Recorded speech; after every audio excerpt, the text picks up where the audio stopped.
Whole Story Quest Audiobooks presents Betrayal by Will Jordan, narrated by Sam Devereaux. Prologue. Beslan School No. 1, 3rd of September, 2004. Numbed by fear and exhaustion, Natasha glanced up from the old scarred wooden floorboards that had been her sole point of focus for the past several hours. Her captor was standing about 10 yards away, puffing absently on a cigarette, the bulky frame of an assault rifle cradled in his arms as he took another deep draw. His features were crude and blunt, characteristic of the men in this part of the country, all pockmarked skin and stubbly beard. His eyes, grey and soulless, were fixed, dead ahead, seeing nothing. What was going on behind those expressionless eyes? A muted cough nearby drew her attention back to her immediate surroundings. More than 500 men, women, and children of all ages were packed into the school exercise hall, crowded in so close that there was scarcely enough space even to sit down. The heat was stifling. The smell of sweat, fear, and stale urine was pervasive. They had been held for 2 days and nights without rest or relief, forbidden to move, forbidden even to talk. When they had first been herded in here, their passage marked by shouting and gunshots, many of the children had been near hysteria with panic. Some had pleaded in vain to be allowed to leave, as if this were a sports day that they could somehow be excused from. Others, too young to understand what was going on, had sought the only reassurance they knew and clustered around their teachers like sheep.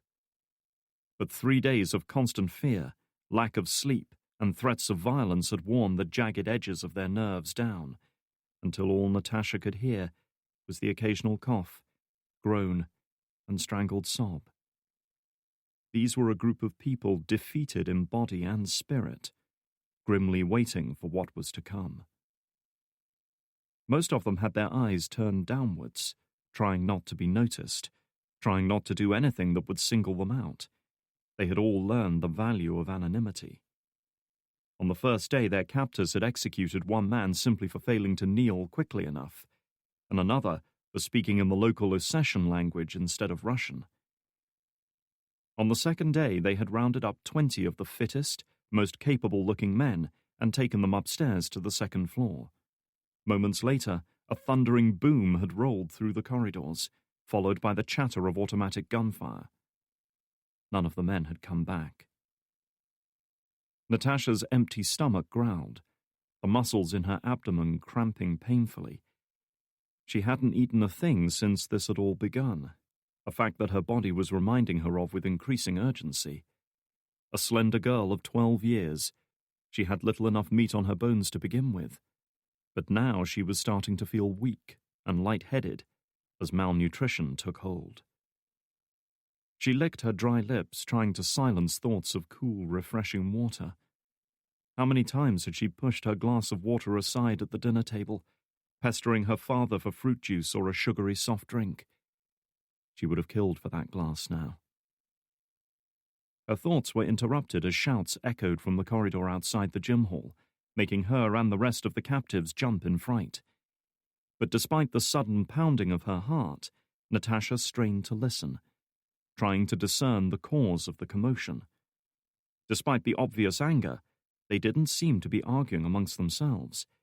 It was more as though they were yelling for the sake of it, venting their frustration and trying to rally their flagging resolve. They were speaking in Chechen. She couldn't understand what was being said, but it didn't matter. Even she could sense the change in them. Some, like the smoking man nearby, were older, calmer, and in control of their emotions. But most were young, filled with fire and bravado. As the uneasy standoff dragged on without any end in sight, they were growing more frustrated and aggressive. Things were not playing out as they had expected. Something was wrong. "It's going to happen soon," Natasha whispered. "What are you talking about?" It was Yelena, a friend she'd known for so long she couldn't remember a time without her. She was a plump sort of girl, not fat as such, but rounded and soft in body, the kind who would blossom into a voluptuous beauty in her teenage years before growing big and matronly as her youth faded. The girl, her dark hair hanging limp and damp around her face, didn't look up from the floor, but Natasha could see her eyes were red from crying. Natasha leaned in closer and nodded towards the gunman who had discarded his cigarette and was now pacing back and forth in front of the door, his broad shoulders hunched with tension. They're getting more worked up all the time. They're going to do something soon. Like what? I don't know. She swallowed even though her throat was dry and sore. Maybe kill us all. They can't. The soldiers outside will stop them. It was a weak protest, delivered without conviction. Cut off and isolated as they were, neither could tell what was happening outside. Certainly they had heard the rumble of big vehicle engines, the beating of helicopter blades and the occasional shouted exchange with the gunmen at times. But nothing more. The entire Russian army could be outside, but it didn't make the slightest difference to them. They didn't stop all those men being killed yesterday, Natasha reasoned. Why would it be any different today? Maybe they'll surrender. They can't want to die here. Even Natasha sensed the flawed logic in her argument. Or maybe they're like the men who flew planes into those buildings in America. Maybe they don't care about dying. Yelena sniffed and shrugged, as if it made no difference to her. So what? What can we do about it? That was the question. Natasha wasn't a soldier, but like all living things, the overwhelming, primal instinct in her young mind was to survive. Be ready to move, she said. Because wasn't that what people said at times like this? She hoped she sounded more confident than she felt. When it happens, stay by me. Seeing the growing defiance and desperation in her friend, Yelena's eyes opened wider. You're going to get us killed, she hissed. The girl raised her chin, a tiny flame of anger kindling within her. Better than letting these bastards kill us, she said through gritted teeth. She turned her eyes on her friend again. Yelena, look at me. Look at me. With great reluctance, her friend's eyes crept up from the floor to meet her own. I can get us out of here, but only if you trust me. Do you trust me? Yelena's eyes shone with tears, but she nodded all the same. Yes. Natasha reached out and clasped her hand. We'll get out of this. I promise. No sooner had they spoken than a fresh round of shouting began in the corridor outside. But this was different from before. The men weren't just yelling to fire themselves up. They were arguing amongst themselves, their aggression growing in intensity.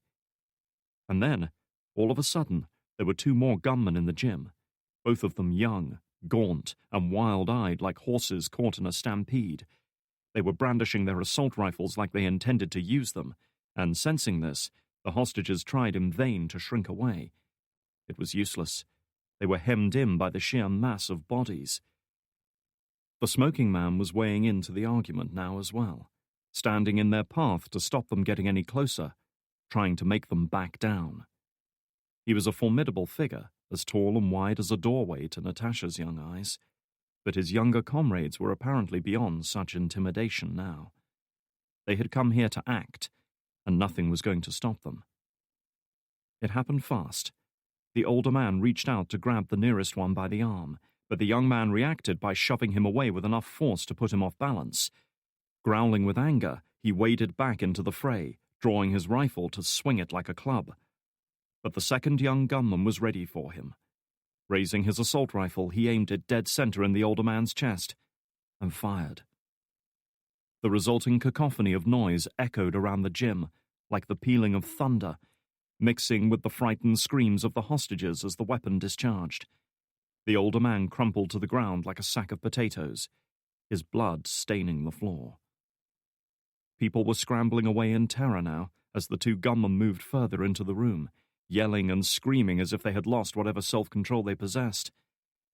One of them raised his assault rifle and fired a burst into the ceiling, sending chunks of plaster and broken wood raining down on them. Natasha gripped her friend's hand tight. This was it. This was the moment. They had to act now. Her heart was pounding in her chest, blood rushing through tired muscles, investing them with new strength. It started as a faint whooshing sound from outside, barely heard against the screams and shouts of 500 men, women, and children. But it soon grew in power and intensity until everyone in the hall could hear it. Natasha turned towards the source of the sound, perplexed, despite her fear, wondering what it could mean. The flash lasted only a fraction of a second, but it was bright enough to burn its way onto her retinas, to leave a blurry after-image flashing across her vision. An instant later, the flash was replaced by a ball of fire that tore through brick walls, reinforcing struts, beams, wooden floorboards, and fragile human bodies without mercy. Natasha was thrown off her feet by the blast, her head slamming onto the hard floor with bruising force. For a moment, she saw and felt nothing but blackness, sheer and absolute. She was in her own world now, a world without pain or fatigue or fear, a world of nothingness. Then, as if heard from a great distance, she became aware of sounds around her, panicked voices, screams of pain and fear, the rhythmic thud of automatic gunfire, the pounding of her own heart, and a distant roar that she couldn't identify. With great effort, she forced her eyes open. The world around her was a nightmare. Something had demolished the far wall of the gym, blasting through the bricks and mortar and turning them into a deadly hail of shrapnel that had torn apart anyone unlucky enough to be caught in their path. There was blood everywhere, and the screams of the wounded and dying mingled horribly with the cries of those now seeking a means of escape. The explosion had also set the roof ablaze, and fire was already clawing at the wooden rafters, filling the air with thick, dark smoke. She could feel the heat even from the other side of the room. More gunfire erupted around them, both inside and outside the school. A full-scale battle had apparently flared up between the gunmen and the Russian police and army outside. The building shook to its foundations as another massive explosion rocked it. Natasha stared again at the hole in the wall. It was a ragged, smoking gap about 8 feet wide, partially blocked by fallen rubble and dead bodies. But beyond the haze of smoke, she could see daylight. That was it.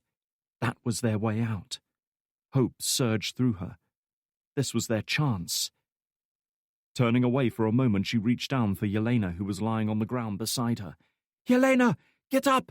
We are getting out now!" she yelled, coughing as the smoke seared her lungs. The fire was raging above them now, pieces of burning wood and insulation falling everywhere. The young girl didn't move. She lay curled in a fetal position, knees drawn up to her chest, eyes staring straight ahead without seeing anything. "Yelena! Wake up!" In desperation, Natasha drew back her hand and slapped her friend across the face with all the strength she could muster. The shock of the blow seemed to snap her out of her reverie, and she looked up at Natasha, eyes wide with fear. "Come on!" Natasha yelled, pulling her friend up. "We have to go!" People were running everywhere in blind panic, some trying to help injured friends, some just searching for a way out. Still clutching Yelena's hand, Natasha pushed her way forwards, getting jostled left and right as people crowded in, all making for the gap in the wall. Her foot caught on something, and she glanced down in time to see the body of one of her friends splayed out on the floor like a rag doll. His torso had been shredded by shrapnel, exposing ribs and charred muscle, and one of his legs had been blasted away. For a moment, she found herself transfixed by the shattered bone and torn flesh where his legs should have been. His lifeless eyes stared upwards, reflecting the flames in the roof overhead. She knew she should have felt horror, should have felt revulsion and grief at the sight, but there was no time to feel for such emotions. Her mind was in survival mode, dealing only with the things it needed to deal with to keep her alive. Instead, she stepped over the body, pushing the horrific image from her mind, concentrating only on getting out. The shooting was growing more intense now. She could hear the whoosh of what sounded like rocket launchers, accompanied by heavy thuds as missiles impacted on the school building. Everywhere there was smoke and fire and confusion and yelling, people clambering over the bodies of the dead and wounded in their terror. She was almost there now. She could see daylight outside. "Yelena, keep moving!" she screamed, yanking her friend's hand with a fierce strength that defied her malnourished body. "We have to!" She never got a chance to finish. A mother of one of the children running in blind panic tripped and fell into her from the side. The impact of the larger and heavier adult knocked her off balance, so that she landed hard on the ground. She tried to keep hold of Yelena's hand, but they were being pulled in opposite directions, and before she knew what was happening, her friend was gone. "Yelena!" she cried, trying to get up. But every time she did, someone would run into her or trip over her, knocking her down once more. "Yelena, wait!" She gasped in pain as a boot slammed into her chest, bruising her breasts and forcing the air from her lungs. She coughed, trying in vain to breathe the hot, smoke-filled air. She felt as if her ribcage had been caved in. Then, above the roar of the fire, the chatter of the machine gun fire, the pounding of her heart, and the screams of terrified people, she heard her friend's high, thin voice. "Tasha, I can't! She caught a momentary glimpse of the young woman's frightened face as she was carried away by the press of people. And just like that, her friend was gone. She tried to follow, but instead found herself jerked backwards as strong hands clamped around her neck, dragging her away from the hole in the wall. One of the gunmen had seized her, she realized. In desperation, she kicked and struggled against his hold, summoning up the last reserves of her failing strength in a vain effort to break free. It was no use. He was twice her size, and many times her match in strength. With one arm locked around her neck, he used his free hand to cuff her across the side of her head. White light and pain exploded through her mind as she went limp in his arms.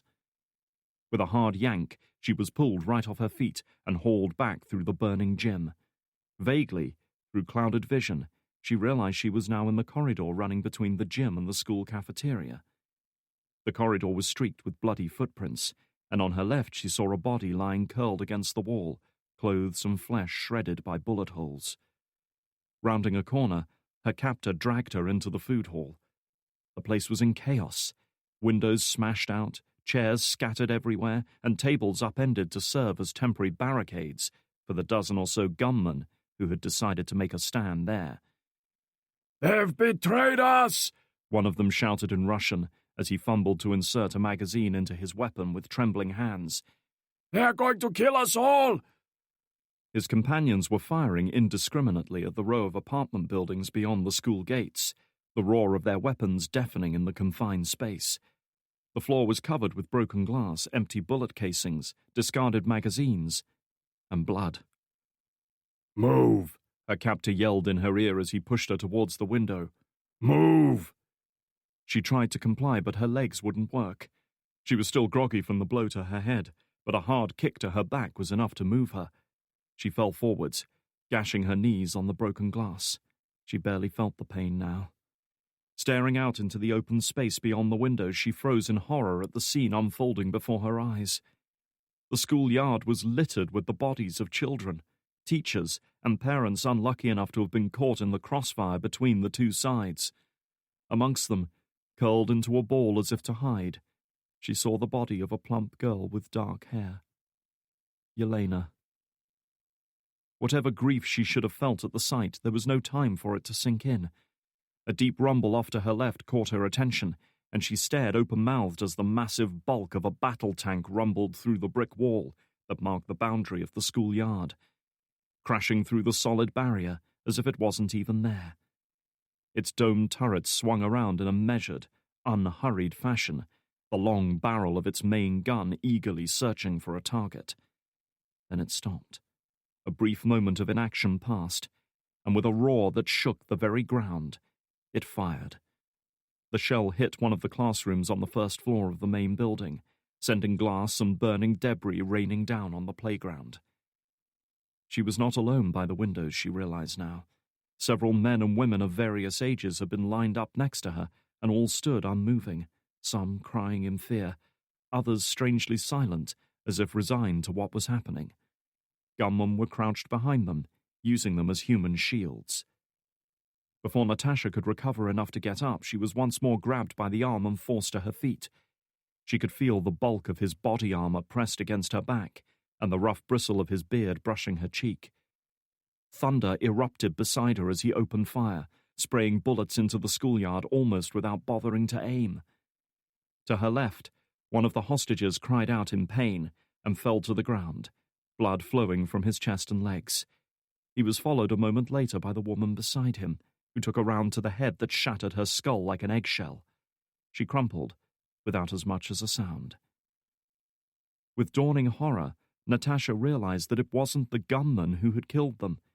It was the Russian soldiers fighting their way into the school.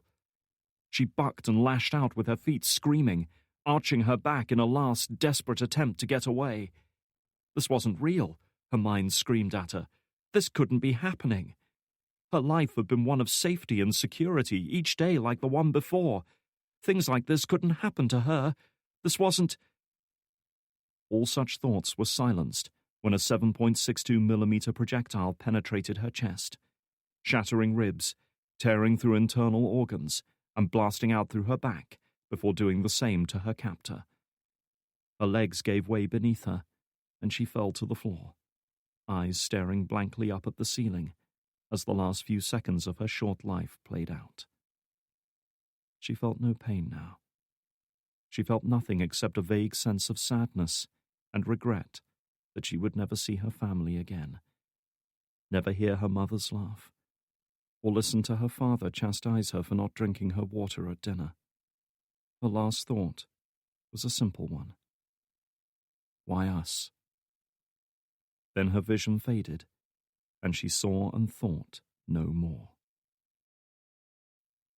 Part 1. Intrusion.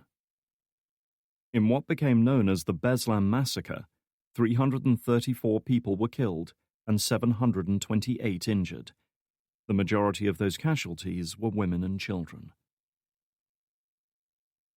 Chapter 1. CIA Headquarters, Langley, 19th of December, 2008. Ryan Drake watched as the man before him shifted his weight from one foot to the other, trying and failing to find a comfortable firing stance. The M4 assault rifle at his shoulder was held at an awkward angle that he was sure would cause problems when the shooting started, but he made no move to intervene. He was here as an observer, nothing more. His role was to evaluate the candidate's performance and ultimately decide whether or not he was suitable to join the Shepherd program. It was a task he didn't relish. Drake wasn't accustomed to sitting back and watching good men fail. "Candidate ready?" he asked, when it seemed the shooter had settled down. He couldn't blame the man for being nervous. They both knew what rested on this. There were no second chances when it came to the Shepherd teams. Either you made the grade first time, or you went home. Been a while since I heard that. Cole Mason glanced at him and managed a strained smile before turning his attention back to the rifle range stretching out in front of him. The tension in his body was obvious, even to Drake. I'm ready. Go hot, Drake instructed, watching as he thumbed off the safety on his weapon. It was loaded with live ammunition for this exercise, and even amongst experienced professionals there was no room for complacency. Giving Mason a few seconds to prepare, Drake checked his ear protectors were firmly in place, then pressed the little remote trigger in his hand to start the live fire exercise. Straight away the light levels on the rifle range decreased, and the strained silence of moments earlier was replaced with the loud boom of explosions, the clatter of heavy machine gun fire, and the screams of panicked civilians, all of it blasting through speakers strategically placed around the room. The explosions were accompanied by strobe light flashes and vicious orange glows, designed to simulate the confusion and disorientation of a real combat situation. To his credit, Mason stood his ground, unfazed by the disturbing visual and aural stimulus. He'd experienced this stuff for real plenty of times, and certainly wasn't going to panic at a simulation. Anyway, he knew what he was looking for. And a few moments later, it came. The cardboard representation of a gun-toting militant sprang up from behind a wall, accompanied by another burst of simulated gunfire. Mason reacted immediately. Swinging the barrel of his assault rifle left, he paused a heartbeat to take aim, leaned into it, and fired a burst. His shots impacted a couple of inches off-center, but still within the kill zone. The target toppled backwards, effectively dead. "Come on, Cole," Drake whispered, willing the man to succeed. His next grouping was better, landing more or less dead center in a target that popped up just 10 yards away. Maybe he'd been wrong, Drake thought. Maybe Mason's years of experience and training would overcome his physical limitations. His hopes were soon dashed when the next target popped up in the window of a building at the far end of the range, meant to represent a sniper taking potshots at them. Mason's first burst missed entirely, and though his second found its mark, the rounds were scattered all across the cardboard figure. Drake saw Mason flinch at the weapon's recoil, rolling his shoulder as if to loosen it up. Already the air reeked of burned cordite. Hastily ejecting the spent magazine, he reached for a new one on the table in front of him and slapped it into place just as 3 more figures popped up. 2 of them were innocent civilians meant to represent hostages, while the third was their captor. Knowing he had only moments to react, Mason brought his rifle to bear and, driven by the pressure of the moment, opened fire. His hastily aimed burst slammed into the cardboard hostage next to his intended target, undoubtedly dealing a fatal injury had it been a real person. Drake looked down, unwilling to watch as the exercise continued. Already he knew the result, but delivering it was one task that the machines here couldn't help him with. That unpleasant duty fell to him alone. It was a cold, damp Friday evening in the capital, with icy flurries of sleet carried on the fitful breeze as commuters fought their way through rush-hour traffic. This close to Christmas, many were heading home via the nearest shopping mall, hoping to grab a few last-minute bargains before the weekend. A woman paused at a busy intersection, waiting for a gap in the traffic so she could cross. She was dressed in a heavy winter overcoat, the collar drawn up to offer some protection from the chill wind. Her short blonde hair was hidden beneath a black stocking cap. A leather gym bag was slung across one shoulder. Just another DC office worker squeezing in a workout before the excesses of the festive season. An older woman, plump and tired, offered her a sympathetic smile as she passed by. She didn't acknowledge it. Spotting a let-up in the traffic, she moved with fast, measured steps across the road, heading down a quieter residential street towards an apartment building overlooking the nearby freeway. The rumble of traffic and the occasional blast of car horns filtered through the air towards her as she turned left and strode towards the main entrance, unlocking the security door. The public stairwell beyond was clean and well-maintained, just as it had been the last time she came here 2 days ago. There had been a bike chained to the stair banister then, but it was gone now. The place wasn't heated, but warmth from the various apartments had bled out into it, raising the temperature a few degrees higher than outside.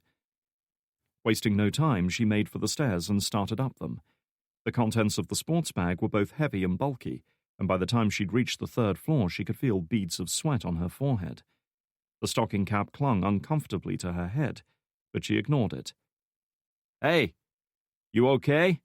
a male voice asked from the 3rd floor landing. "Need a hand?" She looked over at the tall, slightly overweight man with glasses and a goatee, who had just emerged from his apartment. He was dressed for the winter weather and had likely been on his way out when he'd spotted her. "Nah, I'm good, thanks," she replied, flashing a grateful smile. "It's a better workout than I get in the damn gym." He smiled in response, warming to her immediately. "I hear you. Should do a little more myself," he added. She noticed he had drawn his stomach in, as men often did when talking to women about exercise. Turning away, she resumed her difficult climb to the top floor. She was grateful when she heard his footsteps receding below, followed by a heavy clang as the front door opened and shut. He might remember her later, but it wouldn't matter. She'd be gone by then. The building's roof was accessed via a short flight of steps with a fire door at the top, which, naturally, was alarmed. She had already disabled it during her visit 2 days before, bypassing the door sensor to fool the system into thinking it was locked. Glancing back down the steps for a moment to check she wasn't being watched, she pushed firmly down on the bar to open the door and stepped out.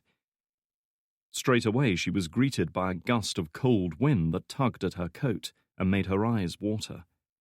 After the relative warmth of the stairwell, the sudden change in temperature was almost a shock to the system.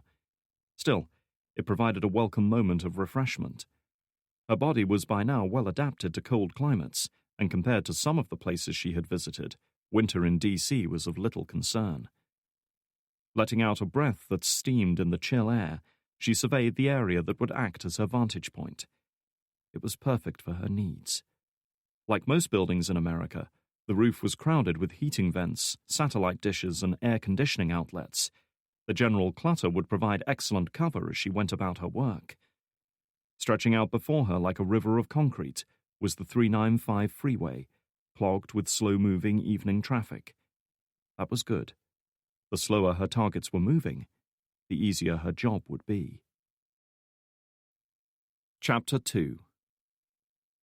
Seated in his small, cramped and cluttered office on the second floor of Langley's old headquarters building, Drake looked up from his computer at the knock on the door. He had a fair idea who was there. "Come in," he called. Soon enough, the door opened to reveal Cole Mason. A tall, good-looking man in his late 30s, Mason possessed the dark eyes, olive skin and jet-black hair characteristic of his Italian ancestry. Only his name seemed to let him down on that front, the result of his grandmother moving to America to escape Mussolini's Italy in the 1930s. Smart move on her part. He had showered and changed out of the t-shirt and combat trousers he'd worn during the live fire exercise, donning a grey business suit that did little to hide his broad-shouldered and muscular physique. He had been hitting the gym hard over the past few months, determined to regain his former strength and fitness. But despite this outward display of robust physical health, the look in his eyes betrayed his lack of confidence as he stepped over the threshold. Nonetheless, he managed a wry smile as he glanced around Drake's disorganized workspace. "Some things never change, I see." Drake avoided his gaze. Some things, unfortunately, did change.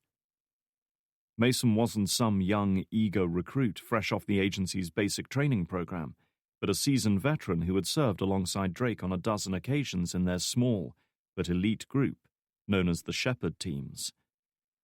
Their job was to travel to some of the most hostile and dangerous places on Earth and recover lost, missing, captured, or, in rare cases, rogue agency operatives. As such, only the best of the best made the cut. Experienced, quick-thinking, and cool under pressure, Mason had been a natural choice as second-in-command during their ill-fated mission into Russia the previous year. Drake had been handed the daunting task of breaking into a Siberian prison and rescuing an operative known only by her code name, Maras. Against the odds, they had achieved their objective, but a stray round had shattered Mason's shoulder during their escape, putting him out of action and very nearly ending his life. It was a shitty thing to happen to a good man, and more than once Drake had agonized over his responsibility for it. Now, after 18 months, several surgeries, and a grueling period of rehabilitation, Mason had applied to rejoin the Shepherd Teams as an active field agent.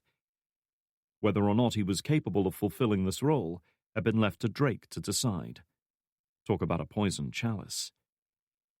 "Have a seat, mate," Drake said, gesturing to the chair opposite.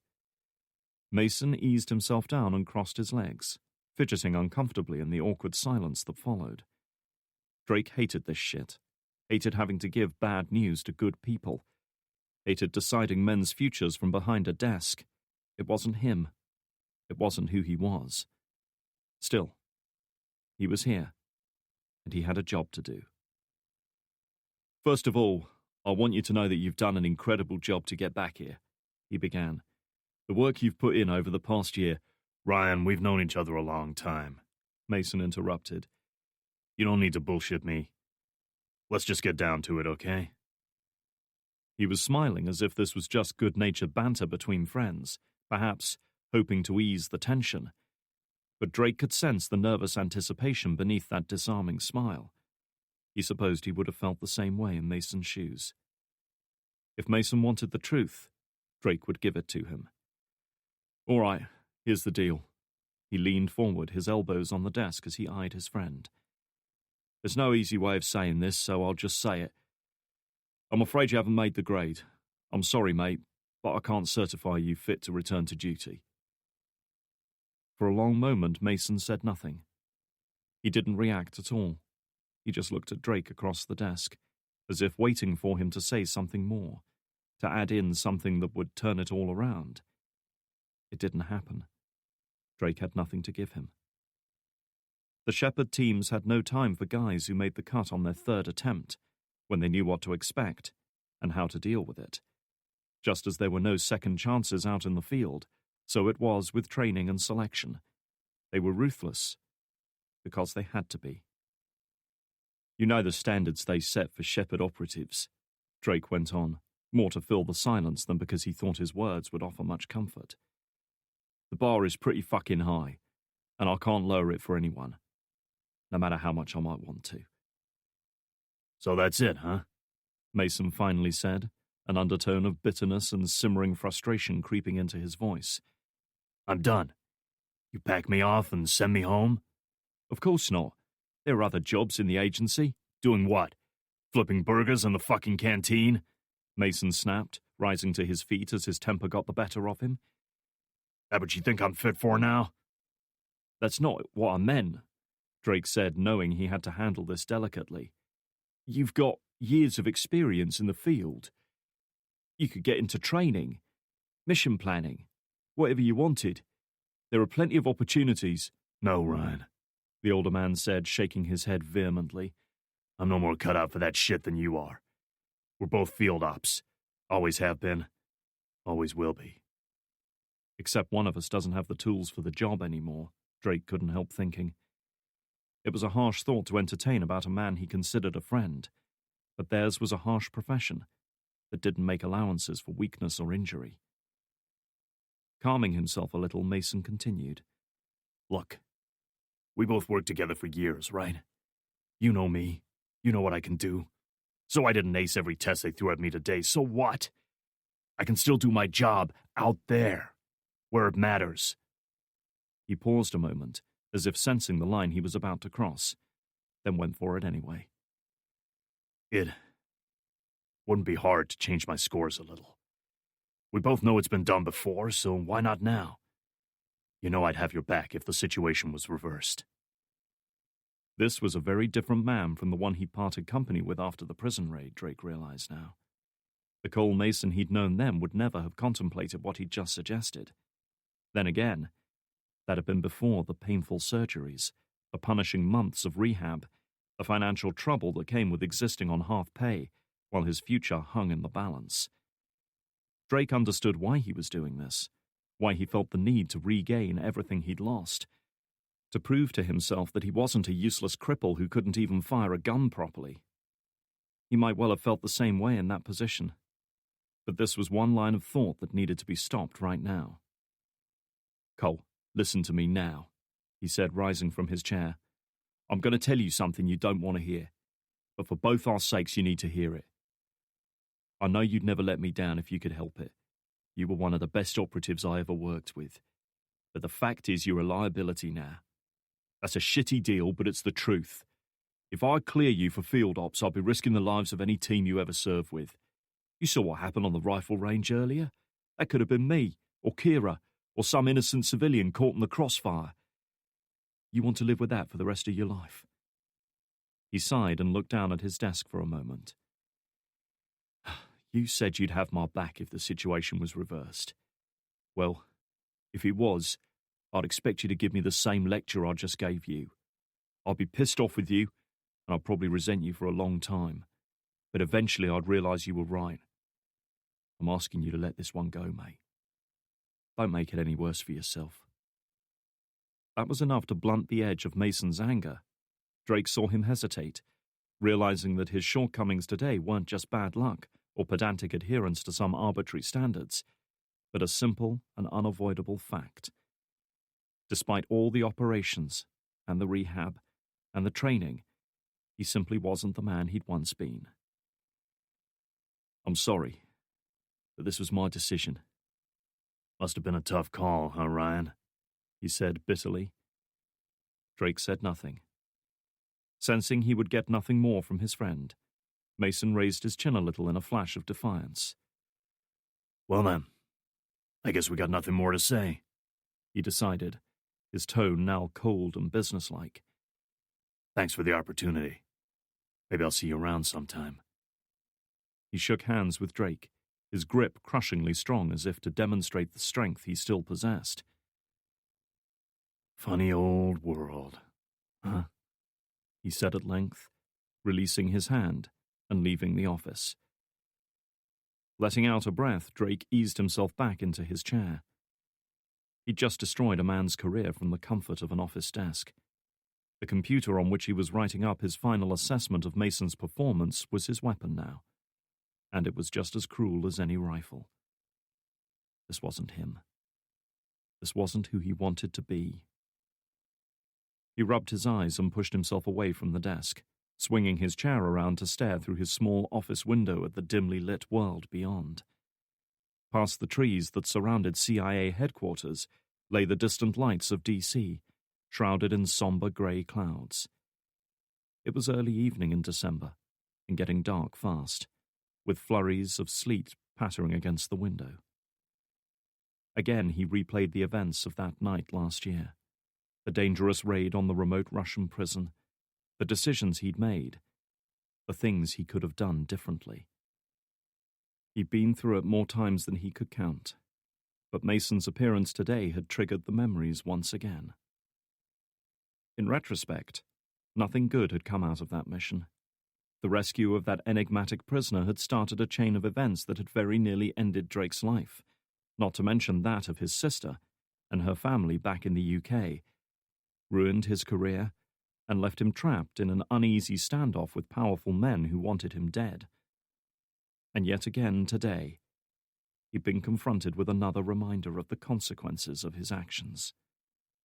Fuck this, he growled, rising from his chair.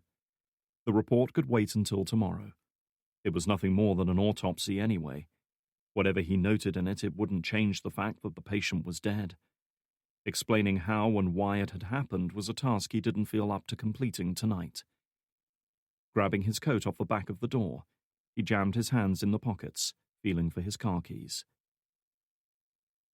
Laying aside the heavy sports bag, Anya knelt down and unzipped it, exposing the carefully wrapped package within, a KSVK sniper rifle, stripped and dismantled for easy transport.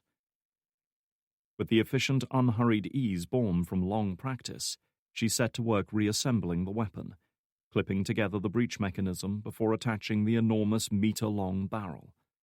A quick test pull of the trigger confirmed that the firing mechanism was in good order, after which she attached the scope to the rail mounted on top of the weapon. The last task was to insert the magazine. She didn't slam it into place the way they did in the movies, but simply applied firm pressure to push it home until she felt the click as the locking pins engaged. A slight downward pull was enough to assure her the magazine was secure. Reaching into her pocket, she fished out a Bluetooth earpiece and fitted it to her left ear, then powered up her cell phone and dialed a number from memory. It was answered immediately. There was no greeting. The ringing simply stopped. "I'm Green," she reported. "When do we start?" "Our friends are on their way. 15 minutes. Understood." There was no need for further conversation. Both she and her contact knew what had to be done. It was simply a case of doing the most difficult part of any sniper's job. Waiting. Drake emerged from the liquor store clutching a carefully wrapped bottle of wine, his head down and his coat turned up against the driving sleet and hail that pelted him with each gust of wind. It was a miserable evening, and not likely to get much better by his estimation. He'd gone for a 5-year-old bottle of Sauvignon Blanc, thinking it was fairly forgiving stuff that most people could drink easily. but now he was starting to wonder if he should have bought a Chablis Chardonnay instead. Jesus Christ, Ryan, it's a bottle of wine, he said under his breath, giving himself a mental slapping. In this case, however, it was more than a bottle of wine. It was a peace offering. It wasn't much in the way of recompense considering how he'd treated the intended recipient over the past couple of months, but it was the best he could come up with. He was just approaching his car when he felt his phone go off in his pocket, signaling an incoming text message. For a moment, Drake was tempted to leave it. He suspected it was work-related, and was in no mood for dealing with some boring administrative issue at 6 p.m. on a Friday. Still, he wasn't the sort to leave a message unread. Curiosity and a frustratingly innate sense of duty compelled him to take a look. Laying the bottle down on the passenger seat, he powered the phone up and opened the text. His curiosity soon intensified when the sender came up as anonymous. But more intriguingly still was the message itself. Ryan, we need to talk. 1st Street and Delaware Avenue. 10 minutes. Drake felt a chill of anticipation run through him as he scanned the message again. It was impossible to tell from such an impersonal form of communication, but the style matched that of a woman who was accustomed to arranging such clandestine meetings at short notice. A woman he hadn't seen since his return from a mission in Afghanistan 4 months ago that had seen one of his team dead. A woman he couldn't afford to ignore now. If she had taken the risk of making contact in the heart of D.C., she must have something important to tell him. Either way, he knew he had to get to her. Pocketing the phone, he jumped in the driver's seat, glancing for a moment at the bottle of wine lying on the other side. He had a fleeting moment of regret, knowing what it represented. Peace offerings would have to wait for now, he thought, as he fired up the engine and pulled out into the busy road, gunning the accelerator hard to avoid hitting an oncoming bus. Chapter 3. Central D.C. was in a state of organized chaos as Drake tried to fight his way through the rush-hour traffic, maneuvering his car through spaces it had no business trying to fit through, taking side streets and any possible shortcuts he could think of. Despite his best efforts, he was forced to abandon his car in a residential area several blocks south of the meeting place and make his way there on foot, doing his best to ignore the stinging hail and sleet that had been getting dumped on the capital all day. It was a miserable evening, but in truth, his mind wasn't on the weather. If he was right, then the person waiting for him a few blocks away was someone he'd spent much of the past 18 months searching for.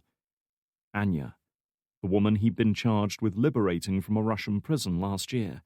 Once known by her code name Maris, she'd been one of the agency's best field operatives in her time. She had also been an infrequent but profound influence on his life ever since that night, her presence often heralding great upheaval and danger.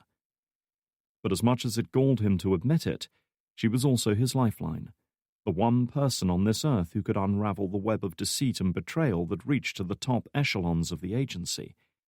Only time would tell whether she held the key to setting things right. However, there was always a chance that his enigmatic contact wasn't Anya at all. If so, he intended to be ready. Reaching into his pocket, he felt the solid frame of the 9mm Sig Sauer automatic, taken from the glove compartment of his car just before he dumped it. He always kept a weapon there these days.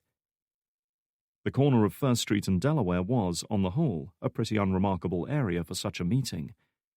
Looking around, he saw little of interest on the unassuming tree-lined roads, except an apartment complex to the northeast, with rows of 2-story residential houses opposite.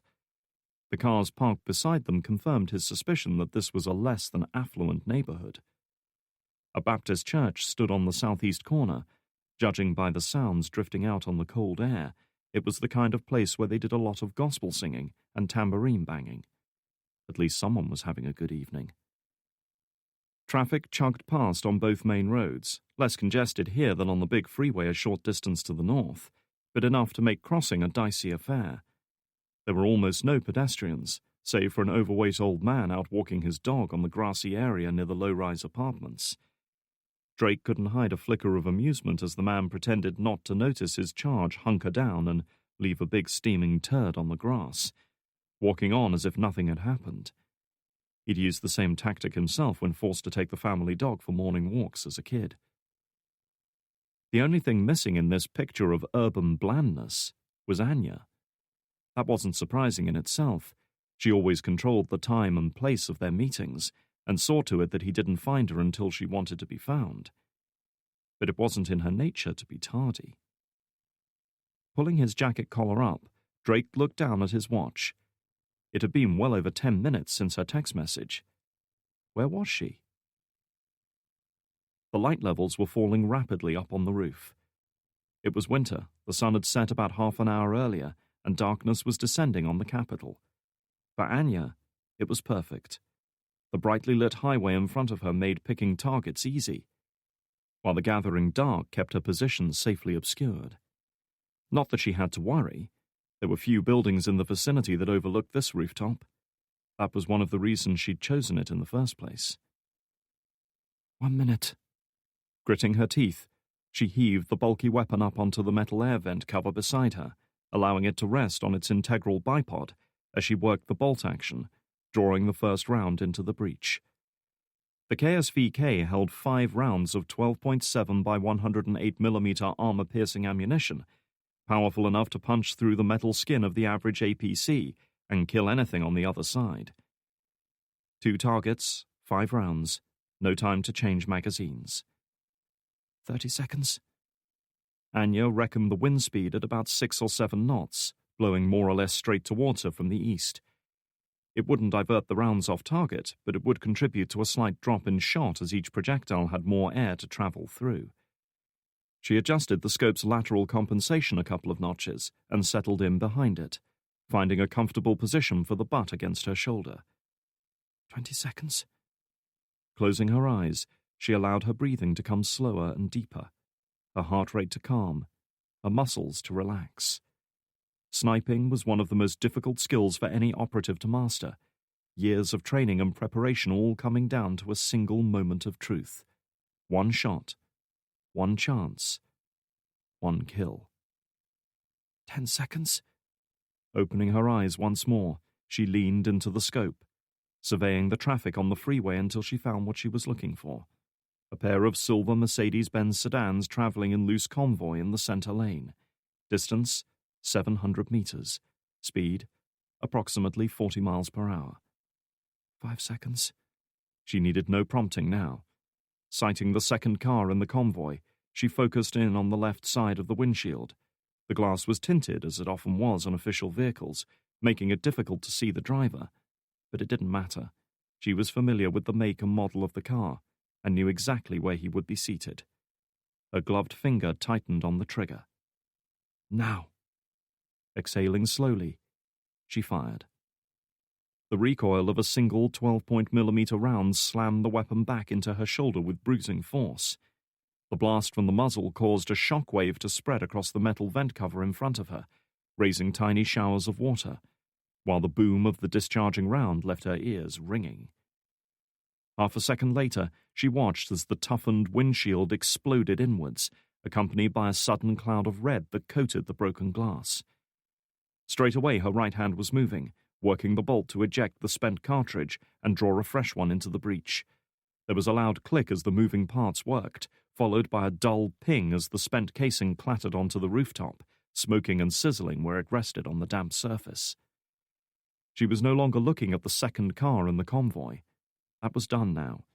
It would only be a matter of moments before the driver of the lead vehicle looked behind and realized something was wrong. There was a brief blur of movement as she shifted her aim, focusing on the lead vehicle. Her shoulder was aching now from the impact, but she ignored the pain as she worked the bolt action, lining up her second shot. Vaguely, she was aware of the growing panic on the highway as her first target slewed sideways, crashing into a people carrier and pinning the lighter vehicle against the freeway's concrete wall.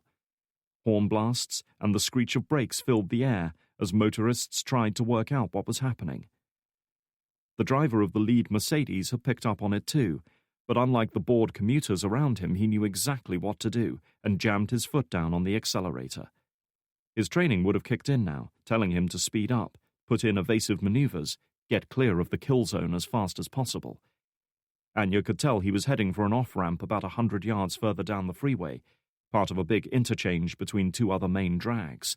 Unfortunately, to get there, he had no choice but to come straight at her. With the second round now chambered, she swung the long, eager barrel left, tracking her target as it tried to weave through the dense traffic.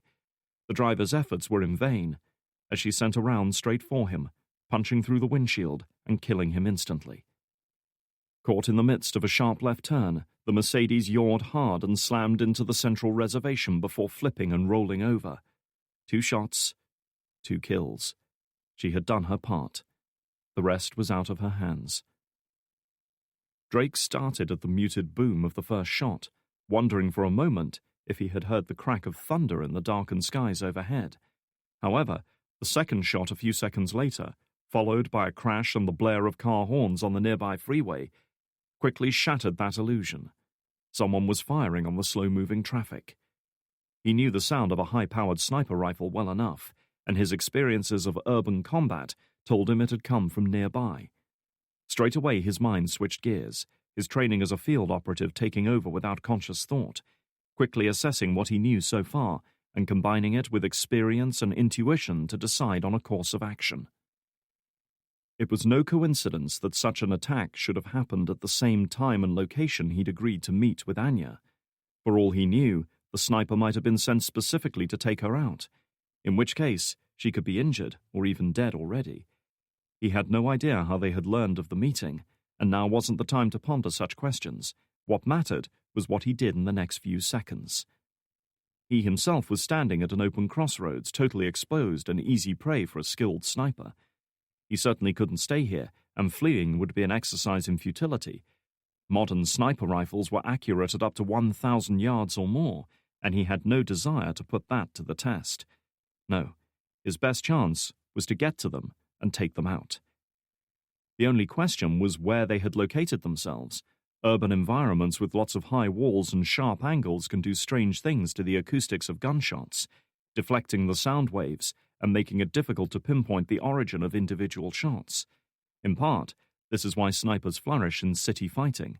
The only way to find the shooter in this case was to consider his or her possible firing positions, pick one, and hope it was right. In the space of a second or two, Drake quickly took in his surroundings, noting nearby buildings that would make good vantage points. The 395 was an elevated freeway, meaning most of the low-rise residential buildings and shops in the vicinity were beneath road level. To the north, an office building that he vaguely recognized as belonging to Michigan State University rose up into the night sky. Certainly it was tall enough to provide a good field of fire over the freeway, but buildings like that had cameras, armed security guards, alarms, all of which would have to be meticulously bypassed and neutralized. Not a good place for a sniper to set up. There was the church across the way. Its bell tower was certainly tall enough to overlook the freeway, but there was no way anyone could get a sniper rifle past a full congregation and make entry to it, no matter how hard they were banging their tambourines. Then, at last, he saw what he was looking for. The residential apartment block, easily 5 stories high and overlooking the big interchange between the 395 and 2 other main drags heading north and south.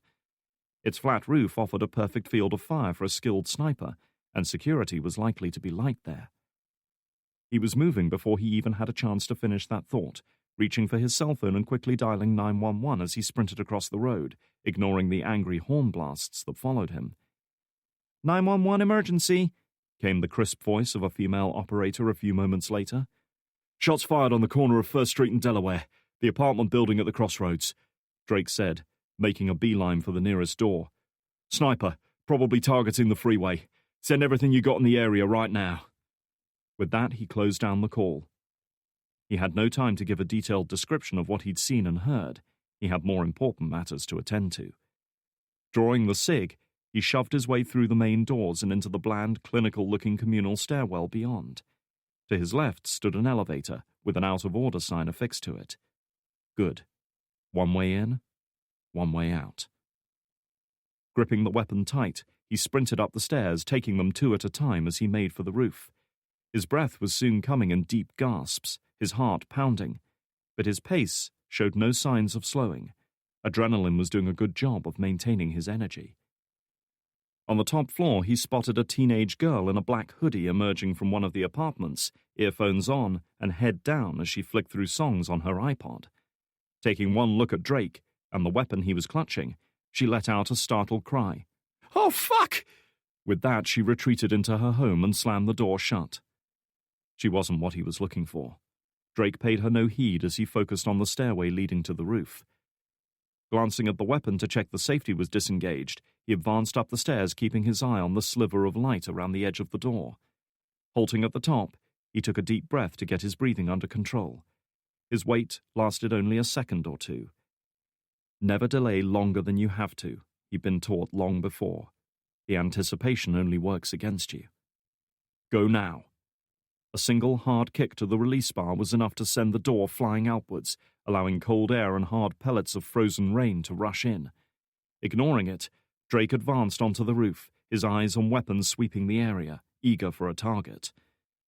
The sniper's weapon lay on the gravel-covered roof next to a big box-like air vent. He didn't recognize the model, but it definitely wasn't British or American in origin.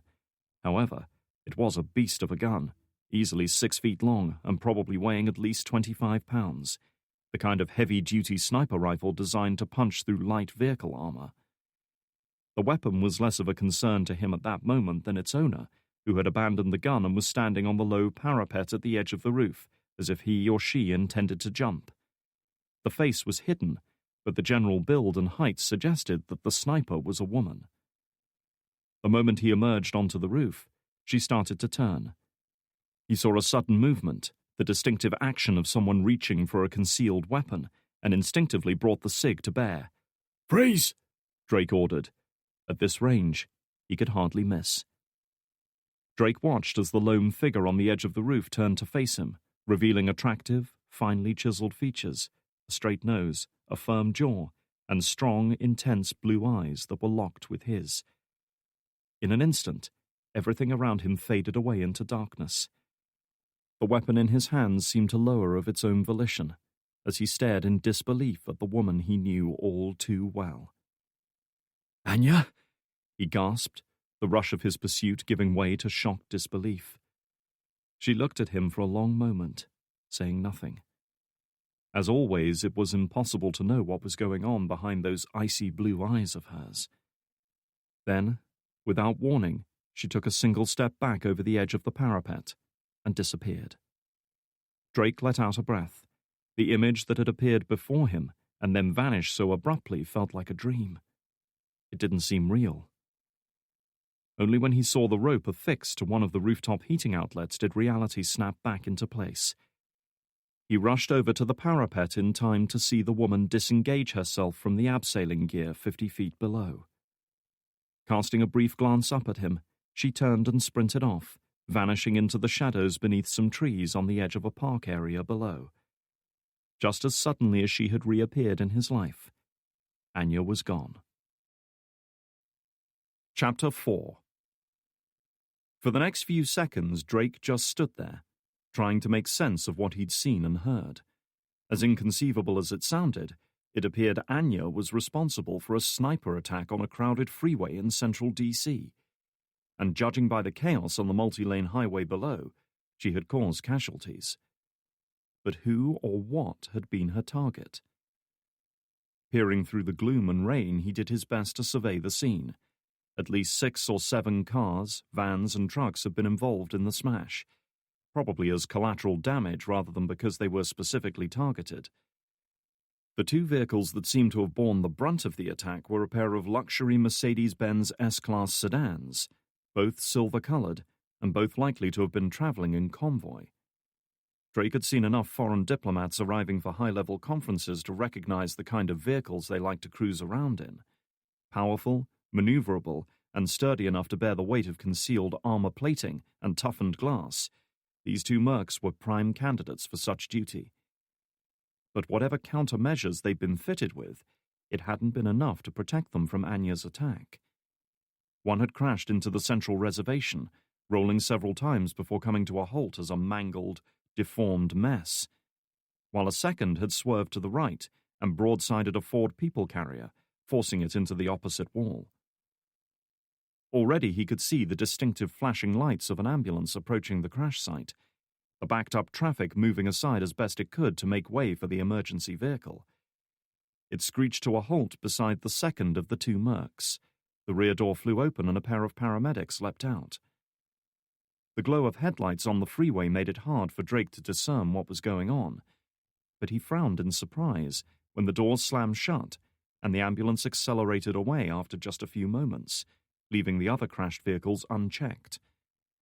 Either they had been advised that other medical units were inbound, or they had a patient on board with critical injuries. But if so, how had they managed to get them out of the wreckage so quickly? And for that matter, how had they arrived on the scene mere seconds after the attack? Even if other drivers on the freeway had called in the crash immediately, it would take at least 30 seconds for their calls to be answered and processed, and emergency services vectored in. Everything about this was setting off alarm bells in his head. Holstering the cig, he reached for his cell phone. "Sir, put your hands up where I can see them," a voice called out from behind. Deep, powerful, authoritative, the voice of a cop with his gun trained on a suspected terrorist. Drake closed his eyes for a moment, realizing that his warning to the Metro PD might have worked rather better than he'd expected.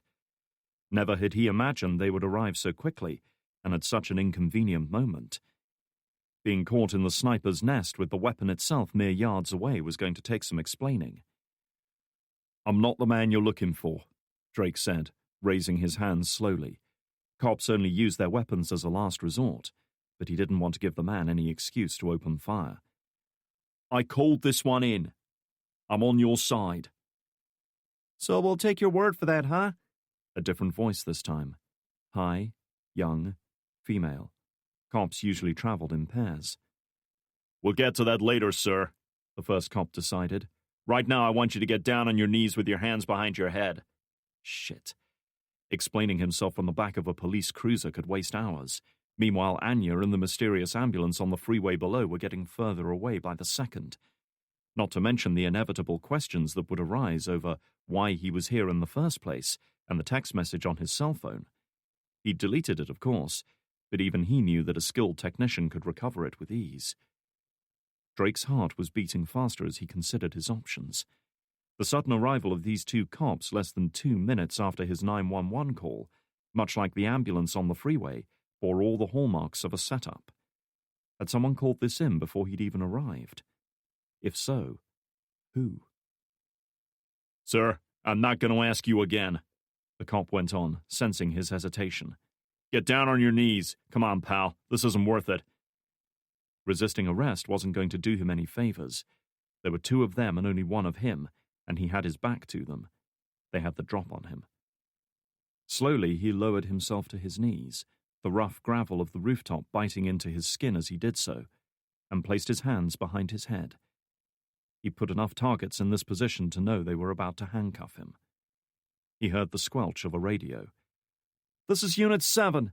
Possible suspect apprehended on the roof of previous address," he heard the female cop say. "Requesting backup to secure the scene."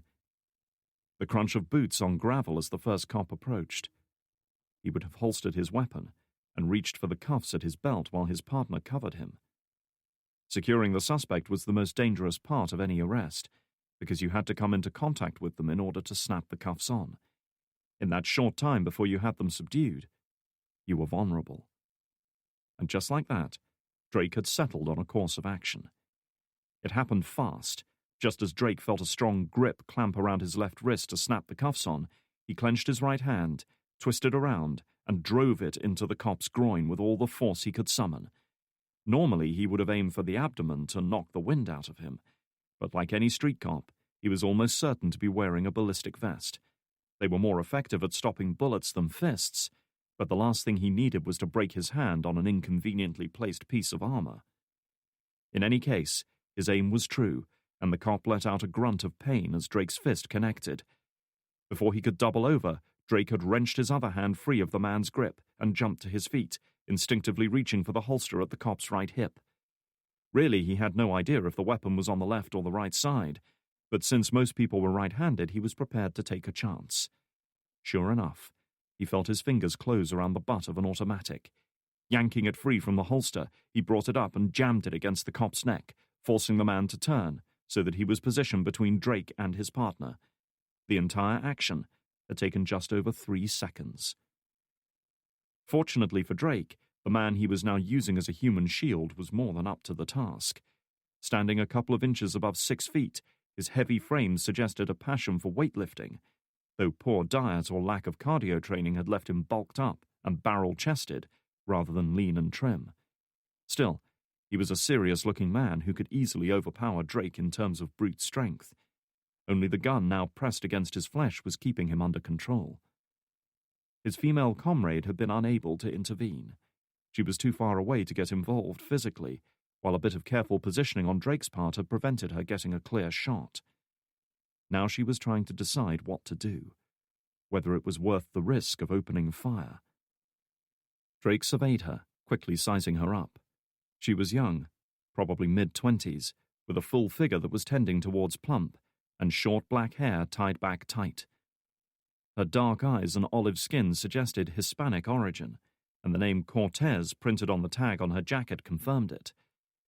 If he had had to guess, he'd say she was a rookie, probably partnered up with an older and more experienced officer until she learned the ropes. Today, however, she was about to learn a different kind of lesson. "Forget it," Drake said, crouching low to hide himself behind the cop's considerable frame. Neither of them had seen his face, and he wanted to keep it that way. "Lower the gun and step back, and you both get to live." She shook her head vehemently. "Bullshit! I lower it, you kill both of us!" She wasn't about to give up her only leverage. Credit where it was due, she was tougher than she looked. But being tough was a poor substitute for being smart, and he needed her to see that her position was untenable. "I've got no interest in either of you, Cortez," he promised her. "I'm not responsible for this attack, but I can't let you take me in. You can either walk away from this or you can get yourself and your partner killed trying to stop me. It's up to you." Even as he said this, he was edging closer to the stairwell door, keeping his human shield in front. Instinctively, Cortez took a step backwards, keeping her distance. She couldn't get a decent shot at Drake, so aside from shooting through her partner, there was little she could do to stop him. "You're wasting your time, man," the first cop warned him, his deep baritone voice seeming to resonate through his entire body as he spoke. "We've got backup inbound. You won't make it 2 blocks. "Then there's no reason not to let me go," Drake countered, still moving towards the door. "Better than getting killed." He saw Cortez's eyes waver for a moment, saw the barrel of her automatic lower just a little.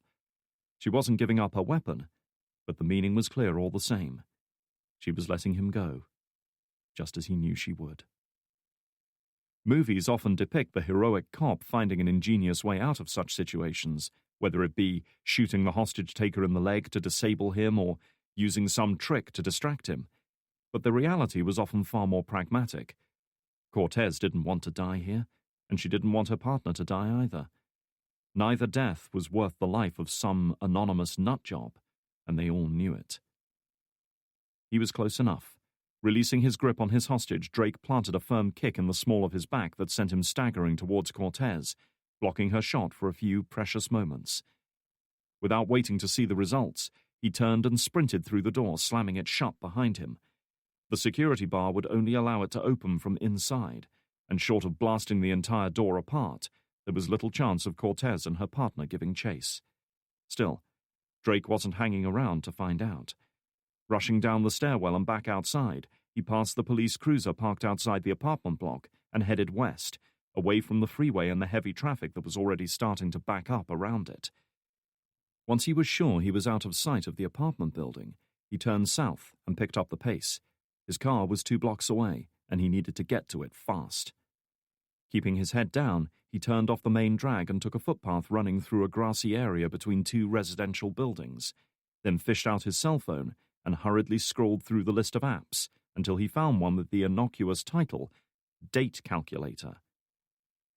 At first glance, it appeared to be nothing more interesting than a personal organizer, but in reality, it was a sophisticated piece of encryption software developed by the agency to allow their operatives to make calls without fear of interception. In Drake's case, it allowed him to speak freely with other people on the same encryption scheme. Even the agency itself couldn't listen in. Inputting his personal access code, he waited a few seconds while Date Calculator enabled secure mode, then finally dialed the number he wanted. Technically, it was after hours, but Drake knew the man he was calling didn't keep to office hours any more than he did. It was one of the perks, or otherwise, of being the director of the CIA's Special Activities Division. As he expected, it rang several times before it was answered. The recipient of the call would have to input his own access code to allow Date Calculator to link the two phones and create a secure line. "Yeah, Ryan," Dan Franklin answered at last, sounding more harassed than usual. Drake and the director of Special Activities had served in the same composite unit in Afghanistan years earlier, and had forged a strong friendship during their tour together. Their lives and careers had taken different paths since then, and the burden of leadership had strained their relationship more than once. But Drake still considered Franklin a friend, and he had few enough of those nowadays. In this case, however, he wasted no time on greetings. "Dan, we've got a problem."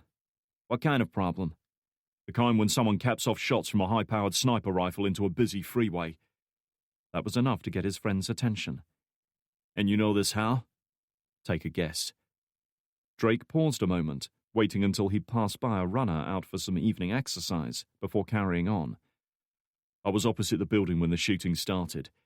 It was overlooking the 395 just west of Garfield Park." "Jesus, a Metro PD aware?" "You could say that. Two of their guys just tried to arrest me." His words weren't lost on Franklin. "What do you mean, tried?" Drake winced inwardly. Had to give him the slip. "Christ, Ryan, you're supposed to be a case officer, not Jason fucking Bourne. You aiming for a spot on America's Most Wanted? You don't understand.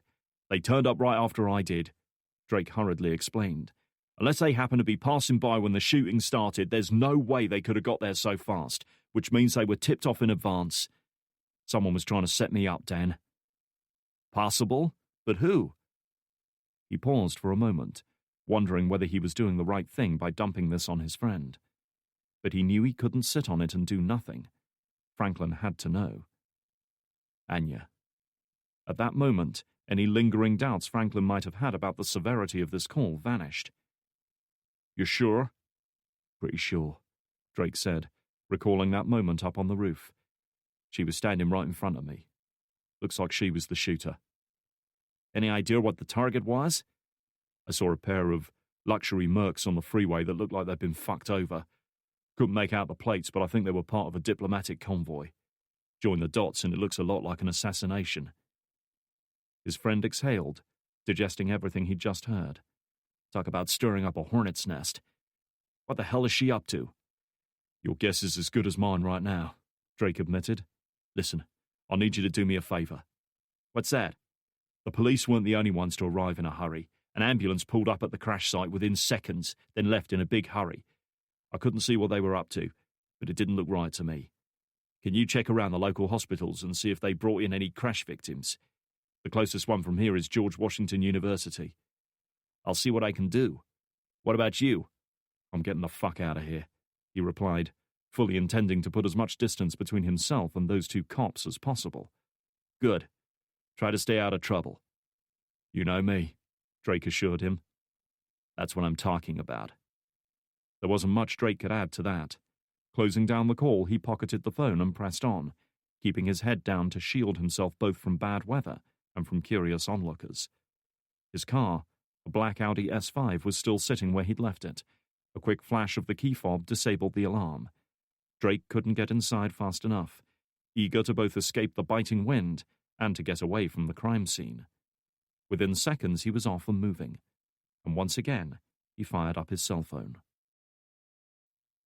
Chapter 5. With a strained, breathless cry, Kira Frost closed her eyes, arched her back, and dug in her nails. The taut muscles of her body held rigid, as the sensations within her built to an unbearable crescendo, and then finally exploded with glorious release. Breathing hard, and still quivering with aftershocks of pleasure, she opened her eyes and collapsed on top of her partner, for the moment, absolutely spent. "Fuck yeah," she said, her voice low and husky. She could feel the fast and powerful beat of his heart as she rested her head on his chest. Rick Barkley, a mechanic at her local bike shop, mid-20s, tall and well-built, with scruffy blonde hair and a jawline permanently roughened by several days' growth. He'd caught her eye the very first time she'd met him. She'd known he felt the same way about her, though it had taken him a couple of months to work up the courage to ask her on a date. Normally, she had no time for men who were indecisive or timid, but in his case she'd sensed another motive for his hesitation. He'd been trying to play the gentleman by not making his interest too obvious. Fortunately for him, Frost wasn't looking for a gentleman. She'd told him as much about an hour ago. "Worth waiting for," he said breathlessly, the words rumbling against her ear. Grinning, Frost sat up, leaned over him and picked up a half-empty bottle of Corona from the bedside table, downing it in one gulp. Still flushed with the post-orgasmic glow, she was feeling pretty good about herself at that moment. All things considered, she liked Rick. He was smart without being a smart-ass, confident without being a domineering jerk, and as she'd just discovered, he wasn't entirely clueless between the sheets either. Might be worth keeping around for a while, she mused, and maybe putting his skills to the test again later. She turned towards him, curious as to whether he was ready for round two, only to find him staring at her. But his look wasn't the glassy-eyed stare of a satisfied partner. Rather, she saw curiosity, surprise, and even a hint of suspicion in them. And she knew why. Sitting upright and naked as she was, it was inevitable that his eyes would stray across her exposed body. The demands of her difficult and dangerous job as a shepherd specialist had endowed her with the firm musculature and toned physique of a professional athlete, but they had also left another legacy that she was less enthusiastic about. "What did you say you did again?" Rick asked, eyeing the jagged knife scar on the left side of her ribcage, a little memento of an operation in Somalia, where she'd discovered that stab vests weren't all they were cracked up to be. Frost felt a brief flash of annoyance and, much to her chagrin, self-consciousness. She'd never had any hang-ups about her body, had never fretted and agonized in front of the mirror, wishing her breasts were bigger or her ass smaller. But in situations like this, the physical toll her work was taking was becoming harder and harder to hide, and it wasn't something she liked. In any case, what was she supposed to say? She certainly couldn't tell him that she was a highly trained CIA operative who took part in clandestine operations in foreign countries. For one thing, it would put Rick's job selling engine parts at the bike shop into serious perspective, and for another, she simply wasn't allowed to talk about it. "I didn't," she replied, leaning forward and kissing his neck as she allowed her hand to stray down to his crotch. "Isn't it more interesting that way?" His mind might still have been filled with questions, but it was obvious enough what his body wanted. And as her movements became more forceful, the body began to gain control over the mind. She was just beginning to feel her own desire rise when her phone started ringing, abruptly shattering the moment. "You're fucking kidding me," she said under her breath. "Leave it," Rick grunted, kissing the sensitive skin on her neck and working his way down to her breasts. Frost hesitated, looking over at the phone on her bedside table. There weren't many people who knew her private cell number, and she had worked hard to keep it that way over the years. She had no time for idle chit-chat, and even less for telemarketers. If someone was calling, it was likely a family member. Or, "Hold that thought," she said, pulling away from him and snatching up the phone. It was Drake. "What is it, Ryan?" she began, unable to keep from sounding a little flustered. And typical of Drake, he picked up on it right away. "Caught you at a bad time." She could have sworn the son of a bitch was smirking. "I'm allowed a life outside work," she pointed out irritably, "even if you're not." "Fair one." He was wise enough not to rise to her rebuke. "I'll need your help." She heard movement on the bed behind her and felt Rick's hands encircle her waist, moving upwards to cup her breasts, gently squeezing and caressing. Normally she wouldn't object to such a move, but right now she needed to concentrate. "With what?" she asked, trying to shrug out of his embrace. "There's been a sniper attack on a freeway in central DC. Looks like a possible assassination." Rick wasn't getting the message. It was time for a less subtle approach. Reaching behind her, she got a good grip of his genitals and twisted. Not quite hard enough to cause damage, but enough to show she could if he didn't back off. Straight away he let go. "And you're involved?" she asked, as if nothing had happened. "I am now," Drake remarked. "An ambulance was on the scene right after the attack. I want to know where it went." "Maybe a hospital?" she suggested with unveiled sarcasm. "Thanks for the insight, but I doubt this one was on the books. It happened too fast." "You think it was a lift?" "Maybe. Either way, someone went to a lot of trouble to set this up, and I want to know why. I need someone who can backtrack surveillance footage of the attack, and you're the best I can think of." Frost rolled her eyes. "Fuck off, Ryan. Flattery doesn't suit you." "I'm working on that. The attack happened 10 minutes ago, on the 395 just west of Garfield Park. Can you access traffic cam footage and figure out what happened?" She reached for her beer and downed the dregs. With her agency security clearance, she could access virtually any police or civilian system. And like any technical specialist, her home setup was easily on a par with anything she could put together at Langley. "Okay, fine. I'll save the day for you. Again. Just remember this shit next time we're discussing my annual bonus." "No promises," he said. "Call me when you have something." "What a novel idea." He didn't bother replying to that, and instead hung up. Tossing the phone on the bed for now, Frost stood up and scanned the discarded pile of clothes on the floor, finally finding her vest top and underwear. She tried to ignore Rick's look of disappointment as she hurriedly dressed. "My boss. Duty calls," she said by way of apology. "Get your clothes on."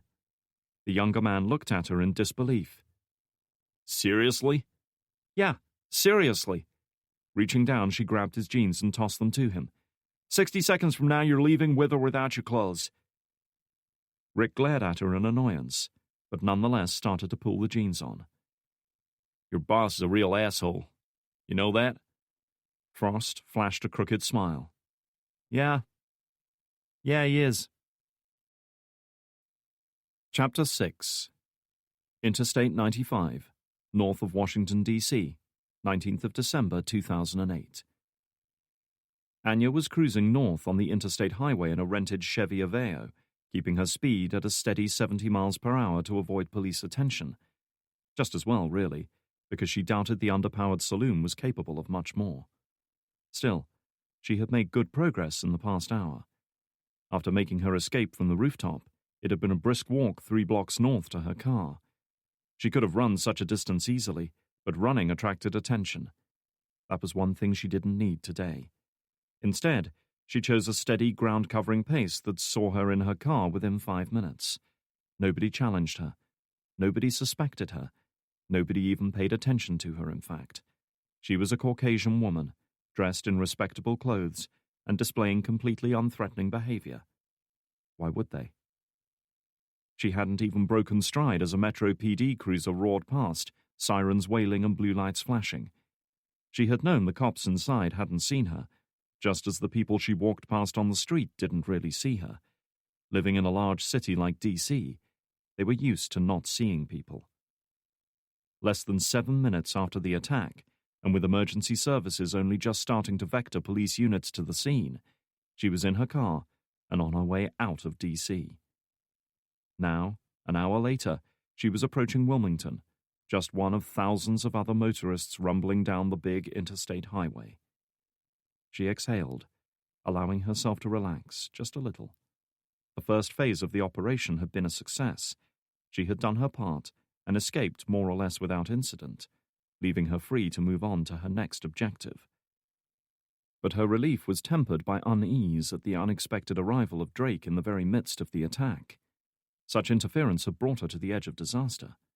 Had he interrupted at the crucial moment, she might have missed her shots entirely.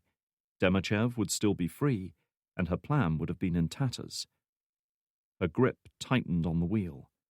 Such an encounter simply couldn't have been random chance. Anya had long ago stopped believing in coincidences. Her sniper position had been nowhere near his home or place of work, or any logical commuting route between the two. He'd been there because he'd intended to be. But why? And why had he drawn a weapon on her? She was reluctant to consider him a threat after everything they had been through together, but Drake's interference was an unwelcome and dangerous variable in a plan that depended on many elements working together in perfect harmony, each event creating the conditions for the ones to follow. A man like him could unbalance everything, whether he intended to or not. She could not allow that to happen. She reached for the bottle of water in the cup holder to her right and took a drink. It wasn't exactly champagne, but then she didn't exactly feel like celebrating.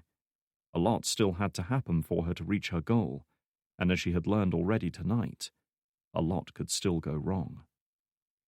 She was just replacing the bottle when her cell phone buzzed with an incoming text message. Glancing down at it unobtrusively in case an unmarked police car happened to pull her over for the minor violation, she opened the message. Have dropped Brett off. He was very grateful. See you for drinks on Sunday. Anya wasn't sure whether to feel good about that or not. Brett was their code word for Demichev, which in this case meant he had given up the information they needed. She doubted he would have given it up willingly, though she preferred not to think about what had been done to him to force him to talk. In either case, he was certainly dead by now. If what she'd heard about him was true, his death wasn't undeserved. Still, such things were out of her hands. She had other tasks to accomplish, chief amongst which was getting herself out of the United States as soon as possible. According to her dash-mounted GPS, it was over 450 miles to the Canadian border, and another 50 or so more to Montreal International Airport. She had a long night ahead of her if she wanted to make her morning flight, and was beginning to wish she'd brought a thermos of coffee for the ride. Settling back into the driver's seat, she flicked on the radio and waited while it tuned to a local station. As she'd expected, it was dominated by coverage of the attack. Chapter 7. By now well clear of the crime scene, Drake was ensconced in a small coffee shop near Union Street on the northeast side of central D.C. His mood was as dark as the steaming liquid in his cup, not helped by the constant coverage of the sniper attack playing on a TV mounted above the service counter. Anya's handiwork, laid out for the world to see. But why? Police follow-up from his escapade on the rooftop was unlikely now. Neither officer had seen his face, and he'd made good his escape from the immediate area before backup could arrive. He'd been obliged to buy a new jacket and jeans from the nearest department store to eliminate the chance of a clothing match, but he could live with that. The only thing they could use against him was his English accent, and even that was unlikely to help much in a city that saw a regular influx of foreign tourists. For now, at least, he was in the clear. His unhappy contemplation was interrupted when his phone started ringing. It was Franklin. Snatching it up, he inputted his date calculator access code and hit the green button to take the call. "What have you got, Dan?" "News, and none of it good," his friend began. "You were right about those mercs. They were part of a Russian diplomatic convoy fresh in from Andrews AFB. It didn't take much effort to spot the link to Anya. She had been incarcerated in a Russian jail when Drake had found her.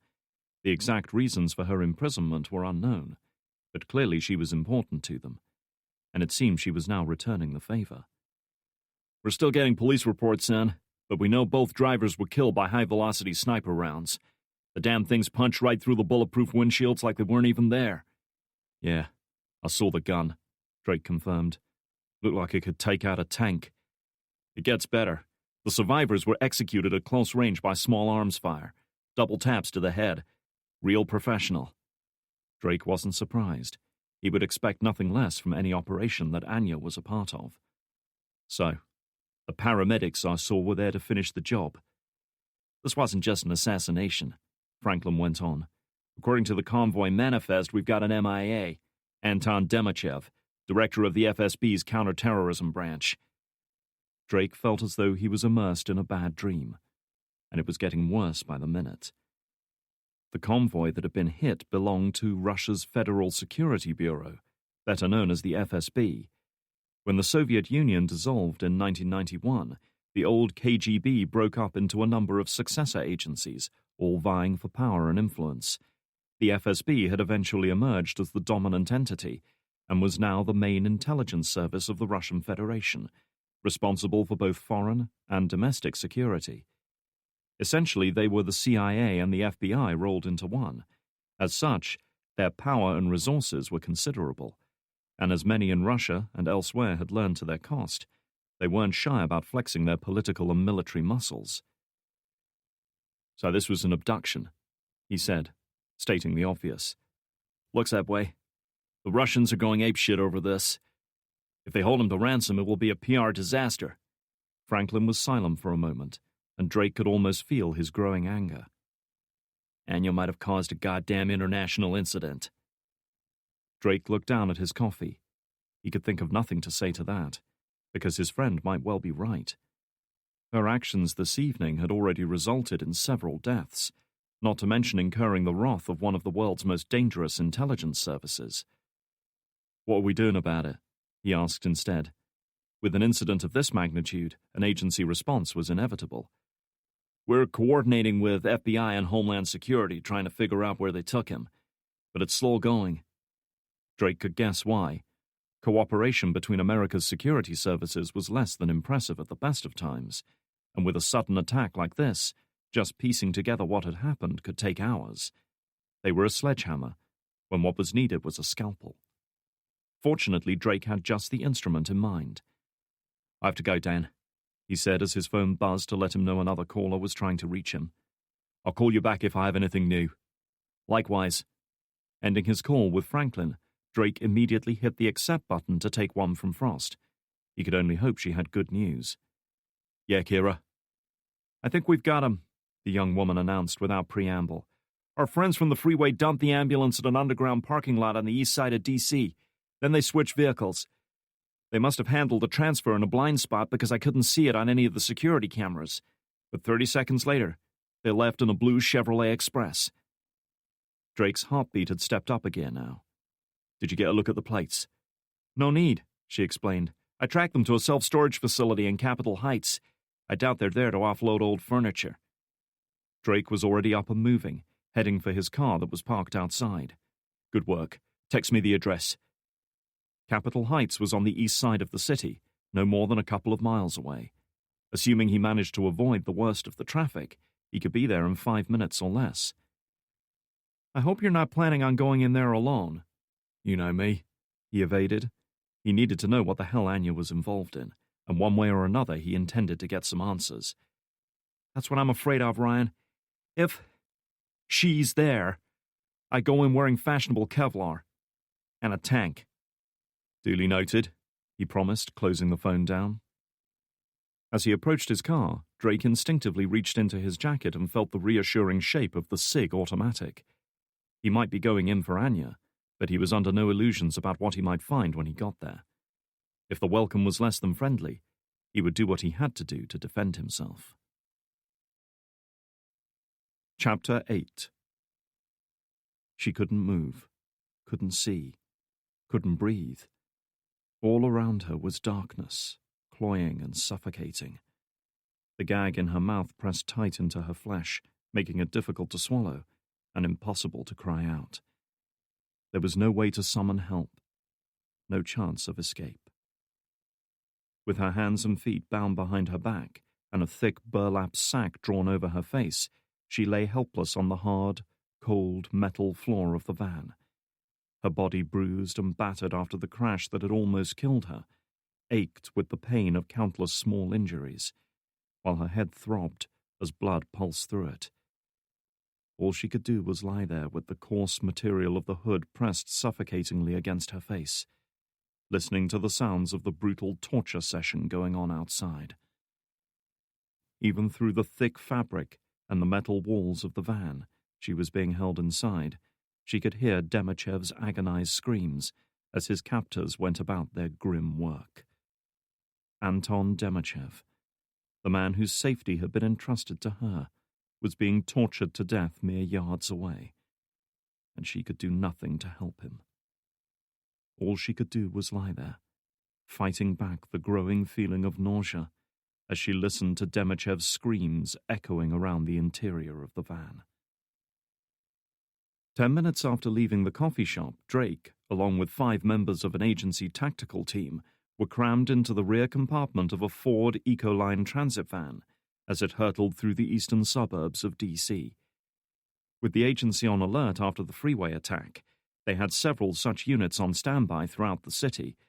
A call to Franklin was all it had taken to place the nearest one at Drake's disposal for a limited duration.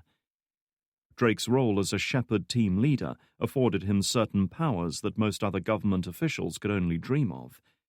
He could pass through U.S. airports without being searched, enter most government buildings without difficulty, and even commandeer police and military resources in pursuit of his objective. It wasn't something he was expected to make use of on a regular basis, and such authority was always strictly monitored, but it did allow him to cut through a lot of red tape in a hurry. Police and FBI units were converging from all over town to establish a perimeter around the site and support them, but so far they had the lead. If they moved fast, there was a chance they could end this thing quickly, capture the instigators of a major terrorist attack, and perhaps even recover Demichev alive. How Anya would fit into this equation remained to be seen.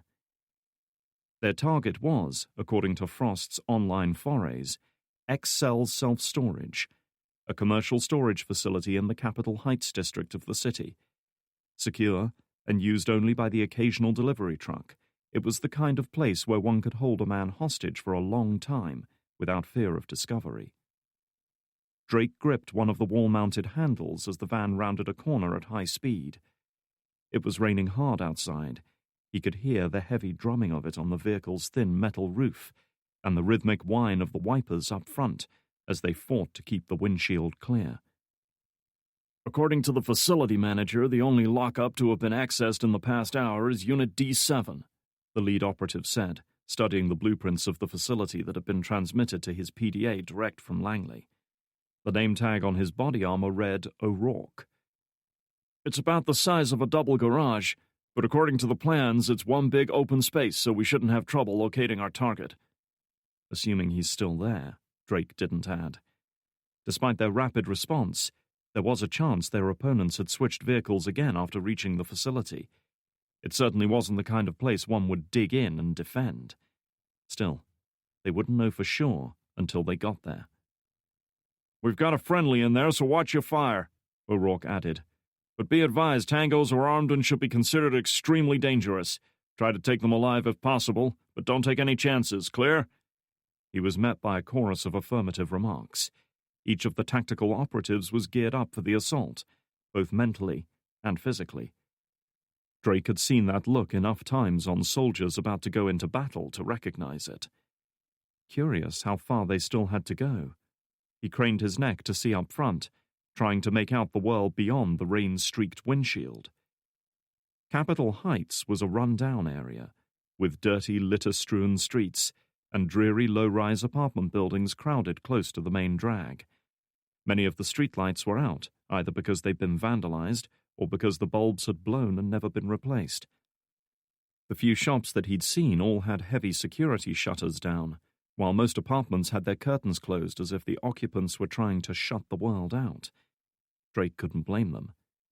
The cars were mostly old Buicks and Chevys, all battered and poorly maintained, like everything else around here. There weren't many people out on the streets given the weather conditions, but a brave few souls trudged doggedly onwards, heads down and shoulders hunched against the rain. They looked as miserable as the buildings around them. Christmas hadn't yet come to Capitol Heights, it seemed. Turning his attention back to the tactical team leader, he leaned forward and tapped O'Rourke on the shoulder. So, what's the plan? Simple breach, sir. We go in hard through the front door, use flashbangs to cover our entry, and secure Demichev as fast as possible. With luck, we can take them by surprise. What if they make a run for it? O'Rourke shrugged. There's nowhere for them to go. The entire facility is surrounded by chain-link fence and security cameras. Only way in or out is through the main gate, and we'll have that covered. He paused, bracing his large frame, bulked out by body armor against the wall as the van swerved. As their course stabilized, he reached into a bag by his feet and handed Drake one of the little portable radio units the assault team wore. "Take this. It's already tied into our radio net." The unit was familiar enough to Drake, similar to the ones he'd used as a Shepherd operative during similar assaults. The microphone was attached to a Velcro strap that wrapped around the throat, so that it picked up the actual vibrations in the user's voice box and allowed them to be heard clearly, even when surrounded by loud ambient noise. After strapping the unit in place and checking it was switched on, he hit the transmit button. "Radio check." O'Rourke nodded. "Good copy." "This is it," the driver called as they began to slow down. 10 seconds. Sure enough, the drab grey housing of Capitol Hill had given way to drab grey commercial storage units, essentially long brick sheds of varying size, with corrugated iron roofs and rolling steel shuttered doors.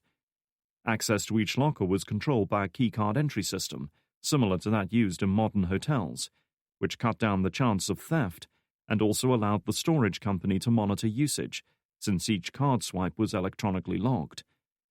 Alerted in advance of their arrival, the lone security guard manning the main gate had made sure the barrier was open, allowing them to drive right through and into the network of storage lockups unhindered. Their van was disguised as a regular commercial goods vehicle, hopefully allowing them to park near the lockup without raising suspicion.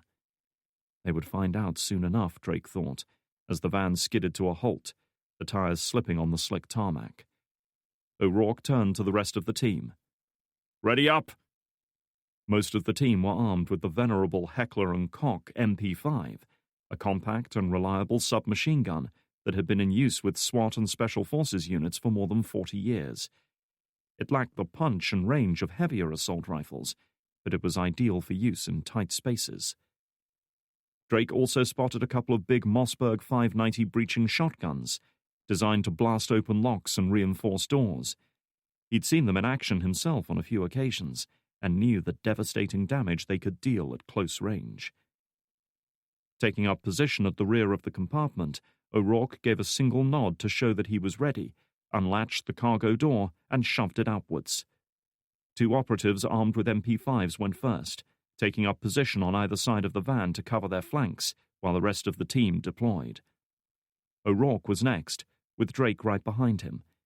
Leaping down onto the wet tarmac, he immediately found himself in the midst of the heavy downpour. Doing his best to ignore the freezing rain that was quickly soaking into his clothes, he turned his attention to the storage lockers around them.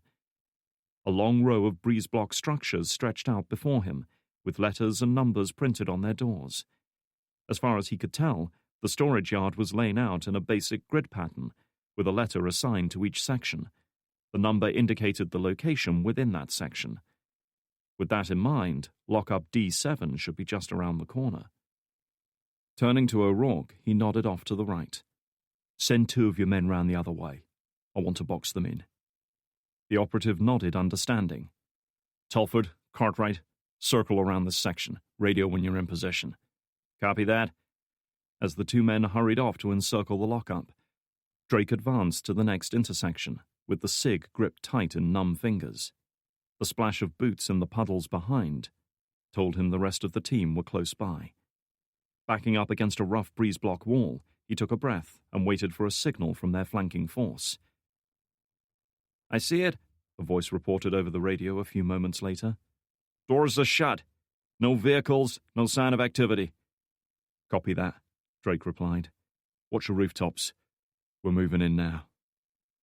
Drake had been in this situation countless times before, preparing to make entry to a building with no idea what was going to be on the other side of the door, wondering if they were going to be fired upon at any moment, anxiously watching every corner, every shadowy recess.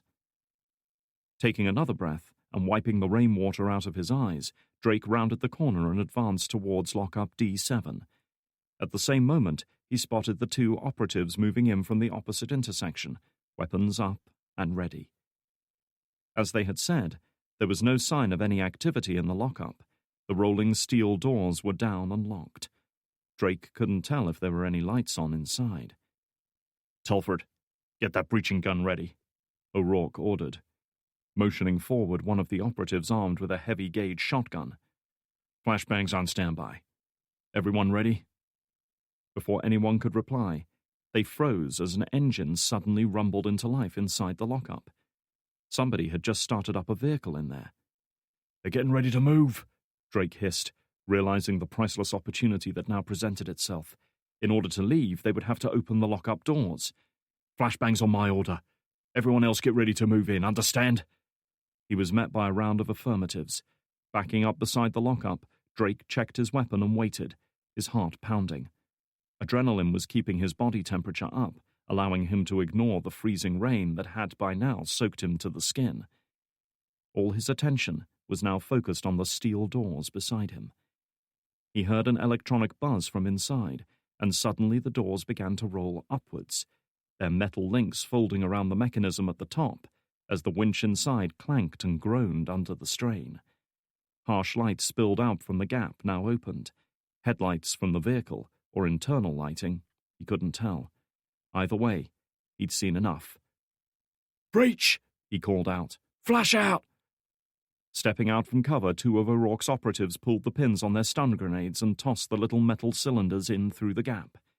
There was a pause, perhaps a second or so, followed by twin explosions that echoed around the confined space of the storage lockup like the crack of thunder.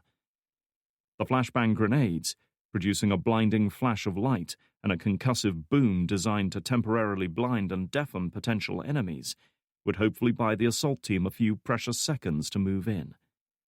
They didn't waste a heartbeat. "Go! Go!" Drake yelled, ducking beneath the doors that were still rising, his weapon immediately sweeping the interior of the storage lockup. The reek of burned chemicals from the grenade stung his eyes and nostrils, but he ignored it, concentrating instead on taking in his surroundings. The big storage lockup, bare brick walls and a corrugated metal roof, was dominated by the blue Chevrolet Express van that sat to one side, its bodywork still dripping from the recent rain. The engine was idling, the headlights almost blinding in their intensity. Yet even as he advanced, he saw a figure stagger out from behind the vehicle. Dressed in a set of plain blue overalls that reminded Drake of a courier or delivery company, he was holding one hand against his ear and blinking furiously. Clearly the blast from the flashbang had deafened him and probably overloaded the photoreceptors in his eyes. His unsteady gait suggested the grenade had also disturbed his equilibrium. "Don't move!" Drake yelled, leveling his weapon at the man's center mass. "Get down on the ground!" But his target had no intention of surrendering. Drake saw him reach for something in his overalls, saw the glint of a weapon as he brought it up to fire. There was no choice. Without hesitation, Drake put 2 rounds in his chest, the SIG kicking back in his hands as the rounds discharged. He saw an explosion of red mist exit from the man's back, heard an almost surprised grunt, and just like that, he went down. "Tango down!" Drake shouted, advancing towards him and kicking the weapon clear of his grasp. He didn't have time to examine it in detail, but it looked like an automatic of some kind. "Secure the van!" "Roger that," O'Rourke replied. "No other tangos in sight." Drake's eyes swept the darkened room, looking for more targets. As O'Rourke had suggested on the way here, the storage lockup was one big open space about 8 yards square, big enough to hold a couple of delivery trucks parked side by side, but in this case, more or less empty. Nowhere to hide. The internal lights were switched off. The only illumination was provided by the dim red glow of the van's rear lights. "Clear left!" another operative called out. He heard a click and a faint groan as the van's cargo doors were hauled open. "Vehicle's clear. Nothing inside." But that didn't interest Drake now. His attention was focused on the lone figure strapped to a cheap plastic office chair in the far corner of the room. The prisoner wasn't moving, and from what he could see in the crimson glow of the vehicle taillights, he doubted he or she ever would. "I've got something over here," he called out. "Far corner, bring some light." Flashlight beams pierced the gloom around him, illuminating the chair's inhabitant, though Drake quickly caught himself wishing they hadn't. They had found Demachev all right, or what was left of him. Stripped to the waist, his expensive suit thrown idly to one side, the FSB's director of counter-terrorism bore the grim hallmarks of the torture he'd endured. His head lolled back, no longer supported by conscious effort, his eyes staring blankly at the roof as raindrops continued to patter off the thin sheet metal. His face was battered, bruised and swollen, rendered almost unrecognizable by the terrible beating he had taken, while 3 fingers of his right hand were missing, sliced off by a pair of wire cutters that was now lying on the concrete floor, covered in blood. Looking down, Drake could see that the man's left foot had been given similar treatment. All 5 digits had been crudely snipped off. His throat, too, had been cut, likely to finish the job. The angle of his head had pulled open the gaping wound, exposing the torn flesh and severed windpipe. Drake opted not to devote too much attention to that. Instead, he tried to take in the scene as the sum of its parts, concentrating on each detail and gleaning what information he could from it. Out of all the injuries inflicted on him, the one which drew Drake's attention was the series of deep lacerations across Demachev's chest. Carved into his flesh, with a sharp blade, was a single word written in Cyrillic. Drake was familiar with a few words in that language, but this wasn't one of them. He inhaled, tasting the pungent odor of human excrement. He guessed Demachev had soiled himself, probably at the point of death. It was an unpleasant reality of executions like this, and far from rare. "Poor bastard," he heard one of the operatives remark. "Carved up like a fucking roast." "It's in Russian. Any idea what it says?" O'Rourke asked. "You got me, sir." Drake was no longer listening. Instead, his attention had been drawn back to the floor at Demachev's feet, where the wire cutters and the body parts they had been used to remove were lying scattered around. Amongst the gruesome remains he saw something else, small and black, gleaming in the glow of the operatives' flashlights. Something that had no rightful place there. "Give me a torch, would you?" he said, motioning to O'Rourke. The man glanced up, disturbed from his inspection of the body. "Huh? Your flashlight," Drake repeated irritably. "Hurry." Catching the portable light that O'Rourke tossed to him, Drake knelt down to examine what appeared to be a black wooden chess piece, sitting alone on the floor. It was a rook, intricately carved and quite old judging by the wear around the top, where countless hands had picked it up and moved it over the years. O'Rourke knelt down beside him to examine it. "Whoever did this is one seriously messed up individual," he decided. "This is a Russian thing, leaving chess pieces of murder scenes." "Russian mafia," Cartwright said, nodding sagely as if he was an authority on such matters. Drake said nothing as he considered everything he'd seen. Like the word carved into Demachev's chest, the chess piece clearly meant something to whoever had planted it. What he needed was to understand the message this person was trying to convey, and why. "There was more to this than a simple murder," he said at length. "This man was tortured systematically. They wanted information from him." O'Rourke had heard enough. His job had been to secure the scene, not to ponder the motivation of the men who had created it. Leaving Drake, he rose up and hit the transmitter on his radio. "Charlie, you copy this?" "Roger that," came the reply. "Call it in. We found the hostage. He's confirmed KIA. 1 Tango down. Get forensics down here to start a sweep." He released the transmit button on his radio. "And will someone kill that goddamn engine before we all suffocate?" The van's exhaust fumes were slowly building up inside the lockup, creating a choking haze that was making it difficult both to see and breathe. As one of the team leaned into the cab to switch off the idling engine, Drake made his way over to the man he'd just taken down. He was lying sprawled on the ground where he had fallen. His blue overalls were stained crimson with blood from the twin chest wounds, and his eyes were blank and staring, seeing nothing. Drake felt no remorse at having killed him. The moment he'd gone for his weapon, he'd sealed his fate. Instead, Drake concentrated on examining him. As far as he could tell, the man was in his mid-40s, neither tall nor short, though with a noticeably stocky build. His receding hair was close-cropped, his face wide and strangely flattened. His ruddy complexion was already starting to pale from blood loss. Drake was about to unzip his overalls to look for some form of ID when the engine at last fell silent. Drake, however, made no move to continue his examination. He had stopped, head cocked slightly, as he listened for something. A muted thumping sound. The hammer of fists against metal. It was coming from inside the van. His eyes opened wider as he looked up at O'Rourke. "You said the van was clear." "It is," he confirmed. "There's nobody in there." Frowning, Drake rose to his feet and strode over to the vehicle, pulling the doors open once more to survey the interior. As O'Rourke said, there was nobody inside. The only thing in there was a loose piece of plastic sheeting laid across the floor, perhaps to protect delicate cargo from damage during transit.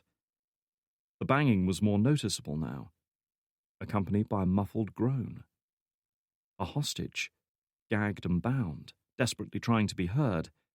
O'Rourke and the rest of the team had gathered around, all of them having heard the same thing.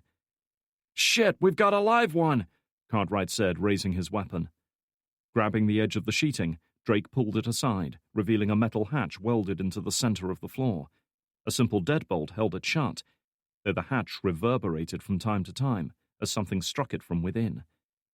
Gripping the SIG tight, Drake clambered up into the cargo area, reached out and grasped the bolt.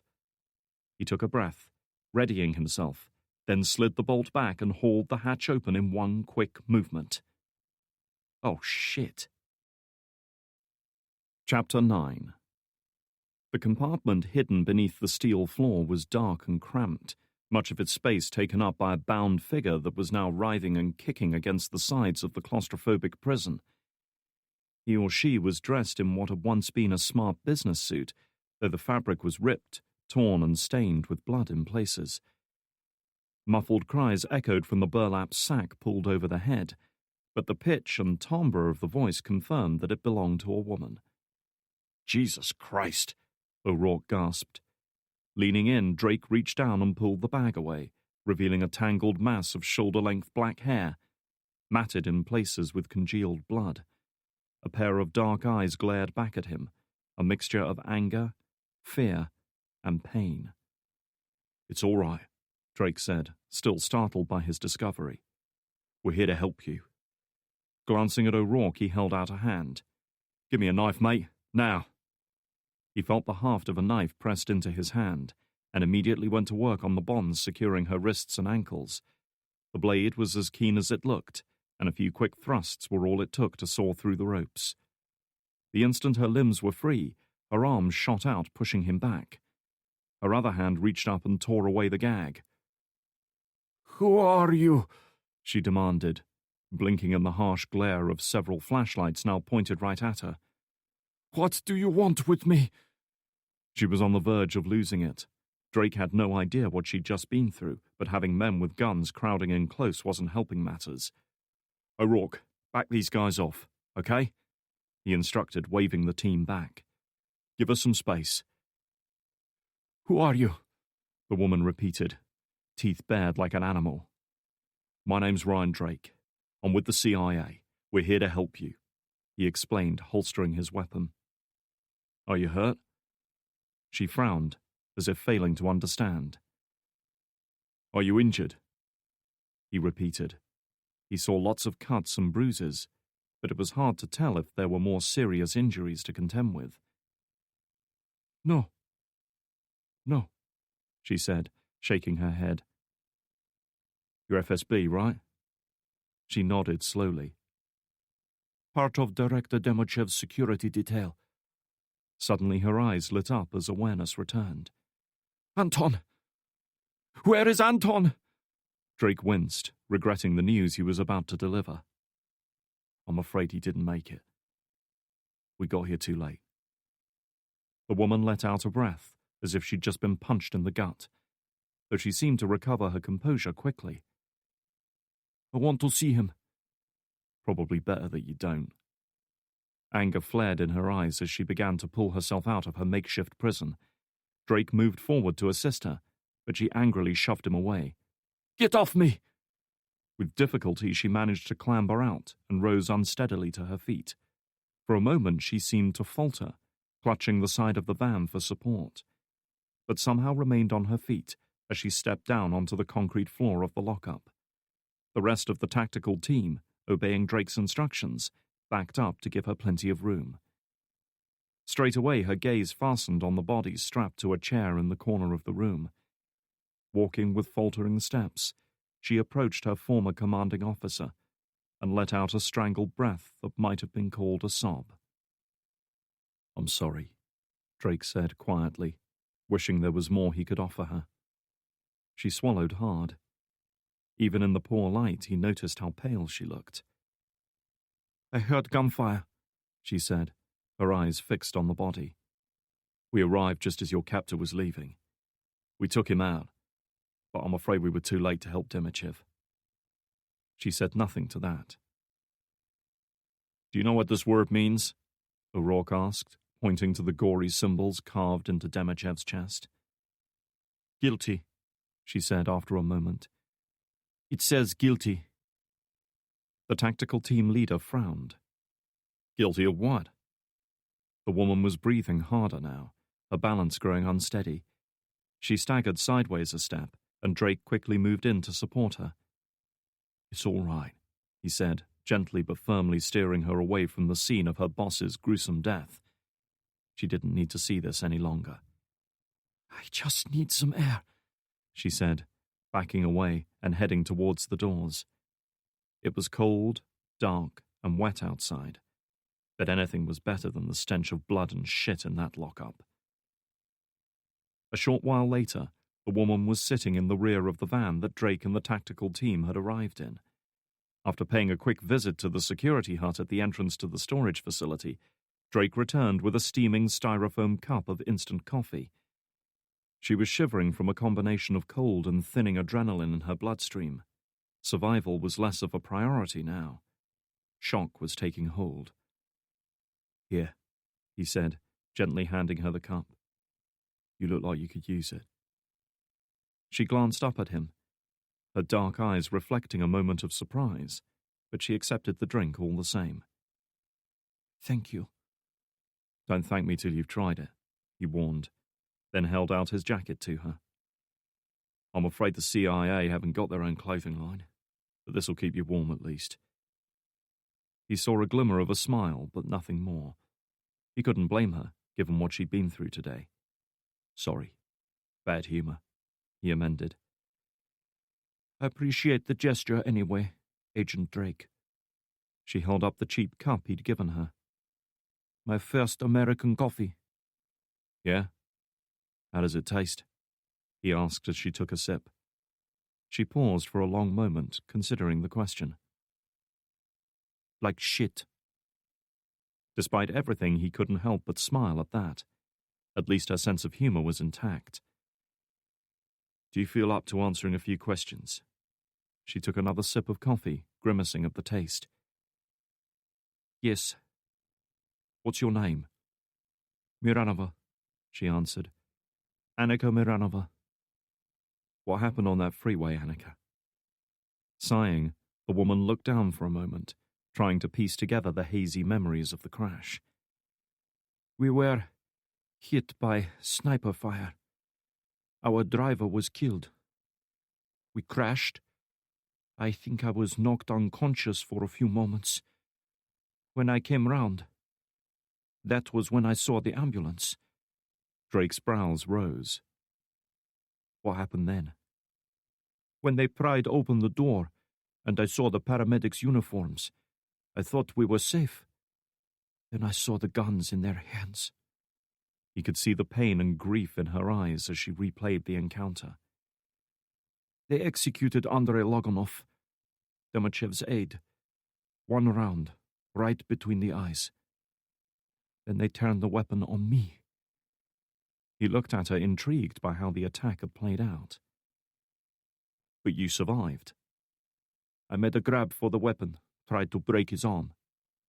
The gun went off." Reaching down, she pulled her shirt up to reveal the slate-grey material of a Kevlar vest. "The vest stopped it. but I was thrown to the other side of the car and winded.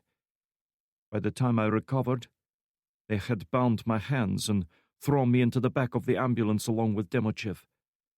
We changed vehicles at some point because the two of us were forced down into that compartment beneath the floor. I could hear him breathing beside me, though I suppose he had been gagged just as I had. Then, when we arrived here, they took him. She clenched her teeth, impotent anger flaring up inside her. It was my job to protect him, and I did nothing. Drake sympathized, but self-pity would have to wait for now. He needed information. How many were there? 3 that I saw before they put the hood over me. There may have been others. And they were speaking English or Russian? She shook her head slowly. I don't know. I heard none of them talking. They knew what they were there for. They did not waste time communicating. Do you think you could describe them to one of our artists?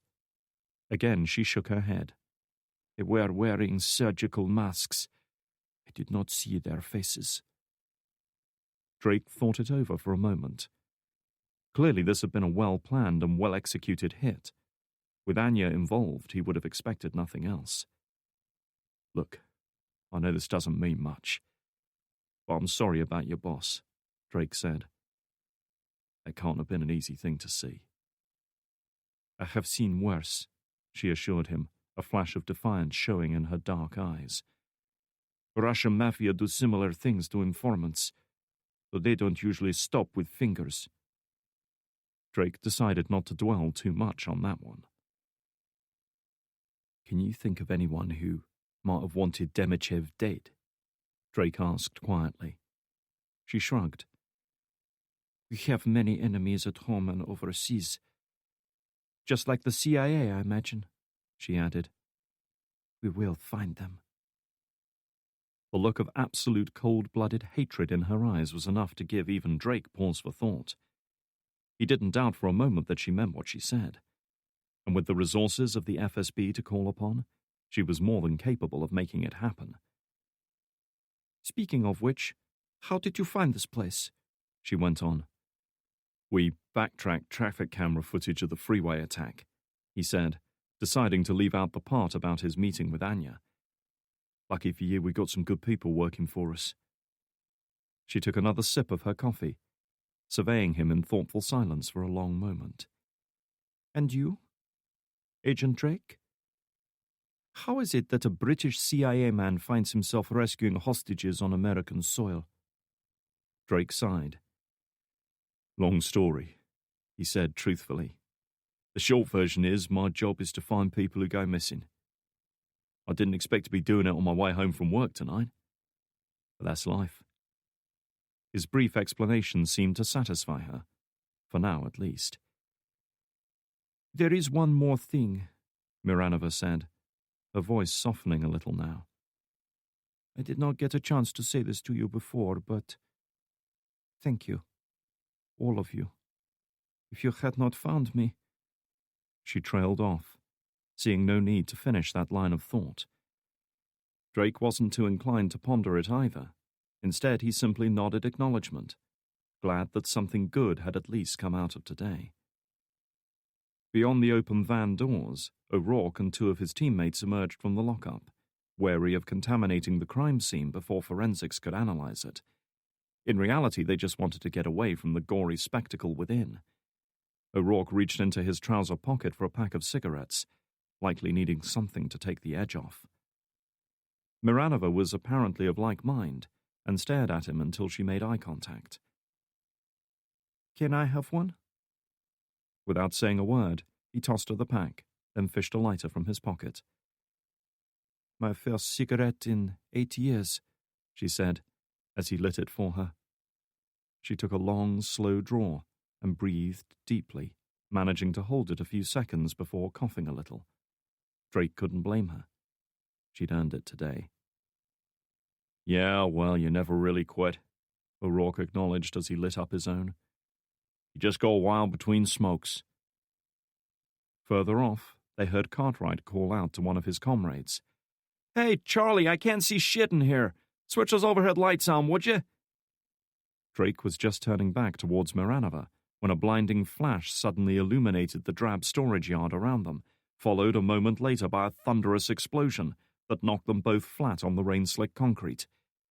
Stunned and half-deafened by the blast, Drake shook his head and looked over at what remained of the lockup. Smoke and flames from the Chevy's fuel tank were billowing from the shattered roof, impervious to the rain that was still falling steadily all around them. The heat was causing his skin to prickle at such close range. The lockup must have been rigged with explosives linked into the mains lighting circuit. The moment they'd flicked the switch, it had set them off. Only sheer luck had found Drake and the others outside when the bomb went off. Beside him, O'Rourke and his two teammates were rising unsteadily to their feet, staring in disbelief at the raging inferno that was all that remained of the storage lockup, the van, Demichev, and their unlucky comrade. Drake turned away, preferring not to look at it. Only now was he starting to realize what they were up against, the war they had become embroiled in. This evening was rapidly going from bad to worse, and he had no idea where it was going to end. Samantha McKnight was lying curled up on her living room couch, a half-empty glass of white wine and a weighty leather-bound copy of Dostoevsky's Demons resting side by side on the coffee table before her. Outside, wind-driven rain and sleet lashed against the window of her apartment, the cold winter night making her all the more glad of the warm, snug apartment she now called home. The book was a gift from her grandfather, part of the complete set that lurked menacingly on the top shelf of her bookcase. An avid reader, he had given her the daunting stack of books on her 16th birthday, making her promise to read them all. He hadn't lived to see it, but she was slowly making good on her promise.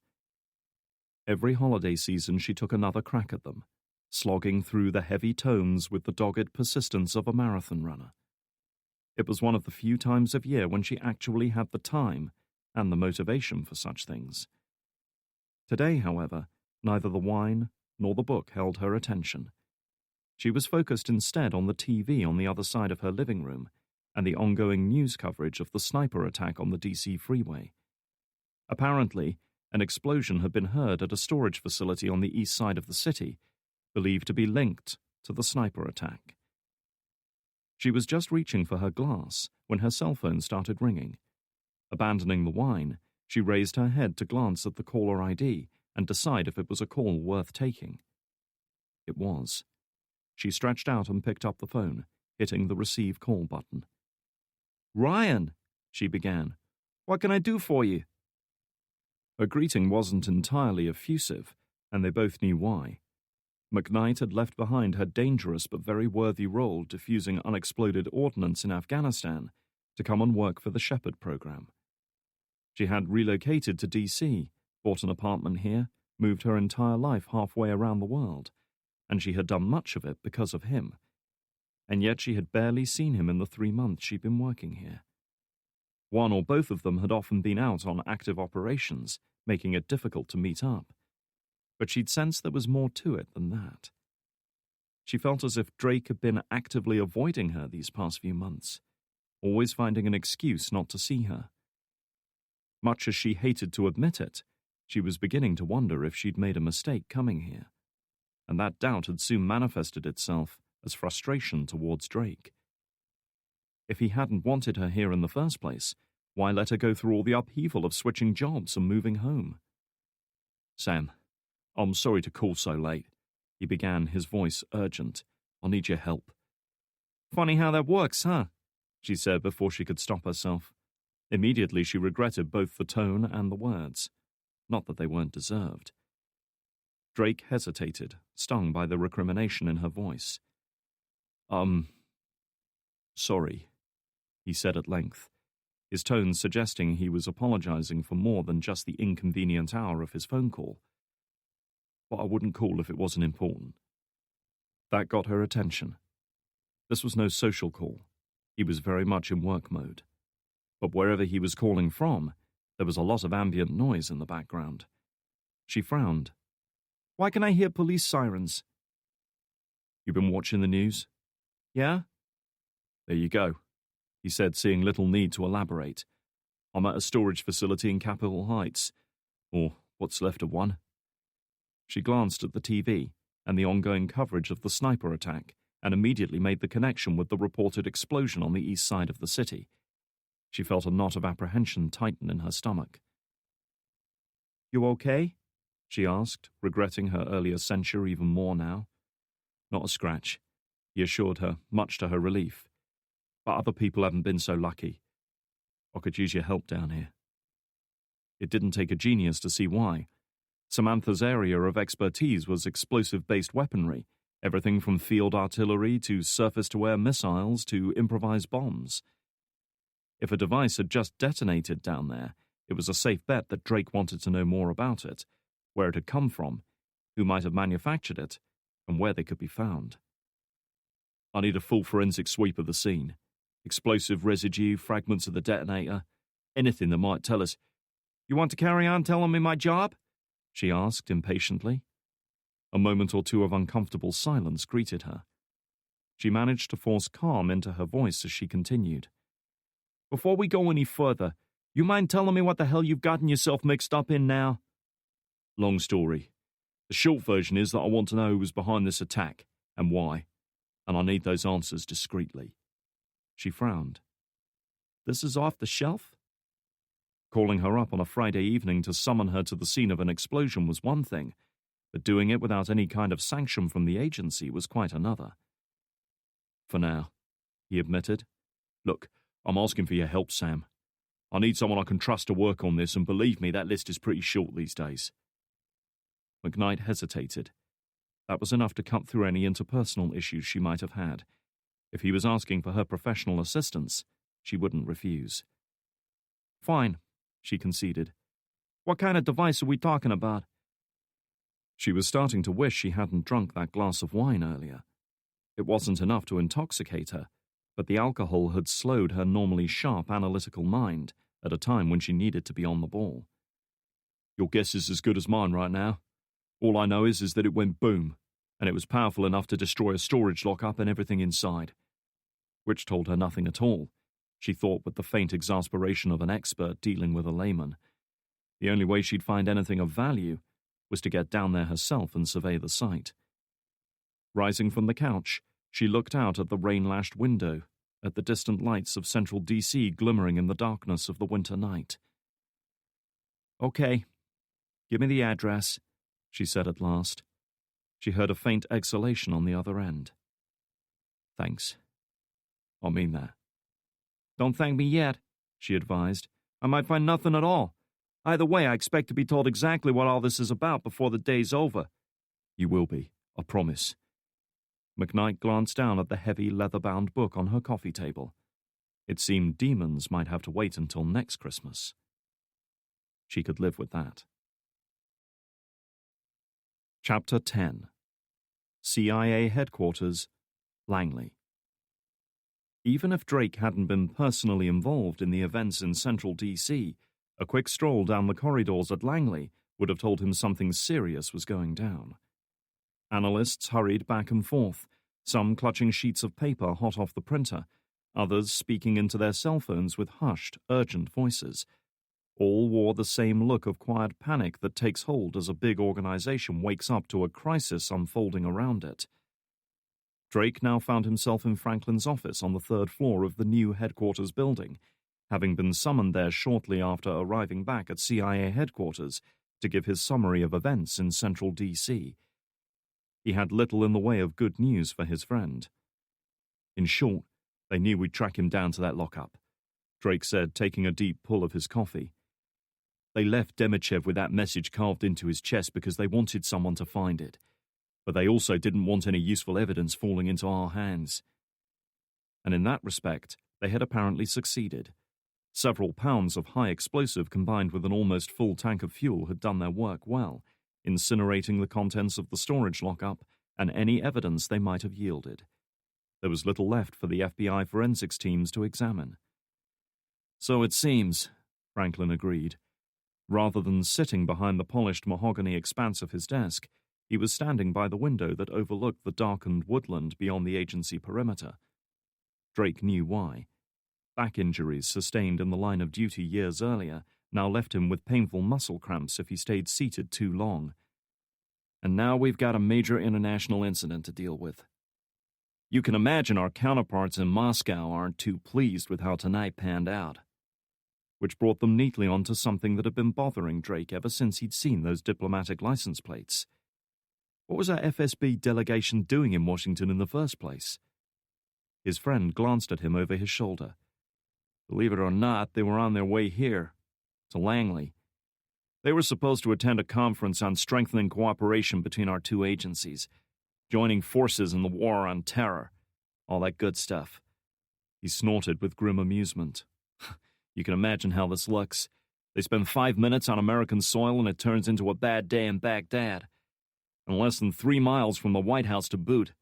The FBI, the Secret Service, they're going apeshit over this. Drake couldn't blame them. An attack of this scale in the nation's capital was enough to ruin anyone's day, particularly if foreign diplomats were involved. And all because of one woman, Franklin added with a pointed look. Anya's a soldier, not a terrorist, Drake said, refusing to countenance such thoughts. She would never kill innocent people. Franklin leaned forward. You sure about that, Ryan? She's a rogue agency operative who spent 4 years in solitary confinement in a Russian jail. She could very well be psychologically unbalanced. At the very least, she has a clear grudge against the Russian government and the training and experience needed to act on it. And you said yourself, she was at the sniping point. Think how this would look to anyone else. It was difficult to argue with that reasoning. Anya was certainly a ruthless and highly trained operative who wasn't afraid to use both of those attributes when they were needed. But even he had difficulty believing she would stage an attack on a freeway packed with innocent civilians for no reason. I know how it must look, he conceded, but Anya's no murderer. I'll bet my life on that. Whatever her part in this is, she must have her reasons. And she hasn't contacted you before today? Franklin asked. She hasn't made any attempt to send you a message or communicate in any way? Seeing Drake's look, he added, You know I have to ask. Drake shook his head. He'd heard nothing from Anya since his return from Afghanistan 4 months ago. There had been no sightings of her, no activity, nothing. She had dropped off the face of the earth.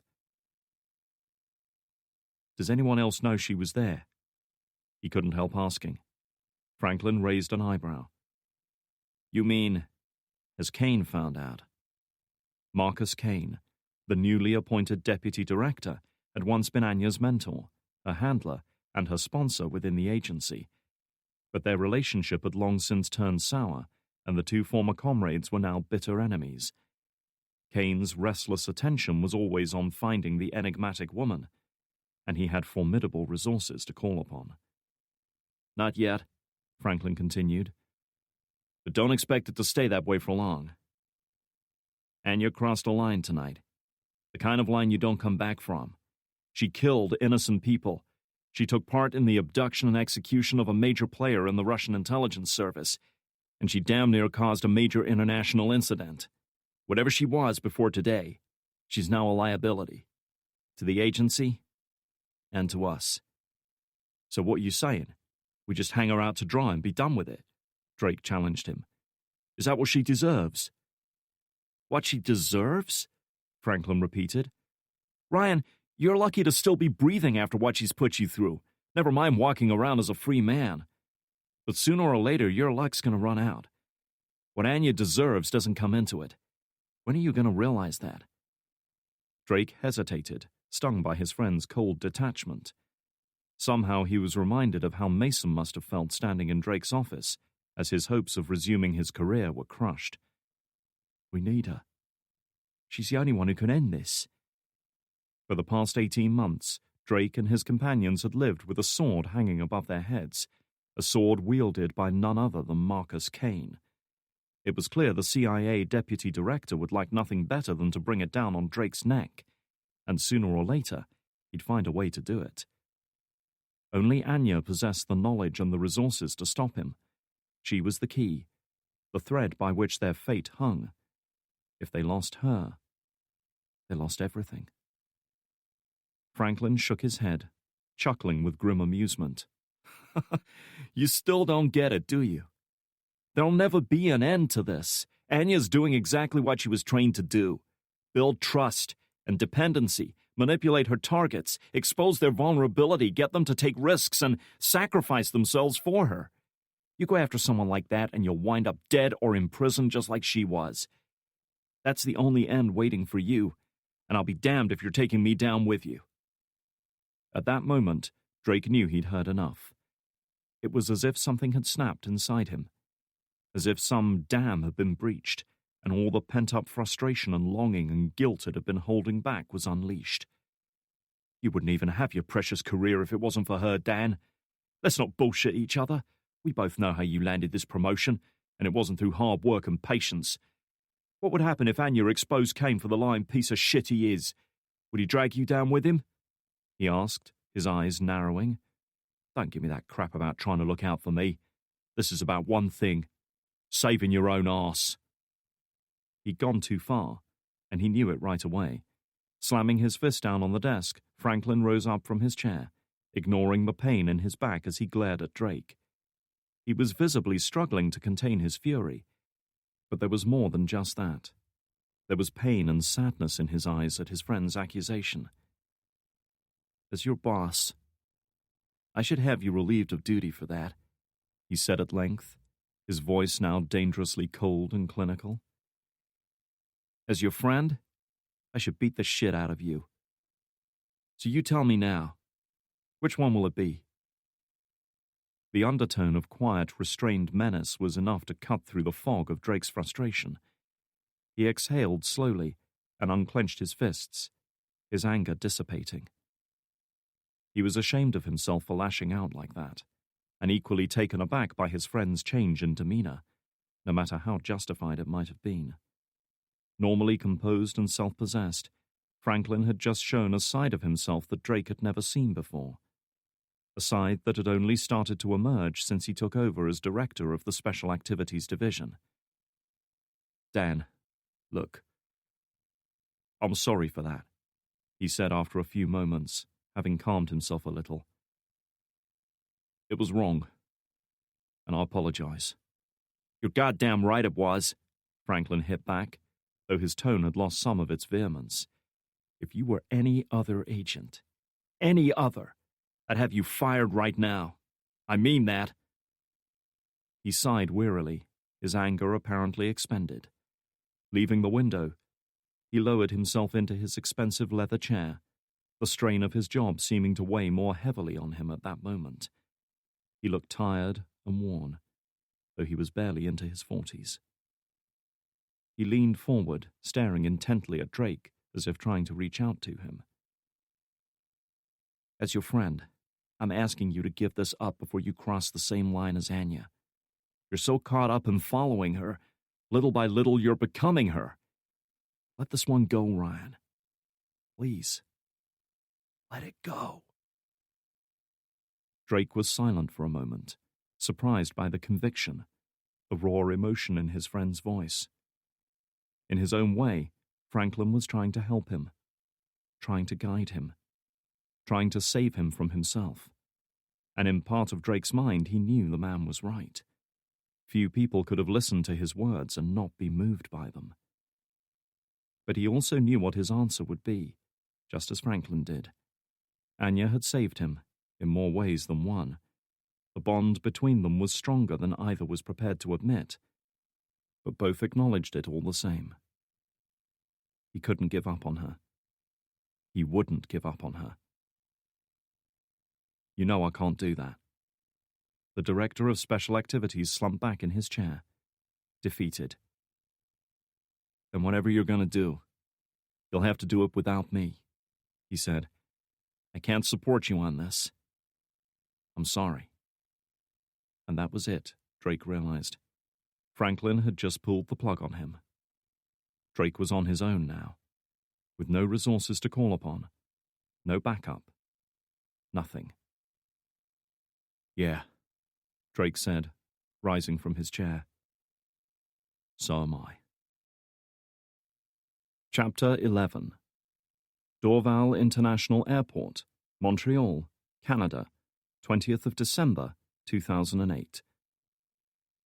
3 o'clock in the morning was a graveyard shift by anyone's standards, but like any major airport, Montreal International's food outlets never shut down completely. No matter how ungodly the hour, there was always someone around who needed to eat or drink.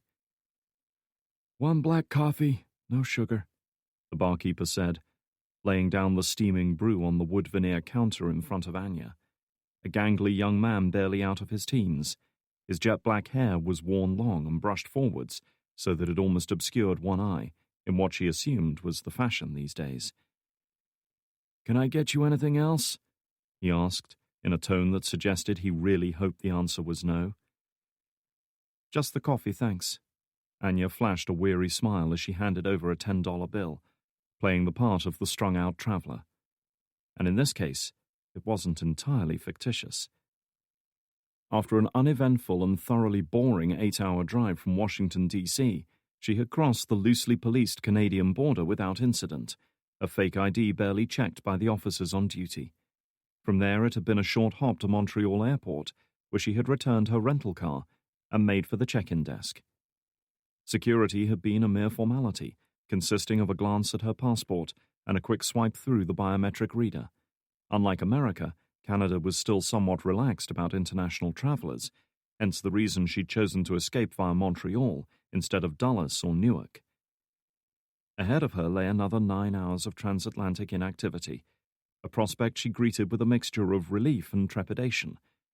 On the one hand, it would mean a chance to grab some much-needed rest, but on the other, it would mean being stuck on an aircraft over which she had no control. She'd always disliked flying, and that sentiment had only increased in recent years. She hated the cramped seating, the dry, stale air, the press of humanity all around her, and most of all, the feeling of imprisonment that descended on her every time the outer hatch sealed shut.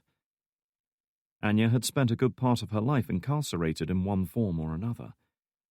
And as loath as she was to admit it, those experiences had left their mark on her, both physically and emotionally. She pushed those thoughts aside as she took her first sip. She wasn't particularly thirsty, but like most travelers with time to kill before their flight, grabbing a coffee just seemed like the thing to do. Most of the retail outlets were closed anyway.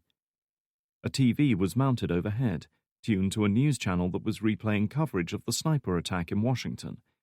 Anya was careful to keep her attention elsewhere, lest the barkeeper see something in her eyes that stuck with him. She had no desire to dwell on the gory results of her handiwork. "Ma'am?" She looked up from her coffee, instantly on edge. Perhaps she hadn't guarded her expression as well as she'd thought. Or perhaps the CIA had just released a picture of her to the world's media, and her friend behind the bar was about to pick her up on it.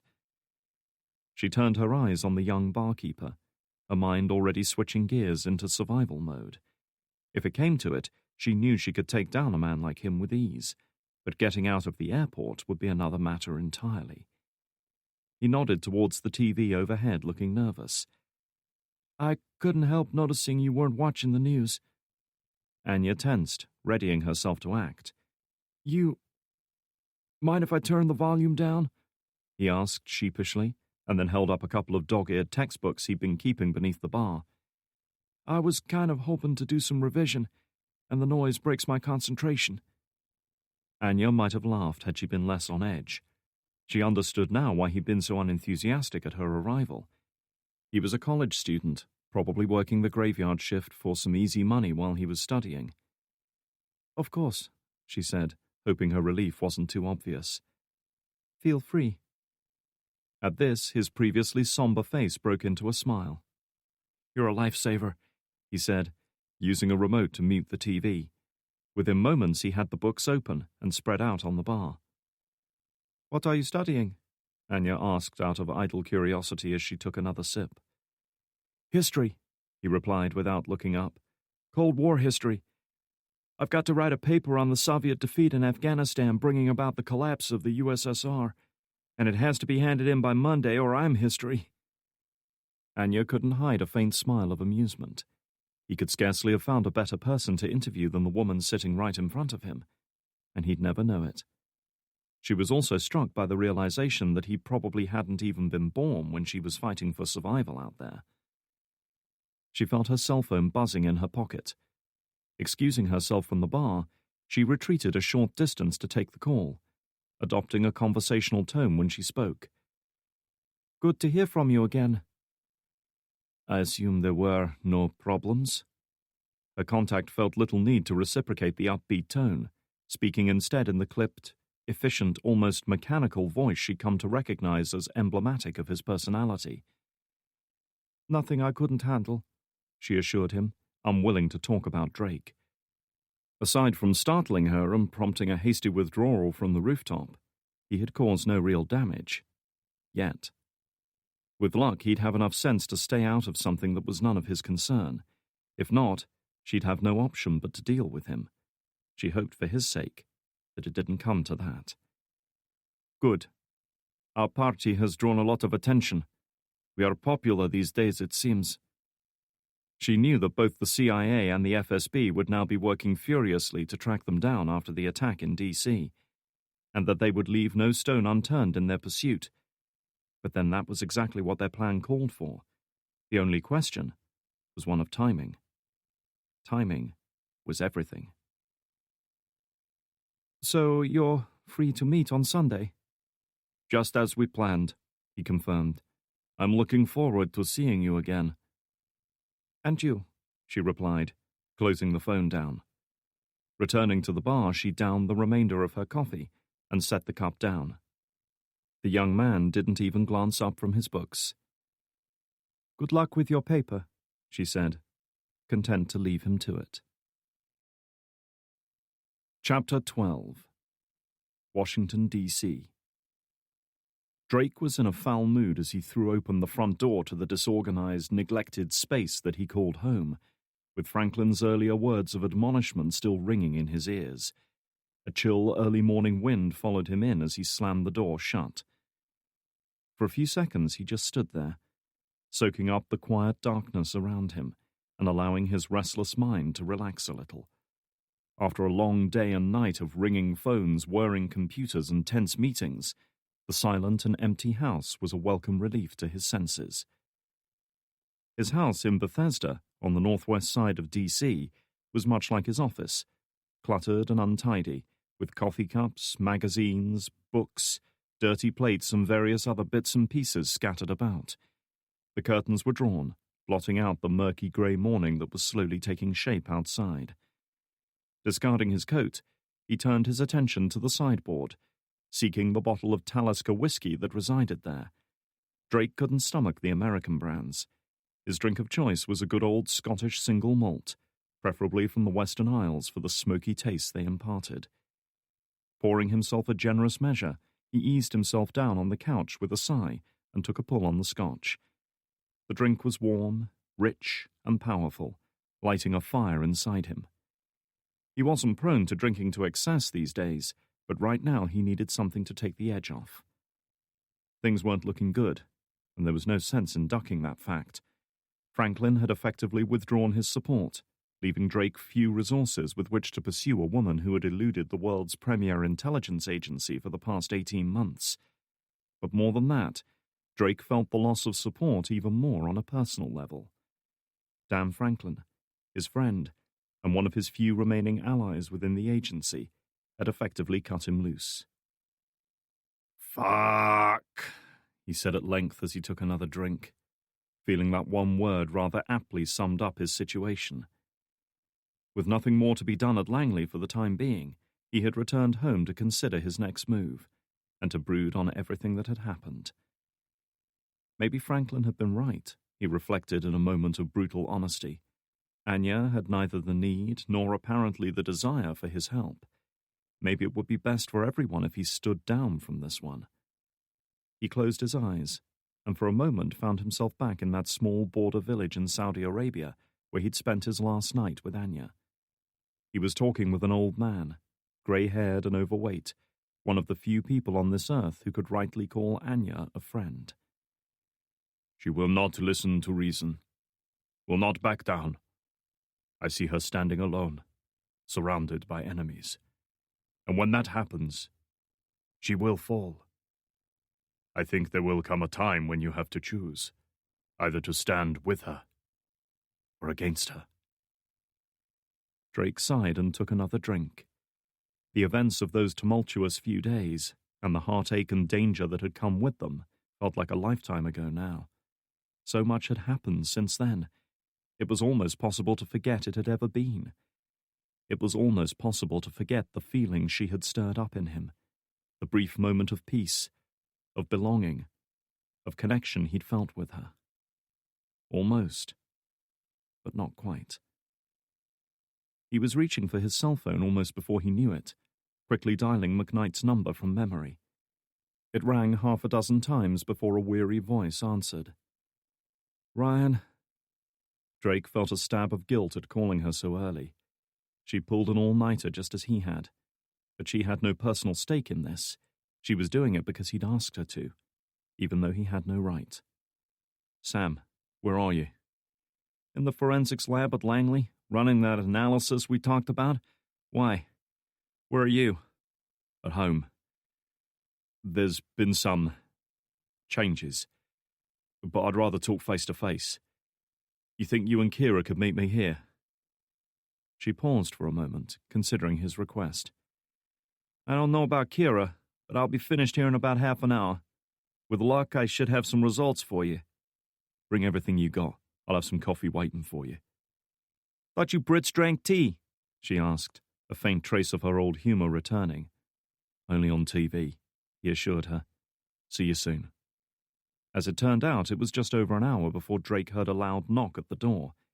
He'd had enough time to shower and change clothes, and although this had done nothing to remedy his lack of sleep, it had at least made him feel a little more on the ball. The knock was repeated, louder this time. "I'm coming," he called, pulling a t-shirt on as he made for the front door. "Then move your ass," an angry female voice retorted, definitely not McKnight, "before I freeze mine off." Unlocking the door, Drake was practically barged aside as Frost pushed her way in, closely followed by a gust of cold wind.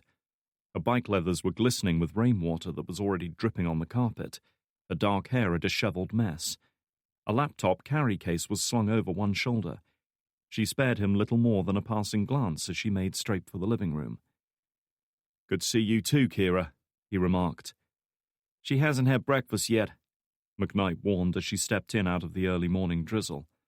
Unlike her leather-clad companion, she was dressed in casual jeans and a black winter coat, the collar turned up against the chill breeze. Drake made a face as he motioned towards the living room. "Bad news for all of us." Frost had already made herself at home, tossing her jacket aside and flopping down on the couch where she unpacked her laptop. She also removed a curious-looking device from her carry case, set it down on the coffee table, and switched it on. Resembling a walkie-talkie with 4 separate plastic aerials protruding from its top, it was a portable signal jammer, designed to disrupt any electronic surveillance equipment within 50 yards. A single green light on the side confirmed the jammer was on and functioning. The house, and everything in it, was now immune to any form of electronic eavesdropping. It wasn't the first time they had resorted to such measures, particularly when it came to Anya. This was one conversation that they certainly didn't want Marcus Kane to find out about. "I love coming here, Ryan," Frost said as she glanced around at the disorganized living space. "Makes my place seem like a palace." "Yeah, well, I suppose everything seems big from your point of view," he remarked to the diminutive specialist moving behind the breakfast bar to fire up the coffee machine. He guessed they could all do with some. "So, how did things go with Dan?" McKnight asked, guessing that this was part of the reason he was at home, and not at Langley. Drake glanced up as the machine started to dribble black liquid into the first cup. "Put it this way, I wouldn't count on any more support from his end.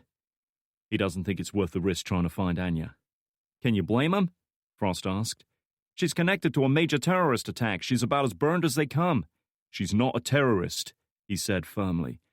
"She must have had a reason for this."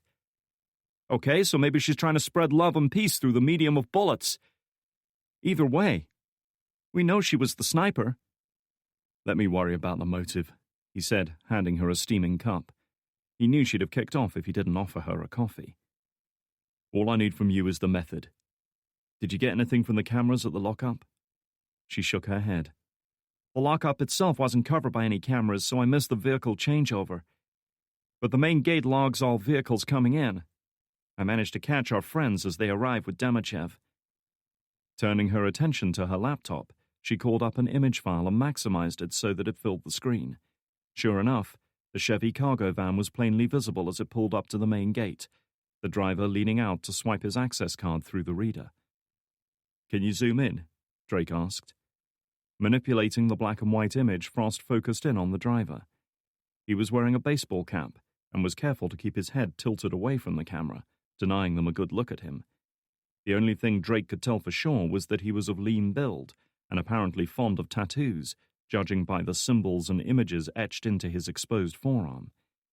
There was scarcely a square inch of skin left untouched, and he had a feeling he knew why.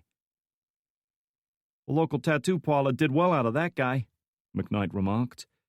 Those aren't professional, Drake said as he surveyed the crude, hand-inked images. Those are prison tattoos. Russian. Tattoos were a big thing in Russian prison culture. The arcane and seemingly random pictures and symbols forming a complex and richly diverse language that could reveal a great deal about their owner. Drake had seen more than a few in his time. After all, many of the warlords and organized crime leaders the agency operated against had spent time in Russian jails. Seeing one he recognized, he looked at Frost again. Can you zoom in any tighter on his hand? Increasing the resolution to maximum, Frost focused the screen on the driver's outstretched hand. The image now rendered grainy and pixelated by her efforts. But sure enough, a single word had been etched into his skin in simple, bold letters. CEBEP. What's that? The young woman asked. It's a Russian word for north, Drake explained. Our friend there did time in a Siberian prison. She said nothing, though for once she actually looked impressed with his insight. And the devil? McKnight prompted, nodding to the image of a demon near his wrist. That's for someone who holds anger and hatred towards the government. Figured as much, Frost said. Shame he didn't get his name and address on there too. Would have made our job a lot easier. Drake folded his arms. The tattoos might have given an insight into the man's background, but not his identity. Or more importantly, his intentions. What about the vehicle they left in? Did we get any images of that? The young specialist shook her head. This place wasn't exactly Fort Knox. They only log vehicles as they enter. They must have brought it in at some point to have it standing by. No shit, but it could have happened weeks or even months ago.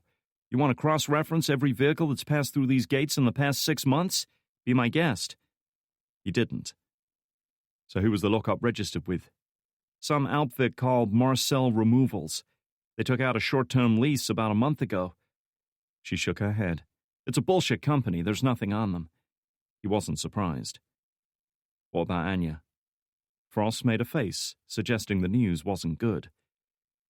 There were no cameras in the apartment building she fired from. I was trying to backtrack her movements using traffic cams, but it was slow going. Knowing her, I wouldn't be surprised if she disappeared like a fart in the wind. Neither would he. Anya had made a career out of evading detection, and had survived on the run for the past 18 months, despite Kane's best efforts to capture her. He doubted she would allow herself to be caught now. With no progress on the security camera front, Drake turned his attention to McKnight. Sam, anything from you? He held a second cup of coffee out to her, but she shook her head. Unlike Frost, she didn't live off the stuff. Well, the sniper rifle's a dead end, no pun intended, she added. Serial numbers and ID marks were removed. No hairs, fibers, or prints were found on it. It's a serious piece of hardware, though. A KSVK 12.7, Russian. Designed by the Degtyarev plant for taking out armored vehicles and concealed snipers. It packs more punch than a bar of 50 cal, and it's lighter. According to the intel I was able to dig up, they were only ever issued in small numbers to special forces teams in Chechnya. The Russians really know how to build guns. They've had plenty of practice, Drake thought. Any explosives? She nodded, consulting the chemical analysis reports she had printed out. According to this, it's a compound called Danubit. Some company in Slovakia manufactures it. Normally it's used for industrial applications like mining and rock blasting. Packs a hell of a punch, though. I guess it took less than a pound of the stuff to vaporize that lockup. So who would have access to it? Virtually anyone, she admitted. It's exported to mining and construction companies all over the world. Anyone with a license to drill or build could get their hands on it. He sighed, disappointed she hadn't found anything more specific. They needed something to narrow down their search, and this, like the rifle, seemed to be a dead end. There was one other thing, she added, turning her attention back to the printout. The chemical analysis turned up some unusual trace elements in the explosive. Nickel, cobalt, cadmium, selenium, lots of heavy metals that aren't part of the explosive reaction. He frowned. Sounds like the stuff you'd find in your average car battery. Wouldn't it have come from the van when it blew up? She shook her head. No, this stuff was everywhere, in equal quantities. The van's battery was still more or less intact even after the explosion. Whatever it was part of the bomb itself. The blast must have rendered it aerosol. Drake raised an eyebrow, intrigued, but not sure how it could be used to their advantage. Any theories? She shrugged. If I had to make a guess, I'd say the explosives were contaminated somehow, either during manufacture or storage. So where would you find nickel, lead, and all that other crap? Frost wondered. A chemical plant, Drake suggested. The young woman made a face. Plenty of those to choose from. McKnight shook her head, still mulling it over. Then, just like that, her eyes lit up as an idea came to her. Blacksmith. Huh? If this contamination came from some kind of airborne pollution, all we need to do is find a site that matches it, she explained, growing more excited as the idea took shape. The Blacksmith Institute is an environmental agency that monitors industrial pollution all over the world. I used a bunch of their papers to write my thesis back in college. If anyone can tell us where this contamination came from, they can. She turned her attention to Frost and the laptop she was still holding. Kira, if I give you a list of trace elements, can you tie in with their servers and do a search for possible sites that match? Frost made a face. Could be a hell of a long list without any search parameters. Then narrow it down to construction and mining complexes, Drake suggested. And focus on Russia and Eastern European countries, McKnight added, the ideas seeming to flow easily when she had Drake to bounce them off. Everything we've seen so far is of Russian origin. It seems logical that the explosives were as well. On it, the young woman said, already bringing up Google to search for the site. Chapter 13. Deputy CIA Director Marcus Kane looked up from his computer at the knock on his office door. Normally, his private secretary would be there to screen anyone seeking an audience with him, but this early in the morning, he was alone. "Come in," he called out, knowing already who was on the other side. The door opened. Sure enough, Dan Franklin strode into the room, his posture tense and his expression hard, as it often was when Kane called him into his office. He hated the deputy director almost as much as Drake did. The difference, however, was that Kane now owned Dan Franklin. He had made a deal with the devil last year, and if anything happened to his unlikely benefactor, he would be ruined as well. "Dan, good to see you again," Kane said with false equanimity. The younger man wasn't impressed. "You asked to see me?" Kane nodded and gestured to a chair opposite. "Take a seat." He knew Franklin preferred to stand, just as he knew he hated it when people made allowances for his injury. Saying nothing, Franklin eased himself into a chair, doing his best to hide the pain as he did so. Kane sat easily in his own chair, regarding his subordinate for a few seconds before speaking. "Been a busy night, huh?" Franklin nodded. "It has?" "Especially for some of your staff," Kane added, eyeing him hard. "Maybe you could tell me what your friend Drake was doing at the scene of that sniper attack. Because from what I've heard, he made quite an impression. Ruffled a few feathers, if you catch my drift. I was hoping you could tell me why." Ryan's a loose cannon, always has been, Franklin said, allowing a hint of irritation to creep into his voice, as if Drake was just as much of a problem for him as he was for Kane. He sees something happening and he feels he has to get involved, mostly against my better judgment. I've already brought him in and reprimanded him for his actions. To his credit, Franklin remained surprisingly composed under this scrutiny. There weren't many men who could sit opposite Marcus Kane and blatantly lie to his face without sweating. Still, Kane allowed it to pass. So tell me, what is Drake doing now? Franklin shrugged. Going home with his tail between his legs, I'd assume. There's nothing more for him to do. Of course, Kane agreed. Despite his genial tone, his gaze was cold and penetrating as he stared at the younger man across his desk. And there is nothing else you'd like to share with me, Dan? No other issues that you want to bring to my attention? For a moment, a tension hung in the air between them, heavy and brooding. The very air in the office seemed to press down on them. This was the crucial moment, the tipping point where Kane decided whether Dan Franklin was a man he could control and ultimately mold into something useful, or whether his loyalty to Drake represented a threat that would have to be eliminated. For a heartbeat, he caught himself wondering whether his subordinate understood just how much rested on what he said next. And just like that, Franklin shook his head, meeting Kane's gaze without fear. I've got Drake under control. Kane smiled and nodded, the tension evaporating. Good. I'm glad to hear it. We have to be careful about the people working under us, don't you think? His smile faded a little as he held the other man's gaze. You never know when they might do something unwise. Couldn't agree more, Franklin said, rising from his chair. Now, if it's all the same to you, I wouldn't mind heading home for a few hours' sleep. There's nothing else? Is there, Marcus? No, the smile was back. No, nothing else. Hesitating a moment, Franklin nodded, turned away and walked slowly from the room, making a point of not retreating too quickly. But Kane could tell from his body language that he couldn't wait to get out of there. The door closed, and Kane leaned back in his chair, his eyes pensive as he stared at the image on his computer screen. It was an artist's impression of the woman seen entering the apartment building in central D.C. shortly before the sniper attack. Blonde hair, blue eyes, mid-30s to mid-40s, tall and athletically built, attractive features with a slightly foreign look about them. Even if it was based on one civilian's chance encounter in a dimly lit hallway, the picture bore enough of a resemblance to Anya that Kane was willing to bet his life it was her. The entire attack bore all the hallmarks of the snatch-and-grab operation she used to run in Afghanistan 2 decades earlier. Anya, audacious as always, launching an attack of this scale just a few short miles from Langley itself. Perhaps she was trying to send him a message, letting him know that no one was safe from her, no matter how well protected they felt.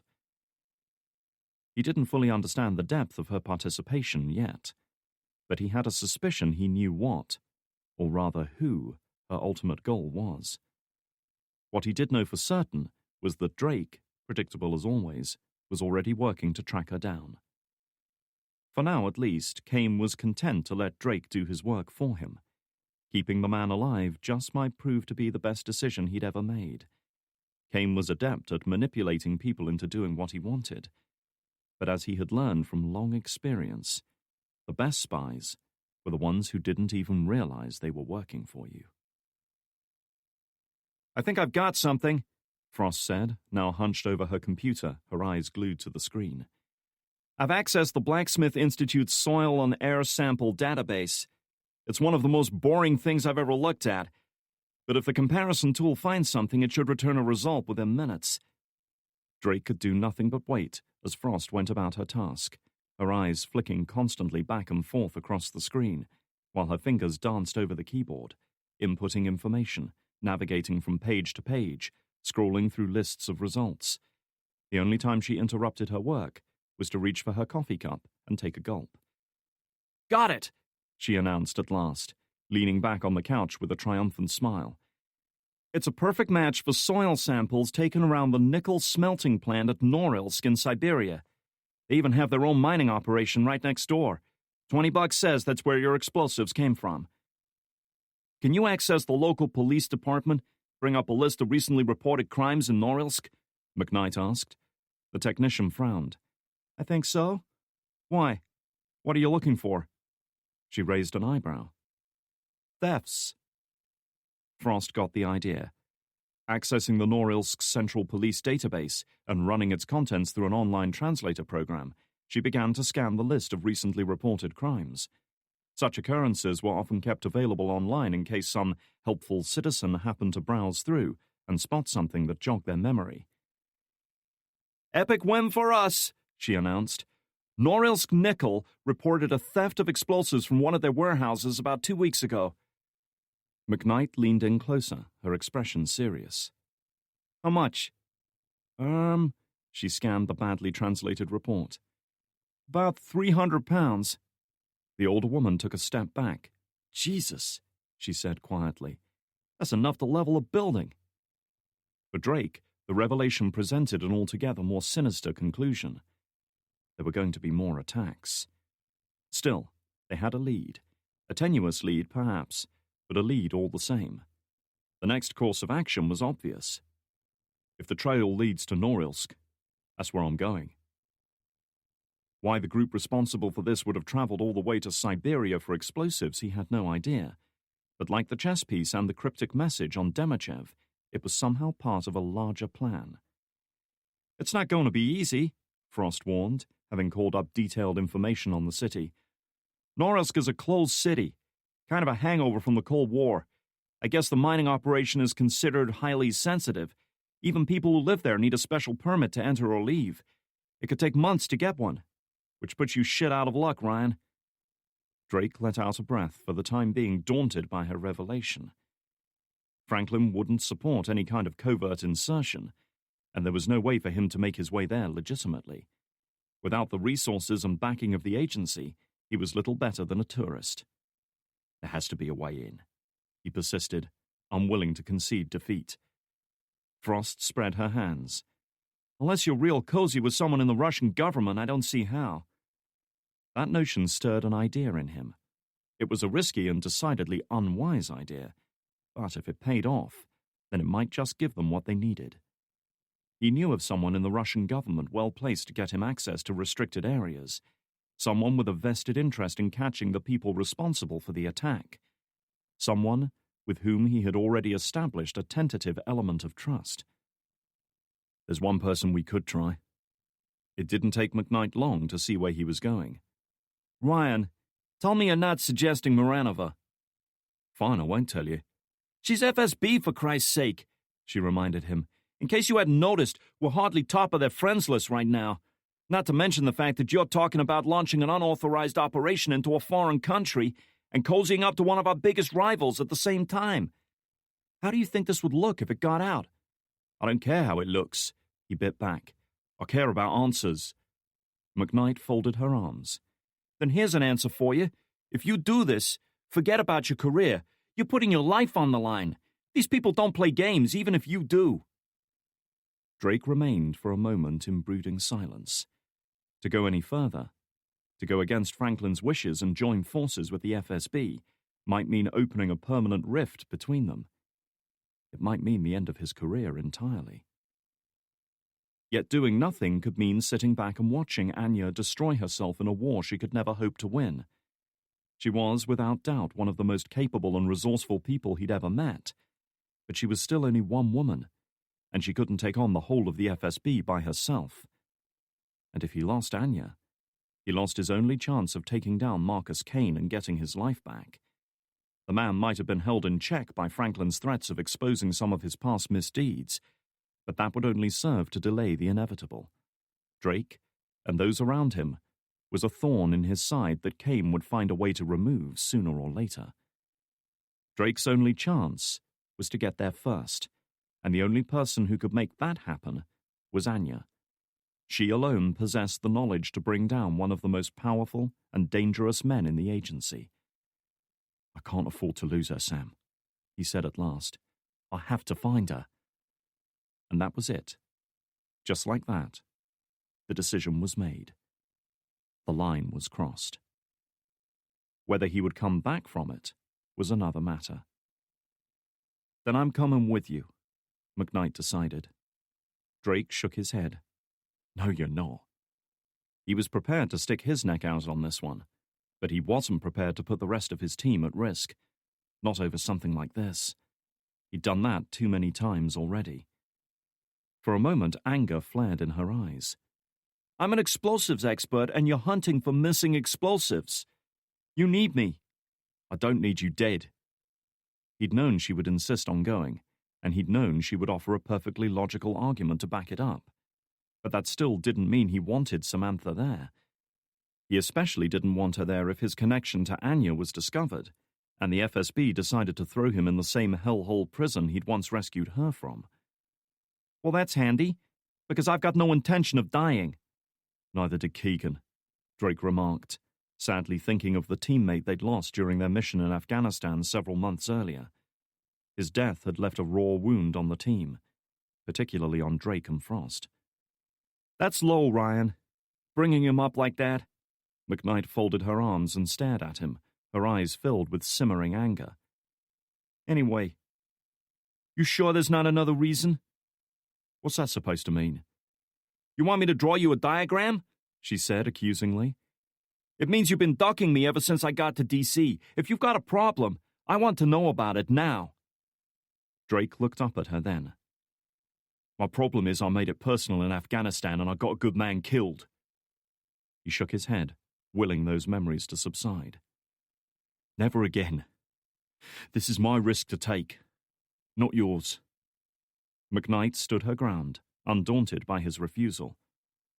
Last time I checked, this was an unsanctioned operation, which means Kira and I aren't specialists, and you're not our team leader, so you can't stop either of us from coming. She's got a point, Ryan, Frost conceded, looking infuriatingly pleased with herself. You stay out of this, he said, his attention focused on McKnight. Other people might have been unnerved by his penetrating glare, but she didn't flinch for a moment. No way was she going to back down now. For a moment, the tension in the air between them grew until it became almost palpable, each of them pitted against the other, refusing to give an inch. This was more than just an argument about inclusion in one operation, and they both knew it. It was the culmination of months of building frustration and mutual distrust, of disappointment and recrimination. We're all involved now, Ryan, McKnight said at last, her voice calmer and softer now. She knew him well enough to know she couldn't force the issue. She had to persuade him. Whether we stay or go, it makes no difference. We've all got swords hanging over our heads, but I think we stand a better chance together. Let us help you. And for Christ's sake, stop punishing yourself for something that wasn't your fault. Drake glanced from one to the other, still reluctant to involve them, and yet aware that he was both outmaneuvered and outnumbered. She was right, and they both knew it. He did need her help. He needed both of them. Fine, he said at last, practically having to force the word out. Fine, she repeated, satisfied at having won this victory, but still looking far from pleased. He had conceded the argument, but nothing had truly been resolved. I'll stop off at Langley to pick up my gear. Heading for the door, she stopped and turned to look at Drake. One thing I'll say about you, Ryan. You don't make things easy. For anyone. With that, she turned and left, closing the front door a little harder than necessary. For several seconds, an uncomfortable silence descended on the living room, broken only when Frost rose from the couch. That was awesome, she said with a knowing smirk. Let me know when you guys are ready for round 2. Piss off. If I want advice, I'll watch Jeremy Kyle. Seeing her blank look, he added, It's a Brit thing. She shrugged. So is soccer. Doesn't mean I give a shit. Drake didn't have the energy to follow that one up. Anyway, he had more important things to focus on. Listen, can you access security camera footage from here? She thought about it for a moment. I've got remote access to the agency's network. The download speed will probably be shit, but yeah, I can probably make it work. She interlocked her fingers and bent them backwards to crack the knuckles. What do you want this time? I need to know where Anya went after the sniper attack. But I need you to find out without anyone knowing about it. If this Norilsk lead doesn't pan out, we need a plan B. Is there a plan C? She asked with a dubious look. Not unless you want to knock on Kane's door and ask for help. I'll pass. Frost looked at him, her usual cocky arrogance fading. Look, you know I have to ask this.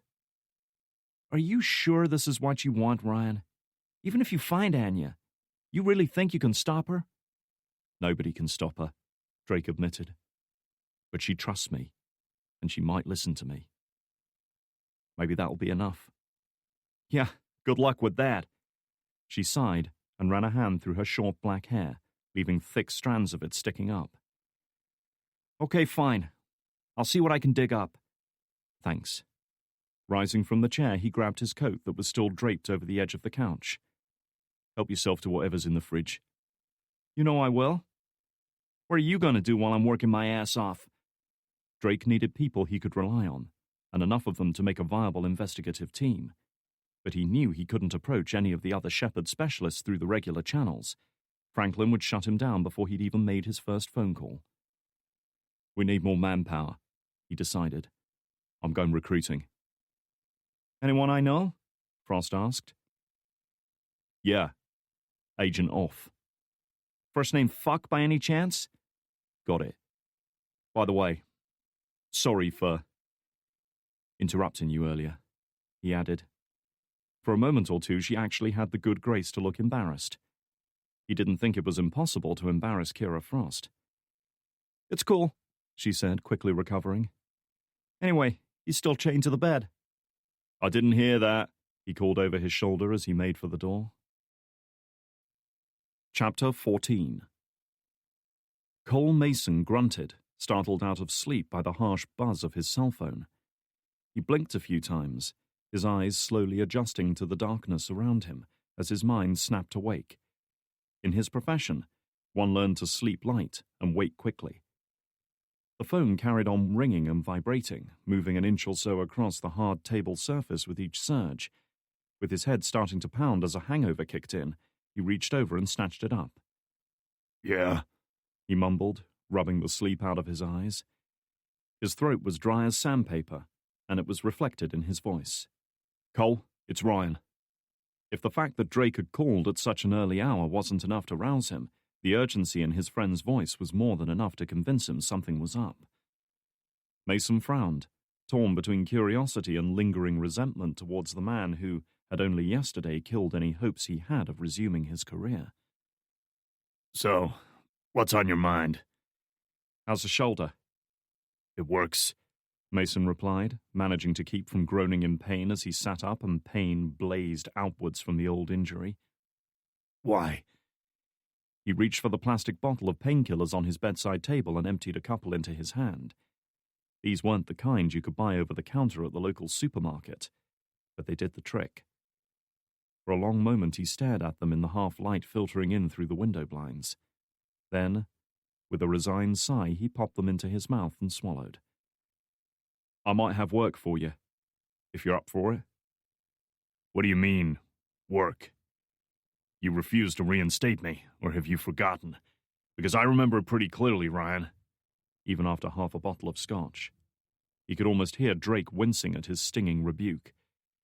It's complicated, Drake said tersely. I'd rather talk about it in person. Mason hesitated, unsure what to do. The fact that Drake wasn't willing to discuss the matter over the phone suggested this was some kind of unofficial job, which immediately started alarm bells ringing. He wanted to return to active duty the right way, not taking on shitty unsanctioned work that might land him in jail or a coffin.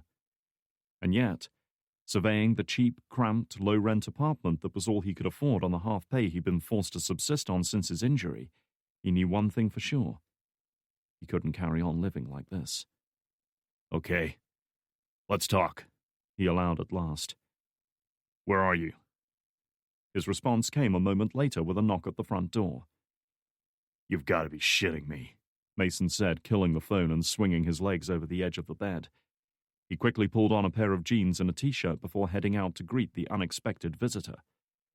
Drake was waiting for him in the hallway as he unlatched the door, his coat glistening with rainwater and his hair damp.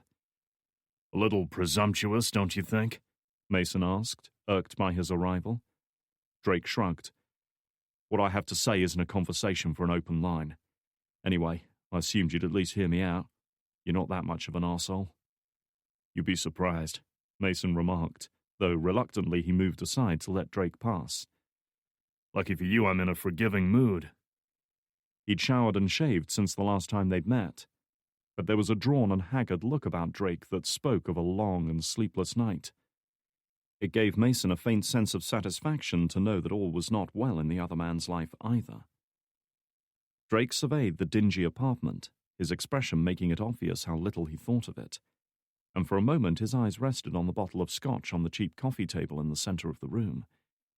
The top was still undone, and the pungent smell permeated the whole apartment. Then again, it was probably leaking from Mason's pores as well. You came all this way to talk to me? Mason said, easing himself onto the threadbare couch. He made no move to offer Drake a seat. Well, let's talk.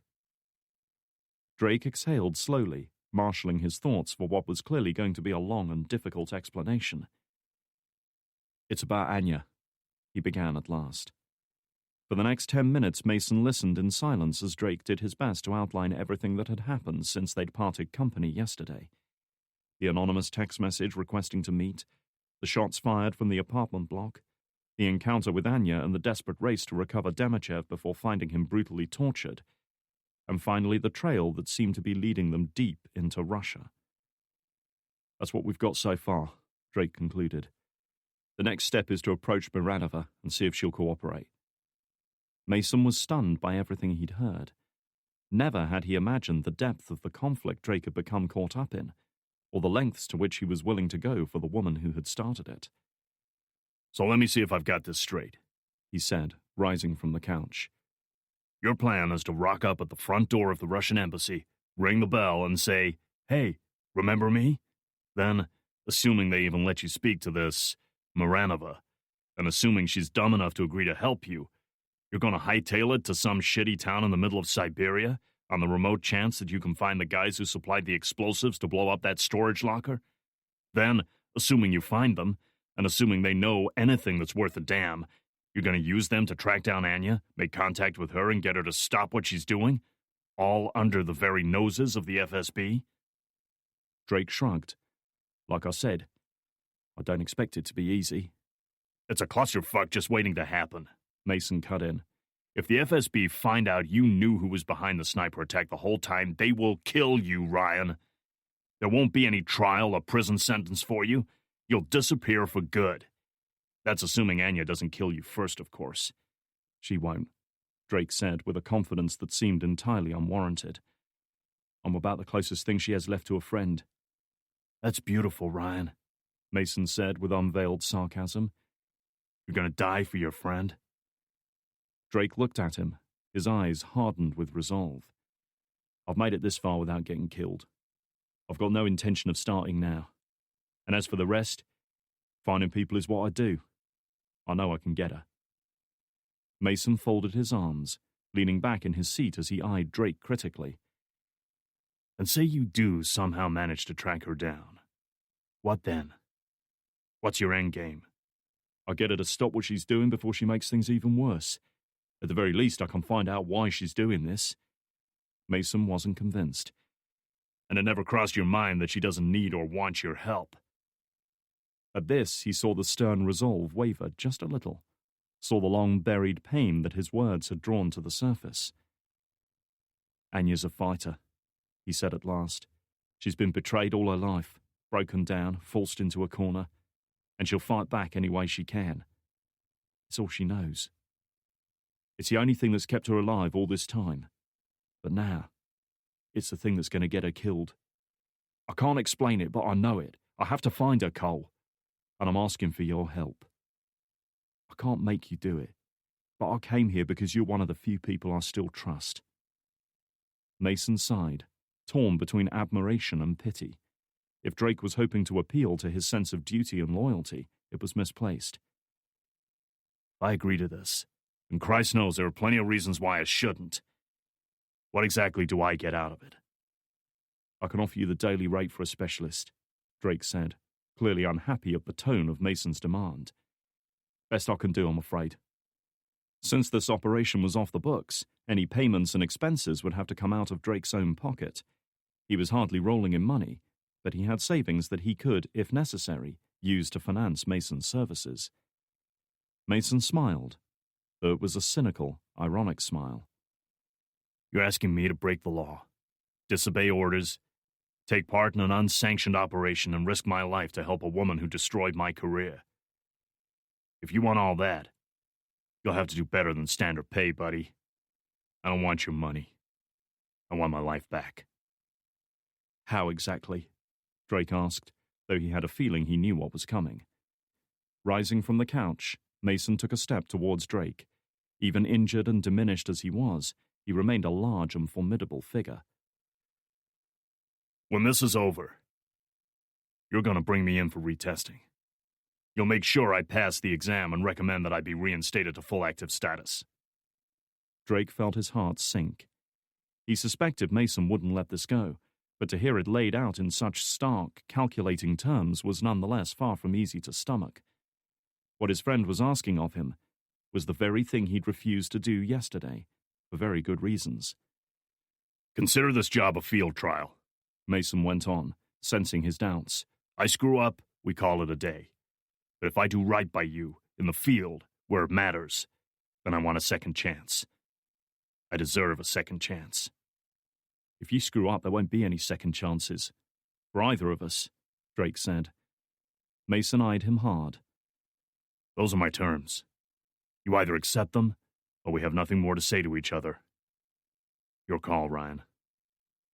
He was trying to play the part of the cold, detached negotiator, but Drake sensed an underlying current of desperation in his friend. This was his chance. Perhaps his last chance to get back in. If he failed, his future would hold little beyond unemployment, incapacity benefits, isolation, and bitter reminiscing over what once had been. For that reason, if nothing else, he knew Mason would give everything he had to this operation, and even injured and out of practice, he was still a formidable operative with years of experience to back him up. And he was the only man Drake could rely on. All right, he finally conceded. If you get through this, we'll talk. Deal? The older man reached out and shook hands with him. Deal. Chapter 15. Kira Frost sat back on Drake's couch and rubbed her eyes. They were dry and gritty and unfocused after staring at a screen all morning. Yet still she persisted, determined to fulfill the task set out for her. Her makeshift workstation had gradually expanded to take over much of the living room in the past couple of hours, now encompassing Drake's own laptop, whose password encryption she had broken with ease, and even the TV in the corner that was now wired into her own unit to provide a bigger screen area. In the absence of Langley's formidable computer labs, she needed all the resources at her disposal.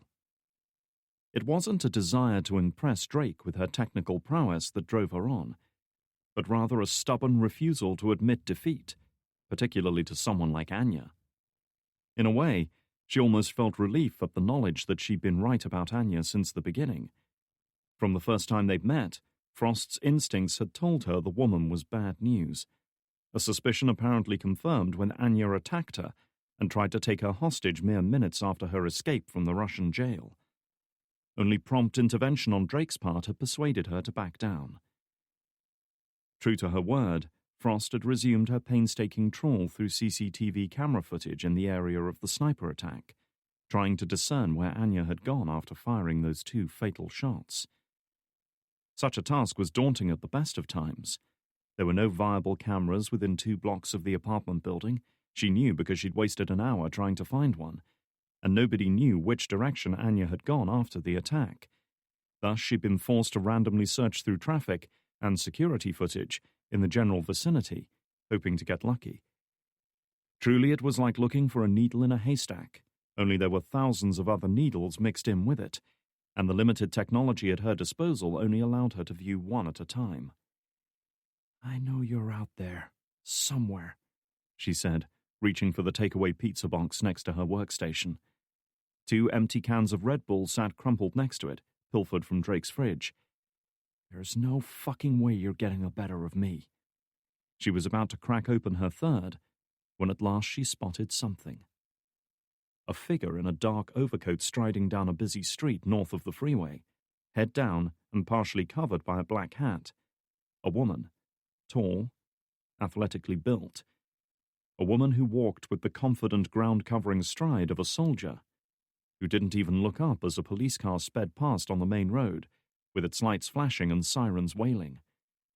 Frost leaned closer, staring intently at the image as the woman raised her head, finally exposing her face to the camera. Straight away her hand shot out and hit the pause button, capturing a perfect shot of Anya getting into a car. "God damn, I'm good," she said, slumping back on the couch, flushed with success and relief. Technology, intuition, and sheer hard work had triumphed over age and experience. Now all she had to do was figure out where Anya was heading. Chapter 16. It was an hour or so before Drake returned to his house with Mason in tow, having delayed to give his friend time to pack some of his gear. He was feeling a mixture of relief and unease at the deal he'd just brokered with Mason. On one hand, he was a step closer to realizing his plan of finding Anya, putting a stop to whatever scheme she was involved in, and perhaps saving her life to boot. On the other hand, he was now all too aware of the consequences of failure. Frost and McKnight were waiting for him when he entered, the latter having returned from her work at Langley. It was still a little strange to think of them taking over his home while he was away, but he had to admit it was preferable to returning to an empty house. He just hoped they had good news for him. The younger of the 2 women recognized Drake's companion immediately, having known her fellow specialist almost as long as Drake had. "Well, fuck me," she said, rising from her chair and throwing her arms around him. "If it isn't the ghost of Christmas past!" Mason looked almost nostalgic as he returned the gesture with equal enthusiasm. "It's good to see you again, Kira. I heard you were still working with Ryan." He flashed a playful grin. "Can't believe he kept you around this long." "We've come close a few times," Drake said, glancing at her with the long-suffering patience of a schoolteacher eyeing up a troublesome student. "Ignore Mr. Negativity over there," Frost advised. "So what the hell are you doing back here? You on the clock again?" "For now," Mason said, giving Drake a meaningful look. "Ryan needed my help. After this, we'll see."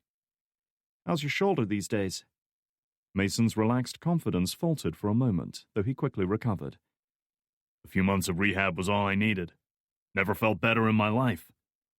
The young woman paused. She had seen the fleeting look of anger in his eyes, and seemed poised to question him further when Drake jumped in. "Cole, this is Samantha McKnight," he said, gesturing to the other woman who had hung back to let Frost greet her old friend. "She's an explosives specialist who joined the team a few months ago. Sam, this is Cole Mason." Mason shook her hand, adopting a more formal approach for the new addition. "Looking forward to working with you, Specialist McKnight." "Likewise, and do me a favor, call me Sam," she added, flashing one of her disarming smiles. She, too, had seen the friction between him and Frost when she mentioned his injury. "Never was one for formalities." Mason relaxed immediately, the brief moment of tension forgotten as his easier manner reasserted itself. "That makes 2 of us." Drake almost let out a sigh of relief. The last thing he needed was for his hastily assembled team to fall apart during their first meeting. "I'm afraid that'll have to do as far as introductions go," he began. "Now that we have a team of sorts, our next priority is to contact Miranova and get her to cooperate with us." After being cleaned up by paramedics and given a short debriefing at Langley, the FSB agent had been returned to her own people, who were no doubt also anxious to hear her account of the attack. With luck, she would still be at the Russian embassy, just a few miles away. "Before you do that, you might want to hear what I found," Frost interrupted. "Hit me." "Tempting," she acknowledged. "I've got a lead on Anya." Drake paused, stopping in his tracks. Go on. She smiled, knowing she had him. It's a long and tedious story, believe me, but the short version is that I was able to find the rental car she escaped from D.C. in. I traced the license plate and found the fake ID she was traveling under. She crossed the border into Canada in the early hours of the morning, then ditched the car at Montreal International. I had to hack their security system. I didn't hear that, Drake said. She grinned. And I didn't say it. The point is I had to do a little snooping to find out which flight she boarded. And? The grin broadened. She's on a transatlantic flight to Moscow. Drake was stunned by how much she'd been able to uncover in just a few hours. It gets better, she went on. After Moscow, Miss Vorontsova is booked on a connecting flight to Grozny in Chechnya. Drake's excitement evaporated.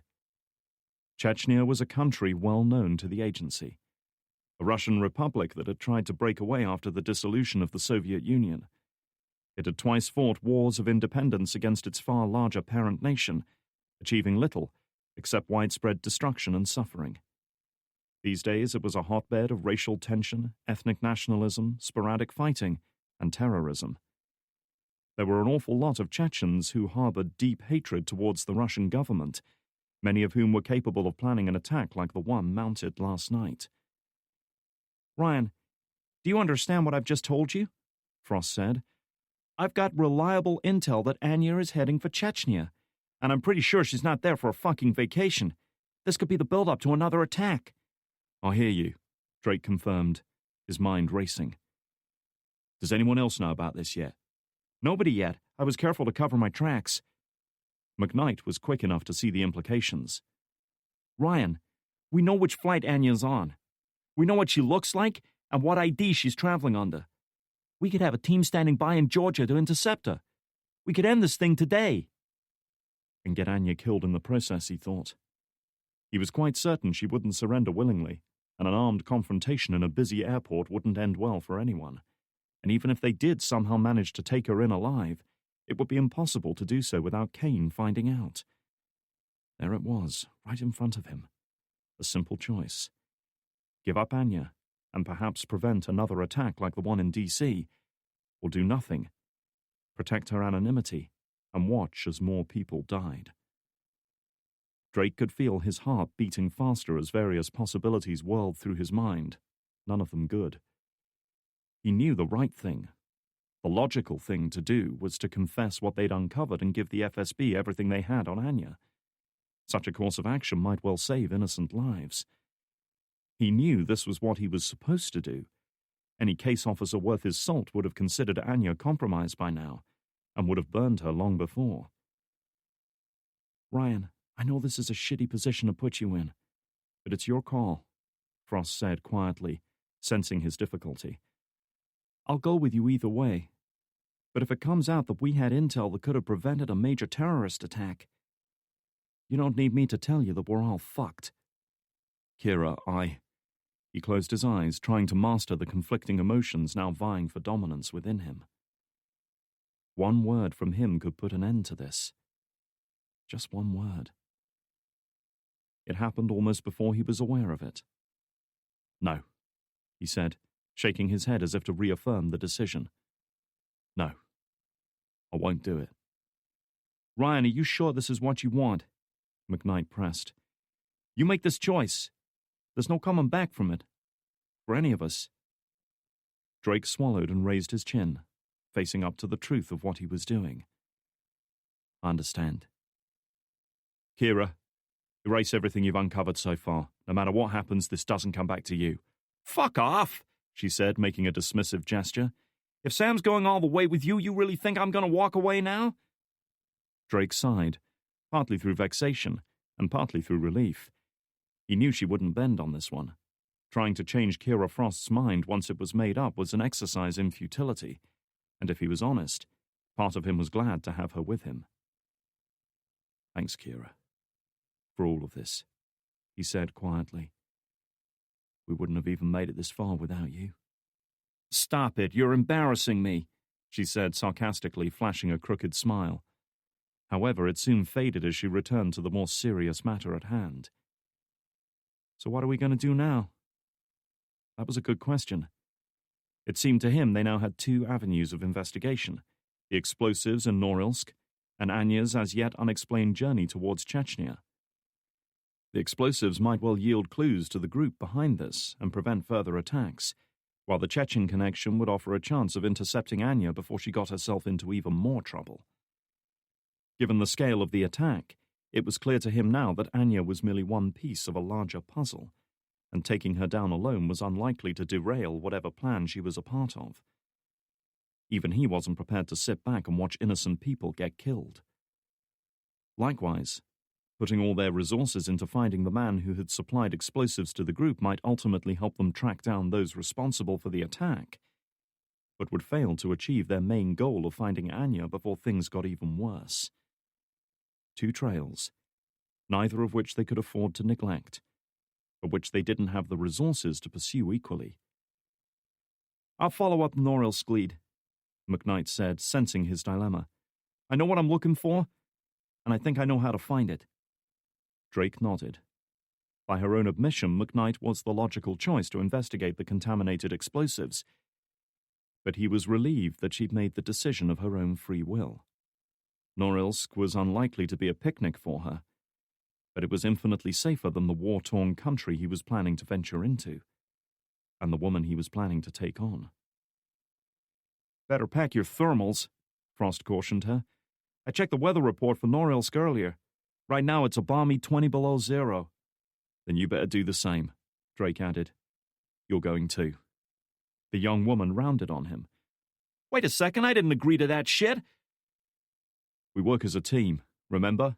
Sam needs someone to back her up, and you're the logical choice." She eyed him suspiciously. "Is this a woman thing?" "It's a common sense thing. If these people were able to steal explosives from a secure warehouse, they might have falsified records to try and hide the theft, doctored computer inventories, whatever. That sort of thing is your speciality. Either way, I want you around to help out." He hadn't said it out loud, but he was very aware of the fact that his own mission to intercept Anya was going to be more dangerous and require a lot more muscle than either of the two specialists could provide. Frost and McKnight, despite their obvious skills and expertise, were basically technicians. Drake needed a soldier to back him up. "So I guess you and I are going to sunny Chechnya," Mason remarked with a touch of grim humor. "Better pack the fashionable Kevlar. I hear tourism isn't what it used to be." Drake was less concerned about the dangers on the ground. If things worked out as he hoped, they wouldn't have to venture beyond the airport. How exactly he would intercept Anya without Miranova and the rest of the FSB finding out, he wasn't sure. But as with many operations he'd taken part in, he would work out the details once he was there. "Our goal is to find Anya, and to put a stop to whatever she's part of," Drake reminded his friend. "The rest of it can wait. What we need is to give Miranova a compelling reason to let us into Chechnya in the first place." "It would kind of defeat the purpose if you told her about Anya," Mason remarked, echoing his thoughts. Drake chewed his lip. Much as he disliked what he was contemplating, he could think of no other option than to add falsifying evidence to the list of crimes he'd committed over the past 24 hours. "Kira, can you fake an image of our tattooed friend from the lockup showing him boarding Anya's flight?" Frost's brows rose at this, and she spent several moments weighing up what he was suggesting. "Possibly. Might not hold up to detailed scrutiny, but it should be enough to get us in." Drake rubbed a hand along his jaw. It was a gamble, but he couldn't think of anything better at that moment. And in the cynical part of his mind, he figured that they had already broken enough laws to land them in jail. One more transgression was unlikely to make much difference. "Do it," he said at last. Frost sighed and nodded. "Normally I'd ask if you're sure you know what you're doing, but I think we both know the answer already." Drake said nothing to that. Instead, he surveyed the small room, taking in each of the teammates that had agreed to help him, had agreed to put themselves at risk for him. They might have done it for different reasons, but they were all here, all willing to follow him. Never had he felt that responsibility more keenly. "Thank you," he said, not knowing how else to sum up his thoughts. "All of you. I know this one isn't exactly on the books, but we work by the same rules as any other job. We go into this as a team, we work as a team, and we come home as a team. And nobody puts the rest of the team at risk by trying to be a hero," he added, giving Mason a brief glance. "Everyone clear?" He was met by a round of affirmative nods. "All right, then let's have a talk with our Russian friends." Chapter 17. Located on Wisconsin Avenue in northwest D.C., the embassy of the Russian Federation was only a few miles from Drake's house, and therefore an easy drive on the quiet Saturday morning roads. The embassy compound itself was dominated by a massive white cube-shaped building that served as the administrative center of the diplomatic mission here. With luck, Miranova was somewhere inside. Security was tightened, as was to be expected in the wake of the freeway attack yesterday, with armed guards in Russian army overcoats patrolling the extensive grounds and high perimeter fences. Pulling to a halt at the main checkpoint, Drake rolled down his window as the duty officer approached. He was a serious-looking customer, mid-40s, and heavily built, with the kind of eyes that suggested his career hadn't always consisted of standing guard at diplomatic missions. A quick glance at the license plates confirmed that Drake was not a Russian official. "What's your business here?" the officer asked, without exchanging pleasantries.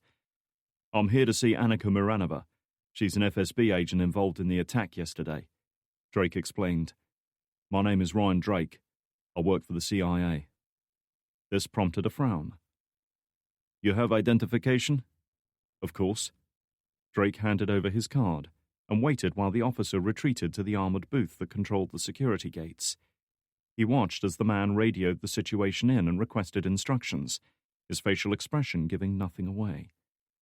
Finally, he nodded, returned to the car and handed Drake's ID back.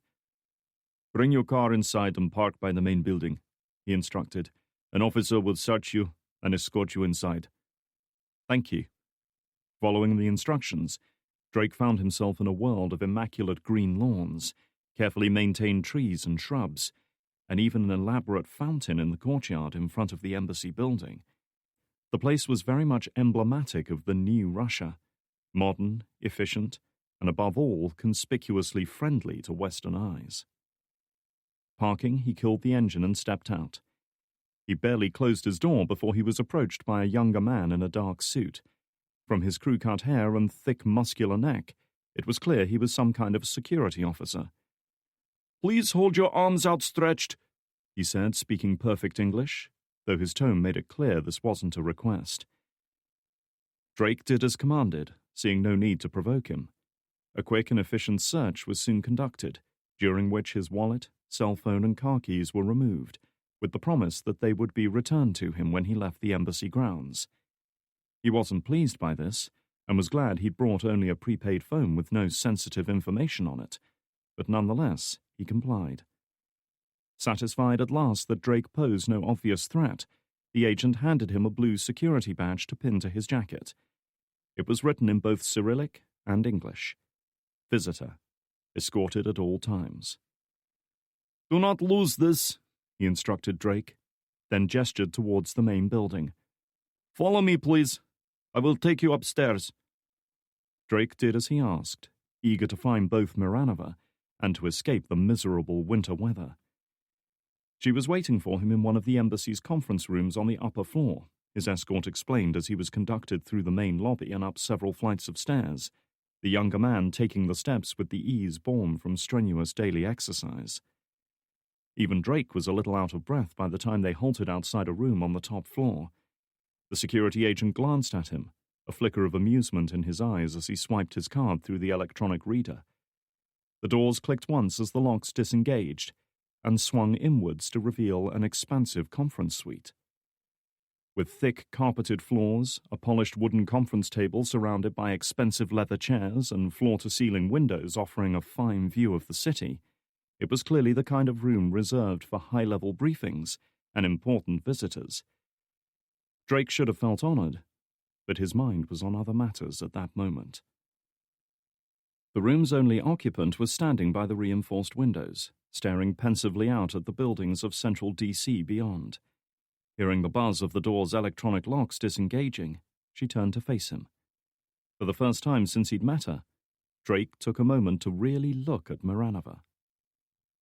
She was in her mid to late 30s, he guessed, no longer young and inexperienced, either as an operative or as a woman, but still with a certain vitality and energy about her that only youth could impart. She was of pale complexion, in stark contrast to the dark, almost black hair that he suspected was dyed. He could see the slightly artificial glint of it in the electric lights overhead. Her features stopped short of beautiful, at least by classic standards. Her nose was a little too long, her mouth a little too wide, her cheekbones a little too prominent. A thin scar long since healed and faded to silvery grey traced its way along her jawline on the left side, suggesting she'd been glassed or knifed at some point. She could have used makeup to conceal it, but hadn't. And yet despite this, there was something undeniably attractive about her. Perhaps it was that same lack of perfection that made her more human, that somehow made the whole greater than the sum of its parts. Or perhaps it was the unself-conscious manner in which she bore the facial scar, knowing it was nothing to be ashamed of. In either case, he sensed in Miranova a tough, resourceful and confident personality, the kind of traits Drake normally found appealing. Like himself, she'd showered and changed into fresh clothes since last night. All in all, her appearance was much improved from the bruised, bloodied and bedraggled figure Drake had first encountered in that dimly lit storage lockup the previous evening. Still, he was surprised to see her back on duty so soon after an ordeal like that. Clearly she hadn't been exaggerating when she'd said FSB agents were expected to keep going, no matter what the circumstances. "Agent Drake," she said, looking both surprised and relieved to see him. "I did not expect to see you again." "I didn't expect to be seen," he said as the door was closed behind him. "But things have taken a different turn since last night. I came here because I wanted to speak to you face to face." She folded her arms, regarding him warily from the other side of the room. "About what, exactly?" Drake helped himself to a seat at the conference table, taking his time about it. He had to play this one cool. Had to make Miranova believe he was holding all the cards. Once he was comfortable, he looked up at her. "Over the past few hours, we've been running our own investigation into the attack," he said, beginning his gambit. "I can't go into the details yet for obvious reasons, but we found evidence linking the explosives at the storage lockup to a mining operation in Norilsk." At this, her eyes opened wider. "In Siberia?" "That's right. Our working theory is that they were stolen or smuggled from a storage warehouse out there. Finding the person who supplied those explosives might just give us a lead on the group behind the attack. We also have reason to believe at least one of the men behind the attack may have boarded a flight to Chechnya a short time ago. You don't need me to tell you that both of these places are inside Russian sovereign territory. The CIA can't send people in without the permission of your government." "Of course you can't." Apparently her command of English was sufficient to convey her sarcasm. "All right, let's be honest with each other. Things are delicate between Russia and America after this attack. The last thing the agency needs right now is to be caught sending covert teams into Russian territory." He sighed and drummed his fingers on the table, feigning frustration with the politicians who were holding him back from doing what he knew to be right. "The upshot is we're stuck. They won't go near this thing, even though we've got credible intelligence to act on." Miranova was neither stupid nor naive. It was obvious enough to her where this conversation was leading. "Correct me if I'm wrong, but you are suggesting a joint investigation, Agent Drake?" Drake made eye contact with her. "You're not wrong." Miranova said nothing to that, though he could sense her pondering the implications, the difficulties, the dangers, and the possible rewards of what he was proposing. "Look, we have a team standing by and ready to go," he said.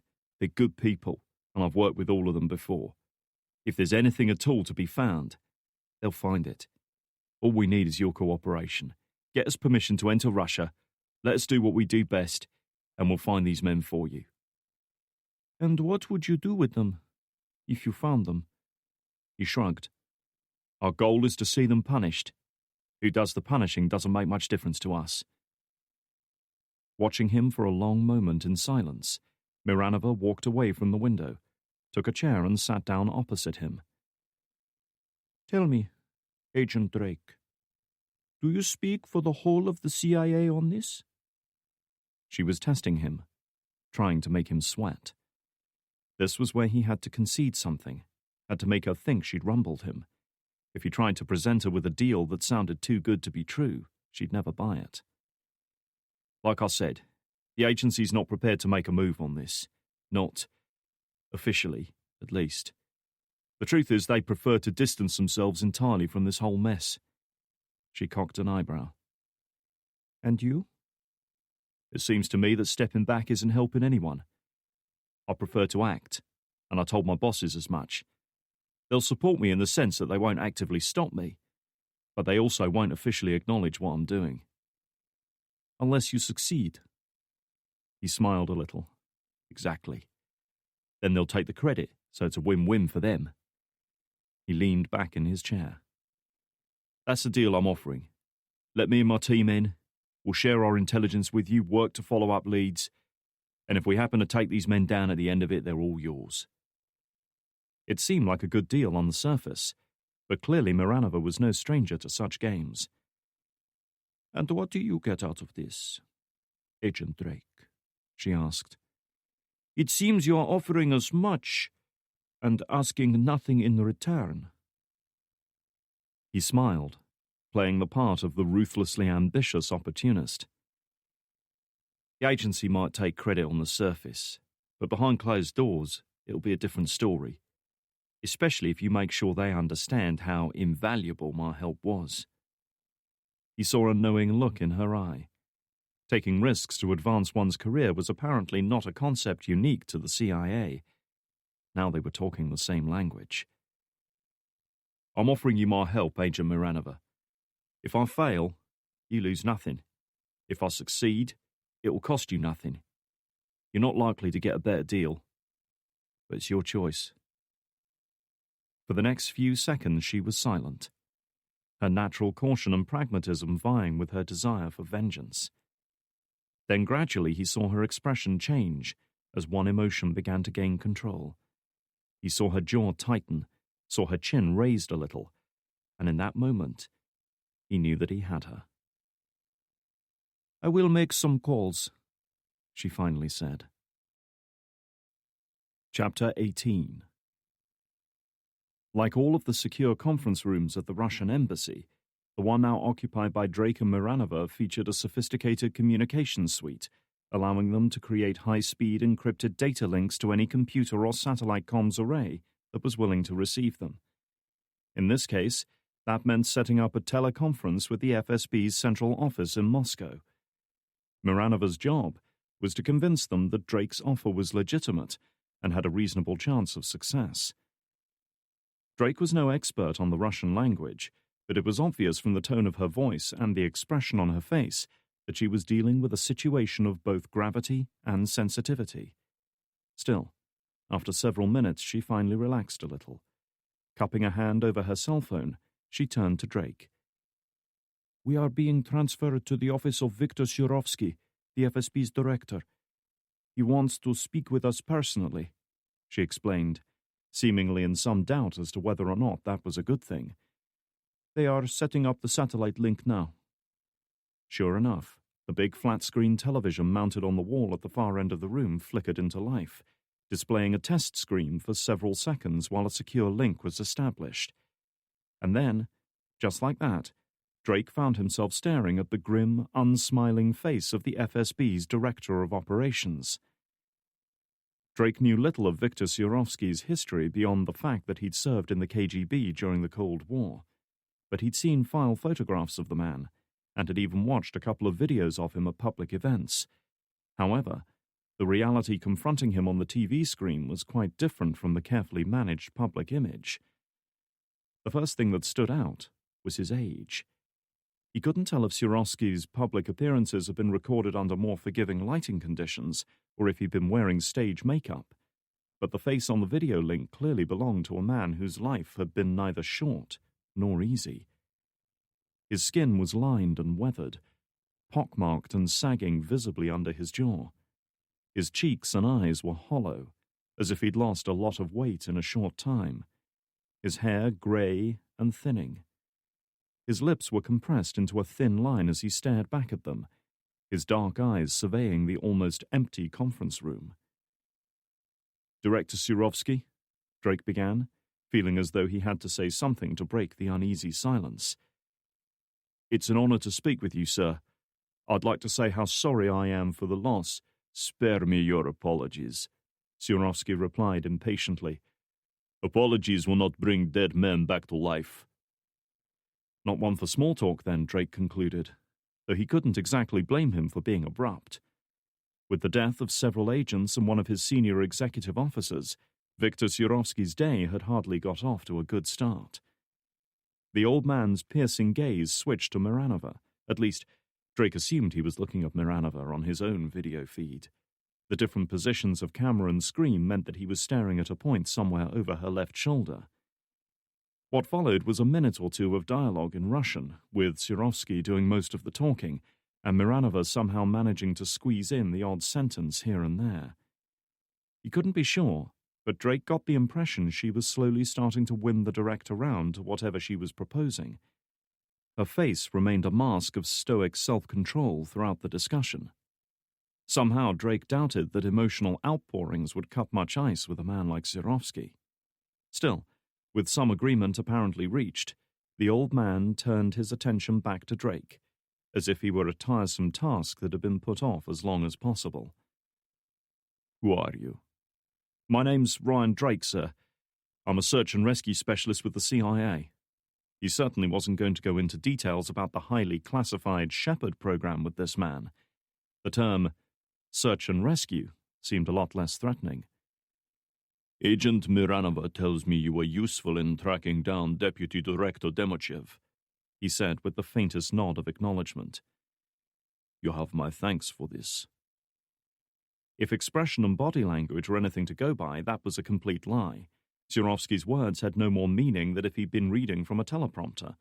Still, it was a gesture of recognition, even if it was a fake one. "I'm only sorry we couldn't recover him alive," Drake replied. "As am I," the director confirmed, his voice heavy with implied threat. "Mr. Drake, you can assume I was not pleased to learn that one of my best men, along with his protective detail that I sent to your country on a peaceful mission, was attacked and killed just minutes after touching down.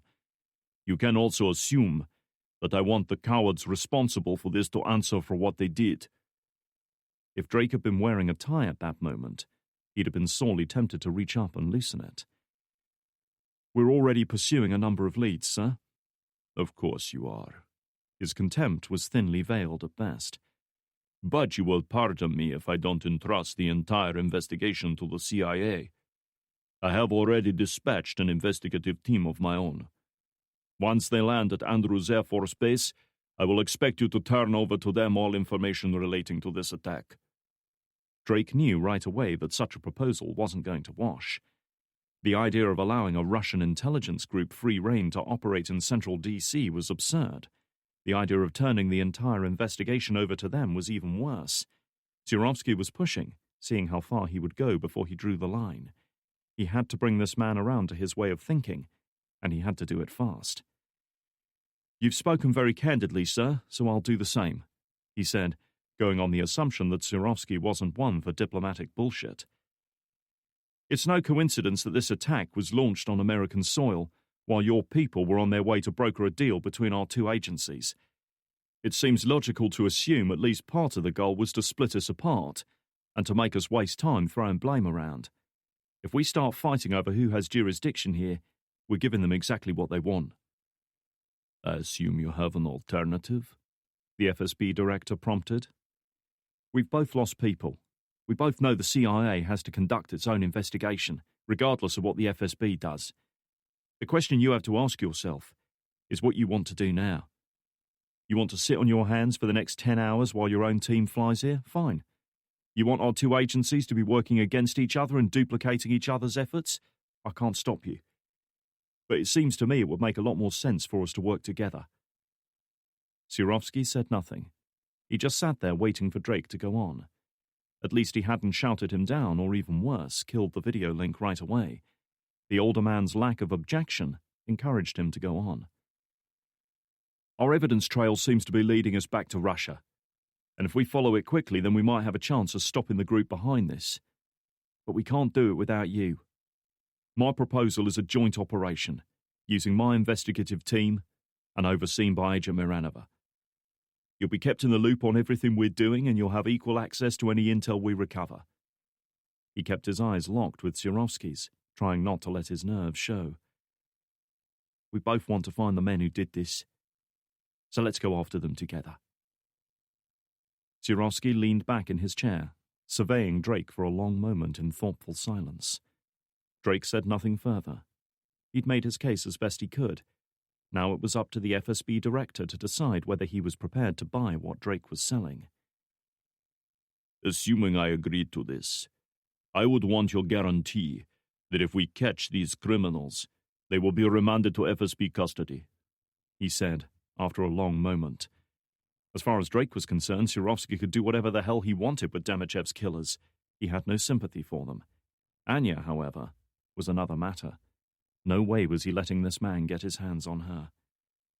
Somehow he had to get to her before the FSB did, had to find a way to reach out to her, to work out why she was involved in this, and what she was trying to achieve.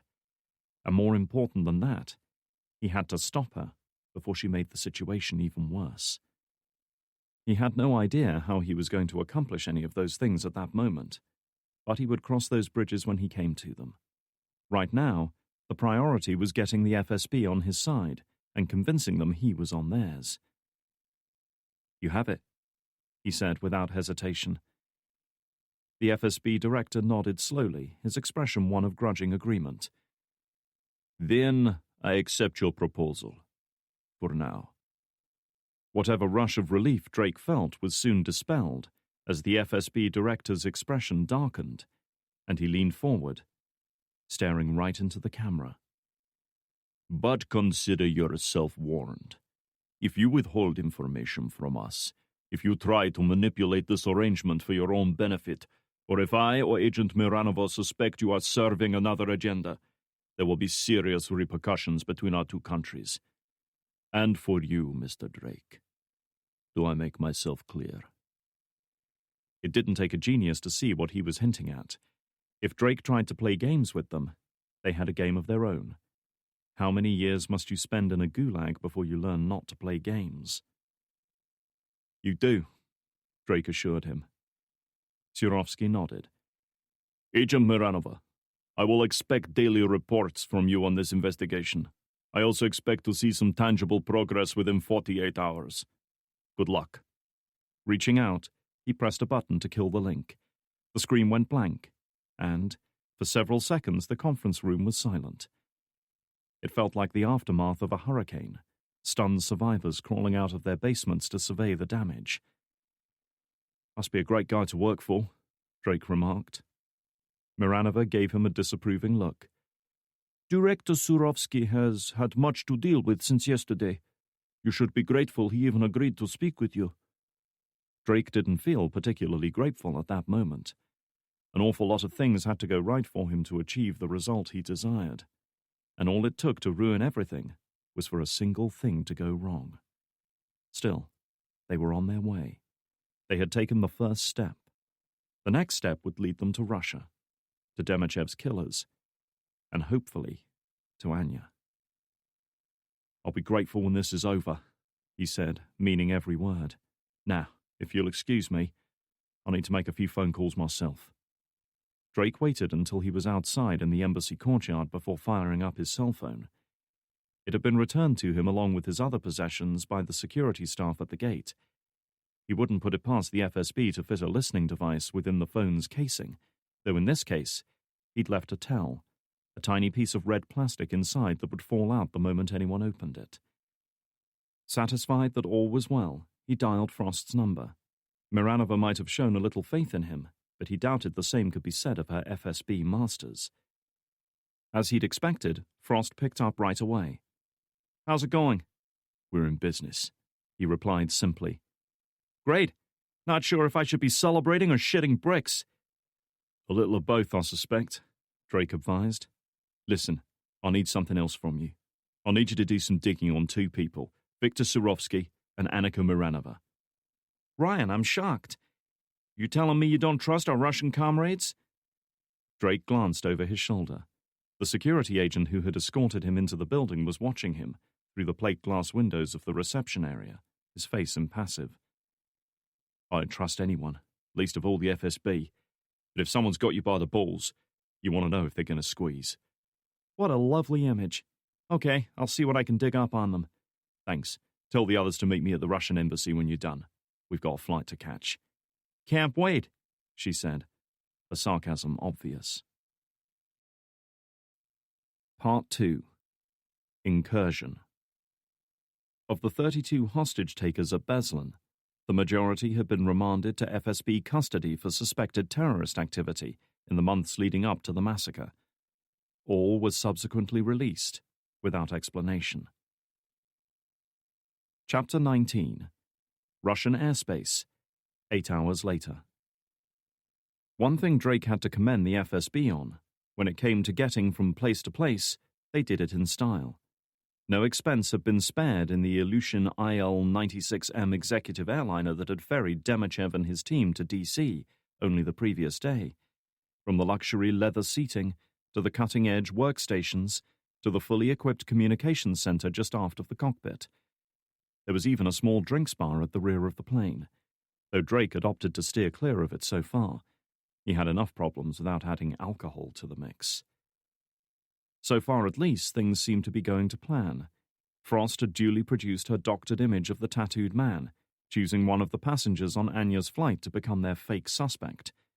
On the face of it, they seemed to have a pretty solid case, and Drake's photographic evidence combined with the revelation that another attack could be imminent had been enough to convince Miranova to split the investigation into two subgroups. Frost and McKnight had been duly dispatched to Norilsk to follow up on the stolen explosives, while Drake and Mason, accompanied by Miranova and several other FSB agents, were en route to Grozny. All things being equal, they expected to land there about an hour ahead of Anya's flight, giving them plenty of time to set their trap. Drake felt a twinge of sympathy for the innocent man they had chosen, knowing he was likely to be in for a rough time when the FSB caught up with him. Still, they would hopefully realize their mistake sooner or later and send him on his way.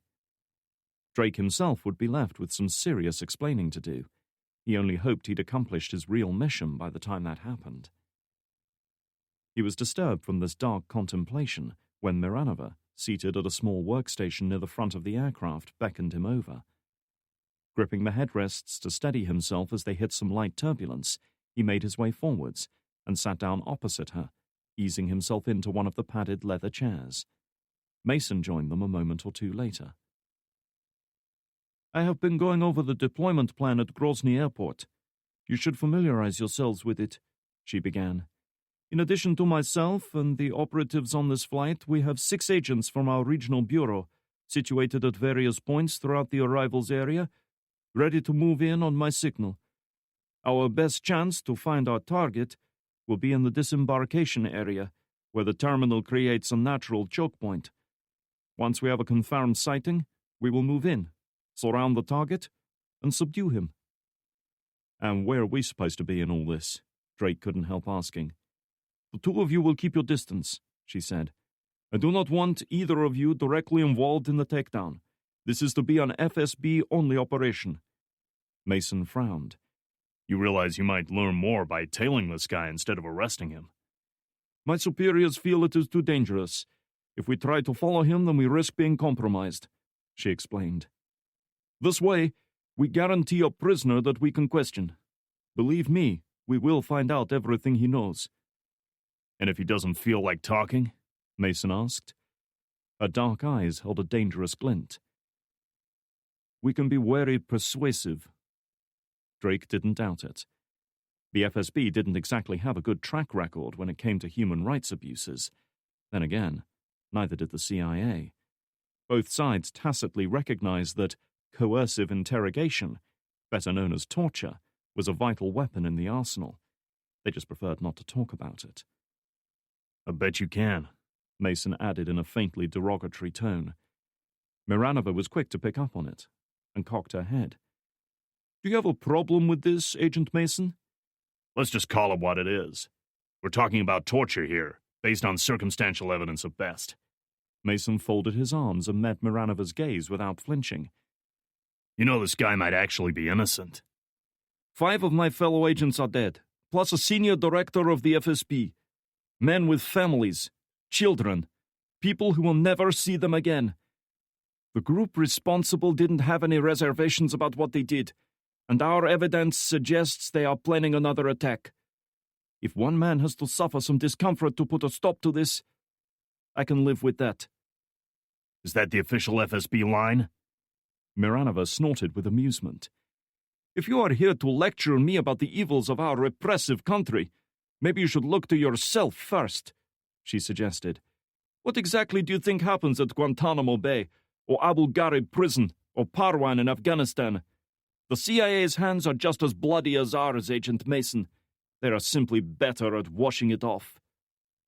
This conversation was going nowhere fast, and Drake knew it. Squabbling amongst themselves was exactly what he'd sought to avoid, and he had to fight to hold in check his mounting anger towards Mason. What the fuck was the man doing, provoking Miranova? Cole, why don't you stretch your legs and grab me a coffee? He suggested, without looking at the man. He didn't want Mason to see the look in his eyes. You want me to help you drink it too? Mason asked, irritably. Go now, Cole. Mason hesitated a moment, his hostile gaze still on Miranova, then finally seemed to relent. Of course, he said, slowly rising from his chair. Not like I've got anything better to do. Miranova watched him go, waiting until he was well out of earshot before leaning back in her seat. She had remained thoroughly unruffled throughout the confrontation, as if Mason were no more than a passing irritation to be patiently endured, but Drake could see her relax a little as the man departed. Interesting company you keep, she observed dryly. I'm sorry about that, Drake said, irritated at Mason for causing such needless friction before they were even on the ground. He was out of order. It won't happen again. You are not responsible for his thoughts, she said, dismissing the apology as unnecessary. But tell me, is everyone at Langley so prejudiced against us? Can't say I've noticed. In truth, the FSB was seen by most as nothing but a different incarnation of the KGB, the enemy from behind the Iron Curtain that had been the agency's nemesis for decades. Old habits died hard in a place like Langley. Miranova didn't seem convinced by his words. For a moment, he caught a look of sadness, of disappointment in her dark eyes. I don't blame you, you know, she said. For what? For hating us. She said it so simply, so matter-of-factly as if it was something that both of them already knew and accepted. I understand why you would feel that way. We are different to you, born from different circumstances and serving different needs. Because of that, you see us as oppressors, as criminals, as torturers. But the truth is, we are what we need to be, and we do what we need to do to survive, to keep our country safe. The men we face are ruthless and focused on nothing but their final objective. If we expect to defeat them, we must be as they are. We must think as they think. Didn't Friedrich Nietzsche say something about the dangers of fighting monsters? Drake said, referencing the famous quote describing the dangers of ruthlessly pursuing a goal regardless of the cost. He knew that better than anyone. He saw a flicker of amusement in her eyes. I believe he also said that fear is the mother of morality. I'll take your word for that. He had pretty much reached the limits of his philosophical knowledge. My point is that we can leave no room for fear, not in ourselves or those we work with, she added, with a meaningful glance in Mason's direction. You'll see this through, Drake promised, not sure how confident he felt.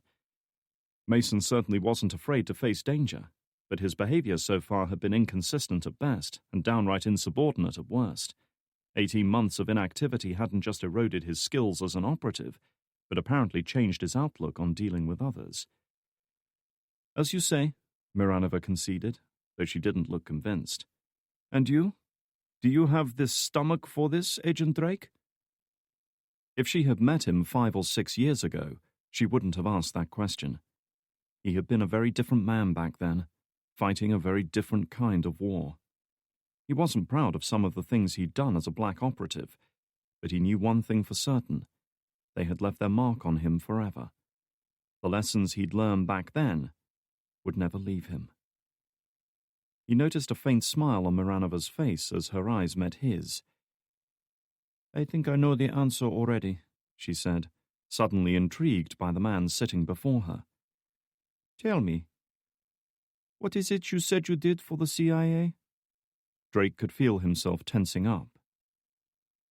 I find people. But it was not always this way. It was delivered as a simple statement of fact. She'd know from his body language that she was right. There was little point in pretending otherwise. We've all done things we'd rather leave behind. His tone was carefully neutral. He was still on edge and couldn't help wondering how much she really knew about him. I imagine it's the same for you. Miranova settled back in her seat, satisfied to have her theory validated. She said nothing further, though he was uncomfortably aware that her gaze remained on him, cool and assessing. Forgive me, she said a few moments later. Perhaps we could start again, Agent Drake. If we are going to be working together, I would prefer we did it amicably. It's not Agent. She frowned. Excuse me? You called me Agent Drake. I'm not an agent. That's not how it works in the CIA, he explained. I'm a case officer. So what should I call you? Case Officer Drake? You could start with Ryan. I never could be asked with formalities. That seemed to suit her. Annika, she said in return. Good to meet you, Annika. He reached over the table and shook her hand, a gesture which she apparently found quite amusing. And you, Ryan. Deciding to leave while the conversation was on a high, Drake gestured to the galley at the rear of the plane. I'd better see how that coffee's doing, he said, excusing himself. In truth, he was eager to have a word with Mason. Drake might have managed to salvage something from the earlier disagreement, but that didn't change the fact that Mason had very nearly dropped them both in the shit. Hey, buddy, Mason said nonchalantly as he approached, holding out the coffee he'd just finished making. His earlier anger and belligerence had inexplicably vanished. Milk and no sugar, right? What the fuck was that, Cole? Drake demanded, keeping his voice low to avoid being overheard. Only his eyes betrayed the depth of his anger. Do you actually want us to fail? It's called running interference, his friend said, laying the cup down. You just scored a touchdown because of me. You're welcome, by the way. Do I look like a football fan? Look, I gave you what you both needed, a common enemy. I took a pop at her, you stood up for her, now she trusts you a little more than she did before. She'll be willing to listen to you and take you at your word. You're welcome, by the way. Drake hesitated, briefly daunted by Mason's casual rationale. It was the cliched good cop, bad cop routine employed in movie interrogation scenes. Could have warned me, he said, still angry that Mason had taken such a gamble without bothering to discuss it. That could have gone a lot worse. Mason shrugged, apparently unconcerned. Wouldn't have been authentic then. Anyway, I know you better than that. You're good with people, especially the ladies. Well, Christ knows what they see in you. I knew you'd win around. Drake was in no mood for flattery. I'm not in the mood for games, Cole. Neither am I. I'm helping you win their trust, and it's working. So relax, would you? You should know me by now. He wasn't so sure about that. Look, things have changed since we last worked together, Drake said, forcing calm into his voice. You have no idea the kind of danger we live in every day. If you did, then believe me, you wouldn't be so eager to get back into the agency. Either way, next time you have an idea like this, do me a favor. Don't do it. Just for a moment, Drake saw the same rippling undercurrent of anger and resentment he'd seen when Frost questioned his injury. It was a mere glimpse, but it was there all the same. Fair enough, Ryan. We'll do it your way, he said, his voice oddly calm. He glanced down at the cup still resting on the shelf beside him. Your coffee's getting cold. He moved past Drake, heading for his seat. Drake watched him in brooding silence, wishing he knew what was going on in the man's head. The situation was delicate enough without him rocking the boat. He was about to rejoin Miranova when his phone went off. It was Frost. Yeah, Kira. Can you talk freely? The young woman began. Drake glanced over at Miranova, seated on the other side of the conference table. She had been watching the interplay between himself and Mason with some interest, but had now returned to her work. Yeah. Good. I've done some digging on your buddy, Surovsky. The agency keeps a detailed dossier on him, so most of my work was done for me. Can you give me the short version? He's not a man to fuck with, she said simply. He's old-school KGB, did a lot of counterinsurgency work back in the 80s, especially in Afghanistan. Apparently he had a reputation for brutality, especially when it came to interrogation. The agency even gave him the code name Sickle. Anyway, he transitioned into the FSB after the Cold War and went quiet for a few years, mostly moving through different admin positions. It wasn't until 2003 that he popped up again. So what happened? Drake asked. Russia got hit by a bunch of terrorist attacks from Chechen separatists. They blew up an apartment complex in Moscow, downed a couple of airliners, and shot up a school in Beslan. Needless to say, the boys in the Kremlin weren't too pleased with the FSB. The hardliners in Moscow were demanding action, so Surovsky was shoehorned in as interim leader. He must have done something right, because domestic terrorism was all but wiped out after that. Even organized crime's taken a big hit, and most important, Surovsky's still in power 5 years later. Not bad for an interim leader, huh? Drake could guess that Surovsky's crackdown had been orchestrated with the same brutal efficiency he'd learned in places like Afghanistan. No wonder he'd been so angered by the attack in D.C. His reputation had just taken a serious hit. He didn't seem like the sort to step down voluntarily, Drake agreed. What about the other search? Miranova? Not much. She's been with the FSB since the late 90s. Started out working undercover against organized crime, stakeouts, drug busts, that kind of thing. In 2005, she moved into anti-terrorism. She was a senior advisor to Anton Demichev. Drake rubbed his jaw. Russian organized crime had flourished in the wake of the USSR's collapse. Now it was a world unto itself. The brutality and ruthlessness of its XXXXS rank-and-file members making the mafia look like children's entertainers by comparison. Working undercover against such people must have taken nerves of steel. Miranova had just gone up a little in his estimation. Good work, Kira. Thanks.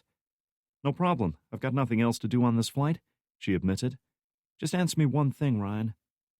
What's our situation? Snafu. He heard a faint chuckle on the other end.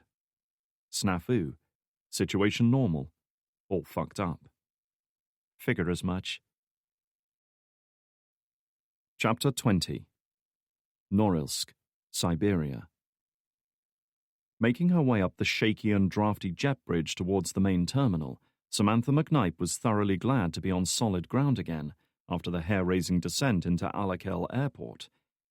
Crosswinds had hammered them all the way, the big aircraft lurching from side to side as the pilots fought for control. Normally a comfortable flyer, she had found herself gripping the armrests tight as they landed with a heavy, shuddering thump, the undercarriage groaning under the strain. This was turbulence, Siberian style.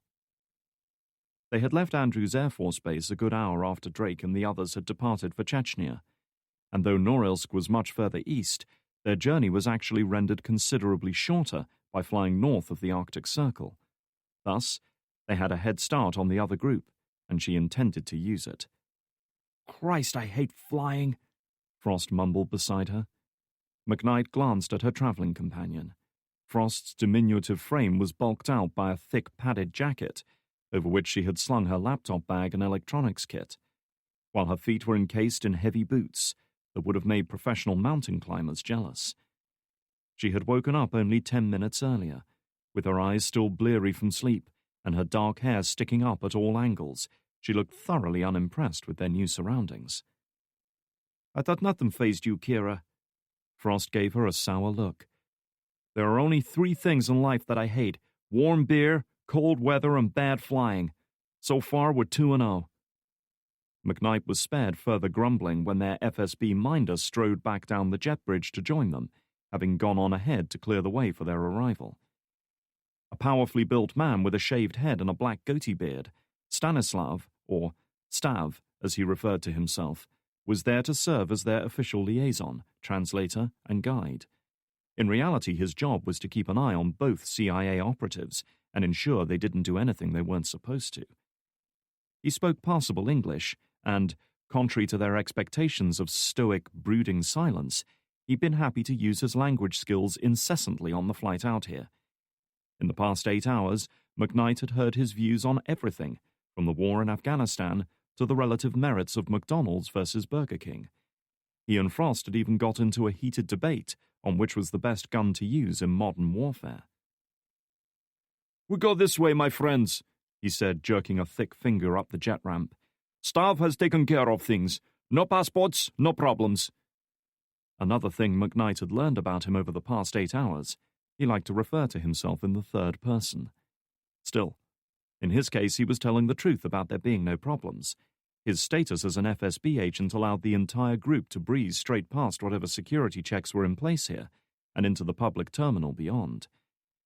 The building was a wonder of 1960s Soviet architecture, a big, square, uncompromising concrete structure that looked as if it hadn't changed since the day it was built. The walls were bare whitewashed stone, with big concrete pillars rising up from the cracked tile floor. Hot air vents blasted heat from all directions, and there were angry red signs everywhere, telling people to have their travel documents ready for inspection. The air was thick with the smell of tobacco and greasy food. The few people milling around were a somber-looking bunch, mostly men in their 40s and 50s standing in silence, with the grim resignation of condemned prisoners walking the Green Mile. Everyone looked depressed and pissed off. Not that she could blame them. She was far from pleased to be here herself. "We have a car outside," Stav said. "Follow me."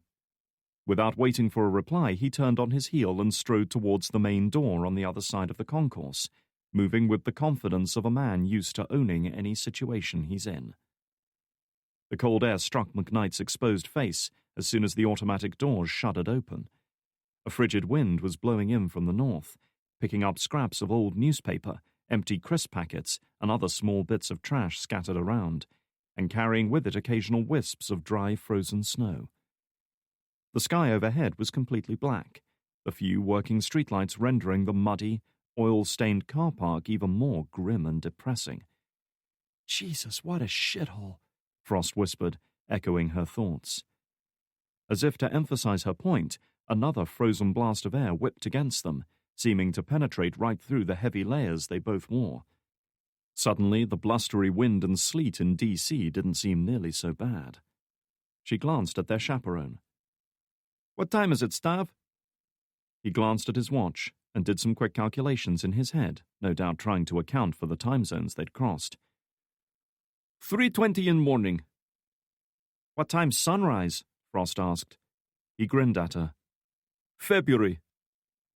McKnight couldn't hide a faint smile of amusement. This far north of the Arctic Circle, the darkness of the polar night was constant and absolute. It would be several weeks before Norilsk even saw the sun again. "You said there was a car for us?" she reminded him, eager to get down to business. As if on cue, a big silver Mercedes M-Class cruised in from the other side of the terminal building and slid to a stop in front of them, chained tires rumbling on the potholed road. Its paintwork was caked with frozen mud and ice, the twin exhausts billowing steam. Never had a vehicle looked so out of keeping with its surroundings. The driver's door flew open, and a giant of a man emerged. He was a serious-looking guy, easily 6'4", and built like 2 brick shithouses stacked on top of each other. His neck was as thick as the average man's thigh, his dark hair shaved into a brutal flat top. He'd been squeezed into a grey business suit for the occasion, but it was obvious he was more of a jeans and jacket man. Saying nothing, he thrust out one huge hand, obviously waiting for the new arrivals to hand over their bags. Frost merely shook her head, clutching her laptop bag a little tighter. As much as a good soldier never allowed his weapon to be more than an arm's length away, so she refused to be parted from the tools of her trade. She might have been half his size, but the hostility in her eyes was unmistakable. Stav said something in Russian to the giant, perhaps sensing her mood and thinking it best to avoid confrontation. The giant shrugged, not caring one way or the other, and returned to the driver's seat, the suspension sagging noticeably under his weight. "Okay, no problem," Stav said, clapping his gloved hands together. "We go!" With the matter apparently decided, the small group piled in, Frost and McKnight in the back, Stav up front with the driver. As the doors slammed shut, the relief was instantaneous. The frozen, litter-strewn car park seemed a distant memory. Now they were in a world of crisp leather, gleaming consoles, and walnut dashboards. Without saying a word, the driver gunned the engine, and off they went in a spray of snow and exhaust fumes. The airport was about 30 kilometers west of Norilsk itself, forcing them to take the scenic route to reach the town, though perhaps scenic was the wrong word. The landscape they were passing through made the Somme battlefield look lush and verdant by comparison. The winds that whipped across the open steppes must have been absolutely brutal, scouring and flattening anything that dared to grow more than a few feet tall. This was Arctic tundra, some of the coldest and most inhospitable territory on Earth. Trees grew in the more sheltered spots, or had grown once upon a time. Today they were little more than tortured, leafless skeletons, acid rain from the smelting complexes having long since killed them off. Even the snow on the lifeless fields was dirty grey. At one point they passed the remains of a massive factory or warehouse about 100 yards from the road.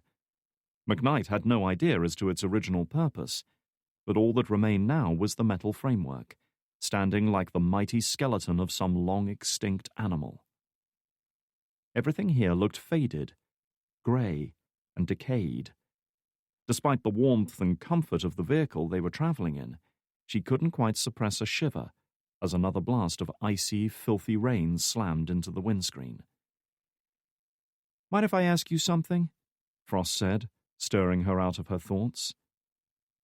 There was something strangely comical about the way the fiery and temperamental specialist was sitting in the big leather expanse of the rear seat, with her jacket puffed up and her equipment bags piled all around.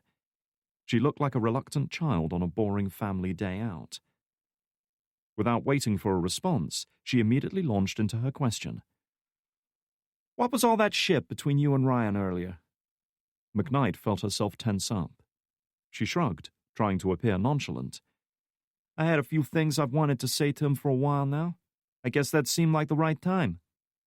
"You mean you were pissed at him for shutting you out?" McKnight gave her a sidelong glance, saying nothing. At this, the young woman chuckled and shook her head. "Jesus, it's like being in high school again, fucking hormones flying around all over the place." "I'm glad you find this so amusing," McKnight said, torn between irritation and curiosity at her reaction. "I gave up a lot to be part of this team. Now I'm starting to wonder if it was worth it." Sighing, Frost looked at her frankly, a twinkle of amusement still in her eye. "You think he's giving you the cold shoulder, huh?" "I'm just calling it like I see it. I've barely seen him since I moved to D.C. He's done everything in his power to avoid taking me into the field. Hell, I had to practically twist his arm just to be part of this job." "Sam, for a smart woman, you can be frighteningly dumb at times." Frost's annoyingly smug smile was still there. "Let me tell you something about Ryan. He's an asshole." The blunt, matter-of-fact way she said it caught McKnight off guard, and she actually laughed for a moment. "Thanks for that insight." "I'm serious," Frost persisted. "He's overbearing, socially dysfunctional, a workaholic, and a control freak. And most important, he's overprotective of people he cares about." What she was saying made little sense to McKnight.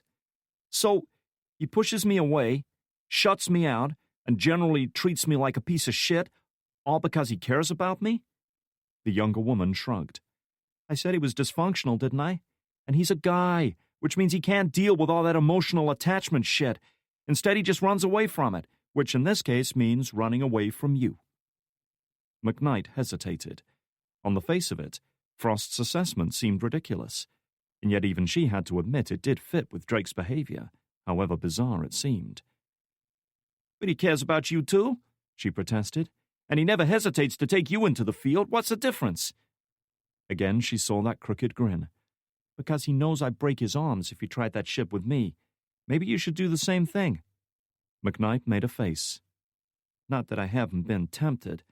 I'm serious, Frost persisted. Ryan's got no time for people who won't stand up for themselves. Keep that in mind. The next 20 minutes or so passed mostly in silence, as the Merc bumped and skidded along the slush-covered, potholed highway, trying to avoid the spray from rust-encrusted haulage trucks as they roared past. Even Stav was quiet, perhaps sensing the atmosphere in the back seat. Then, at last, they caught a glimpse of their destination. The first signs were the great plumes of steam rising up into the darkened sky, accompanied by a fiery orange glow reflecting off the low-lying clouds as if from some immense volcano smouldering away beneath.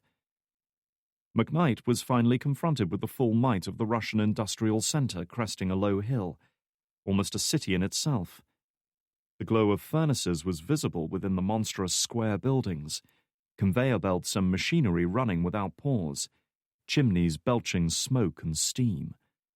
The whole smelting complex was surrounded by immense slag heaps, almost mountains in themselves. If she'd been asked to describe a vision of hell on earth, she doubted she could have come up with a better example than this place. Just west of this industrial nightmare was the dingy grey town of Norilsk.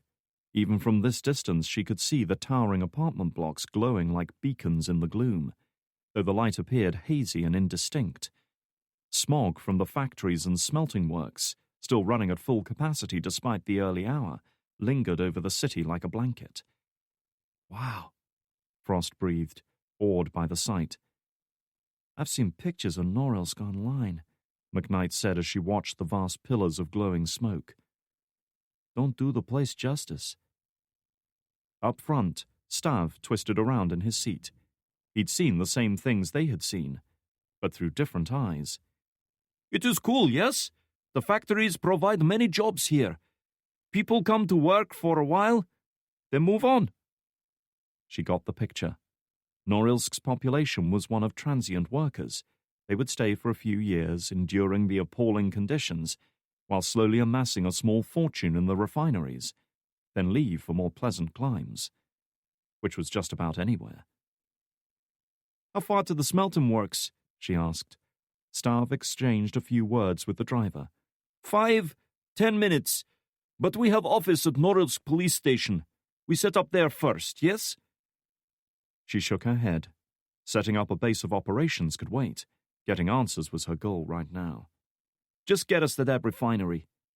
The sooner they completed their mission and got the hell out of here, the better.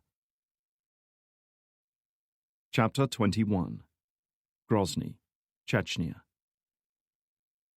Drake recalled reading once that Grozny was the city most heavily bombed and shelled since the Second World War, and if the view from his window was anything to go by as they descended towards Grozny Airport, he believed it. Even from 5,000 feet it was a mess of bombed-out buildings, big areas of waste ground where damaged structures had been bulldozed and never replaced, and shell craters that nobody had bothered to fill in. The weather was lousy as the big aircraft lumbered in to land, with heavy rain showers and blustery squalls buffeting them all the way. Drake could hear the creak and groan of the airframe as the pilots fought to keep their heading, the engines occasionally whining with increased power. After what seemed like an age, the wheels finally made contact with the ground. They landed hard, bumping and rumbling on the rough concrete runway. "Give me a flight to LAX any day," Mason remarked beside him. Drake wasn't inclined to argue as they taxied towards the main terminal. Reconstructed by the Russian army after being shelled into submission a decade earlier, Grozny Airport served as a transport hub for both military and civilian aircraft in the region. It hadn't yet opened to international routes, but it did handle domestic traffic from several Russian cities, which was probably why Anya had first flown to Moscow before taking a connecting flight. In their case, however, the FSB jet was heading for a separate terminal reserved for military usage, In short order, they had taxied to a halt. A set of stairs were connected, and the outer hatch was hauled open. Eager to be off the aircraft that had been his home for the past 8 hours, Drake virtually sprang from his seat, with Mason close behind. Outside, a storm of heavy rain greeted them, lashing the tarmac and drumming against the aircraft's fuselage like the pounding of hammers. Dark grey rain clouds hung low over the airport, promising that there was plenty more to come. They ever have sunshine in this fucking country? Mason asked, surveying the rain-soaked runways with distaste.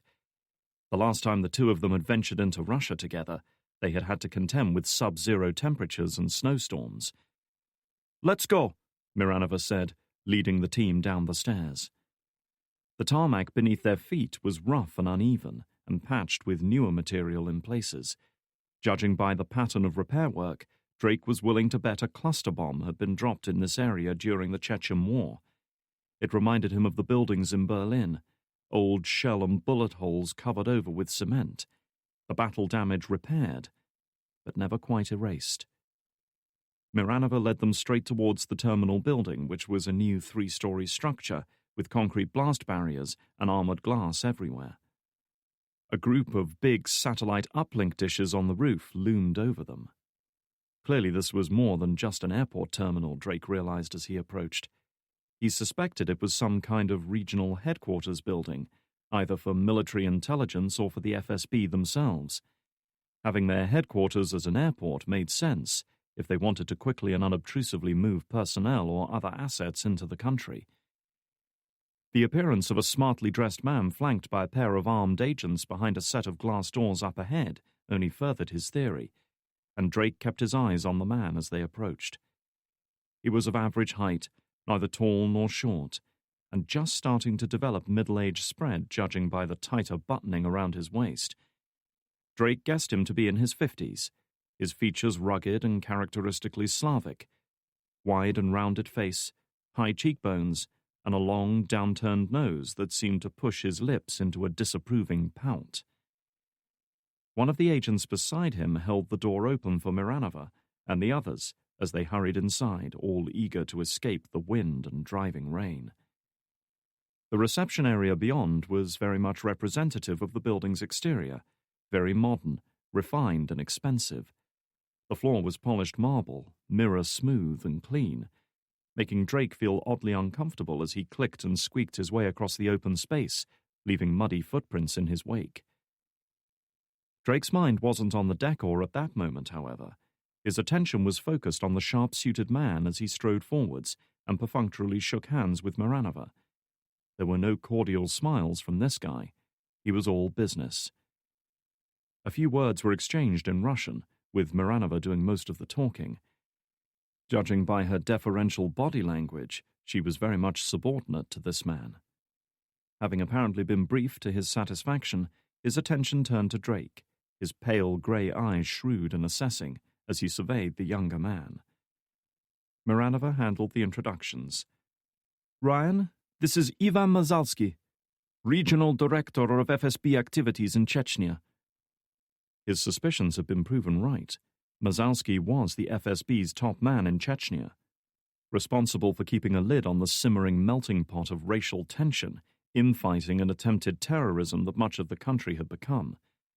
Drake certainly didn't envy his job.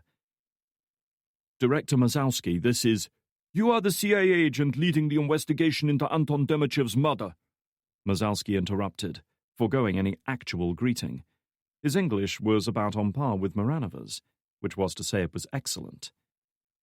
"Ryan Drake." Drake nodded, hoping he looked less apprehensive than he felt. "That's right." "I understand you have been tracking one of the suspects." It was phrased less as a question and more as a challenge. "We think so, sir. We'll know more when his flight lands." There was no point guaranteeing something that wasn't going to happen. By being non-committal at this stage, Drake was hoping to let him down gently when the time came. "You think so?" Clearly, he was neither impressed nor shy about letting Drake know it. "We are about to shut down a major airport based solely on your evidence, Mr. Drake. I would hate to think it was all a false alarm." So would I, sir, Drake said, deciding to play the wounded pride card. I flew 5,500 miles to get here in time for this. Sensing the tension between the two men, Miranova jumped in. The flight will be landing shortly, sir. We need to be in position when it does. Mazowski grunted something that might have been grudging acceptance or disgust. Drake couldn't tell which. Then you had better come with me, he said. Without waiting for a reply, he turned and strode off down a corridor leading deeper into the building. I see you're working your usual magic, Mason remarked with a wry smile. Thus far he had managed to stay out of the discussion, and therefore Mazowski's line of fire. Fuck it, Drake decided in lieu of a more rational course of action. We're here now. Let's just get it done. Great plan. You worked out what you're going to do if you see her? He'd thought about almost nothing else on the flight out here. Indeed, it was during the flight that a possible solution had first come to mind. It certainly wasn't a foolproof plan, and it would involve Mason sticking his neck out more than he would have liked. But it was the only one that had come to mind. I'll need you to run interference for me again, Drake said quietly as they hurried to catch up with Mazowski. If you catch my drift. The look on Mason's face told him that he did. Chapter 22. Norilsk, Siberia. If McKnight had thought the smelting complex daunting when viewed from a distance, it was even more so now that she was inside one of the main buildings.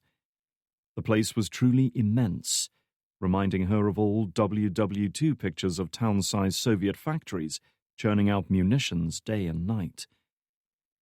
Situated in an overseer's office 3 floors up, she was able to look out on the vast operation, as if it were a huge model laid out before her. Smelting furnaces glowed with intense heat. Conveyor belts moved constantly, bringing in unrefined ore to be melted down, while machines worked constantly to crush and compact and sort it all. Loaders and forklifts rumbled back and forth, their exhausts venting diesel fumes.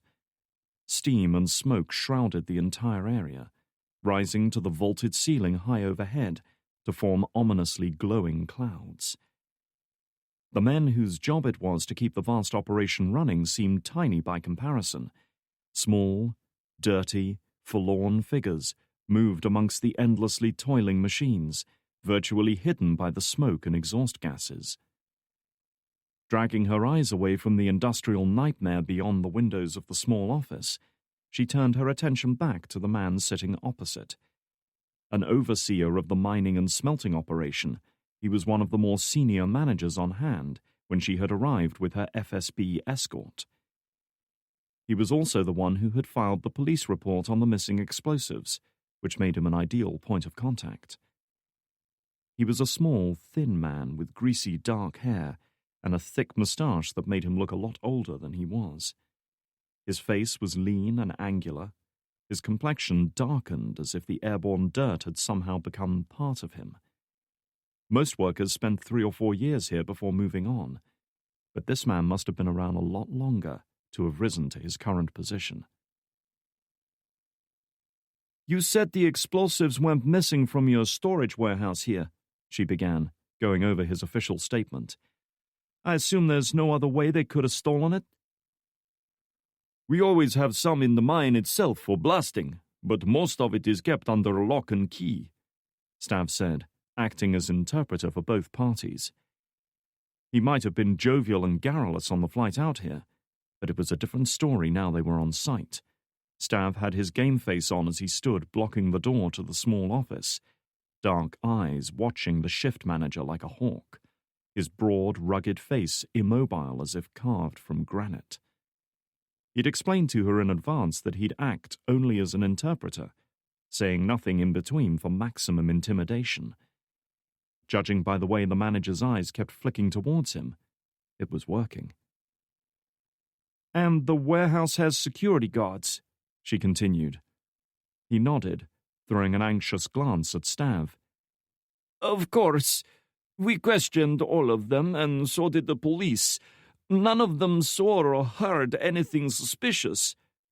McKnight frowned. They could question the guards again, and with Stav on board they might well learn more. But she wanted to consider other possibilities first. Who's responsible for moving explosives from the warehouse to the mine? Whichever foreman is on duty for that shift. They have to sign for everything they take. There are 3 of them in total, plus their assistants. Could one of the foremen have requested the explosives and then offloaded them on the way to the mine? His thick brows drew together. He would have to falsify the log afterwards to cover his tracks. But it's possible, she pressed. Swallowing, he looked at Stav again, then nodded. She was getting somewhere. Now she had to narrow down her list of suspects. Do you know if any of the foremen are from Chechnya? The flash of recognition in his eyes told her he did. I am not comfortable with these questions. McKnight glanced at Stav for a moment before going on. Maybe not, but I need you to answer. Lives could depend on it. She suspected Stav had added, including yours, or something similar to the end of her translation, because the colour seemed to drain from the overseer's face. A hard, unblinking look from Stav was enough to demolish whatever remaining reticence or loyalty he might have felt. Coughing uncomfortably, the overseer turned to his computer and set to work, calling up several personnel files. It took a minute or two to compare their records, not helped by his apprehension, as Stav moved in close to watch what he was doing. But soon enough, McKnight had her answer.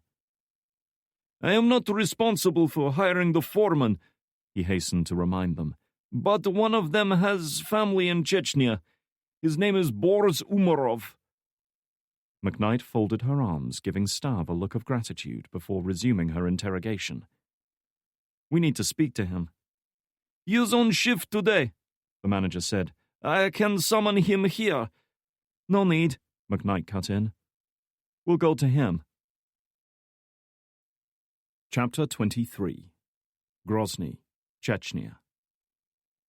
The civilian terminal at Grozny Airport was about as far removed from the sleek, modern and efficient FSB building as it was possible to be.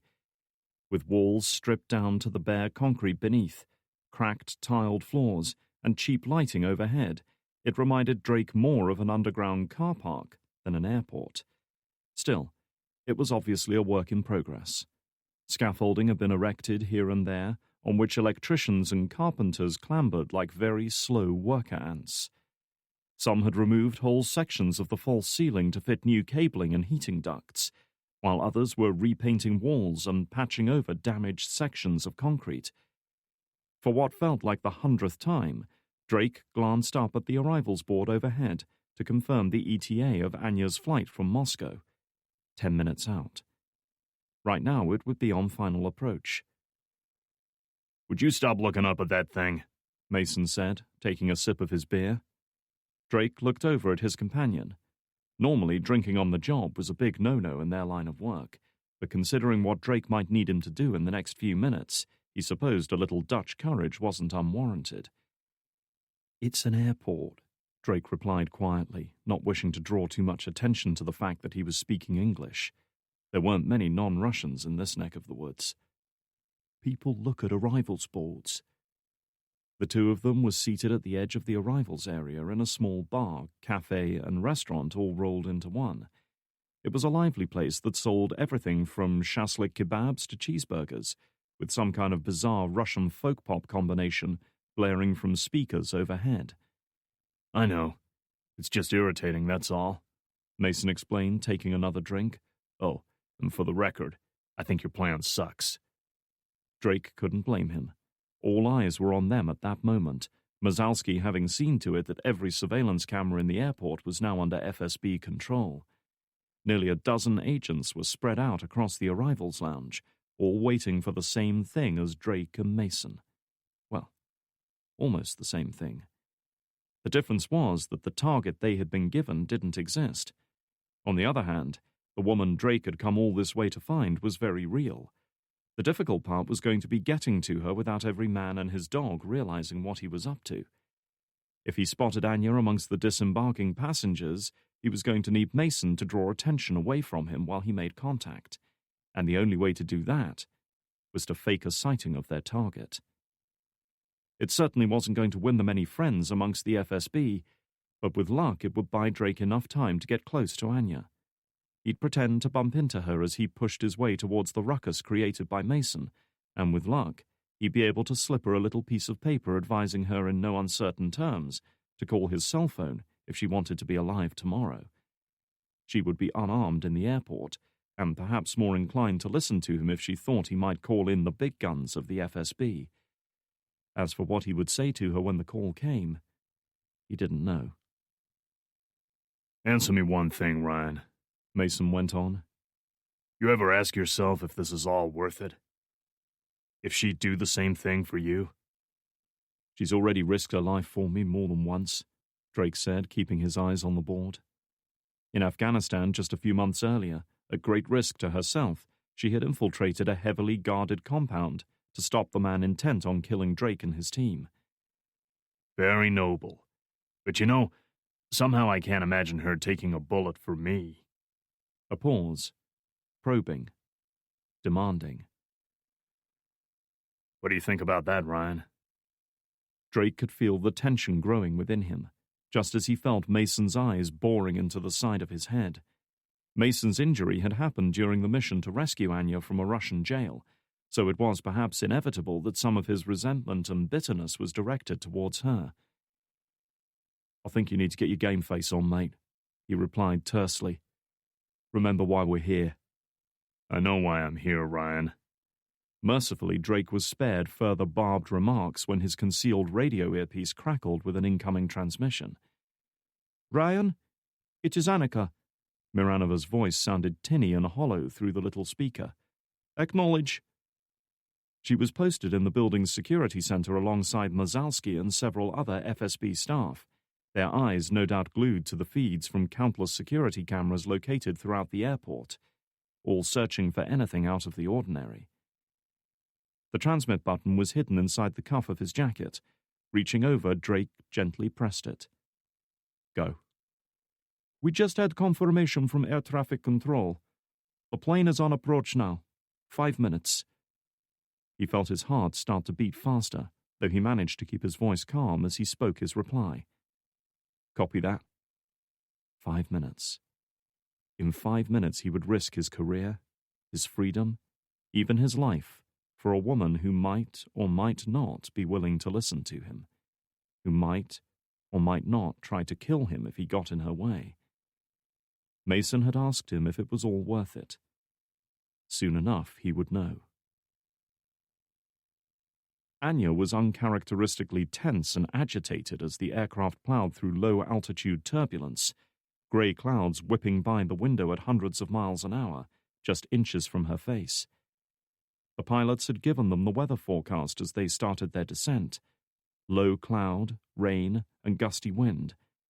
She was no stranger to adverse weather, but she preferred to endure it on the ground, standing on her own 2 feet, not hurtling through the sky and being thrown around inside this oversized tin can. Her only consolation was that, according to her seat-mounted TV screen, they were less than 5 minutes out from their destination. In 5 minutes she would be on the ground. It couldn't come soon enough. The seconds seemed to tick by with agonizing slowness as Drake sat at his table, with bad music blaring from the cheap speakers overhead, all his attention now focused on the corridor at the far end of the arrivals lounge. At any moment, the automatic doors would shudder open, and the first groups of passengers would start to appear. Once again his radio crackled into life. "The plane is at the gate. They will start disembarking now," Miranova said. "Stand by." "Copy that," Drake replied. He looked over at Mason, his friend, his former teammate, once one of the best specialists he knew, now a desperate man with suspect motives, a worryingly insubordinate streak, and 18 months' worth of pent-up resentment to contend with. For better or worse, he was the only person within 1,000 miles that Drake could trust. "Ready?" The older man nodded, his eyes now clear and focused. the experienced shepherd operative ready to go into action once more. The only question was, what would happen next? As soon as she was out through the doorway and clear of the plane, Anya quickened her pace, eager to escape the slow, death-like procession of weary travelers trudging up the jet bridge. She had places to be, and the one place she didn't want to be was right here. Her only belongings were stuffed inside a small canvas satchel slung over one shoulder. She had no luggage to collect, allowing her to breeze straight through baggage reclaim while her fellow travelers dawdled and waited for the conveyor belts to disgorge their suitcases. Anya always traveled light these days, ready to leave wherever she was staying at a moment's notice, and rarely carrying anything that couldn't be easily replaced. Even the contents of her satchel could be dumped without causing any real problems. She had committed any important phone numbers, names, locations, and other operational details to memory as a precaution. She was a ghost, existing for most people only as long as she was within their line of sight, and vanishing again when they parted. She supposed it had been that way for most of her life. She had never been inclined towards sentimentality, never desired mementos or keepsakes to mark the things she had done. It was just as well, because her world had been turned upside down so many times that she now possessed almost nothing of the life she'd been born into.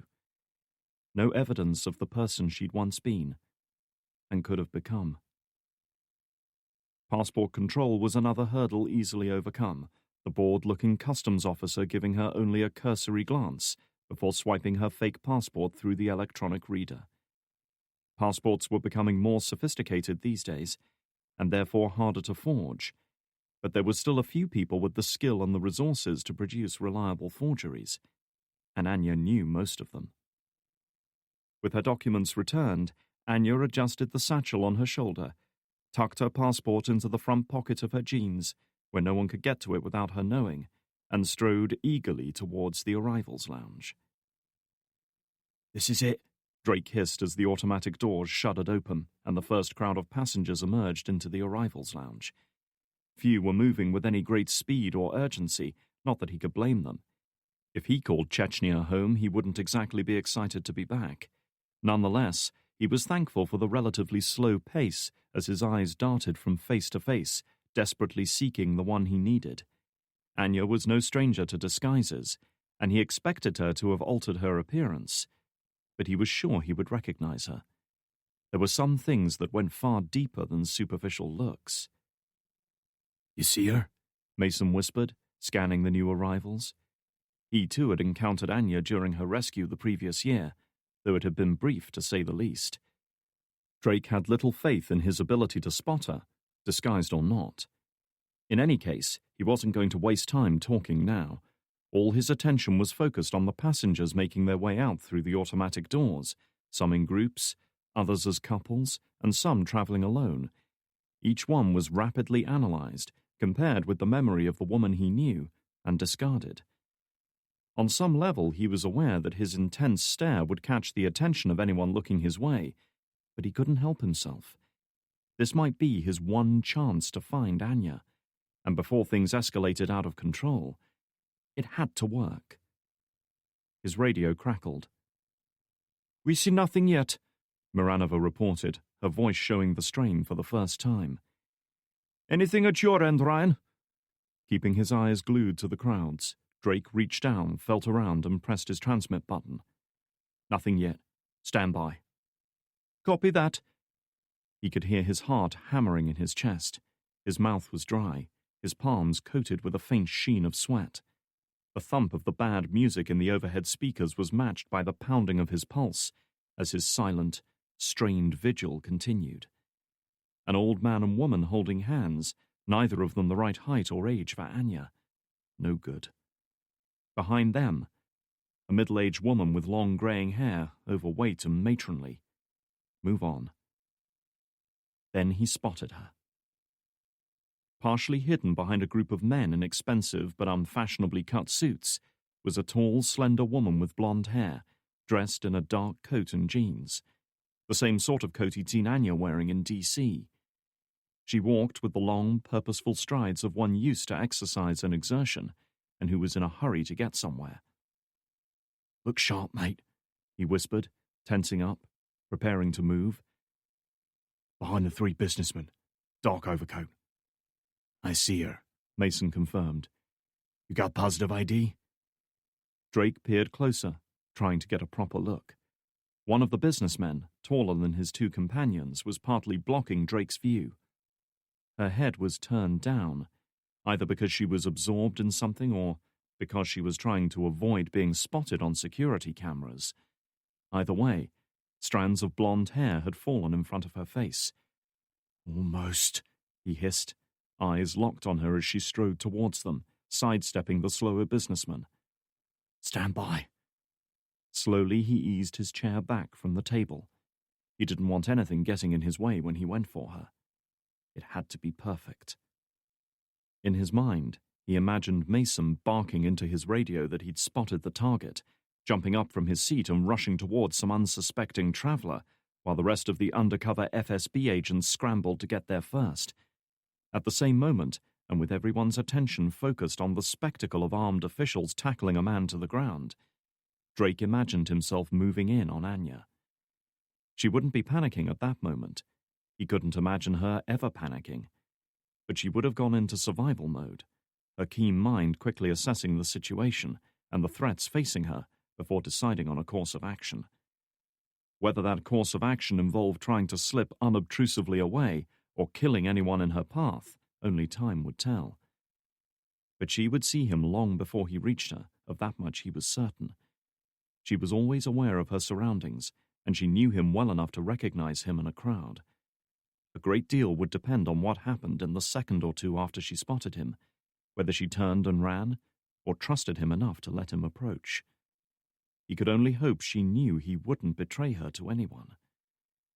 Drake tensed the muscles in his legs, planting his feet firmly on the ground in preparation for his move, as Anya moved out from behind the group of businessmen and glanced up at the overhead signs. But it wasn't Anya, he realized as he got his first proper look at her. The woman in question was easily a decade younger, with a rounded, soft-featured face and eyes that had seen none of the hardships Anya had endured. It wasn't her. He'd been wrong. "Stand down," Drake said, letting out the breath he hadn't realized he'd been holding. He was torn between relief, crushing disappointment, and dismay that it had been a false alarm. "Shit, that was close," he heard Mason gasp. "Ryan, we have no contact here," Miranova's voice buzzed in his ear. "Repeat, no sign of target." The traffic from the arrivals gate was thinning now as the last of the passengers wandered out, and Anya wasn't amongst them. "I don't get it. This was the right flight," Mason said, equally perplexed. "Where the fuck is she, Ryan?" Drake had no answer for him. Chapter 24. Tbilisi, Georgia. The weather had abated a little by the time the automatic doors parted and Anya strode outside, taking her first breath of real air in what felt like days. It was still chilly, but the rain had eased off and, looking up, she even saw tantalizing glimpses of blue sky through tears in the patchy clouds. Not bad for December in Georgia. It would have been foolish in the extreme to have flown under the same identity she'd used to rent the car that had gotten her out of D.C. It would have been all too easy for a skilled and dedicated signals technician to use such a digital trail to track her down. The real Olga Vorontsova, whose identity she had borrowed for the car rental, had indeed flown from Montreal to Moscow. Anya had no idea what the woman, chosen because she bore a passing resemblance to herself, had done after that, nor did she care. Olga had served her purpose of misdirecting Anya's pursuers and buying her some time. Anya, meanwhile, had taken a different flight under a different name that had no possible connection to the sniper attack in D.C., and which she had no fear of being compromised. A transatlantic flight from Montreal to Amsterdam had been followed by a relatively short hop to Georgia, a former Soviet republic lying on the southwestern border of Russia. And now, after almost 24 hours and several thousand miles of traveling, she was close to her rendezvous. Spying signs for the taxi rank, she hurried onwards and selected the first vehicle she came across, not caring whether the rates were competitive. The driver, an overweight man with a thatch of wiry grey hair that reminded her of a bird's nest, certainly seemed grateful for her business as she approached. "Where would you like to go?" he asked, speaking his native Georgian with the slight wariness of one used to dealing with clueless foreigners. "Central Tbilisi," Anya said, settling herself in the back seat. The cab looked surprisingly clean, but smelled of cigarette smoke and other less savory odors that she suspected belonged to the driver rather than the vehicle. "Freedom Square." "No problem." Chapter 25. Norilsk, Siberia. McKnight, along with Stav and the floor manager, were crowded onto a massive freight elevator with a dozen other miners as it slowly descended the main shaft of Norilsk nickel mine into the bowels of the earth. More than a few curious and sometimes leering glances had been thrown her way, but the presence of Stav had been enough to deter further interest. Frost, much to her chagrin, had been left behind in the manager's office to trawl through his computer and printed records in search of any evidence of tampering on Umarov's part. McKnight knew she would much rather be here in the thick of the action, but her task was an equally important one. If they brought Umarov in and he wasn't inclined to talk, they needed evidence to confront him with. As a passing nod to safety, she had been forced into oversized protective gear, with a bulky helmet, eye goggles, and a portable air filtration unit slung over her shoulder like a rucksack. "Every unit has an electronic tag in it," the manager had explained. "So we know who enters and leaves the mine. But it is dangerous down here. If something happens to you, I am not responsible." She'd understood him well enough. He was taking no blame if she was killed by falling rocks or crushed by a loader. The minutes ticked by and still they kept descending. McKnight felt herself growing more uncomfortable by the moment. She'd never had much of a problem with enclosed spaces, but by now she was acutely aware of the thousands of tons of rock above her head. It was not a pleasant thought. "How deep is this mine?" she asked, hoping her unease was lost in translation. 1,300 meters. Some of the shafts go much deeper. Almost a mile below the Earth's surface. Great, she thought, as the elevator continued its slow, measured descent. "You don't like underground, yes?" Stav prompted. "You could say that." "It is same for me." She glanced at him. His face betrayed not a hint of apprehension or unease. "Really?" "Da. When I was kid, I got lost in caves near my home. 6 hours I was stuck there in the dark, before my father find me. He took me home and calmed me down. Then he beat the shit out of me for being stupid and careless." He snorted in amusement. "I did not get lost again after that." What a wonderful childhood that must have been, she thought. Finally, after what seemed like hours, the huge lift bumped to a halt. The steel gates keeping them penned in were opened by a soot-stained worker on the other side, and the miners shuffled forwards to clock in and begin their shift. Emerging from the main shaft, McKnight found herself staring at a mass of galleries, tunnels, cross-shafts, and smaller access passageways that confronted her, all of them thronging with miners moving to and from the loading areas.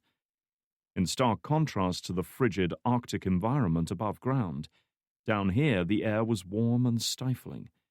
Harsh electric lights shone bravely through the dust and fumes. She was grateful for the goggles and air purifier she'd been given. She couldn't imagine spending any length of time in such conditions without them. The shift manager started speaking and pointing off into the distance. "He says the foreman's office is that way," Stav translated, having to yell to be heard as a massive wheeled loading truck trundled past, its bulldozer-like bucket piled high with rocks, waiting to be deposited in one of several ore chutes nearby. "This is fucking dangerous place, man. Stay close to me and watch where you walk." With little option but to obey, McKnight hurried after him down one of the main tunnels, skirting groups of workers as they went. Easily 30 feet wide and liberally illuminated by electric lamps, the shaft reminded her more of a subway tunnel than a mining area. The scale of the operation here was staggering. Stav was beside her, a solid, menacing but strangely reassuring presence in that confusing and dangerous underground world. Coming as she did from a military background, Samantha wasn't the sort to be easily intimidated, but even she appreciated having someone to back her up, especially a mile below the surface of a foreign country. "Most of these guys haven't seen a woman in weeks," Stav remarked, guessing her thoughts. "You would be very popular here, I think." "Can't see myself changing careers any time soon," she replied, not altogether comfortable with the direction his humor was going. He laughed out loud at that. "Ha ha ha! Don't be so sure. These crazy guys make more money than either of us. They stay a few years, make their fortune, and then move on. Some die, but what the fuck, right? We all do."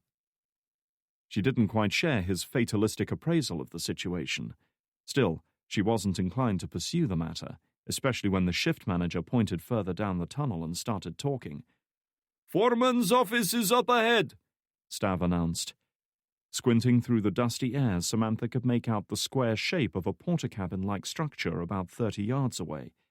Several men were gathered near the entrance. One in particular, with a walkie-talkie in one hand and a flashlight in the other, was in the midst of issuing orders to the group. The foreman pointed to him and shouted something in Russian that Stav didn't bother to translate. "Leave this to me," he said. "I will scare shit out of him. Then we take him in." A moment later, she saw him stride past her, heading straight for the group. Instinctively, she picked up the pace, wanting to be close by when they lifted him. The group had noticed Stav now and were watching him as he approached, curious but not yet wary. This was a big mine with lots of employees, and he was dressed just as they were. "Where's Umarov?" he demanded, his tone making it clear this was no casual inquiry. "Da," the man with the walkie-talkie replied. His face was partially hidden by the respirator, but even Samantha could sense his unease. Stav barked out another stream of Russian, she assumed to tell him he was to come with them and answer some questions. He was holding himself ready in case Umarov tried to run, but otherwise looked as if he had little to fear from the smaller and older man. Umarov stood his ground, seemingly torn about what to do. It happened fast. Realizing his subject needed some persuasion, Stav reached inside his overalls for the automatic he'd insisted on taking with him. Umarov, however, was able to bring a far more primitive but equally effective weapon into play. Unhooking the long metal flashlight from his tool belt, he swung it around like a shortened baseball bat and caught the FSB agent on the left temple, just below the edge of his work helmet. There was a muted thump, a crunch of broken glass as the flashlight shattered, and a groan of pain as Stav staggered sideways and collapsed. "Shit!" McKnight cried, rushing forward to his aid, even as Umarov dropped the improvised weapon and retreated down the main tunnel. Skidding to a halt beside the downed agent, she leaned in close. "Stav, can you hear me? Stav!" Through the cracked safety goggles, she could see that his eyes were glassy and unfocused, like a punch-drunk boxer, but they did move slowly around to her. "Duh," he managed to say, his voice thick and heavy. He might have been suffering from a concussion after the sharp blow, but he was alive. Umarov was the priority now. Reaching into Stav's overalls, she felt around until her fingers closed on the butt of the automatic he hadn't quite been able to draw, then yanked the weapon free. "Get him to a doctor!" she shouted to the workers who had gathered around, hoping they understood her intent if not her actual words. "Doctor!" Rising to her feet, she pulled back the slide on the top of the weapon. A brass cartridge flew out of the ejection port, telling her a round had already been chambered, but it was better safe than sorry. The last thing she needed was to pull the trigger only to hear the ping of the firing pin striking an empty chamber. Gripping the weapon tight in her gloved hands, she rushed down the main passage in pursuit of her target. Her air filter was struggling to keep up with her lungs as they greedily sucked in more oxygen, feeding the urgent demands of her body. She had no idea where the passage led. Umarov would know these tunnels like the back of his hand, and might well try to double back somehow, making for the elevator, McKnight's only option was to keep going and hope she could chase him down before he vanished. Rounding a wide curve, she suddenly found herself faced with 3 separate tunnels, all leading in different directions. Umarov could have taken any one of them. There was no way of tracking him. Spotting 2 men working on the engine of a nearby loading vehicle, she sprinted over, waving the gun to get their attention. "Hey! You seen a guy come running down here?" Both men stared at her with a mixture of fear, incomprehension, and anger. No doubt they were less than pleased to be confronted with a woman waving a gun and jabbering in a language they didn't understand. "Umarov!" she shouted, then pointed to the tunnels up ahead. "Boys, Umarov!" The brighter and more cooperative of the 2 seemed to get what she was after, and pointed to the left tunnel whilst also spouting off a stream of Russian that she suspected was less than complimentary. She ignored it. She had what she needed now. With her flashlight beam haphazardly lighting a path ahead of her, she rushed down the left passage. This one wasn't as well illuminated as the others, with only a couple of dim bulbs still functioning. Perhaps it was an older tunnel that had since been abandoned. She imagined there were lots of passages like that in a mine of this size and complexity.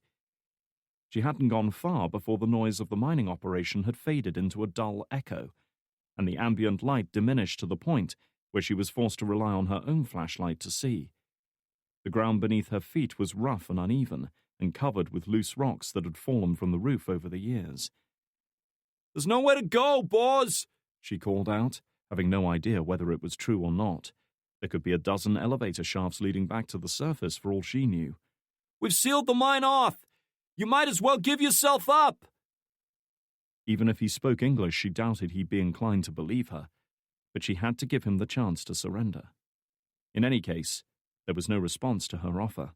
The tunnel remained eerily quiet compared to the roaring activity behind her. She slowed her pace, straining to see, straining to hear anything above the thunder of her own heartbeat and the dry, tinny rasp of her respirator unit. She couldn't go any further like this. Knowing the air purifier would limit her awareness of her surroundings, she pulled it off and laid it on the ground, taking her first experimental breath. Straight away, the dusty, dry air attacked her nose and throat, and unable to help herself, she coughed and retched several times before regaining control. Spitting to try to rid herself of the acrid taste, she rose up and continued onwards. "All I want to know is who you sold those explosives to," she promised, her eyes eagerly scanning the darkened tunnel. "We can make a deal! We'll protect you!" Something was lying on the ground up ahead. Creeping forwards with her weapon at the ready, she looked down at the work hat and brightly coloured overalls discarded on the tunnel floor in front of her. Umarov had removed anything that could give away his position. "Shit," she breathed, by now very much aware that she was only one person surrounded by darkness, armed, but alone, and unaccustomed to moving through such an environment. Umarov knew every inch of this mine and how to use it to his advantage. He knew it, just as he knew where to lead her. She started to back up, realizing the mistake she'd made by rushing in here alone, allowing excitement and eagerness to override professional caution. The logical course of action should have been to alert the manager who had remained at the elevator and instruct him to shut down the mine, preventing anyone from entering or leaving. With Umarov thus cornered, they could search for him at their leisure. But no sooner had she taken a step backwards than a figure leapt at her from a darkened alcove to the right. Instinctively, she spun round and brought the pistol into the firing position, but the crushing impact of the 200-pound man barreling into her midsection caused her grip on the weapon to slacken. A single gunshot echoed throughout the tunnel, the round impacting somewhere overhead, while the recoil of the shot caused the weapon to fly from her grasp. Knocked flat by the rough tackle, she landed hard on the uneven tunnel floor, with Umarov's bulk on top of her, sharp rocks tearing clothes and skin. She felt as though the life was being crushed out of her. Instinctively, she lashed out, feeling her fist connect hard with the man's ribcage. She might as well have tried pounding the tunnel walls. The impact jarred her arm and felt as though it had broken her knuckles, but it barely seemed to faze her opponent. Though she was likely far more skilled at hand-to-hand fighting than Umarov, the great weight of him pinning her down meant she could do little real damage, and she lacked the brute strength to force him off. In effect, she was trapped, unable either to attack or to retreat. It didn't take long for her opponent to capitalize on this. She looked up just as his fist came crashing down against her, trying to dodge aside at the last second, but with his weight preventing her from moving far enough. The thunderous impact felt like a car crash inside her head. White light flashed before her eyes as the world began to fade out. She was in serious trouble now. Even dazed and hurt as she was, she knew this fight wasn't going to end until one of them was dead. And right now, the likely candidate was herself. She saw Umarov's darkened form twist aside and grope blindly for a moment before picking up something. A rock, detached from the tunnel roof months or years earlier, easily the size of a brick, and more than enough to stave in her skull. Hefting the crude weapon in his gloved hands, he sat up and raised it above his head to strike. McKnight's reaction was one born from a combination of instinct and training. In the military, she had been taught to be flexible in her thinking, to adapt her strategy to changing circumstances and overcome them. She couldn't overpower Umarov in a fair fight. That much was obvious. So the only option was to make the fight unfair. Taking rough aim, she drew her right knee up to her chest and forced her boot into his groin with all the strength she could muster. Her aim was true. Even through her heavy work boot, she felt the impact as his delicate organs took the full force of the kick. The rock fell from his grasp as he doubled over, groaning in agony. With her ears still ringing and strange blobs of light dancing across her vision, McKnight rolled over and scrambled away from him, desperately searching for the gun he'd knocked from her grip. She could taste blood, and felt her jaw grinding as she opened her mouth to suck in a lungful of dusty air. Her clothes were torn and sticky with warm blood seeping from several deep cuts. She didn't doubt she'd regret this little tussle later, and she certainly wouldn't be doing any swimsuit modeling for a while. But adrenaline was doing a good job of suppressing the pain. For now, she had only one priority: subduing her enemy. He was down, but he wouldn't stay that way for long, and she had no desire to go toe-to-toe with him again. She needed the gun. It wasn't easy. The ground was covered with small rocks, dips, and depressions, any of which could be obscuring the weapon. And without her flashlight, she was reduced to scrabbling around amongst the rubble, hoping to get lucky before her time ran out. At last, feeling her fingers brush against the weapon's bulky frame, she snatched it up and turned to face Umarov. It had taken her only a few seconds to find the automatic, but the delay had bought him enough time to drag himself to his feet and stagger down a side passage. "Fuck!" She sprinted after him, determined not to let him escape now that she had him on the run. They were both injured, both hurting, but she had the edge. The passageway seemed to be some kind of cross-tunnel that ran between the main shafts. At the far end she could see the glow of work lights, and silhouetted against them was Umarov, doubled over, but still struggling forwards. "Stop!" she yelled, leveling the weapon. With her vision still blurred from the blow to the head, she knew her chances of hitting him were far from good. "Stop, or I'll fire!" Emerging into the main tunnel beyond, he glanced back over his shoulder as if sensing her thoughts. He might have failed to kill her, but he could still escape her. And with her limited knowledge of this mine, it would take precious minutes to work her way back to the main shaft, and even longer to make herself understood. His distraction lasted only a second or so, but it was enough. Suddenly a horn echoed down the tunnel, and Umarov turned, frozen like a deer in the headlights as the rock loader barreled straight towards him. Then, in a storm of metal and a sickening crunch, he was gone, leaving only a bloody smear on the tunnel floor where he'd been. Chapter 26. Afghanistan, 24th of September 1988. She was afraid. For the first time in a long time, she was afraid. With her hands cuffed behind her back, she was dragged down the bare concrete corridor, her boots rasping on the floor, tendrils of dirty hair hanging down around her face. Her combat uniform was ripped and torn and bloodied, her body bruised and cut, mute testimony to the vicious, desperate fight she had put up before her capture. She had done what she could, holding off her enemies until she had almost run out of ammunition.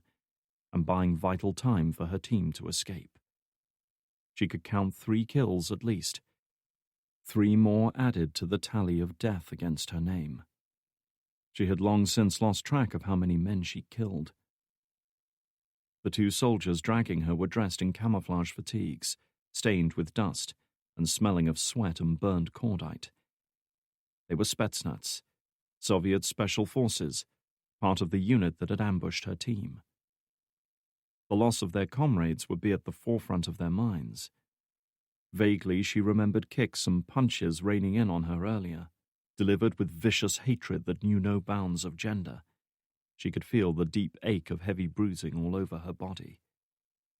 She smiled to herself, though it would have appeared to anyone watching as a fierce, predatory grimace. Kicks and punches like that might have cowed many people, but not her. She had been through far worse in her short life, and she could take it. She could take anything, she told herself. Up ahead, a heavy steel door was thrown open, and she was dragged inside. The room beyond was shrouded in shadow. From her limited field of view, all she could make out was the same bare concrete floor as outside, and a simple wooden chair, standing alone in the center of the room. It didn't take much imagination to work out who the chair was for, and her suspicions were confirmed when she was unceremoniously dumped onto it, her hands quickly secured to the back. One of the soldiers delivered a backhanded slap to the side of her head that jolted it sideways and left her ears ringing, though they held off further attacks. She knew they wouldn't seriously harm her. Not yet, at least. For the next several seconds, nothing happened. Silence descended on the room, and she waited with the 2 Spetsnaz operatives glaring at her.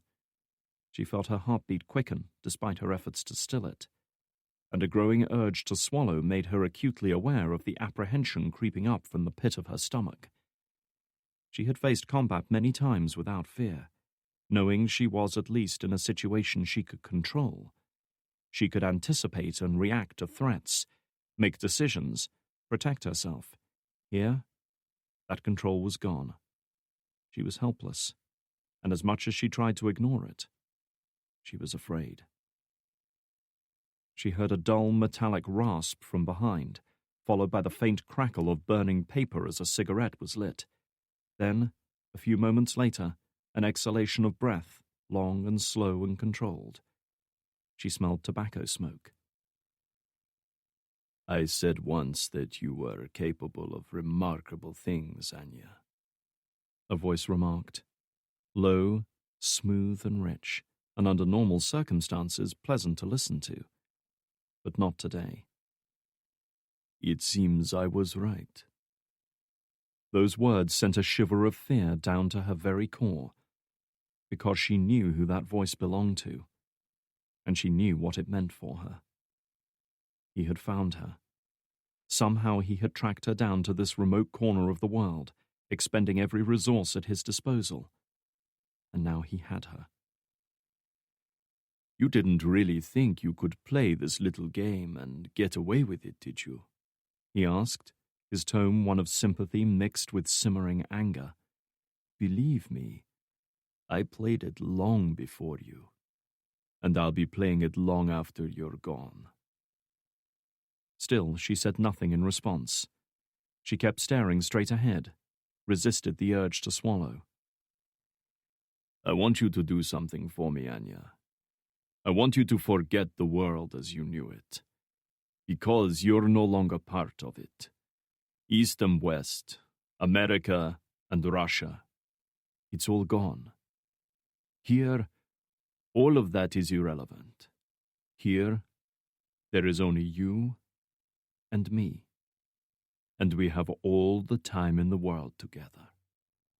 I want to know why you betrayed your country, Anya. I want to know why you betrayed me. And you will tell me. She remained silent while he took another drag on the cigarette, slow and thoughtful. Don't feel like talking? He chuckled with amusement.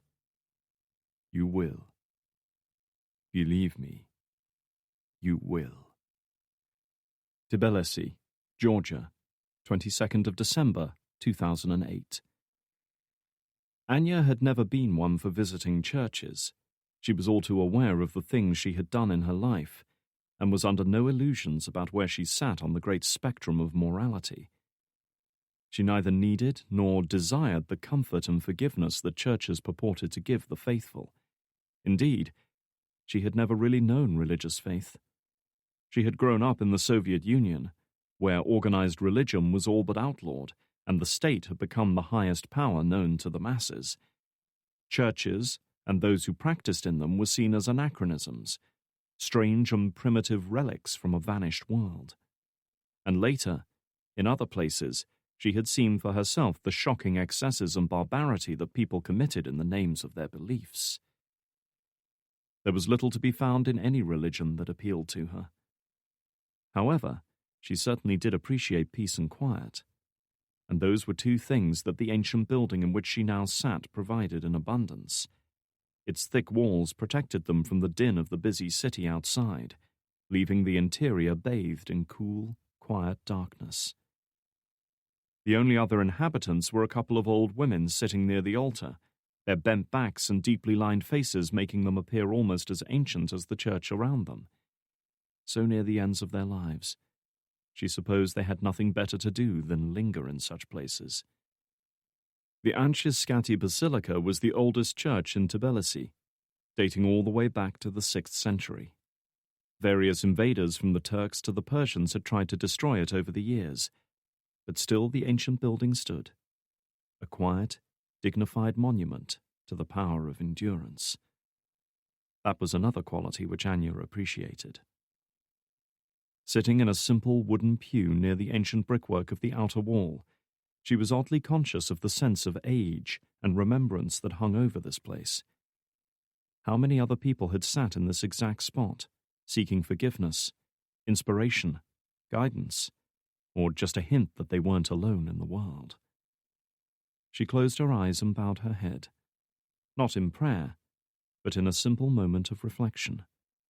For the first time in what felt like days, she allowed her guard to drop a little, allowed her restless attention to wane, and her thoughts to grow still. Just for a moment, she was at peace. She became aware of the approaching footsteps as soon as they entered the church, heading towards her at a slow, measured pace. Exactly on time, just as she'd known he would be. Everything he did was timed and planned to perfection. She heard him shuffle along the narrow space between pews and ease himself down next to her, the old wooden seat cracking under his not inconsiderable weight.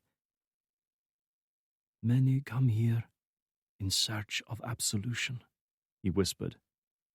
"Are you one of them?" Anya opened her eyes slowly, as if waking from a dream, then turned to look at her contact, the man at the very center of everything that was happening, the man whose great mind had engineered a plot to bring down one of the biggest intelligence agencies in the world. Never had she seen a more unlikely candidate for such an undertaking. He was the kind of man one passed a dozen times a day and never noticed, short, overweight, and balding, with small eyes nestled in fleshy folds behind a pair of old-fashioned wire-framed glasses. His face was rounded and genial-looking, the kind of face to which it seemed smiles and laughter should come easily. But they didn't. Not for him. Not now. He was no soldier, no hired killer, no black operative with years of training and experience to call upon. He'd started his journey as a simple man, a family man with little ambition beyond making a good life for himself and those he loved. Fate, however, had taken Buran Atayev down a very different path. "It was you who chose this meeting place," she reminded him. She had no idea how he'd arrived here, or what the travel arrangements for the rest of the group had been. Likewise, they had no knowledge of her movements. Everything had been set up so that no one element of the group could compromise any other. Her objective was simply to be here, at this church, at this precise hour. How exactly that happened was up to her. It was, Ataev nodded towards the stained glass window behind the altar, depicting a scene of St. George slaying the dragon. Rather appropriate, don't you think? She couldn't say for sure whether Ataev saw himself as a virtuous man fighting a good fight against an evil enemy, whether that was the higher purpose he used to excuse his actions. But in any case, the task standing before them made the slaying of a dragon seem easy by comparison. It's good to see you again, my friend, Ataev went on, genuinely meaning it. That was one thing Anya, with her intuitive ability to read body language and sense deception in others, had always appreciated about him. When he said things, he meant them. And you, Anya said quietly. Letting out a slow, thoughtful breath, Ataev bowed his head. To anyone watching, it would appear he was deep in prayer. They've found the link to the explosives, he said. The FSB are in Norilsk now, along with a pair of CIA agents. Anya raised an eyebrow. It wasn't unexpected, though she was surprised at how quickly they had made the connection between the bomb and its origin, and the mention of CIA agents immediately set off alarm bells in her head. What is the CIA's stake in this? She asked, unable to keep from looking at him. Anya was used to keeping her deeper thoughts hidden, but even she couldn't hide the faint anxiety in her eyes, or the tension in her voice. She saw a flicker of a smile on his fleshy face. He'd picked up on it too. One of their operatives has become involved in the investigation. A man named Drake. Ryan Drake. Anya felt her heart sink. She should have known Drake wouldn't be able to leave it alone after their close encounter in D.C. The man was relentless, pursuing her with every resource at his disposal. She could only assume it was part of some misguided attempt to protect her, though in reality his interference might have the opposite effect. It seems this man, Drake, is more intelligent than his FSB colleagues, Ataev went on. Some of his team have been dispatched to Norilsk, but he himself is in Chechnya. It was all she could do to keep from gritting her teeth with exasperation. Drake was unbalancing their plan, moving things forward more quickly than they should be, and if he continued, he could well destroy everything she was working for. Have they guessed the next target? I don't believe so. Not yet, at least. But we must move quickly. His expression remained neutral, but his eyes told a different story. You realize, of course, that if this Drake stands in our way, he becomes an enemy, like any other. I do. She spoke truthfully, but she'd hesitated for a moment too long. Ataev had seen it too. He leaned a little closer and lowered his voice.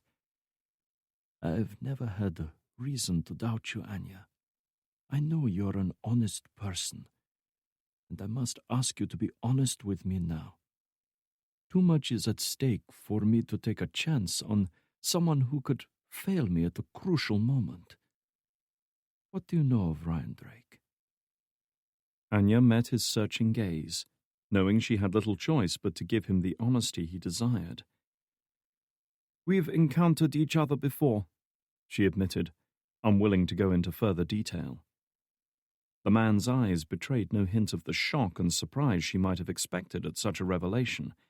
He knew, or had at least guessed, the truth already. He'd simply been testing her. So Drake knows who you are. He could compromise you and all of us. She knew she had to tread carefully now. Ataev posed no threat to her in a physical sense, but he nonetheless possessed the ability to destroy, at a stroke, everything she hoped to achieve. I don't think so, she said, hoping it was true. He trusts me. If he's involved, it's because he's trying somehow to protect me. I want to believe you, Anya. But you realize, of course, that this puts me in a very difficult position. Whether or not you trust his intentions, he remains a threat. Therefore, that makes you a liability. There are risks in every operation, she reminded him, hoping she looked and sounded more composed than she felt. I'm still your best chance of achieving your goal. He exhaled slowly. That may be so. But if Drake threatens our plan, I must know that you will deal with him. If not, you can go no further with us. Speak honestly now, and I'll believe you. Anya's face paled at the thought of killing Drake. And yet, even as her conscious mind rebelled against it, another part of her began to take hold. The soldier. The survivor who always did what was necessary to stay alive, to achieve her objective at any cost. That part of her had long ago pushed aside such notions of weakness and compassion, because they were luxuries she could ill afford, just as she couldn't afford them now. Atayev was right. Too much was at stake to risk it all on one man. If Drake stood against her, she would have no choice but to act as she always had, without mercy, without fear or weakness. Drake won't stop us, she promised him. I'll make sure of that. Another man might have questioned her further, might have doubted her resolve despite her protests, but Atayev knew better than that. For him, Anya's word was as good as the truth. Good, he said, settling back in the pew. He reached into his pocket and carefully held up a little black chess piece shaped into the distinctive form of a knight. Because it's time for our next move. That was why they were really here. Anya had spent weeks studying and committing every detail of her part in the operation to memory, going over it again and again in her head, just as she had done when she was an active operative. As with the travel arrangements, each member of the group knew the part they had to play, but only Atayev's mind encompassed the full scope of their plan. Whatever he lacked in experience, Buran Atayev more than made up for it in intelligence, tireless work, and unwavering attention to detail. He was the key, the linchpin on which success or failure turned. Without him, nothing could happen. Everything with him was planned to perfection. Casting one last glance at the depiction of St. George and the dragon, he rose from the pew. Shall we take a walk? Chapter 27. Norilsk, Siberia. Resembling a cross between a dilapidated bus depot and a besieged fortress, Norilsk's central police station was a big, imposing office building facing out onto the city's main square. All of its ground floor windows were protected by wrought iron bars, though that hadn't stopped some determined vandals from having a go at them. Several had been smashed and boarded up. The square itself was at least better maintained than most of the streets in the town. Snowplows had worked hard to clear the worst of the drifts, and the street lamps were still functioning. Cars and buses chugged along, venting diesel fumes as they ferried workers to and from the immense industrial complex in the distance. It was here, in a small conference room on the second floor, that McKnight and Starve had been brought to lick their wounds after their ill-conceived foray underground. Neither was seriously injured, though they had little to show for their efforts, besides plentiful cuts and bruising, and in Starve's case, wounded pride. Nice going, dude, Frost said as she surveyed the injured FSB agent. She had been given a brief summary of events in the mine, but had yet to learn the details. You were supposed to be on protective detail. What the hell happened down there? Far from being irritated by her harsh criticism, he looked almost sheepish now. He had screwed up by underestimating their opponent, and had very nearly paid for it with his life. Umarov made a run for it. He was faster than I expected. Frost stared at him. You don't say. That's enough, Kira, McKnight interrupted, an ice pack pressed against the side of her head. She appreciated her companion sticking up for her, but pointing fingers wasn't going to get them anywhere right now. Anyway, her head was still killing her, and the sound of Frost's tirade wasn't doing it any favors. It wasn't Stav's fault. We both underestimated Umarov. She knew from what little time they'd spent together that Frost could be temperamental and difficult, and that it certainly wouldn't pay to make an enemy of her. But at the same time, McKnight knew she had to keep her in line. Drake had entrusted her with the task of finding leads in Norilsk, and whatever their personal issues, she wasn't going to be responsible for screwing this up. Frost chewed her lip for a moment, seemingly on the verge of carrying on anyway, but reluctantly allowed the matter to drop. "Fine," she conceded unhappily. "So the way I see it, we're fresh out of leads. Any ideas?" "Well, we won't be getting anything from Umarov," McKnight confirmed. Being hit and then crushed by a high-powered rock loader didn't leave much to chance. His funeral would definitely be a closed-casket affair.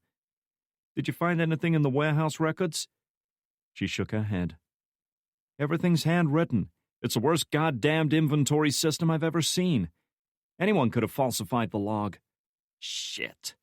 Rising from her chair and doing her best to ignore the pounding in her skull, McKnight walked over to the grimy window and surveyed the darkened world beyond. In the distance stood the towering chimneys of the smelting works, still pumping out smoke like there was no tomorrow. The glow from furnaces was reflected off the low-hanging clouds. For a moment, McKnight caught herself wondering if things had gone downhill in Norilsk since the fall of communism, or whether it had just always been a shithole. She had operated in former communist countries that had suffered greatly since the collapse of the Soviet Union. Everywhere there had been remnants of the bold future that their governments had tried to build. Huge communal swimming pools and leisure complexes, massive public buildings and wide boulevards built to Stalinist architectural ideals. Operating in such places was like going back through some kind of time warp to a faded, decayed 1950s vision of how the future ought to look. She spotted an old woman hobbling along the icy, litter-strewn pavement opposite. She was a sad figure, her bent old frame wrapped in what looked like 3 separate jackets, all worn and patched up and ratty-looking. She was clutching several plastic bags as if her life depended on it, probably on her way home after picking up some shopping. Nodding to herself, McKnight turned back towards the 2 members of her makeshift team. "I want to take a look at Umarov's home," she decided. "If there's anything in this shithole that might help us, it'll be there." Chapter 28. Grozny, Chechnya. A couple of thousand miles away, the mood was rather less focused. "What the fuck was that?" Ivan Mazalsky raged, pacing back and forth at the end of the conference table like a caged lion. The regional FSB director had summoned Drake and the others there after it had become obvious their target wasn't on the plane. "I have half my security teams on alert. An airport on the brink of being locked down. And for what? Nothing." Miranova dared to offer an explanation. "Sir, we—" Bad move. "Shut the fuck up!" Mazalsky snapped, jabbing a finger at her. "I don't want your excuses." Drake winced inwardly. Mazalsky might have vented his frustration on Miranova for the time being, but his true anger was reserved for Drake himself, the outsider, the interloper, the unwelcome party crasher. And it didn't take long for Mazalsky's attention to rest on him. "And you, Mr. Drake, do you have an explanation for this?" Drake had nothing to offer. He was just as dismayed at having failed to locate Anya, and for once he hoped it showed. "Our intel must have been flawed," he said, knowing how weak it sounded. "We were wrong." For a second or two, Mazalsky actually looked taken aback by his frank admission, as if he expected elaborate excuses and attempts at passing the buck. The notion that a man could simply admit a failure was almost foreign to him. However, his surprise didn't last long. "You were wrong," he repeated mockingly. "Is this some kind of joke amongst the CIA, Mr. Drake? Because right now, I don't find it very funny. You have wasted our time and resources with your little wild goose chase." "That wasn't my intention." "Do I look as if I care about good intentions?" He placed his hands on his hips, in what he probably thought was an intimidating posture. "I want to know what you are going to do about it." "What would you like me to do?" Drake asked, knowing there was no answer he could give that would satisfy the man. I would like you to stop wasting my time. Get the fuck out of my country and never come back. He turned his baleful gaze on Miranova. Make the arrangements. I expect you to be on the first available flight out of here. If not, I will be having a talk with Mr. Drake's superiors. Throwing a final simmering glare at Drake, he turned and strode out of the room, leaving a stunned silence in his wake. As far as dressing downs went, this one took some beating. Keeps his cards close to his chest, huh? Mason remarked sarcastically. Miranova, however, was focused on the failure of their operation rather than the fallout from her boss. I don't understand how this happened. We saw all the pictures of the target getting on that flight. How could he have vanished? He must have switched flights somehow, Drake suggested. Maybe during the layover in Moscow. Or the guy was a decoy, Mason suggested. Miranova glanced at him irritably. After their run-in on the flight here, she had little time for Mason's opinions on anything. What? He might have allowed himself to be caught on camera to draw our attention here. Meanwhile, the rest of his group gets to go about their business without interference. We have a lot of theories and no facts to support them. The FSB agent turned her attention back to Drake, eyes narrowed with suspicion. Unless there is something else going on that I don't know about.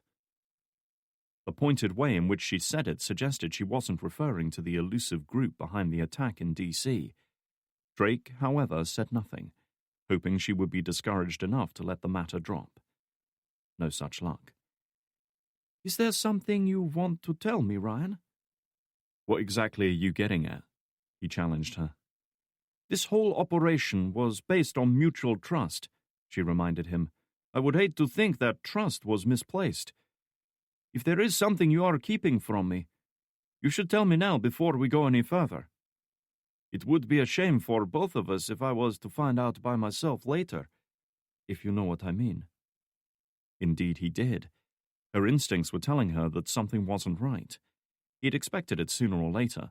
Miranova clearly wasn't stupid. But he'd hoped the doubts would have taken a little longer to surface. Now she was testing his resolve. Like a poker player raising the stakes, she was applying a little pressure to see if he would break. Drake met her gaze without flinching. There was no question of backing down now, even if he'd been having second thoughts. Despite her assurances, he knew that to admit his deception would be akin to painting a target on his head. Neither he nor Mason would ever make it back from Russia alive. You and I both want the same thing, he promised her, speaking truthfully. We both want to find the people responsible for this. Believe that. Miranova maintained eye contact a few seconds longer before finally relenting. She had pushed as hard as she could, for now at least. As you say, she said, though she sounded far from convinced. Either way, it does nothing to change our situation. Mozalski wants us out, and he will get his way. What about your buddy Surovsky? Mason asked. Call him up. Get him to pull some strings. Director Surovsky is not my buddy, as you put it, she replied. And he was not enthusiastic about this idea from the very beginning. An admission of failure now might turn him against us too. Fuck, Drake said under his breath. Pushing himself away from the table, he strode over to the window to stare out across the rain-swept runways and the dreary pine forests that lay beyond the airport perimeter. He was tired and frustrated, and increasingly aware that they were losing whatever chance they'd once had of tracking down Anya. More than once over the past 24 hours he'd privately questioned whether he should be looking for her at all. He played it over in his head again and again. Whatever reasons she might have had for launching that attack in D.C., he could see nothing good coming from it. By attacking such a high-profile figure, she was exposing herself to a level of attention that no one could escape from. What the hell was she planning to do? Take on the FSB and CIA single-handed? And why involve him? His dark contemplation was interrupted when his phone started buzzing in his pocket. It was McKnight. Hope, mingled with apprehension, welled up inside him as he answered it. Sam, tell me you got good news. I could, but I'd be lying, the woman replied, her voice almost drowned out by the rumble of an engine in the background. I was right about the explosives. There was a man on the inside who smuggled them out. Boris Umarov, a Chechen national working for the mining operation. So why isn't that good news? He tried to make a run for it when we approached him. Walked straight into an ore loader. He heard a sharp intake of breath as if she'd hurt herself. However, she quickly recovered and carried on. He's roadkill. Drake got the picture. A promising lead. Perhaps their only remaining lead had just been lost to a freak accident.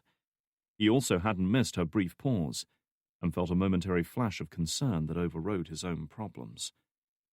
You all right? Stav and I got a little roughed up. Injured pride, mostly, she added, trying to lighten the mood. What about you? Drake hesitated, tempted to ask more about her injuries, though he didn't want it to be misconstrued as overprotectiveness.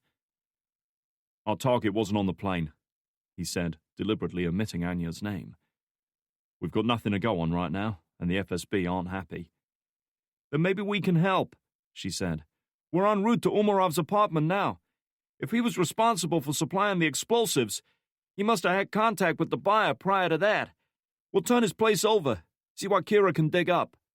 Understood. Keep me updated. He hesitated a moment before going on. I don't suppose I need to tell you to watch your back out there. You know me, she replied. So for once, trust me. With that, she ended the call. Drake hadn't missed the sharp tone in her voice when she expressed that final sentiment, just as he hadn't forgotten the angry confrontation that had almost flared up between them back in D.C. And as much as it galled him to admit it, he knew she had every right to be angry with him. What was that about? Miranova asked. Don't go booking that flight just yet. My team in Norilsk might have a lead. The FSB agent glanced at the wall clock. Then I hope they find it soon. Drake said nothing to that. He could do nothing to influence events in Norilsk. For now, all he could do was sit and wait. Chapter 29. Norilsk, Siberia. Sitting in the back seat of the Merc as it rumbled along the potholed, slush-covered road, McKnight was forced to conclude that Norilsk didn't look any better close up than it had from a distance. They were lost in a ghostly, frozen world of dreary five-story apartment blocks, festooned with big old-fashioned satellite dishes. Their bare concrete walls were scarred and weathered, like those of ancient castles. Umarov's apartment is just a few blocks from here, Stav announced after consulting his GPS. Norilsk seemed to be laid out as one big grid, its streets and buildings designed with simple utilitarianism in mind. However, most of the street signs were rendered unreadable by thick ice and wind-blown snow. As they made their way deeper into the city, McKnight was surprised by the number of people out and about at such an early hour. Most were men, wrapped in heavy fur coats and hats, their backs hunched as they trudged through the drifting snow. Factory workers heading off to start another shift. In a city of constant darkness, the concept of night and day had ceased to exist, replaced instead by the relentless demands of industry. We are close, Stav said, as they pulled off the main road and into a parking lot crammed with cars that looked as if they were held together by the sheer willpower of their owners. Most were half buried in grey snow. Rolling to a stop in the center of the parking lot as if they owned the place, their driver killed the engine, opened his door, and stepped out without saying a word. Stav, one side of his head covered by a gauze dressing, twisted around in his seat. We walk from here. I guessed as much, Frost replied acidly, clearly not thrilled at the prospect of venturing outside into sub-zero weather. According to the Merc's dashboard computer, the outside temperature was a balmy -20 degrees Celsius. She believed it. Stav said nothing to that, turning away and opening his door. With little option but to follow, the two specialists exited the vehicle. The cold began to attack them straight away, numbing their fingers and making their eyes water. Traffic rumbled past on the main drag, a mixture of heavy trucks and beaten-up saloons, all caked in mud and ice. The air was thick with engine fumes, mixing with the output from the nearby factories to form a choking smog that left a bitter taste in McKnight's mouth. The freezing temperatures prevented it from dissipating into the atmosphere, instead lingering over the city like a blanket. The tenement buildings around them were all of the same basic design, square and uniform, with boarded-up windows and heavy doors leading to dimly lit stairwells that no doubt stank of urine and God knew what else. Surprisingly, there was almost no graffiti anywhere. Then again, in weather like this, who would want to stand around spray painting? After consulting with the giant, who was waiting a short distance away, Stav turned to address the two women. "His apartment is in that building there," he said, pointing to the nearest tower block. "Come, I will show you." With that, he turned and started trudging through the snow towards it, with the giant leading the way. McKnight and Frost followed in their wake, eager to escape the cold. However, their relief at escaping the biting wind and driving snow outside was short-lived. Even by Norilsk standards, Umarov's apartment building was a dump. A cold, drafty, poorly lit edifice that would have been condemned for demolition if it had been in the US. As it was, scores of families eked out an existence here. McKnight could hear the blare of televisions, the rumble of washing machines, and the occasional muffled argument from behind battered steel doors. In this strange world, where night and day had ceased to exist, life went on. The main corridor was lit by two bare bulbs, one of which was flickering as if it was on the way out. It was a dark and dingy place, with just enough illumination to navigate by. "This is it," Stav said, nodding to apartment number 412. The giant was already at the door, and reaching for something inside his coat. Umarov's front door, like the others here, was heavy wood reinforced by metal sheeting to prevent anyone kicking it in. "Don't you need a warrant or something to go in there?" Frost asked. Stav looked at her with amusement as the giant pressed something against the door lock. It looked like a small, bulky pistol linked to a high-pressure air canister. It was a bolt gun, the kind of thing used to execute cattle at slaughterhouses. When fired, the pneumatic bolt would spring forward with enough force to shatter the animal's skull and destroy the delicate organ within. Bracing himself, the giant held the barrel of the gun against the lock, turned away, and pulled the trigger. There was a dull, heavy thump, followed by the splintering of broken wood as the bolt slammed forward, obliterating the entire locking mechanism. "This is our warrant," Stav said, drawing his sidearm. "We go first. You wait here." With that, he pushed the broken door open and advanced inside, with the giant right behind. After her experiences in the nickel mine, McKnight was happy to let them spearhead this little foray into uncharted territory. In any case, neither she nor Frost was armed. "It is clear," she heard Stav call from within. Waiting no longer, she pushed through the door and into a narrow, rubbish-strewn hallway. There was mess everywhere. Empty beer cans, newspapers, cigarette packets, food cartons. It was just scattered all over the place as if the owner hadn't even heard of a bin. Clearly Umarov hadn't been house-proud.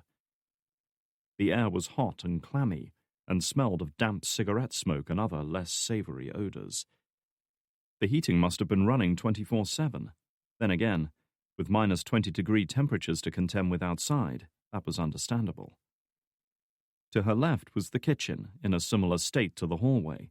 The cheap worktops were stained with coffee rings and spilled food, and covered with unwashed dishes, cutlery, spanners, screwdrivers, empty beer cans, broken electrical appliances, and a host of other things. There was nothing in there that interested her, and she wasn't feeling up to investigating the bathroom, so instead pushed on into the living room where Stav and the giant had congregated. It was a cramped, messy, claustrophobic room that made her skin crawl the moment she entered, as if years of deprivation had soaked into its very fabric. Much of its limited floor space was given over to a threadbare couch that sagged noticeably in the middle, a cluttered computer desk in one corner that was positively groaning under the weight of unsorted letters and documents, and a TV stand in the other. DVDs and old VHS tapes were piled up next to it, many of them pornographic. Much like the kitchen, there was trash everywhere. Everything from discarded clothes to takeaway food boxes, empty bottles, books, and magazines. McKnight could barely see the dirty lime-green carpet beneath it, which was perhaps a good thing, she reflected. Jesus, almost makes Drake's place look good, Frost remarked, wrinkling her nose in distaste as she surveyed the room. Something about the place puzzled McKnight, however. I don't get it. This place is a shithole. I thought you said miners earned a fortune working here, she said, addressing her question to Stav. Umarov was a foreman. Shouldn't he have been rolling in money? Maybe he was saving for retirement, Frost suggested. Looking around, she spotted several calling cards on the table, all with pictures of scantily dressed and barely legal girls. Most of them had phone numbers handwritten on the back. Or maybe he had a taste for the ladies. She tossed the cards aside, unconsciously wiping her hand on her trouser leg. Stav, however, had found something else of interest. A small metal cigar tin that had been hidden beneath the couch. Opening it up, he carefully lifted out a small plastic bag half filled with white powder. A couple of razor blades were in the tin beside it. I think whores were not his only vice, the FSB agent observed. It didn't take a genius to see how Umarov had frittered away his considerable monthly paycheck on drink, drugs, and prostitutes. In a place like this, it wasn't as though there was a stimulating cultural scene to keep one occupied. Still, petty drug abuse was the least of McKnight's concerns at that moment. They had come here for clues to the missing explosives, and somewhere, in this mess of an apartment, lay the answer. Kira, see what you can find on his computer, McKnight said, nodding to the desktop in one corner of the room. Stav and I'll make a start on his paperwork. That piece of shit? Frost asked, staring at the machine as if it were a museum exhibit, which it very well could have been. It was a bulky, old-fashioned model, its beige casing stained black with soot around the air vents, in testimony to its long years of service. It looks older than I am. Believe me, it'll be a lot more fun than my job, McKnight assured her as she looked over the daunting pile of letters, bills, invoices, scribbled notes, and countless other documents that had been strewn around the room. Sorting through it all could take days. Unfortunately, neither they nor Drake had that long. Chapter 30. Grozny, Chechnya. Drake's phone was ringing again. Hoping it was Frost or McKnight with an update on their investigation, he was disappointed to find instead that Franklin was calling. Yeah, Dan? I guess there's not much point in asking where you are right now, huh? The tone of his voice made it plain he was far from pleased that Drake had gone behind his back. If you don't ask, I won't tell, Drake replied. Then tell me this.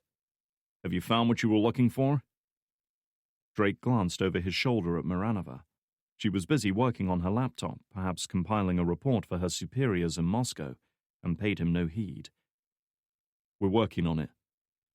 Then you'll want to get your ass in gear, his friend advised. Kane's been snooping around. He knows you're up to something. Drake cursed silently, as if he didn't have enough to worry about at that moment. Having Marcus Kane breathing down his neck was the last thing he needed. Even if you find her, I can't guarantee the kind of reception you'll get when you come home. Halfway around the world, Franklin sighed. You may want to consider using your security blanket.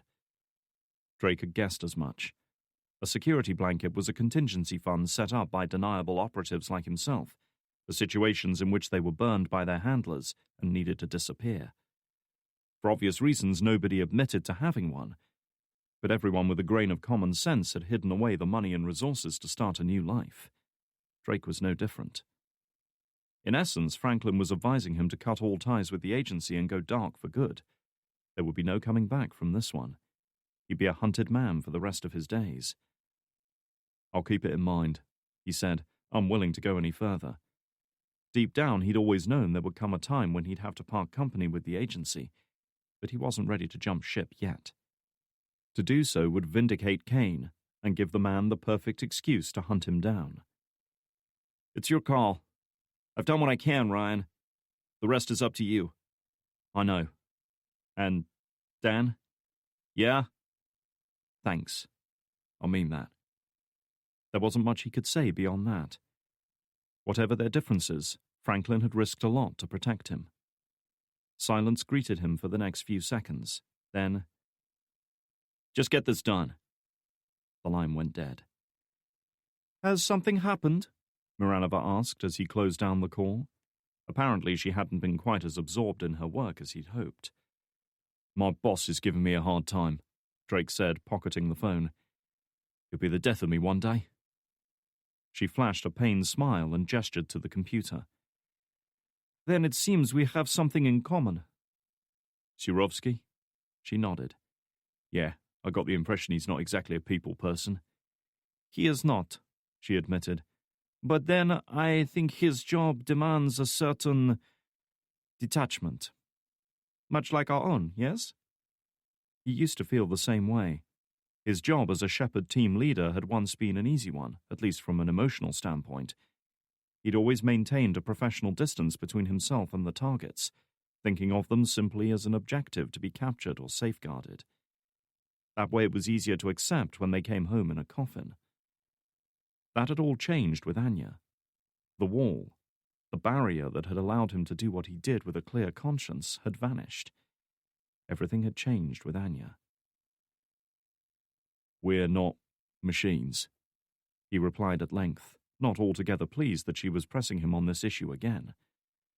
"But we are soldiers, trained to fight a war," she reminded him.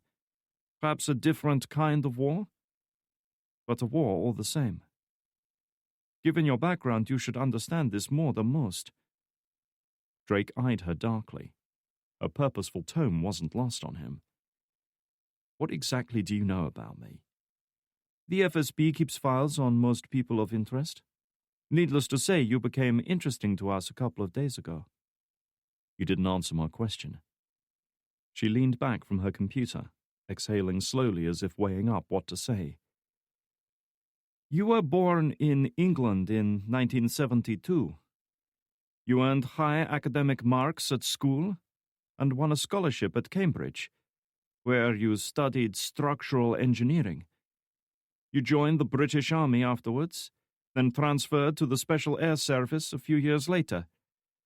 We know little beyond this, except that you left the military in 2003 and moved to the CIA not long after.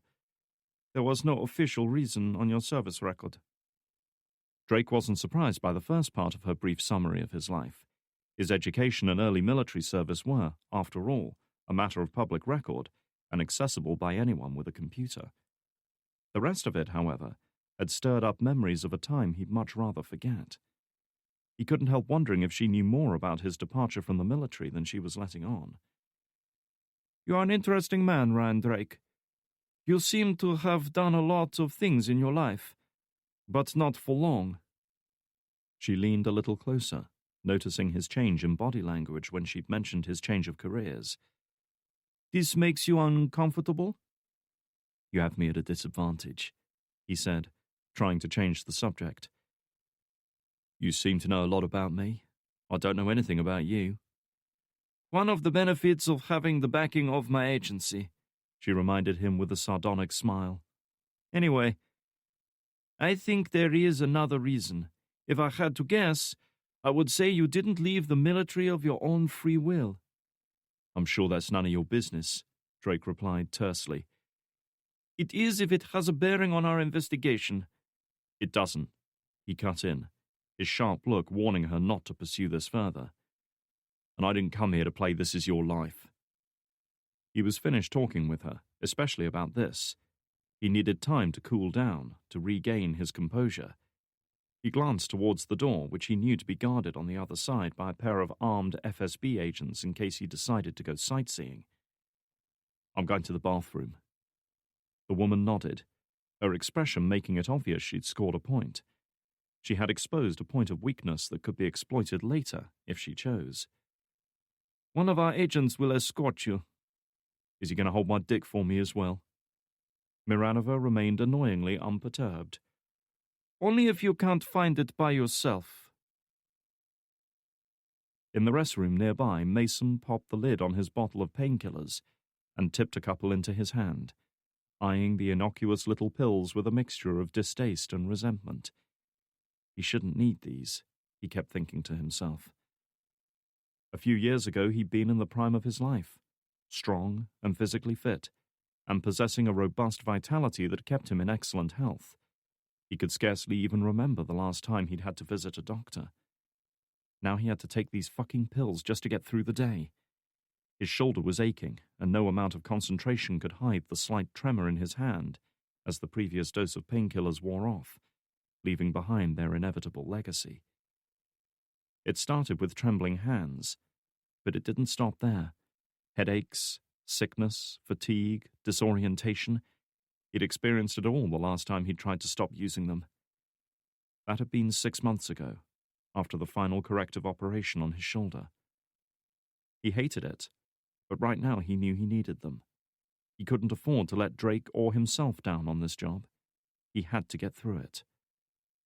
Swallowing the pills, he chased them down with a gulp of water from the faucet and let out a sigh that was somewhere between relief and resignation.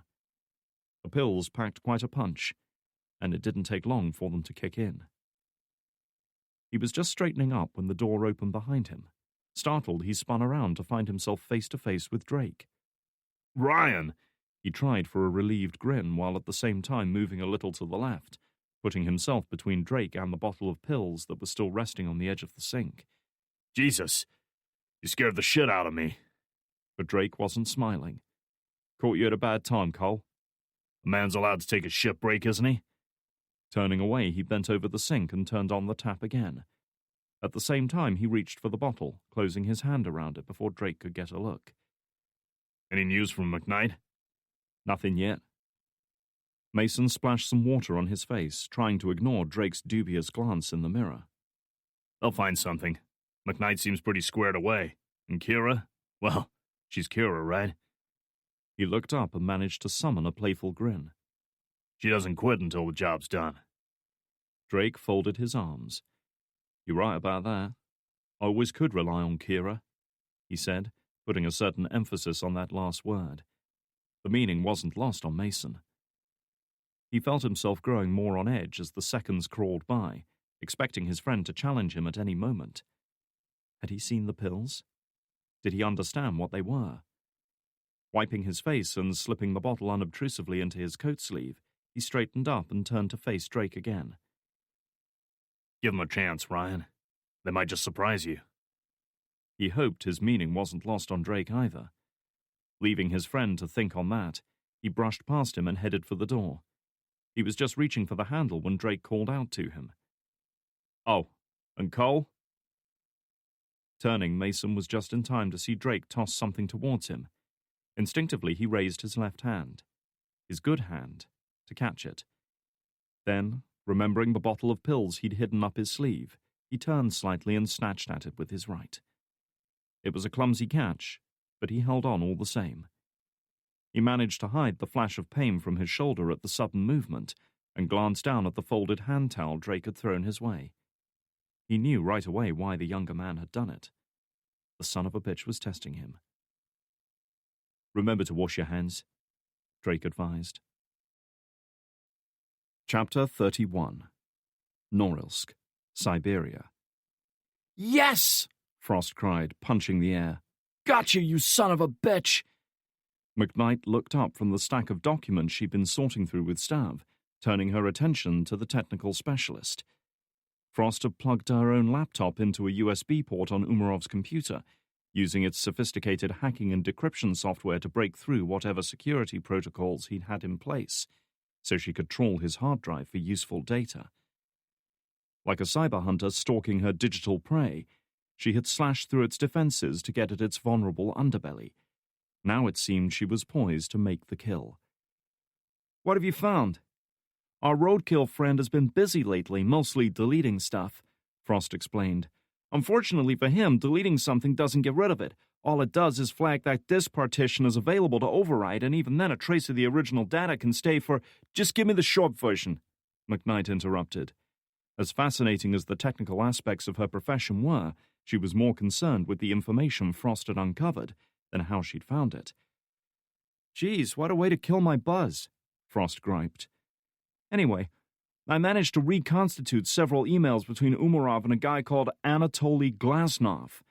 They started a few weeks ago. I had to run them through a translator program, so they read like a pair of fucking Martians talking to each other, but the gist of it seems to be that Glasnov asked Umarov to supply him with several cases of D, which I guess refers to Danubit, the explosive. She paused a moment to read on a little further in the email she'd only just finished reconstituting. Umarov says, "It'll be risky, but he thinks he can do it." Fuck the translator program, Stav said, sensing she was having difficulty. Tossing aside the papers he'd been examining, he strode over to her computer. Bring up the original emails, please. Hesitating, Frost glanced at McKnight, who nodded her assent. Hitting a couple of keys to revert to the original Cyrillic versions, Frost leaned back from the computer. "Knock yourself out, big guy." Not literally, of course, she added with a fake smile. "You did that already." Giving her a look of annoyance, Stav went to work, his eyes quickly darting across the screen. Even Frost was surprised at the rate he was able to take in information. "She is right," he said at last. "It seems the two men were old work colleagues. Glasnov approached Umarov asking him to supply the explosives and offering 50,000 rubles in return." "So where did they go?"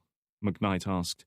"According to this, Umarov was to take the explosives to an abandoned warehouse on the south side of the city, where some men would be waiting with his payment.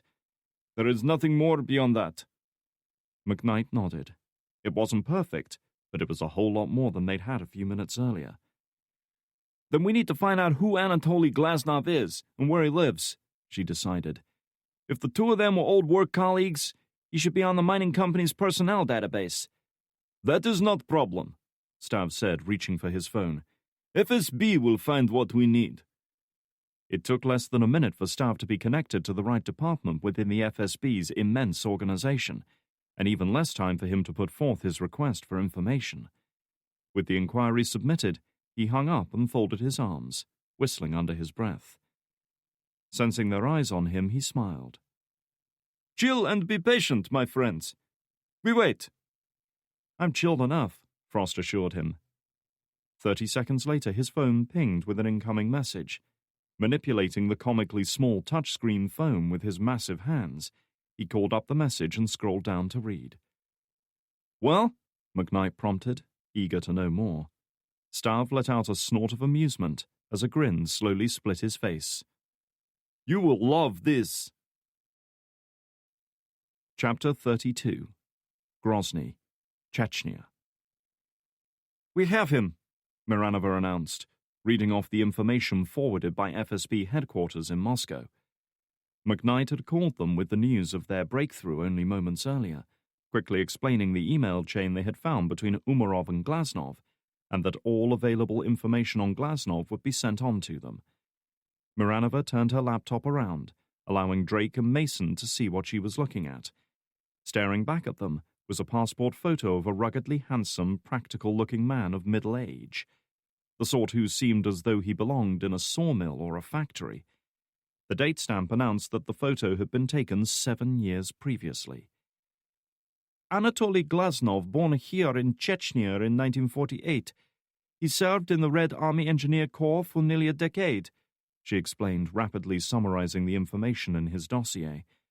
"When the Cold War ended, he moved into the private sector and started working for Norilsk Nickel as an engineering contractor." Mason could see where she was going with this. "The sort of guy who'd be responsible for rock blasting, that sort of thing." "Precisely. He retired from mining operations about 3 years ago due to ill health. He has been living off a company pension ever since." Drake was elated. As far as the evidence went, it didn't get much better than this. They were dealing with a man with possible sympathies to Chechen separatism, and who had the knowledge and experience to build improvised explosive devices. "So he could be the guy behind this," Mason reasoned. "Possible, but unlikely," Miranova countered. "He was not flagged by our internal security directorates, and his file shows no history of political activity.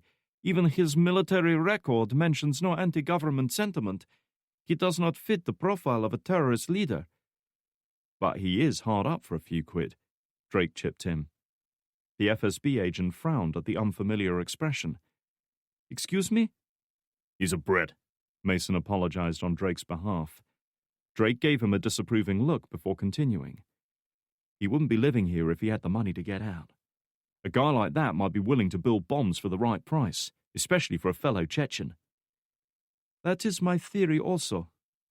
He saw a faint smile, a tacit acknowledgement that they were both on the same page. His last known address is less than 20 miles from here. For Drake, the next course of action was obvious. And let's pay Mr. Gleznov a visit. Chapter 33. Anatoly Gleznov grasped the edge of his chipped, stained kitchen sink, his thin body convulsing in another coughing fit that felt as though it was tearing him apart from the inside. With a final racking gasp, he spat a glob of foamy mucus into the sink, trying to ignore the fact that it was pink with blood. He turned on the tap to wash it away, then straightened up and ran a shaking hand across his mouth. The attack had left him feeling sick and weak. But it had passed now. It always passed. Reaching for the bottle of vodka on the shelf beside him, he poured a generous glass and took a gulp, forcing the stinging liquid down his throat. It made him want to gag, but gradually the pain subsided as a languid warmth began to spread outwards from his stomach. He was just laying the glass down when he caught a glimpse of his reflection in the grimy kitchen window. He saw his face, gaunt and haggard, his clothes hanging slack on his spare frame, his hair thinning and grey. He was barely 60, yet he felt decades older.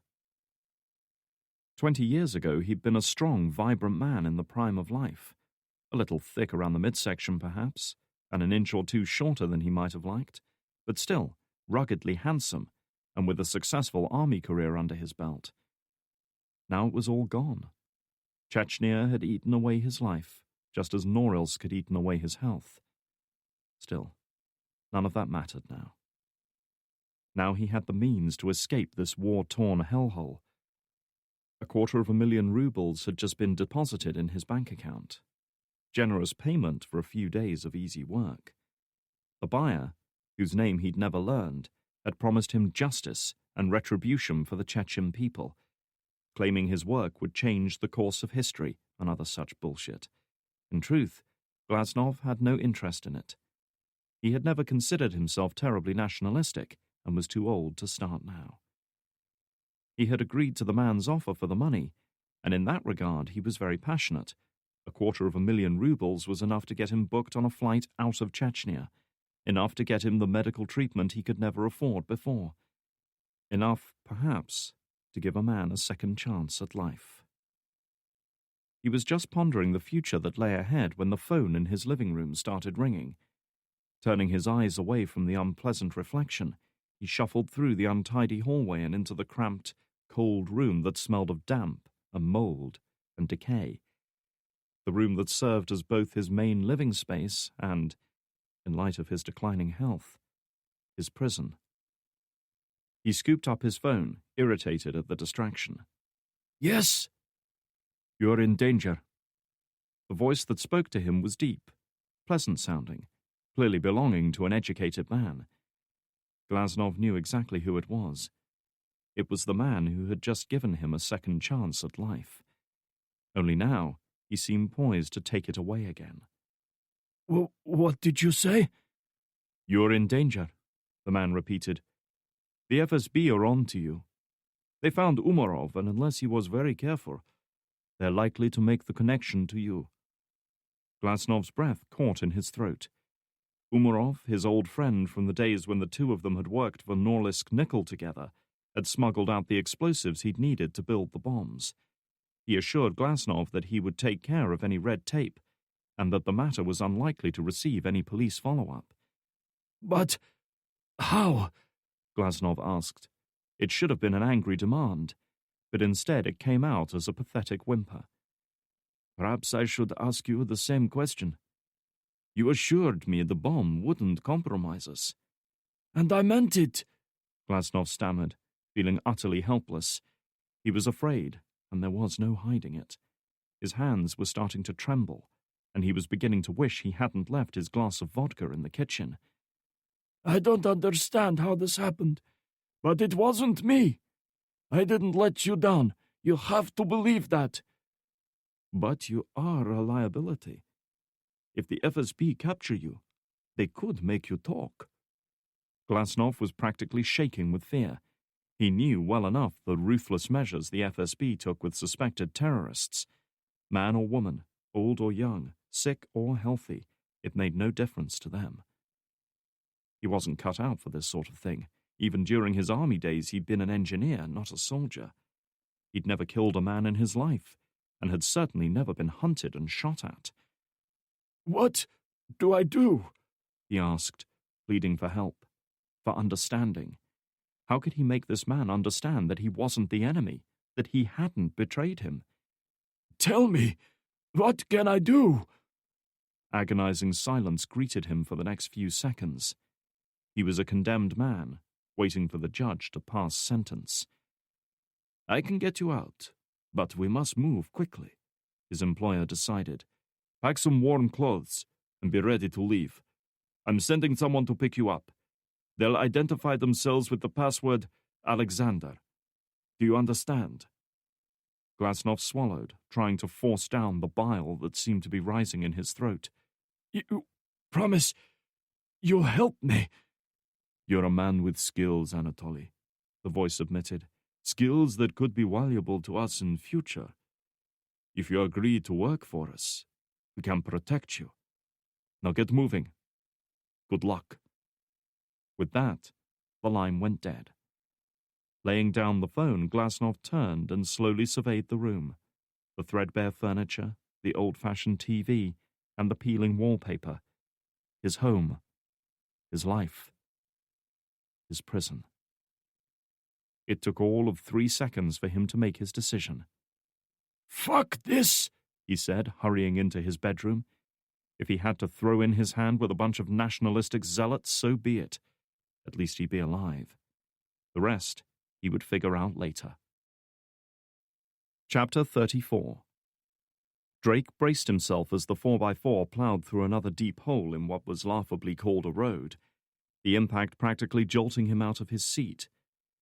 The dipped headlights illuminated a grey world of leafless woods, muddy, overgrown fields, and the occasional crumbling ruins of long-abandoned homesteads. He hadn't seen a single electric light in the past 10 minutes, and it didn't take much imagination to guess why. Most residents here would have cleared out during the First Chechen War, with few willing to return to a country scarred by conflict and suffering. And yet here, in the midst of this remote, war-torn landscape, Anatoly Glazov had chosen to make his home. Drake couldn't wait to pay him a visit. Gearing up for a house assault was a ritual he'd gone through more times than he could count, and always it involved the same round of last-minute equipment and weapon checks, the same worries over trivial details, the same recitals of whatever plan they were expected to carry out. In this case, there wasn't much of a plan to follow. Their objective was simply to get to the isolated farm where Glazov had set up shop, find him, and secure him for questioning. With little knowledge of what to expect once they were on site, it was impossible to formulate a more sophisticated strategy. Still, the FSB were clearly erring on the side of caution. He, Mason, and Miranova were accompanied by a pair of tactical agents in full body armor and woodland BDUs, battle dress uniform. They were certainly ready for a fight. Drake had spotted tear gas canisters, breaching shotguns, and stun grenades amongst their gear, but their weapon of choice seemed to be AKS-74s, compact and modern variants of the legendary AK-47 assault rifle. Such weapons were accurate and reliable even in severe weather, and powerful enough to punch through most body armor without difficulty.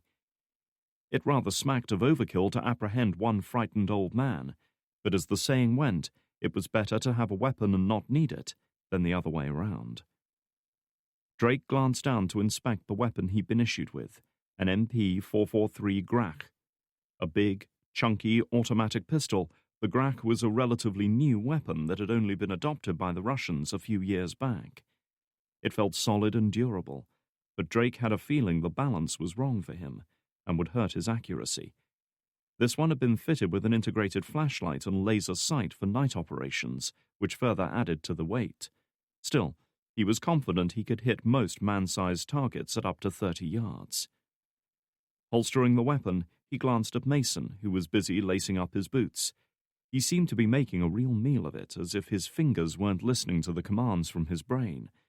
He could see the tension in the older man's face, as well as the faint sheen of sweat on his brow. "You all right?"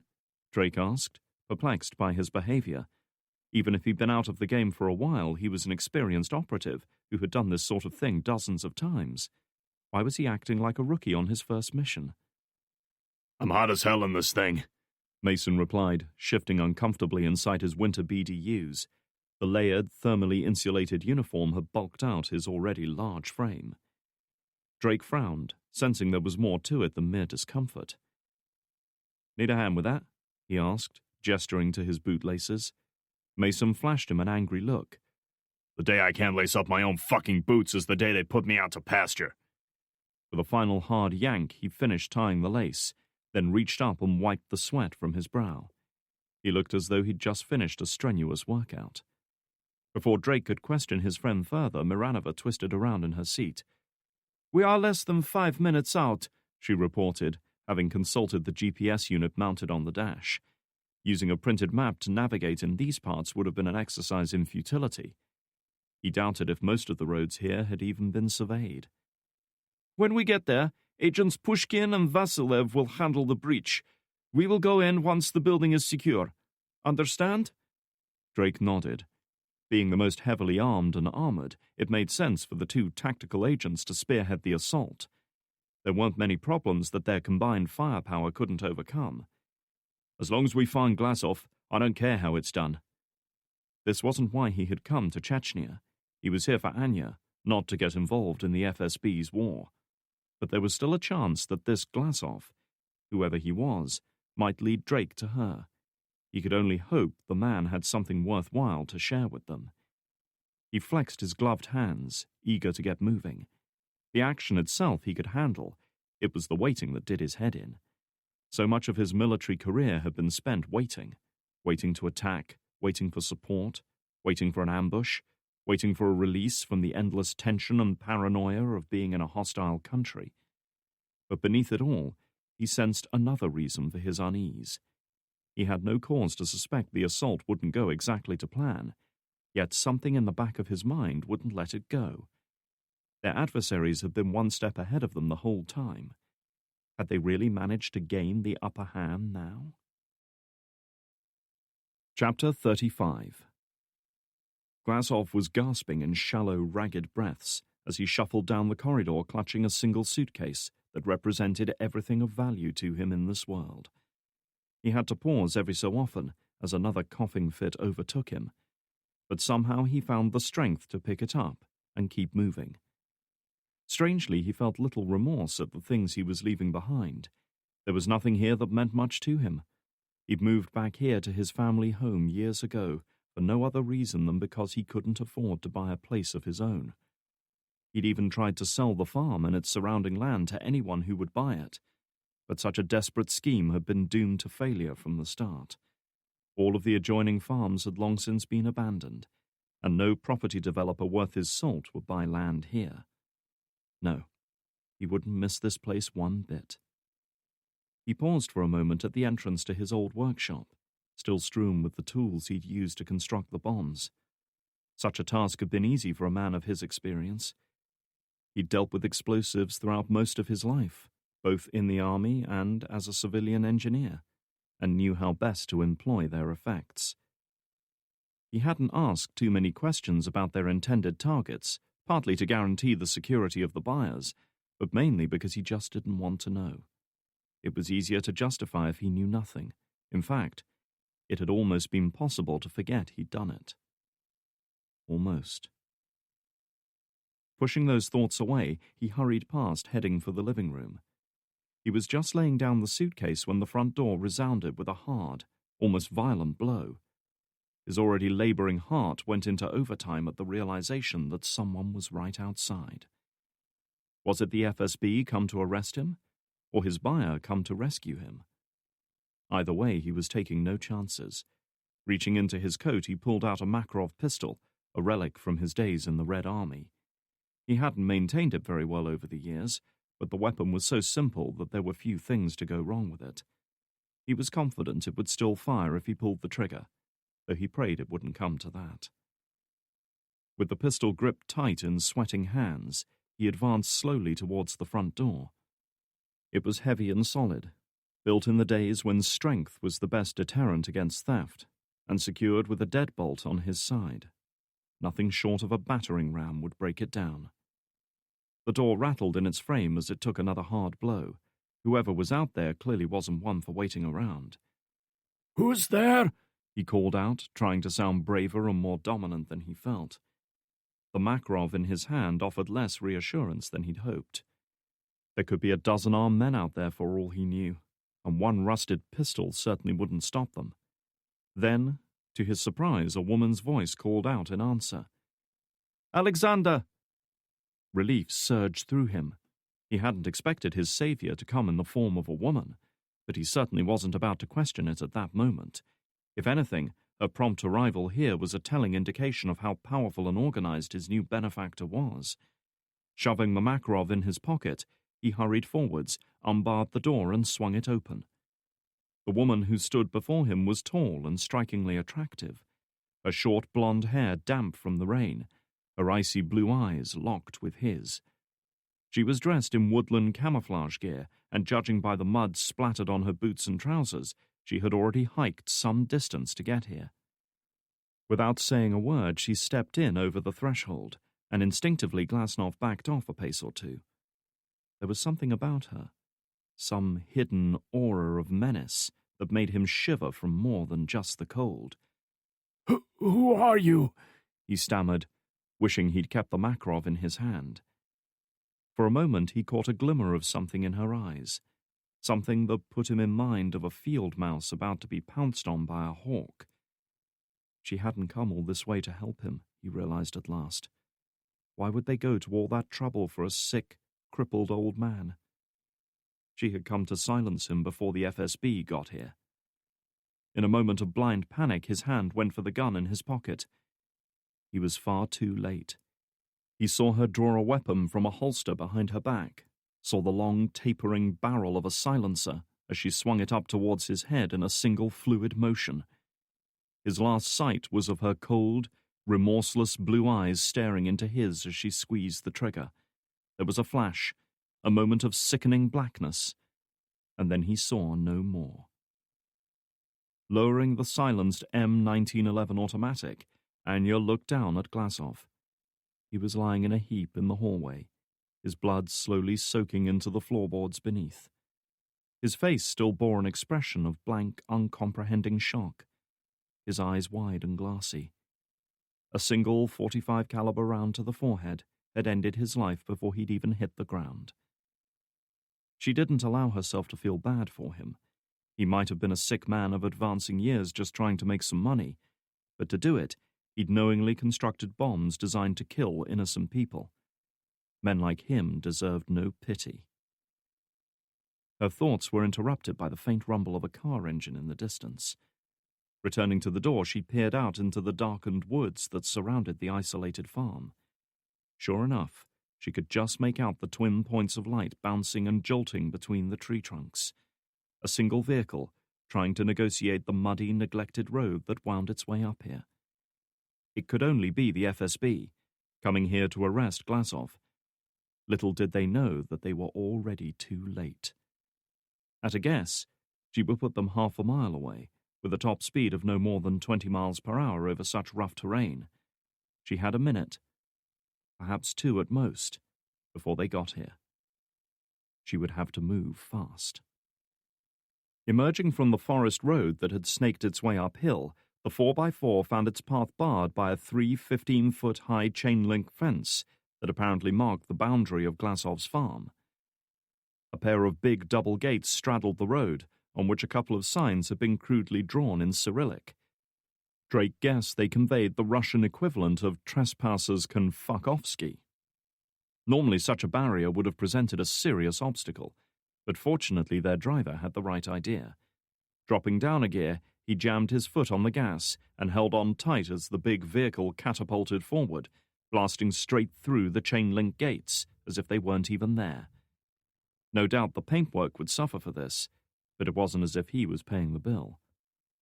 Carrying on for perhaps another 50 yards, he hit the brakes and brought them to a halt in a spray of mud and exhaust fumes. The farmhouse lay directly ahead, brightly illuminated now in the 4x4's headlights. It was an old-fashioned 2-story wooden structure, its shape and general appearance reminding Drake of Dorothy's house from The Wizard of Oz. This property, however, was in serious need of attention, with peeling paintwork, warped boards, and hastily patched sections of roof that he was sure must be leaking in this weather. There were no lights that he could see. The 2 tactical agents wasted no time throwing their doors open and rushing outside, converging on the house with their weapons up, crouched down low to present smaller targets. Drake, Mason, and Miranova were right behind them, ready to move in as backup once they'd made entry.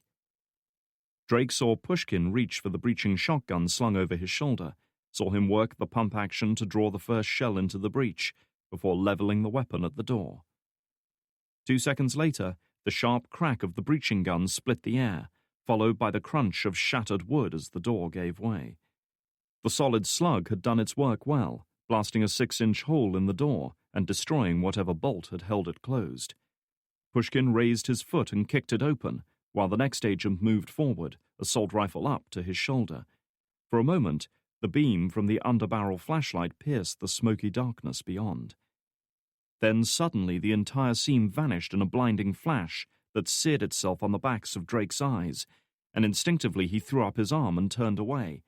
An instant later, a thunderous boom rolled around the clearing, as if a bolt of lightning had struck right in their midst. Even from this distance, he could feel the sudden, intense blast of heat. With his eyes streaming, Drake turned back towards the building. A cloud of white smoke had engulfed the front entrance and much of the farmhouse, obscuring what was going on inside. But even he could see the red glows of flames spreading rapidly to encompass much of the ground floor. "They set a trap!" Mason hissed. "They're torching the fucking place!" Drake said nothing. He recognized the distinctive chemical odor in the air following the detonation. It was a flashbang grenade, designed to produce an intense flash of light and sound that would blind and disorient enemies. It must have been triggered when the first agent made entry. The unlucky man who had triggered it was lying sprawled in the mud near the main entrance, trying to rise, but failing miserably. Drake knew from experience that the blast would have deafened him and disrupted his equilibrium, rendering him useless for the next couple of minutes at least. Straight away, Drake understood what their adversary was up to. If all he had wanted to accomplish was to destroy the house and its contents, he could have done that long before the FSB arrived. Instead, they had waited until the team tried to breach, setting fire to the house to create a diversion and triggering the phosphorus grenade to temporarily blind them. "He's making a run for it," he hissed. "Cole, go left and circle around behind. Annika, move in from the front. Go now!" Without waiting for a reply, Drake charged towards the house with the automatic up and ready. Flames were licking from the ground floor windows, accompanied by the tinkle of shattering glass as they began to give way. Despite the rain's onslaught, Drake could feel the heat searing his exposed skin. He guessed the ground floor had been liberally doused with petrol to help the fire spread quickly. There was no way in through the front door. The hallway was already a mass of flames, the old floorboards probably starting to give way as the growing blaze consumed them. He veered right, making to circle around behind the building and cover the rear. He could only hope Mason had listened to him and was approaching from the other side. He spotted something in his peripheral vision. His gaze swept upwards, just in time to catch sight of something hurled from one of the upper windows. It landed with a heavy thump, perhaps 10 paces in front of him.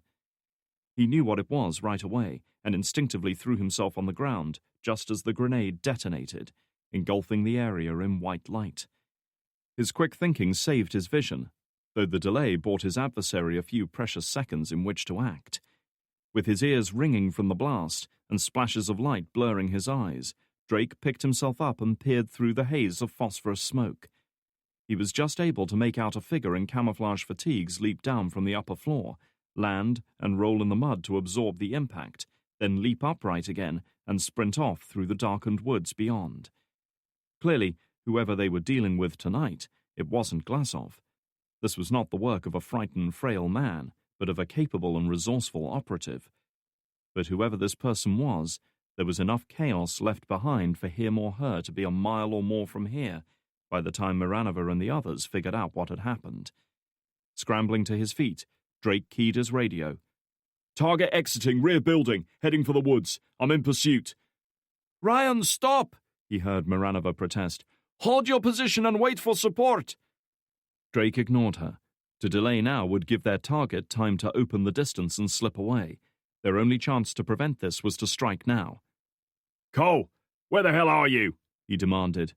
10 seconds, Ryan," Mason replied, already sounding out of breath. "It's a fucking assault course around here.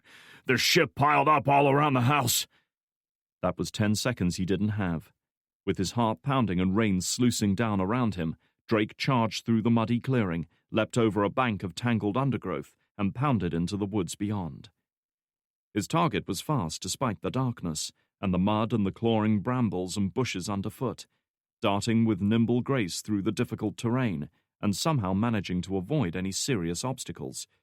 Drake was hard-pressed just to keep up, and unfortunately not blessed with the same instinct for avoiding trouble. Vaulting over a fallen tree trunk in an attempt to gain ground, he landed right in a patch of thorny briars left over from the previous summer. Unless he wanted to spend the next hour untangling himself, there was nothing to do but power through them, ignoring the pain as their wickedly barbed thorns tore through fabric and skin. As Drake had learned during his days with the SAS, the key to evading pursuit in woodland is not speed, but rather direction. Amateurs often assume that escaping simply involves putting as much distance between themselves and their pursuers as possible, and therefore tend to run directly away in a straight line, making them easy to track. Experienced operatives would constantly switch direction as they retreated, using any available cover to interrupt their opponent's view before darting off left or right, constantly wrong-footing them and forcing them to second-guess their own movements. Based on what he'd seen so far, Drake knew he was dealing with anything but an amateur tonight. Sure enough, his targets seemed to be everywhere and nowhere at once, disappearing behind tree trunks and bushes, only to reappear somewhere else entirely. Once or twice Drake was convinced he'd lost his target altogether, but always he caught a fleeting glimpse that allowed him to resume his pursuit. The one problem with constantly switching direction was that if the target failed to lose the pursuers quickly, then he or she would be slowed down by the efforts to escape. As the glow of the burning house receded into the distance, Drake sensed himself gaining ground, and that knowledge spurred him on to greater efforts. Then, just like that, his opponent seemed to vanish, as if the ground had simply swallowed the person up. With a final burst of speed, Drake sprinted to the point of disappearance, only to find himself facing down a steep, heavily forested slope.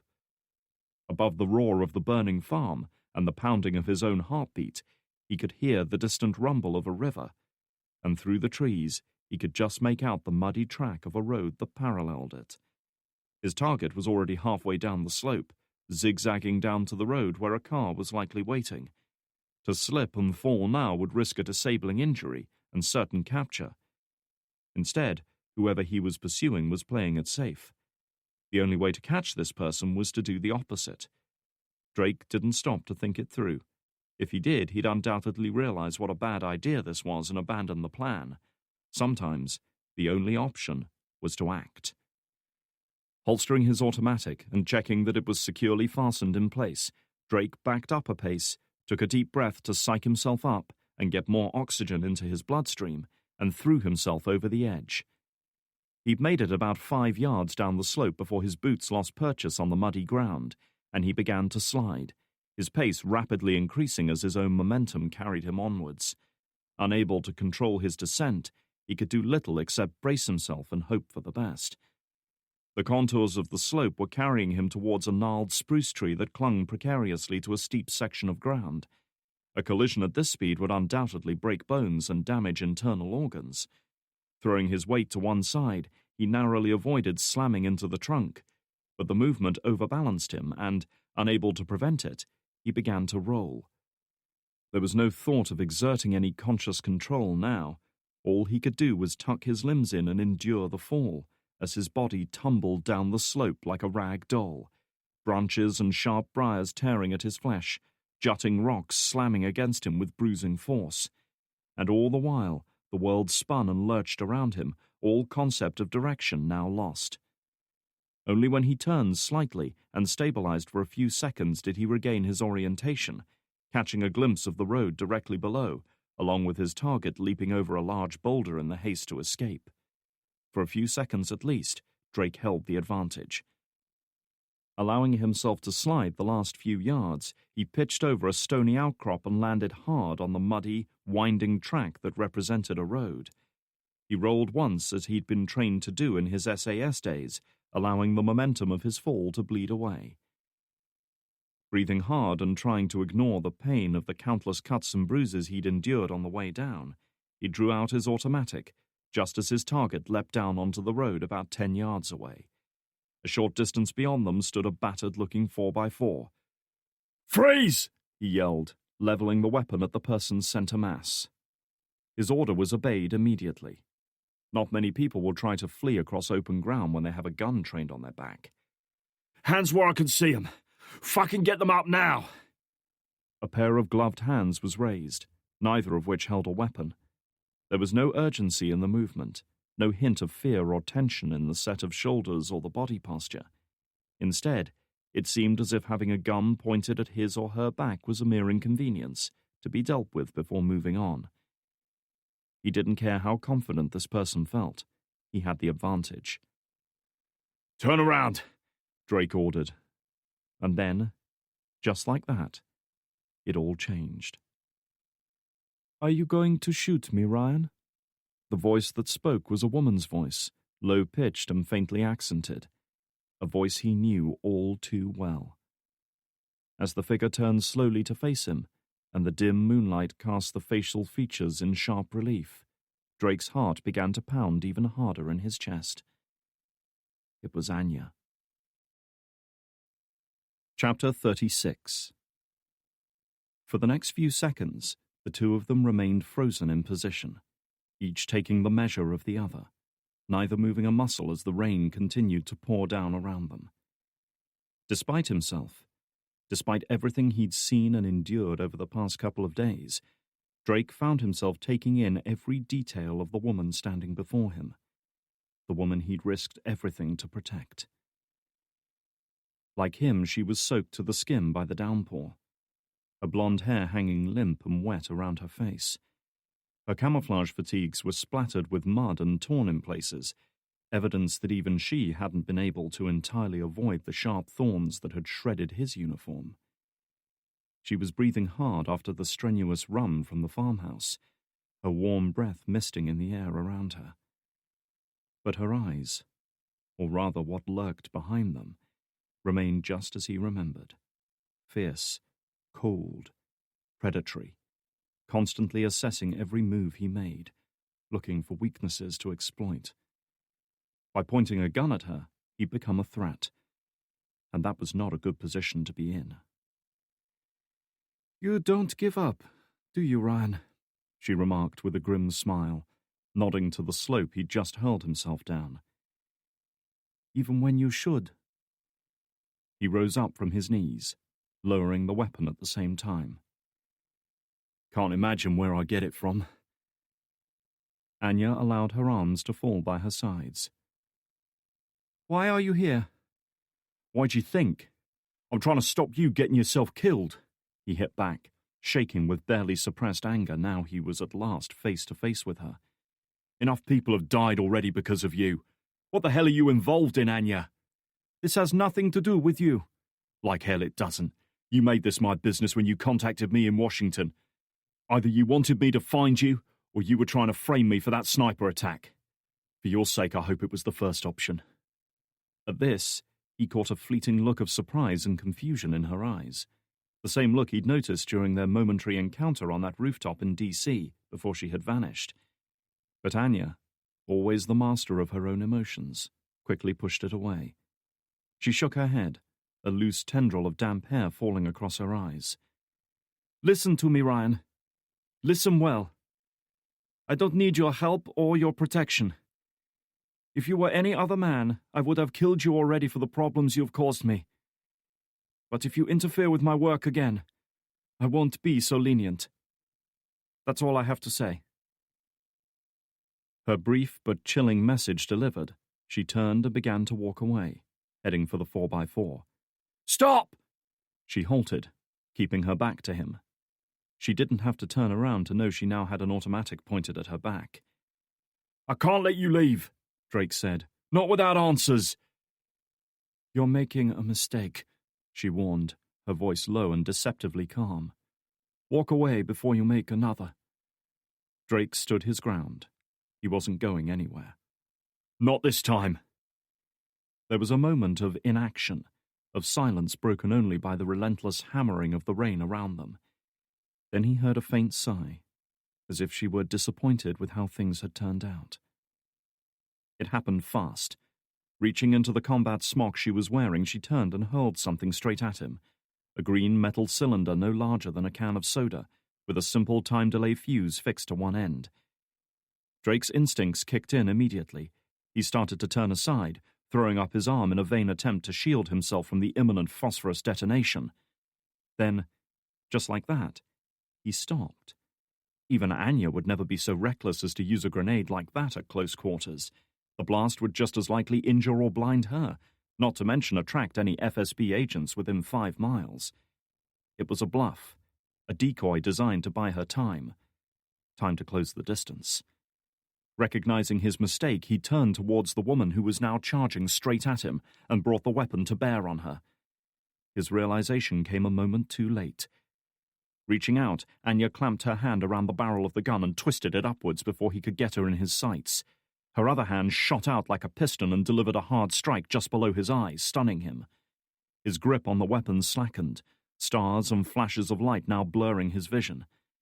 Capitalizing on his momentary weakness, Anya yanked the automatic out of his hand, drove a boot into the back of his left knee to buckle his legs, and finally delivered a second blow to the face that sent him sprawling in the mud.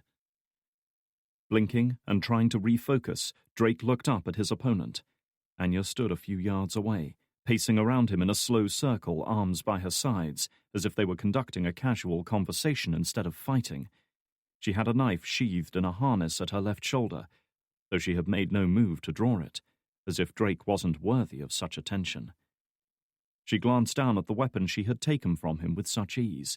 Then, turning aside for a moment, she drew back her arm and tossed it into the swirling waters of the nearby river, swollen by the recent rain. "Go home, Ryan," she said, in a tone of mild irritation, like a mother dealing with a stubborn child. She was breathing a little harder from her exertions, but otherwise showed no sign of fatigue. "You're not ready for this." Anger welled up inside him at the casual dismissal in her voice, as if he were a lackey to be summoned or discarded at her whim, as if everything he'd sacrificed to help her was for nothing, as if none of what they had been through over the past 18 months meant anything to her. "Forget what you're thinking, and stay down," she warned, sensing the flame of defiance growing inside him. "You don't have what it takes to stop me." She meant what she said. She had no interest in fighting him. She had already accomplished what she set out to do tonight.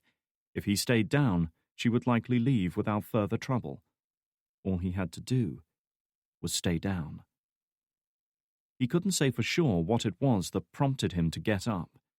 Perhaps it was a determination to make her explain her actions. Perhaps it was because he didn't fully trust that she wouldn't attack him while he was down. Or perhaps it was nothing more than wounded pride. He'd been a boxer once upon a time.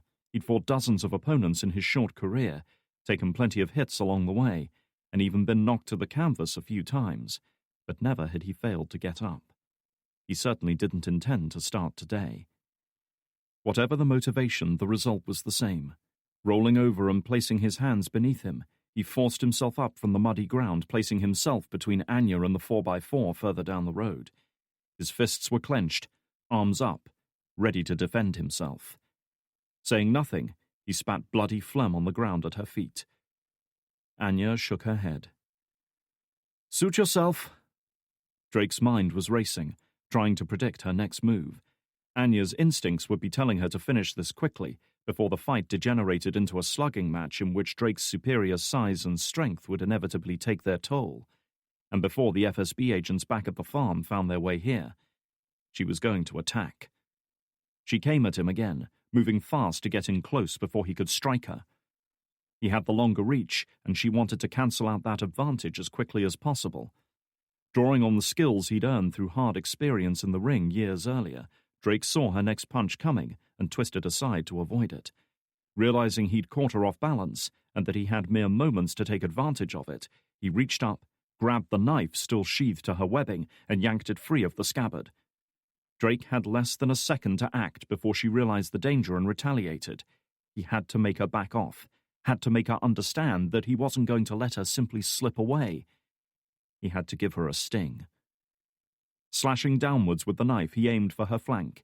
Experienced as she was with such close combat, she saw it coming and threw her weight to one side. But nonetheless, the wickedly sharp blade sliced through fabric and skin. That was it for her. She was done playing with him. Allowing her momentum to carry her, Anya twisted around to face him and lashed out with a vicious kick to the stomach. Drake grimaced in pain, feeling the bile rising to his throat. Coughing and gasping for air, he looked up just in time to see her knee rushing towards his face. He had no opportunity to block it, and could only close his eyes in preparation for the impact. White light exploded across his eyes, and his head was jerked sideways by the force of the blow. He could feel the warm slickness of blood flowing from the newly opened wound at his temple. Before he knew it, she had seized his left arm and twisted it behind his back. Her eyes flashed with anger as he began to buckle, trying to go with the movement. There would be no holding back this time. He knew. Her other hand rose up, poised for a moment before the strike. Drake winced inwardly, knowing what was coming, but powerless to prevent it. The blow landed right on the overtaxed shoulder joint. It was hard, clinical, and precisely targeted for maximum effect. There was a crunch, an explosion of pain, and Drake let out an involuntary scream as his arm was dislocated from the socket. Knowing he was no longer a threat, Anya grabbed the radio microphone secured to his throat and yanked it off, taking the portable radio unit with it. This done, she released her hold and allowed him to collapse on the muddy ground. The fight, such as it had been, was over. Grimacing with pain, Drake rolled onto his back, his left arm limp and useless at his side. He looked up at her, half blinded by the deluge and the pain that blazed outwards from his dislocated joint. Dropping the radio, Anya drove her boot heel into its plastic casing, crushing it into the ground and destroying the internal components. Her blue eyes held a mixture of anger and pity. "Consider this a warning," she said. "There won't be another. If you stand in my way again, I'll kill you, Ryan." Drake could do nothing but watch as she turned and strode off down the road. A few moments later, the 4x4's engine rumbled into life, and the vehicle took off in a spray of mud, leaving him alone. Chapter 37. Afghanistan, 28th of September, 1988. Breathing hard, gritting her teeth against the pain, Anya could do nothing but hang there, swaying slowly back and forth like a piece of meat in a slaughterhouse. Her bound hands were looped into a steel hook fixed to the ceiling, her feet dangling a clear foot above the dirty concrete floor. She was naked, as she always was for these sessions. "Once more, why did you turn against us?" She couldn't see the owner of that voice. She could never see him. He was always behind her, or standing in the shadows, or speaking to her through microphones. He had ceased to be a physical person in her mind. He was just there, an omnipotent presence that permeated the very fabric of this room, all-seeing and all-knowing, existing both around her and within her. She couldn't hide from him, couldn't escape him, couldn't fight him. Perhaps it had all been an illusion. Perhaps he had always known what she was doing. She no longer trusted herself to make that judgment. That was what she dreaded most about these interrogation sessions. Not the pain or the humiliation, but the doubt. Not knowing what was real and what wasn't, whose motives she understood and whose she didn't. He had been right. He'd played these games long before her. She said nothing in response to his question. She never spoke, never gave anything. She heard the faint hiss as the whip arced through the air, followed by the harsh crack as it connected with her flesh. Pain burned through her body as the coiled leather sliced through her skin. Already her back had been reduced to a raw mass of bloody welts and torn flesh, so many she could scarcely feel individual wounds. She knew she would carry the scars of this for the rest of her life, however long that might be. She clenched her teeth so hard she felt they must surely break, managing to keep from crying out by sheer force of will. Only a strangled groan of agony escaped her lips. They would come for her. Over and over she told herself this, willing it to be true. They would come for her. They wouldn't forget the sacrifices she had made, the great things she had done for them. They looked after their own. That was what she had been told. They would find her, and they would rescue her, take her back to a safe place. She only had to hold out until then. I know what you're thinking, Anya, the voice said, sounding almost consoling, sympathetic. You're thinking you've been trained to resist interrogation, that you're strong and determined and different from the others. You won't break, no matter what we do to you. Cain will find me, she thought, as she raised her chin a little. He'll take me away from this place, away from you. I'll heal and be whole and strong again, and one day I'll come back for you.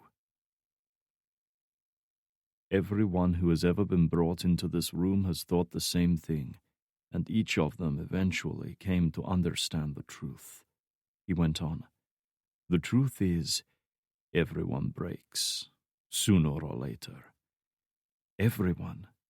It's just a matter of time. And time is something we have plenty of. Her stubborn silence elicited only a faint sigh of disappointment. She heard footsteps as the guard behind stepped closer. But there was no whistle of an incoming whip this time. Instead, she felt him smear something on her back, a liquid, cold and almost oily. A moment later, when she caught the scent of medical alcohol, she understood what they were doing. Her body went rigid as the first wave of pain struck like a physical blow, reverberating around her body like echoes in a cave. This time, there was no holding it inside. She threw her head back as an agonized scream tore from her. Chechnya, 22nd of December 2008. The old Russian army jeep bumped its way down the muddy forest track at top speed, swerving and skidding dangerously as the road twisted and turned, headlight beams piercing the darkness to illuminate the dense ranks of fir trees that crowded close. Snow and hail blowing in fitful bursts pattered off the windscreen like shotgun pellets. Far from slowing down in response to the appalling driving conditions, Anya stamped harder on the accelerator, prompting a throaty roar from the old engine and a renewed surge of speed. The sturdy vehicle wallowed through dips and bumps, straining the suspension, but Anya didn't care. She was gripping the wheel so hard it made her joints hurt. Over and over she replayed her encounter with Drake, the harsh words they had exchanged, and the short but intense confrontation that had followed. She was angry with herself. She should have been able to overpower him easily, yet more than once he'd almost gotten the better of her. Why couldn't he have stayed down like she told him to? What had he meant about her contacting him in Washington? And why was he now pursuing her so relentlessly? Yet even as she asked that last question, she already knew the answer. It was the same reason she'd tracked him down in Afghanistan, the same reason she'd kept watch over him since they parted ways in Iraq the previous year. The same reason she found her thoughts lingering on the night they had spent together amongst the endless dunes of the desert, searching and finding each other in the flickering light of a campfire. Neither could let the other go, and more than any fight or enemy, that frightened her. Forcing those thoughts to the back of her mind, she reached for her cell phone and dialed Atayev's number from memory. It rang only once before he picked up. "Were you successful?" he asked without preamble. Her own reply was equally succinct. "Yes. And the FSB? They arrived as I was leaving. I had to create a distraction." In truth, it had been a close-run thing, closer than she was prepared to admit to Atayev. Had she delayed any longer in setting out to neutralize Glazov, she might well have found an FSB assault team waiting for her. That prompted a moment of silence.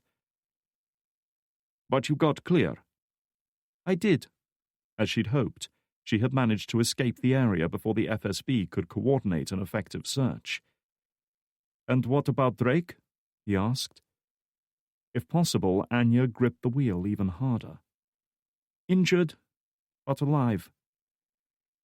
"You're playing a dangerous game. He could compromise you." "Let me worry about Drake," she said, managing to keep her voice cold and dispassionate despite her private thoughts. "Just be ready to act." "We'll be there," he assured her. "How long?"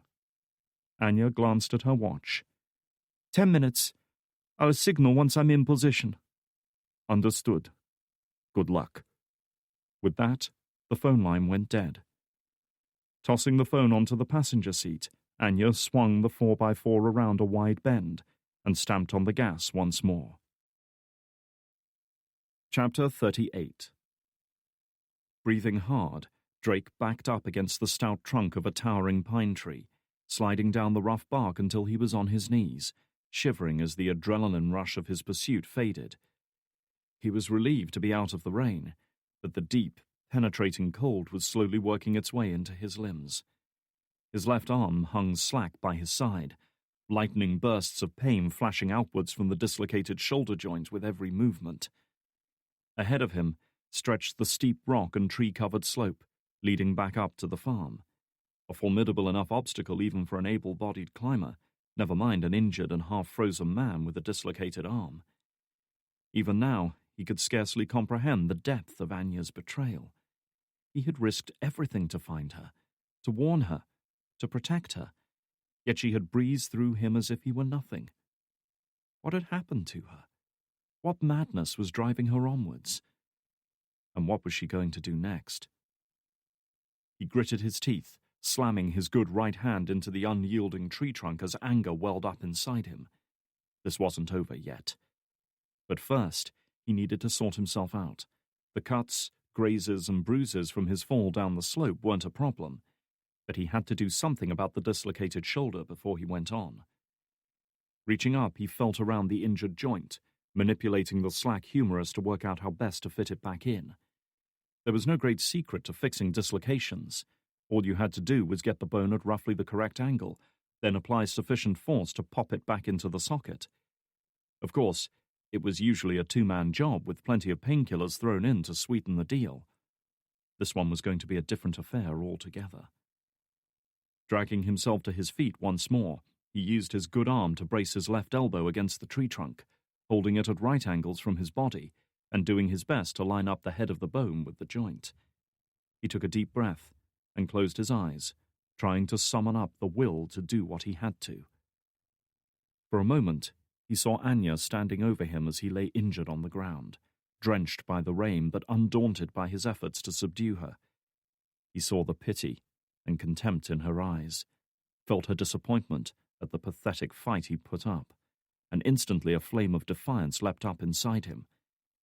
"Don't think about it," a voice in his head warned him. "Just get it done." Opening his eyes and clenching his jaw, Drake leaned back a little, paused just a moment, then drove his elbow into the tree trunk.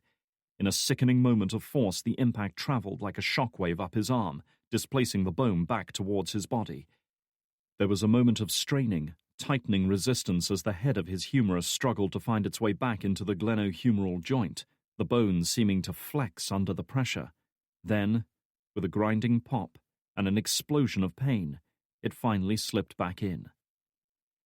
Falling to his knees on the muddy ground, Drake closed his eyes, gritted his teeth, and let out a low, almost animalistic growl, fighting to keep from crying out as wave after wave of pain radiated out from the newly realigned joint. After what seemed like a lifetime, the pain receded to a more tolerable level. He looked down at his hand, clenched and unclenched it a few times, then tested the strength of his grip. He tried moving his arm at the shoulder, and though he was left wincing in pain, he nonetheless found that the limb moved freely. It worked, and right now that was all that mattered. Trying to get his breathing under control, he reached into his webbing for his cell phone. Anya had destroyed the tactical radio linking him with Miranova and the other agents, forcing him to improvise. He did his best to shield the foam from the rain as he dialed with frozen fingers. The shivering was really kicking in now, further hampering his efforts. Miranova would likely have silenced her own cell to prevent it going off during the assault, but with luck she would have kept it switched on. It rang out for a good 10 seconds before a connection was finally made. "Ryan," she said, her voice broken and distorted by the poor signal. Drake grimaced as he shifted position and his shoulder protested against the effort. "Yeah." "Where are you? You are not answering your radio."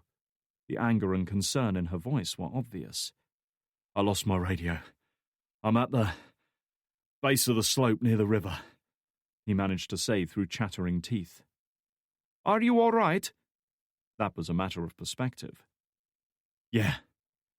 "What about the hostile?" Drake glanced over to where Anya's vehicle had been parked. She was long gone by now. "I lost them." His report was met with a moment of silence. "Stay there. We will come for you." Drake shook his head. "Forget it. I'm coming back up." With no one to extinguish the flames, the wooden farmhouse had become a raging inferno that was still burning a good half hour after the disastrous attempt to breach it. Even from 100 yards away on the edge of the clearing, Drake could feel the heat of the flames, though in this case he was glad of it. He had been exhausted, soaked through and chilled to the bone by the time he clawed his way back up the slope. Shivering, bleeding, and gasping for breath, he had practically stumbled into Miranova and Mason, who had been attempting to follow his confused and zigzagging trail by flashlight. "Christ, you look like you got into a fight with a fucking lawnmower," Mason decided, surveying him properly for the first time in the crimson light of the flames. Wet, bedraggled, cut, grazed and bruised, his clothes shredded and stained with mud and blood. Drake was a sorry-looking sight indeed. He gave Mason a sharp look. He was in no mood for playful banter after his confrontation with Anya. "How do you feel?" Miranova asked, standing a few paces away with her arms folded. The look in her eyes was enough to make the others keep their distance. The tension in the air around her was almost palpable. Drake glanced up at her. "Like shit." "Good." He snorted with grim amusement. "Thanks for the sympathy." "What do you expect?" Taking a step forward, she jabbed a finger at him. "You were the one who went charging off into the woods alone, when I told you to wait." "Wait?" Drake repeated, rising to his feet as simmering frustration got the better of him. "Wait for what? Wait for them to get away? Wait for you to get your asses in gear?" "So instead you tried to track an armed opponent alone," she challenged him, bristling with anger. "You were lucky you didn't get yourself killed." "How you have survived this long with such stupidity, I have no idea." "Okay, knock it off," Mason said, leaping to Drake's defense. "Both of you. While you're sat here bitching at each other, our assassin is getting away." Miranova looked at him for a long moment, though not with the casual dismissal she normally displayed. For once, she actually seemed to be heeding his words. Letting out a sigh, she turned away for a moment and pushed a lock of soaking black hair out of her face, doing her best to regain her composure. "Then let us start with what we know," she said at last, turning her attention back to Drake. "Tell me what happened out there." Drake sniffed and rolled his shoulder, wincing in pain as he did so. "I went after him. Lost my footing on a slope, and, well, guess what happened? Miranova frowned, unconvinced. So you did not see Glazov's killer? He shook his head. It was dark. He was too fast. Which led her to one conclusion. Then we have nothing. We know we were right about our targets being in Chechnya, Drake reminded her, and it wasn't coincidence they got here just before us. They sent someone to take out Glazov before he could talk, which means someone warned them. At this, she gave him a sharp look. You are suggesting someone tipped them off? Just telling it like I see it. They seem very good at staying one step ahead of us. If you can think of a better explanation, I'm all ears. For this, Miranova had no answer. We can drive ourselves crazy playing spy games like this, Mason interrupted. The question is, now that Glazov's out of the picture, what are our friends going to do next? We will learn nothing more here. We will return to Grozny and report our findings. And we can get you to a hospital, she added, surveying him with a look that might have been grudging sympathy. Drake shook his head. I'm fine. You don't look fine. He stared her hard in the eye. What was it you said to me in D.C.? We're expected to keep going until we can't. Well, I still can. So back off and let me do my job. As you say. She moved closer to Drake and lowered her voice. Tell me, Ryan, what happened to your sidearm? She asked, gesturing to the empty holster at his hip. She was watching his reactions closely. Drake shrugged, trying to appear dismissive. At the same time, however, his heartbeat felt as though it had doubled. Must have lost it when I fell. Miranova nodded thoughtfully. Interesting that you lost your radio and your weapon. It must have been quite a fall. She held his gaze a few seconds longer, the tension between them growing with every passing moment. She was hoping that Drake would feel compelled to speak up, to challenge her suspicions, to do something to break the silence. Then, after what seemed like hours, Miranova finally backed off a little.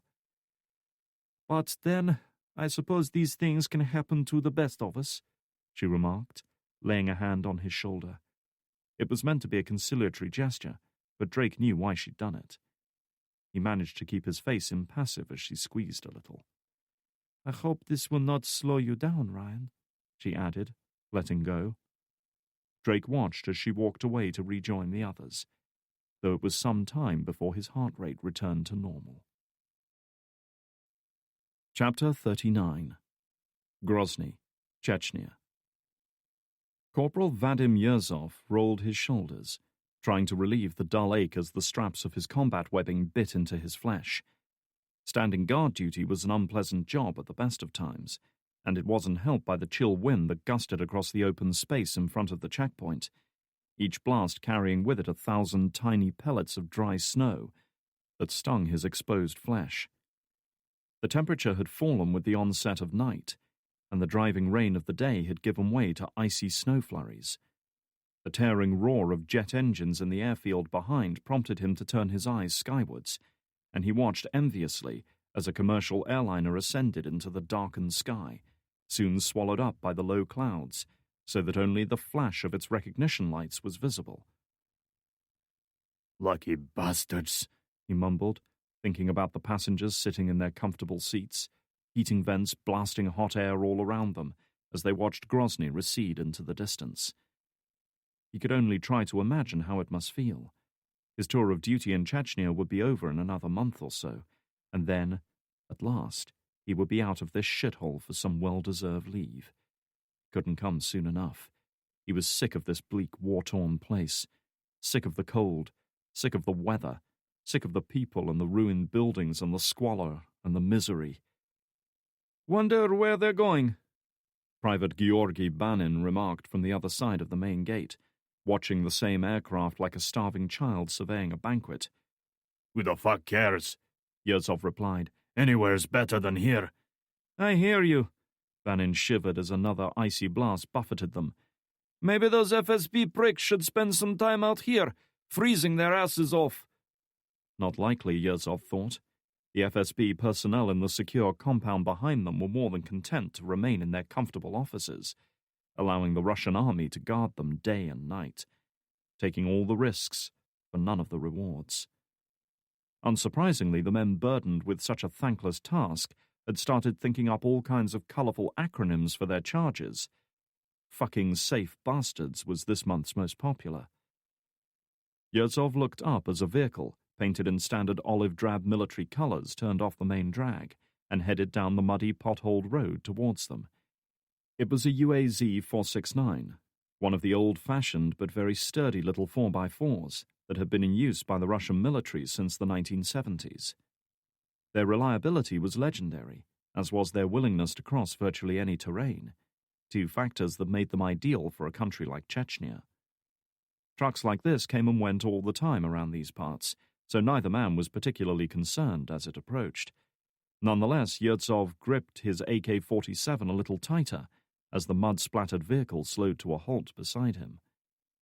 The driver was a woman, he realized as he approached the cab, and an attractive one at that, he thought with an approving glance at her tan skin and blonde hair.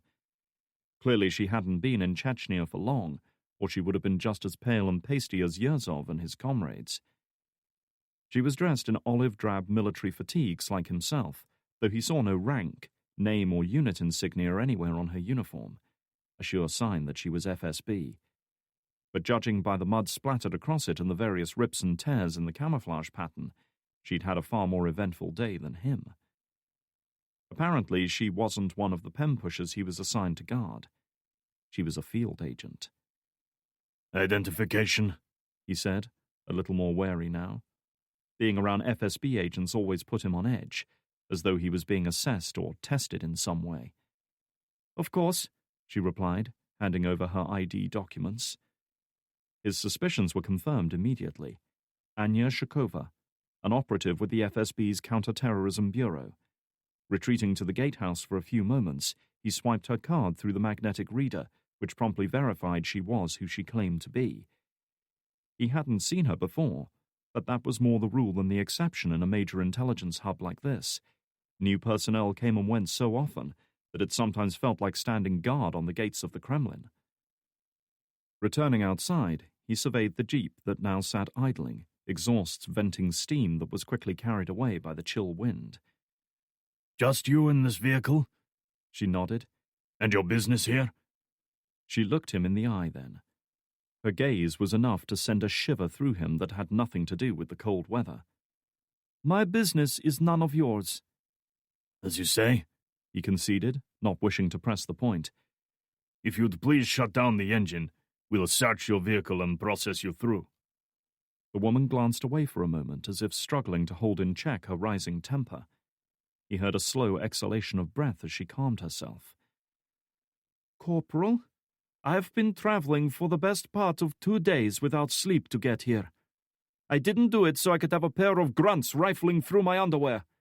Unless you want to make an issue of this, I suggest you open the gate. Now!" On the other side of the checkpoint, Private Banin looked expectantly at him, as if waiting to see what he would do. To back down now would be a humiliation in the presence of his subordinate. Much as Yurtsov was tempted to do it, he knew he'd never live it down. The corporal raised his chin, summoning up whatever sense of authority he could before speaking again. "I'm sorry, but I have my orders. All vehicles passing through here must be searched, regardless of rank. You're aware of the increased security after the attack in America." "Why do you think I'm here?" she asked with a sharp look. "Believe me, I'm all the security you need." Yurtsov resisted the growing urge to swallow, knowing it would be taken for what it was, a sign of weakness. "The head of FSB operations in Chechnya is here, along with most of his senior staff. I'm afraid their safety takes priority over all other concerns." Shakova wasted no more time on him. Instead, she turned away, snatched up a cell phone from the passenger seat and dialed a number. It didn't take long to be answered. "Director Mazalsky, I'm sorry to disturb you, sir," she said, her voice now smooth and polite. "It's Shakova. I'm afraid there's been a problem at the gate. The corporal on the checkpoint won't allow me through." She glanced at the name tag on Yurtsov's body armor.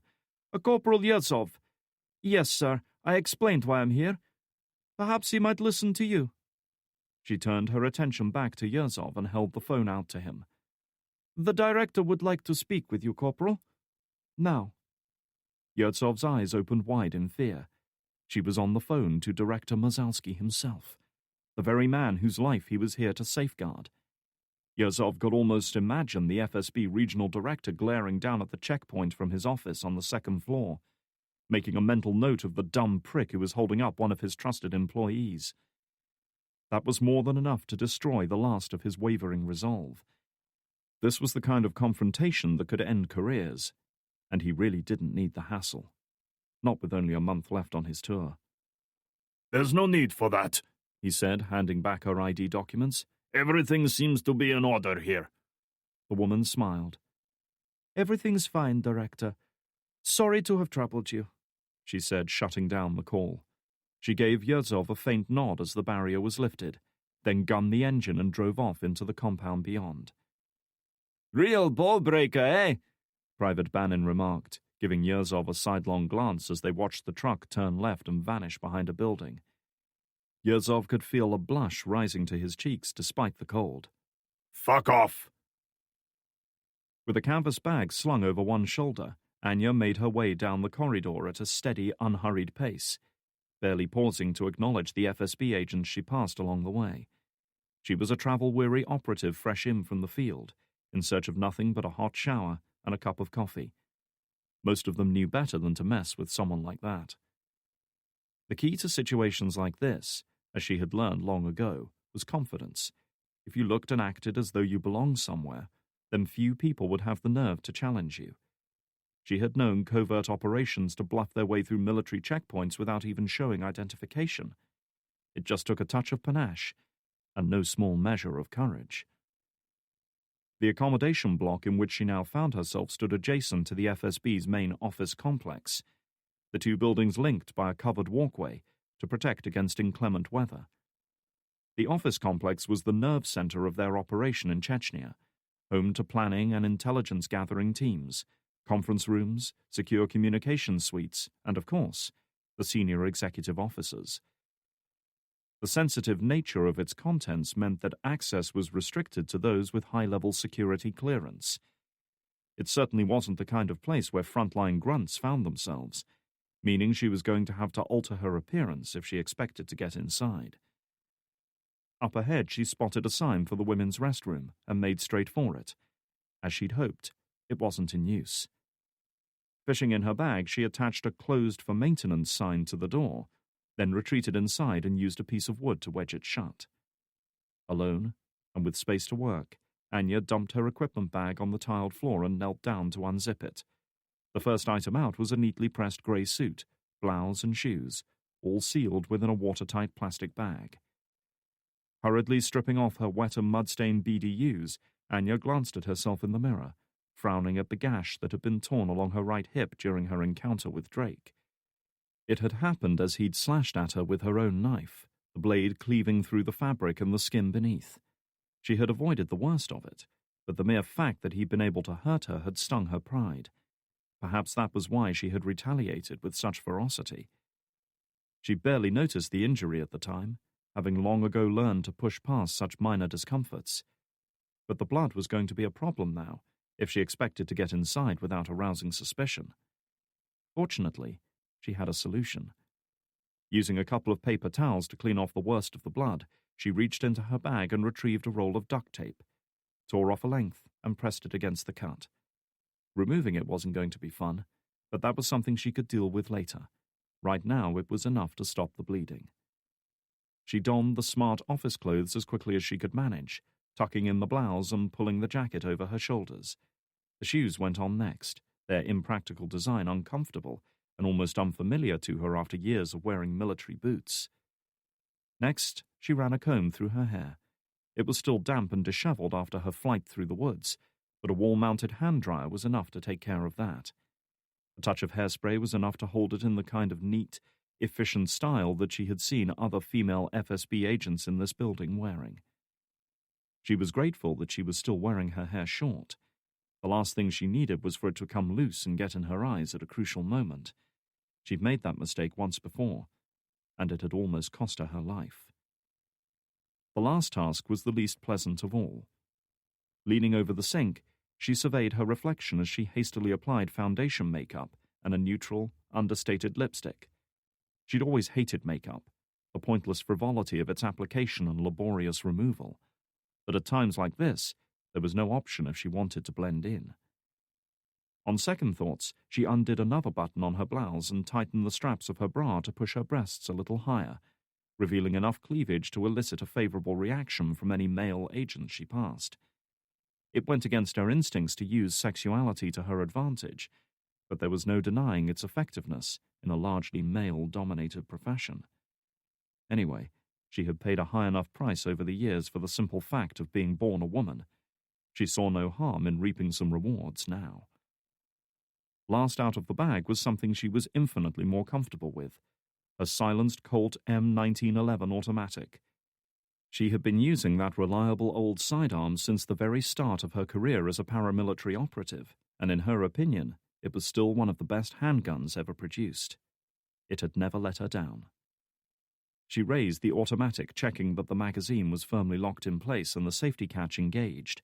The M1911 was a single-action weapon with a manual safety, allowing it to be carried, cocked and locked, meaning there was a round chambered, and the hammer was drawn back.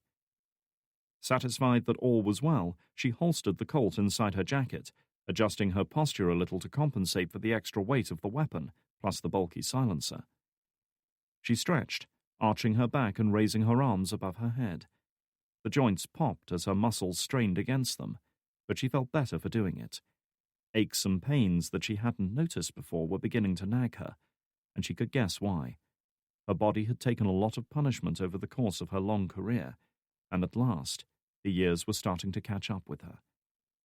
"You're getting old," she thought with a wry smile, as she clenched and unclenched her right hand. The hard, compact muscles in her arm bunched and contracted with the movement. She wasn't frightened or apprehensive. She'd been doing things like this for too long to feel such emotions now. But she did feel a certain sense of anticipation, a heightened awareness, a rush of chemicals to her brain as her body readied itself once more for the primal battle of survival. She looked at her watch again. Almost time. Stuffing her wet, mud-stained BDUs into the canvas bag and locking it inside one of the stalls, Anya checked her appearance in the mirror one more time, remembering to pin her ID badge to the breast pocket of her jacket. All things considered, she felt she was good enough to pass muster. She would find out soon enough, she thought as she removed the wedge from the door and stepped out into the corridor beyond. Chapter 40. Seated behind his expensive desk, Ivan Mazalski leaned back from his computer and stretched, rubbing the stiff muscles in his neck. Being the head of FSB operations in Chechnya was a demanding job at the best of times, and it had become even more difficult in the wake of the attack in America. Rather than sympathy, the killing of several FSB officers on a peaceful mission to a foreign country had instead stirred up potent anti-Russian sentiments among the Chechen population. He should have left his office hours ago, but circumstances now found him working late into the evening, trying to deal with the aftermath of the ill-conceived raid on Glasov's farm. He was going to have some serious words with everyone involved when they returned, beginning with Miranova, exceeding her authority, and hopefully ending with Drake and his companion on the next flight back to Langley. He glanced at his coffee cup. Barely half an inch of dark sludge remained in the bottom, and that was long cold. Reaching for the intercom beside it, he buzzed through to his personal secretary in the outer office, a beautiful young woman named Katerina, whom he'd selected for this job by hand, as it were. Her crisp, efficient voice answered straight away. "Yes, sir." "Have some fresh coffee brought in, would you?" No way was he taking on such a confrontation until his brain was firing on all cylinders again, and if nothing else, it was an excuse to watch Katerina enter and leave the room. Truly the woman had the finest ass he'd ever seen. He wasn't ashamed to look at it, and he got the impression she knew full well what he was doing. What the hell? He was old, but not that old. "Of course, sir." "Thank you." With that pleasant prospect buoying his mood a little, he turned his attention back to the computer and the stack of orders waiting for his sign-off. He was just moving his mouse to open another email when suddenly his world turned upside down. A bright lightning flash from outside was followed an instant later by an earth-shattering boom that blew out all the windows in his office and threw him to the floor like a rag doll. The explosion was louder and more powerful than Anya had expected. The floor beneath her feet shook visibly. Streams of dust and pieces of ceiling plaster fell down around her, and a moment or two later, the lights flickered and went out. She had tried to park her 4x4 far enough away from the office complex to avoid major structural damage when the 300 pounds of industrial explosive hidden inside detonated. But it had to be close enough to cause sufficient chaos for her plan to succeed. On reflection, perhaps another 20 yards might have been advisable. Still, it was done now. The rest was up to her. The thunderous detonation had been followed by a few seconds of stunned silence as the analysts, support staff, planners, intelligence experts, and soldiers throughout the compound tried to process what had just happened. People are slow to react to things they don't expect, particularly when that thing happens to be a car bomb that's just destroyed a good portion of their security perimeter and blown out every window within half a mile. Moving with swift, confident strides, she hurried down the corridor and into the stairwell leading up to the third floor, her heels clicking on the hard concrete steps. It was far from an easy climb in her uncomfortable new shoes, but it was the only way. The elevators would likely have shut down already. Anya had made it up the second flight of steps before the first alarm started blaring. Mazowski's ears were ringing, his head throbbing from the explosion that had just engulfed the building. He could feel the warm wetness of blood on his cheek, neck, and arms, where slivers of glass had peppered one side of his body, shredding clothes and skin. None of the injuries seemed to be life-threatening, and he was too dazed to feel much pain, yet. The air was thick with dust and smoke, stinging his eyes and throat. Coughing and retching, he managed to push himself up from the floor and staggered over to the window. In the open area below, chaos reigned. Some kind of explosive had detonated near the outer wall, obliterating a large section of it and leaving behind a smoking crater the size of a bus. Nearby vehicles had been turned over and hurled aside by the force of the blast, and God only knew how many people had been killed. A pall of smoke hung over the entire area. And then, faintly, as if from a great distance, Mazowski heard the unmistakable sound of automatic weapons fire. Hardly able to comprehend, he squeezed through the smoke in search of the source, and sure enough, he spotted muzzle flares lighting up the murky gloom below. This was no random car bomb attack, he realized in a moment of gut-wrenching panic. It was a coordinated strike, using the blast to breach the outer defenses and allowing an armed strike team to storm the compound. He had to do something. Turning away from the window, he lurched and staggered across the remains of his office, his sense of balance destroyed as surely as the perimeter wall outside. Emerging into the smaller secretarial office beyond, he looked around for Katerina. A soft moaning directed his attention left, where the young woman was curled up in the corner, a bloodied hand pressed against one side of her face. She certainly wouldn't be called beautiful after today, he realized with a lingering sense of revulsion. A shrapnel fragment had opened up her face from chin to ear, peeling back skin and muscle to reveal the obscene whiteness of bone beneath. He could do nothing for her, just as she could do nothing for him. Abandoning the injured woman, he stumbled through the debris of her office and into the corridor beyond. He didn't even know where he intended to go, or what he would do when he got there, only that he couldn't just sit here and wait for armed gunmen to fight their way up to him. There was no telling how many there were, or what their ultimate goal was. He had barely managed to wrench the door open when a female agent came running towards him, emerging like a wraith out of the smoke. Unlike him, she seemed to have escaped injury. Perhaps she'd been on the other side of the building when the bomb went off. She was saying something, but with his ears still ringing from the blast, he was unable to discern the words. "Speak up!" he growled, one hand pressed against a cut at his neck. Are you all right, sir? She repeated, practically yelling right in his face. Of course I'm not fucking all right. What the hell is going on out there?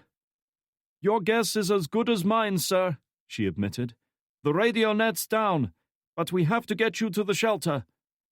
Like any field station, the FSB compound in Chechnya had its own secure panic room in the very core of the building, built for senior executives to take shelter in during emergencies. With reinforced walls, armored doors, and its own air and electrical supply, it was as close to impregnable as any room could be. Sir, do you hear me? She asked. We have to go, now! Mazalsky thought about Katerina, and what would happen to her if the insurgents managed to fight their way up here. For a moment he actually considered sending the agent in to get her, but the boom of a grenade explosion outside was enough to forestall such thoughts. Mazalsky nodded grimly. Fine, let's go!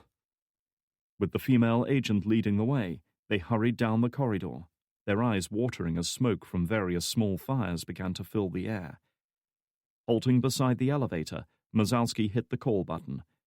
Forget it, sir, she called out, physically dragging him away from it. The power's out. They won't be running. He frowned as she led him onwards, throwing open a door to the stairwell. It was lit only by the dull red glow of emergency lighting. What's your name? Shakova, she replied over her shoulder. Anya Shakova. Mazalsky shook his head as he hurried to follow her down the stairs. I don't know you. I only transferred in 3 days ago, sir. Makes my last posting seem quite dull. He was starting to wish he had more people like her. Despite the chaos around her, Shakova thought and acted with clear, logical decisiveness. It was almost as if she wasn't even fazed by what had happened. No sooner had this thought crossed his mind than she stopped, watching as the door at the bottom of the stairwell flew open and 2 agents hurried through, both male, both in their 40s, and both clutching automatics. Mazalsky recognized them as agents from the base's Protective Services Division and felt a surge of relief at their arrival. Anya, however, was harboring very different thoughts. These 2 men represented a serious obstacle that had to be overcome quickly if she expected to get out of here alive. Still dazed and confused by the blast, they hesitated on seeing her, their weapons drawn but not pointed. They were trying to work out whether she was a friend or foe. I'm taking Director Mazalsky to the shelter, she said, drawing on as much authority as she possessed. She pointed back up the way she had come. But there are a lot of casualties upstairs that need your help. The one on the left, probably the more senior of the 2, shook his head. The director's our responsibility. We'll take it from here, he said as he tried to shove his way past her. It was a fatal lapse of judgment. Just as he moved by, her right arm lashed out, striking him squarely in the throat. There are few more vulnerable places in the human body. A single good strike to the throat with either a blunt object or a fist can drop even the most hardened operative like a stone. This man was no different. Temporarily stunned and unable to breathe, he let out a sharp grunt of pain and fell to his knees, choking and gasping. The weapon fell from his grasp, clattering to the concrete floor. She wasn't going to give him time to recover. A knee to the face sent him sprawling at the foot of the stairs, his glazed eyes and limp body confirming that it would be several minutes at least before he recovered enough to pose any threat. Such was the speed and ferocity of her attack, his comrade was only now starting to process what he'd just witnessed. Without breaking stride, Anya drew the M1911 from her suit jacket, took aim at the second agent, and squeezed off a single round. There was a loud thud as the round discharged. Even with a silencer, the .45 made a lot of noise in the confined space of the stairwell.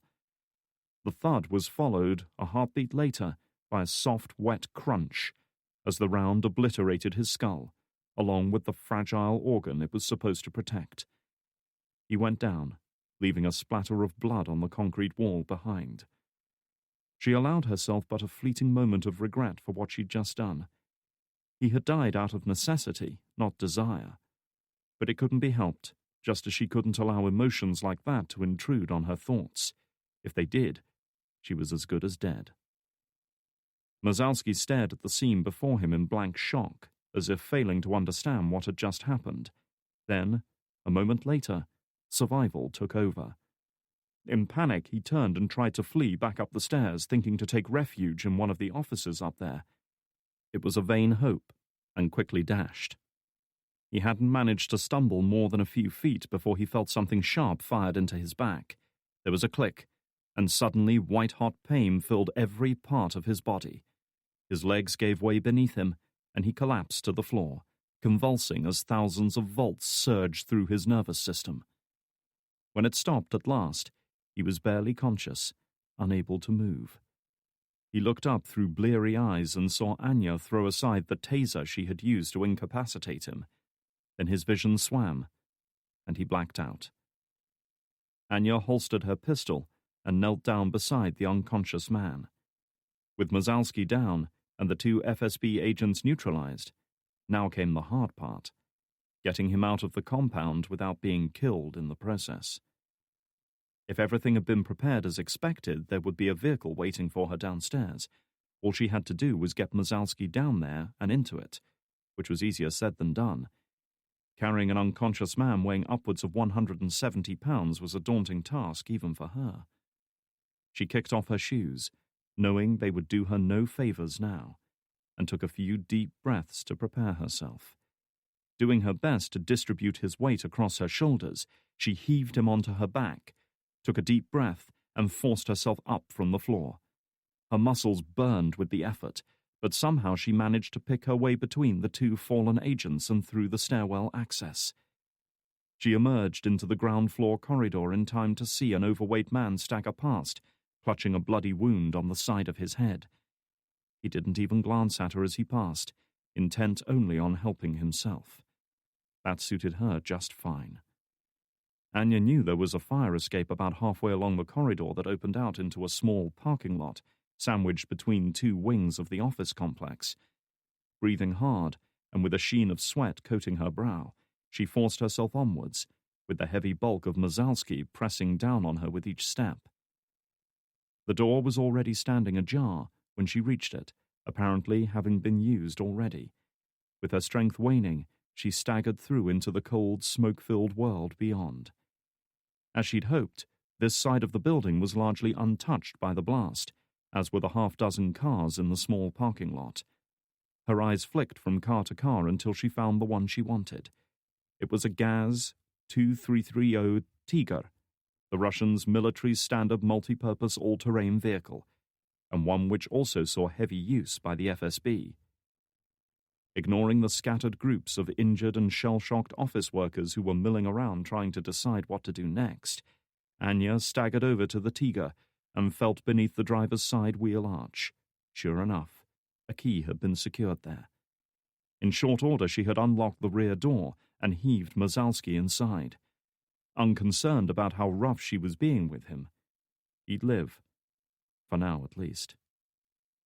Pausing only to secure his hands behind his back with a pair of plastic cable ties, she returned to the driver's cab and leapt up into the seat. With his weight no longer on her shoulders, she felt as light as a feather despite the burning pain in her muscles. The engine fired up first time, and Anya wasted no time pulling out of the parking lot, having to honk the horn to get a couple of stunned-looking men in blood-stained suits to move aside. Rounding the main building, she headed straight for the vehicle checkpoint, not bothering to slow down as she approached. No way was she giving anyone time to start thinking and questioning the situation. She spotted the two soldiers cowering behind the concrete blocks that formed part of the guard position, saw one of them scramble to raise the barrier to make way for her. These men were concerned only with stopping enemies getting in, not hindering the passage of FSB vehicles trying to get out. For all they knew, the armored Tiger may have been part of a counterattack to drive the enemy back. She caught Yerzov's eye as she roared through the checkpoint, saw the fleeting look of recognition and dawning comprehension on his face, and then, in a flash, he was gone. The compound, the checkpoint, the firefight, it was all behind her now. Allowing herself to experience a fleeting moment of elation, she reached for the cell phone in her pocket and dialed Atayev's number while fighting to keep the big vehicle steady as it rumbled through potholes and patches of mud. "I'm clear," she said as soon as the ringing stopped. "Do you have him?" She could hear the anticipation, the anxiety in Atayev's voice. She glanced in her rear-view mirror at the unconscious man bumping around in the cargo area. He was a mess, and he would undoubtedly be far from his best when he regained consciousness. But he was alive. That was their agreement. "I do." There was a moment of silence, broken only by the roar of her engine and the wind whistling past the windows. But Anya could have sworn she heard a faint exhalation of breath over her radio. "Good," Atayev said at last. "Get yourself to the rendezvous. We'll be waiting for you." As the phone clicked off, Anya turned hard left onto the main drag. The road surface was a little smoother now, and she pressed down harder on the gas pedal, eager to put as much distance as possible between herself and the FSB compound. The diversionary attack mounted by the rest of Atayev's group would have been called off by now, the gunmen retreating under cover of smoke and darkness, before the FSB could organize a counterattack and bring in air assets. As some semblance of order was restored, it wouldn't take them long to figure out their director of operations was missing. That, however, was Atayev's problem. She had fulfilled her end of the bargain, for now at least. There would be more work for her before this was over. Chapter 41. Once again, Drake found himself in the 4x4 as it bumped and jolted its way through the darkened forests of Chechnya. They had departed the farm compound less than 10 minutes ago, leaving behind a newly arrived security team to police up the site. Forensics experts would comb through the rubble once the fire had burned down, though Drake doubted they would find anything of value. Anya, true to form, had been thorough in her efforts to wipe out any evidence that could compromise her. His thoughts were interrupted as Miranova took an incoming phone call. The expression on her face soon made it obvious that something was seriously wrong. Straight away, Drake felt his stomach knot. "Something up?" Mason asked, picking up on her change in demeanor. "Be quiet," she snapped, annoyed by the interruption. She was silent for another few seconds as she digested the remainder of the message. "There has been another attack. Our field station in Grozny has been hit." "How bad is it?" Drake asked, bracing himself for the worst. She shook her head slowly. "We are still getting reports from the scene, but it looks like a car bomb followed by an armed assault. The explosion was powerful enough to breach the outer wall and destroy most of the office complex." "The kind of blast you'd expect from 300 pounds of industrial explosive?" Mason suggested, his expression grim. Miranova glanced at him, but said nothing. "I'm sorry, Annika," Drake said, not knowing what else to say at that moment. She could never know how much he meant those words. Couldn't understand it. The attack in D.C. had been a surgical strike intended to achieve a single goal, the capture and execution of Anton Demichev. The deaths of a few FSB agents who'd stood in the way had been a matter of necessity. This car bomb attack was a hammer blow in comparison, crude and unsophisticated. Surely there had to be more to it than simple mass carnage.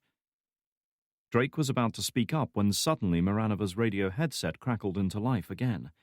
It was impossible to know what was being said, but the look in her eyes told its own story. If possible, she looked even worse when the transmission at last ended. "What is it?" Drake asked, unable to stop himself. "What's happened?" She closed her eyes and slowly exhaled, marshalling her emotions before responding. "Ivan Masalsky is missing." Chapter 42. Afghanistan, 7th of October 1988. It happened for the first time about 2 weeks after her capture. The beatings and torture sessions were achieving nothing. That much was plain to everyone involved. No matter what they said, what they threatened her with, what they did, she gave them nothing in return. But like any good tactician, her interrogator knew when to take a different approach. Hauled from her cell in the middle of the night, she was carried down the hallway to another room, a new room she had never been in before. Straight away she felt the icy prickles of fear running down her spine. A new room meant a new kind of pain, and when she saw the single steel-framed bed pushed against one wall, she had a feeling she knew what kind they had in mind. She had fought, of course. Rational thought had given way to animal instinct by this point. She had lashed out, kicked, punched, scratched, and even tried to bite her captors. But there were 4 of them, and only 1 of her, and they were all bigger, heavier, stronger, and she was already weakened by the abuse she had taken. The blows rained in against her until her vision blurred and her resistance subsided. Vaguely, as if viewed from some other point of view, she was aware of her hands and feet being bound to the steel frame, her trousers pulled down and off, her legs being spread apart. All of it seemed strangely removed. She could have sworn it was happening to someone else. Even as the first guard dropped his trousers, even as she felt his hands roughly groping her breasts. Only when she felt the first gut-wrenching penetration did reality snap back into place with shocking clarity. Her mask of control, her armor slipped away, shattered by the horror and disgust of what was happening to her. In an instant, she was 15 years old again, pinned face down on the desk of the orphanage administrator, feeling his hot breath on her cheek, hearing his labored breathing as he struggled to pull her trousers down. Instinct took over. She cried out in pain and anger, bucked and thrashed and twisted in an effort to break free. But it was all useless. There was no escape this time. The ropes cut into the skin of her wrists and ankles, burning, slicing, drawing blood. She tried to bite at him, but all she earned for her efforts was another hard blow that snapped her head back and left blobs of light dancing across her vision. And all the while, the stabbing pain and thrusting and the sickening feeling of helplessness continued. Once convinced of her own invincibility, she saw now just how foolish and naive she had been. She was being violated, debased, her body abused in the worst way possible, and she could do nothing to stop it. At last her cries subsided, her resistance ceased, and the only sounds that could be heard were those of the dull, wet slapping of flesh against unwilling flesh, and the straining grunts of the guards slowly building to a climax. Anya said nothing as the nightmare went on, managed even to keep from crying out in pain. She wouldn't give the bastard the satisfaction. Instead, she tried to remove herself from that room, tried to view what was happening as a simple biological process, no different from any other. But it was different. It was very different indeed, and no number of mind games could ever change that. She squeezed her eyes tight shut, her muscles tensing one last time as it finally ended. "Why do you do this to yourself, Anya?" a voice asked, as the guard rolled off her and pulled his trousers up again, his task complete. It was his voice, cold, clinical, without remorse or compassion. "You're allowing this to happen. And for what? For whom? No one is coming for you. No one cares about you." Anya kept her eyes squeezed shut, refusing to let the voice in, refusing to acknowledge its words. They had done their worst already. What more could they do to her? "Oh, you think it's over? You think we're done now? There are many gods in this prison, Anya," the voice went on. "Believe me, we have all night." Anya kept her eyes shut, even as another set of footsteps approached. Grozny, Chechnya, 23rd of December 2008. Anya kept her foot on the gas as the big military truck bumped along the muddy dirt track, its suspension groaning under the strain. Ranks of dark pine trees slid by on either side, crowding close to the road. They were so densely packed that the forest floor barely saw sunlight. The Tiger, which had served so well as her getaway vehicle, had become a liability now. It wouldn't take the FSB long to figure out that she had used it to make off with one of their most senior commanders. Then they would come after her, with everything they had. She was also very much aware that her blouse and business suit were wholly impractical for the task at hand. She wasn't even wearing shoes, forcing her to use bare feet on the pedals. It was time to make a switch. The road opened out up ahead, revealing an overgrown clearing with a cluster of buildings in the center. An old homestead whose roof had long since collapsed, a couple of tool sheds made from rusted corrugated iron, and a barn that had once housed trucks and tools for tree felling. Its timbers were blackened and warped with age, its roof leaking, and its doors missing. But the basic structure remained more or less sound. Anya had no idea what had become of the original owners of this place. Considering the wars that had raged in Chechnya over the past couple of decades, she doubted any of them would be returning to reclaim their land now. Pulling into the quiet darkness of the barn, Anya killed the engine, closed her eyes for a moment, and let out a slow, calming breath. Outside, the wind had died down and the snow had given way to a steady drizzle of rain. She could hear it pattering off the roof and dripping down around the Tiger, mingling with the tick of the cooling engine. The sound of rain had always been a calming one for her. It wasn't very often that Anya experienced moments of true peace. She'd had little enough opportunity in her life, and in truth, she wasn't given to deep contemplation. But there were rare times, particularly in the wake of a successful operation, when she allowed herself to let go. She allowed her guard to lower, allowed her restless mind to ease, and just felt the world around her. Those were the moments that reminded her most of who she was. As a child, she had been relaxed and carefree, a daydreamer who would lie on the grassy hill near her home and just stare up at the infinite sky for what seemed like hours, marveling at the simple, unspoiled beauty of it. The idea that it could all be taken away from her in one heart-rending day had never entered her young mind. Life, however, had since taught her otherwise. A low, gurgling moan from the rear compartment warned her that Mazalski was starting to come round. Refocusing her mind on the task at hand, she threw open her door, leapt down from the cab, and drew the M1911 from the holster inside her jacket.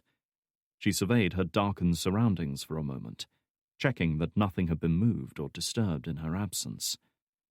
There were no footprints on the muddy ground, no vehicle tracks apart from her own, no sign of any recent human activity. Good. Satisfied, she circled around to the rear of the big truck. The floor of the barn was bare earth, damp from the recent rain and soft underfoot. She could feel it squelching between her toes as she walked. Keeping the automatic to hand, she hauled open the door and surveyed her prize. With his suit ripped and torn by the blast, his greying hair in disarray, and his face smeared with soot, Mazalski was certainly looking far from his best. But he was alive, and regaining the use of his limbs, judging by his ineffective flailing. She'd better act fast. Clambering inside, she hooked an arm beneath him, and with some effort pulled him up into a sitting position. His body might not have been cooperating fully yet, but his mind was in working order. She saw a moment or two of blank incomprehension in his eyes, followed by a slowly dawning awareness, as he realized the situation he was in. "You are Ivan Mazalski," she began. She knew full well who he was, but she wanted to be sure he could hear and understand her. He said nothing, just stared at her. Raising the automatic so he had a good view of the weapon, she pressed the silencer against his forehead, her face devoid of emotion. "Let me be clear. If you're not the man I'm looking for, you die right here. Now, are you Ivan Mazalski?" That was enough to get through to him. He nodded, still staring at her in disbelief. There wasn't much fear in his expression. Not yet, at least. She couldn't tell if it was down to shock, training, or simply a strong sense of composure. Whatever the reason, it was a relief to her. She had no time for people who cried and whimpered and pleaded, as if any of those things would make a difference. Who are you? He finally asked. No one. What do you want with me? Again, there was little fear in his voice. He was sizing her up, trying to decide what sort of adversary she was, and how he could turn the situation around. I don't want anything from you. He cocked an eyebrow. You infiltrated a secure compound. You impersonated an FSB agent, and you risked your life to get to me.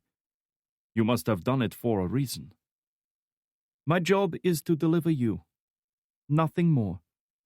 She reached into her jacket, pulled out a small flick knife and used it to sever the cable ties around his wrists.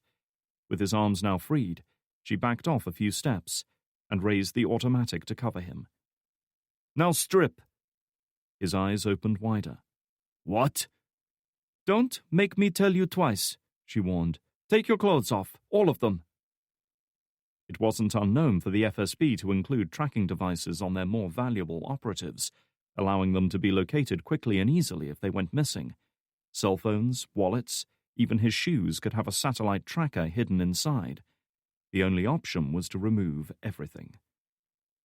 Anya kept her weapon trained on him as he peeled off his tattered suit jacket, then his shirt, shoes, and trousers, glaring at her in resentment the whole time.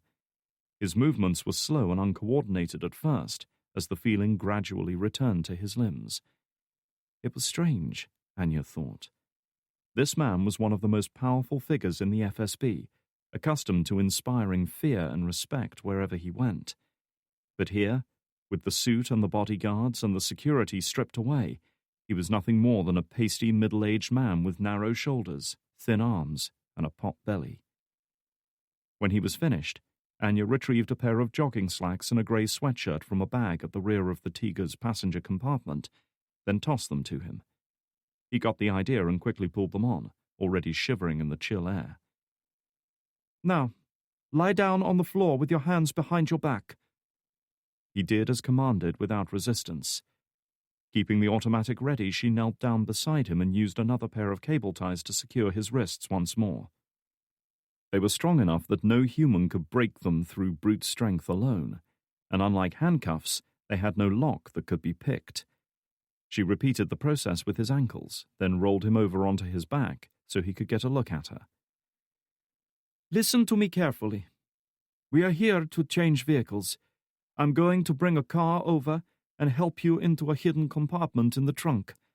It'll be cramped and hot, but if you cooperate and don't panic, then you'll reach your destination alive. If you fight me or try to escape, I will hurt you. The more you resist, the worse the pain will be. Do you understand what I've just told you? Again, he nodded. He didn't seem like the hysterical type, but Anya had learned from long experience that a compliant prisoner was 10 times easier to handle than a frightened, desperate one. The key was to explain what was happening, what was expected of them, and what would happen if they resisted. Once the rules were established, it was their call whether or not they wanted to break them. Good. Then stay here, and don't make a sound. Leaving him briefly, she leapt down from the truck and strode over to another car parked in the barn, dwarfed by the intimidating bulk of the Tiger. This one was a simple blue Lada Niva 4x4 that looked about as old as she was. Still, she knew from experience that what these unassuming cars lacked in style, they made up for in simple durability. She'd tested this one thoroughly prior to the operation and knew the engine to be crude and rough, but nonetheless reliable. They were also plentiful in this part of the world, making it easier to blend in.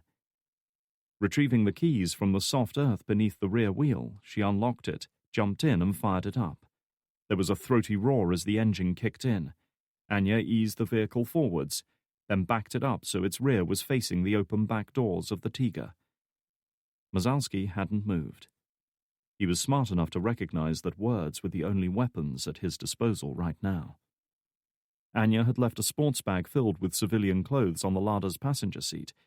Grabbing it, she pulled herself out of the car and immediately began to strip, unbuttoning her jacket and allowing it to fall away, followed by the blouse, then finally her trousers. The duct tape she'd used to seal the cut at her hip pulled and tugged uncomfortably, though she did her best to ignore it. Mazalski was watching her in curious silence, but she made no move to cover herself. Modesty was an indulgence she'd long since parted company with. "You said you were just an errand runner," he began, having obviously decided that now was the time to make his move. "Which means you're doing this for profit, not desire. If profit is what you're after, I can pay double whatever your employer offered." Anya looked at him as she pulled a pair of jeans up over her hips. "I was part of a terrorist attack on an FSB compound," she reminded him. "I killed 2 of your agents, not to mention those killed or injured by the blast. And you would make a deal with me?" He shrugged, apparently unconcerned. "We all make mistakes. Don't make another one now. We both know my people will be looking for me, and they will find me. The question is whether you want to be around when they do. I can help you get away. Make sure there is no follow-up, no manhunt. And like I said, I can give you all the money you need. It's a good deal, my friend. You should think about it." Anya looked at him, torn between disgust and respect. For a man pleading for his life, he was doing a fairly credible job of making it appear as though he had the upper hand. "If any of that were true, you wouldn't be offering to bargain with me," she observed, sitting on the tailgate of the car while she laced up her boots. "Anyway, what I want isn't in your power to give." Only Ataev could give her what she truly needed. But first, she had to give him Mazalsky. "I have a wife," he said abruptly. He was looking a little less composed now, a little less sure of himself. She wasn't the kind of person he was used to dealing with. She couldn't be bought, couldn't be bullied or intimidated. "And a son. He's 10 years old. His name is Pavel." Anya knew exactly what he was trying to do. She was a woman after all. It was logical to try to appeal to some kind of maternal instinct. Unfortunately for him, he'd picked the wrong woman. "You have no children, Ivan," she informed him coldly, "unless one of your mistresses gave you a son. Sometimes even I find it hard to keep track." Leaving him in satisfyingly stunned silence, she stood up and pulled on the fur-lined leather jacket she'd saved until last, glad of the warmth it provided. She shoved the automatic down the back of her jeans and moved forwards to help Mazalsky down from the back of the Tiger. 30 seconds later, she had him secured in the hidden compartment beneath the floor of the trunk. As she'd warned, it was a tight fit for him. He was likely in for an uncomfortable journey, though not half as uncomfortable as the destination that awaited him. Anya tried not to think too much about that as she eased the larder out of the barn and down the rough, muddy track to the main road, leaving behind the big Russian army truck, with Mazalsky's clothes piled inside. Chapter 43. The FSB compound at the west end of Grozny Airport looked like a scene from the Second World War. The entire facade of the office complex had been devastated by the bomb blast, blinds and shredded curtains fluttering in jagged remains of windows. The concrete structure was scarred and pitted by shrapnel, one support beam having given way altogether to leave the floor above sagging precariously. Nearby stood the remains of what had once been a perimeter wall, now reduced to so much broken rubble by a blast that had left a crater nearly 30 feet across. Smashed, twisted wrecks of cars caught in the explosion lay strewn about, as if some giant fist had picked them up, crumpled them, and hurled them away like toys. Police cars and ambulances were everywhere, and Drake watched in silence as shell-shocked men and women in bloodied office clothes were led away by paramedics. A pall of smoke from countless small fires lingered over the ruined complex. "Doesn't look good, does it?" Mason remarked, surveying the scene without emotion. Drake said nothing. The very sight of it left him feeling sick to his stomach. His gaze returned to ground level as Miranova hurried over to him with a portable radio in hand. Their earlier disagreement was still fresh in both their minds, but like Drake, she understood the value of staying professional in times of crisis. "How bad is it?" Drake asked, bracing himself for the worst. "Casualties are not as high as we expected," she replied at length. "The building was not heavily used at this time of night. That made sense. They didn't exactly keep regular office hours, but even major intelligence services couldn't run at full capacity 24 hours a day. The news of lower casualties was cold comfort to him at that moment, but it was something.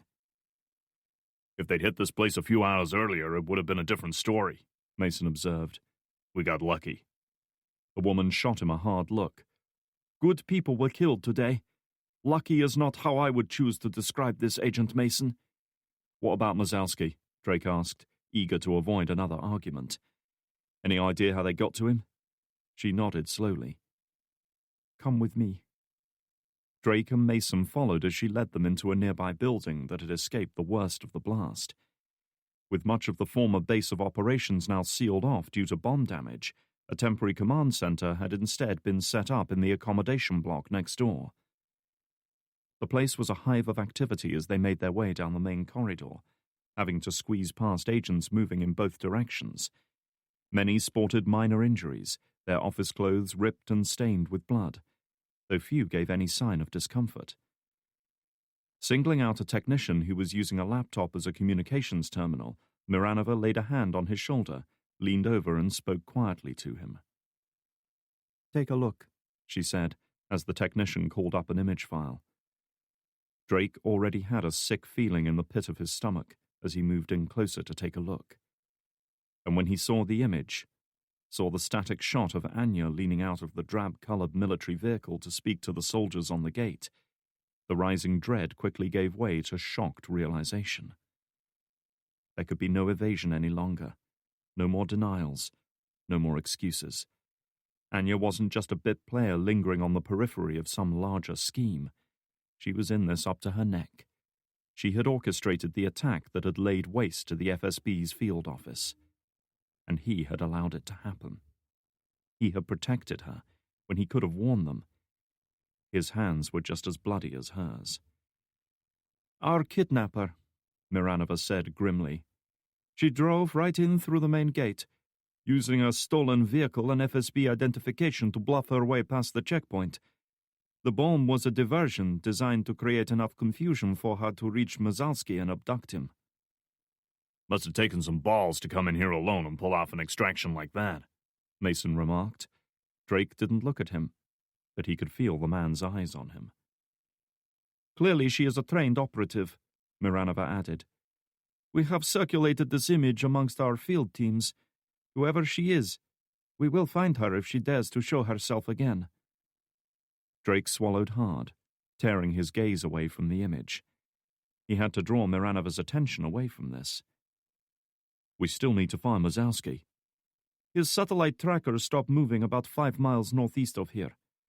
Our tactical teams found an abandoned military vehicle there, along with his clothes, and the tracking module. Mazowski was gone. Drake wasn't surprised, either that he'd had a locator module on his person, or that his captors had known to look for it.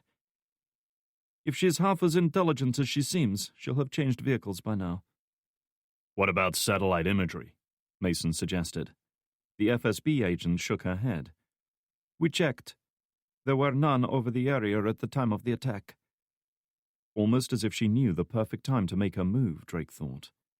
Anya had once been one of the agency's best paramilitary operatives, armed with a wealth of information about both her own intelligence agency's capabilities and those of other countries. Clearly she'd used that information to her advantage here today. However, her formidable knowledge was now 5 years out of date. She'd been off the grid for a long time. And while things might not have changed much for the FSB in that time, they certainly had for the CIA. Maybe, just maybe, he had an edge on her. He had to put a stop to this. He might have been able to explain away the attack in D.C., but Anya had crossed a line here today. One way or another, he had to stop her. Reaching for his phone, he quickly dialed Frost's number.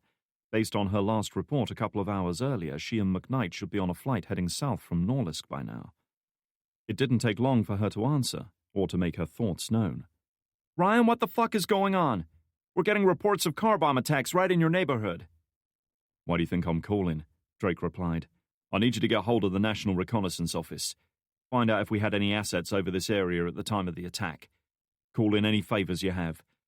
Ryan, No arguments, just get it done, Drake cut in. We have a high-value FSB leader abducted. We need to find him before he ends up like Demichev. Anya might have managed to escape Russia's satellites, but there was a chance one of the agency's spybirds had caught her out. At the very least, it was worth a shot. Fine, I'll see what I can do, she conceded at last. Thanks. Signing off, he turned his attention to Miranova, who was watching him expectantly. Chechnya's a global hotspot. You think we don't have our eyes on it? She said nothing to that, though he thought he saw a fleeting look of gratitude in her eyes.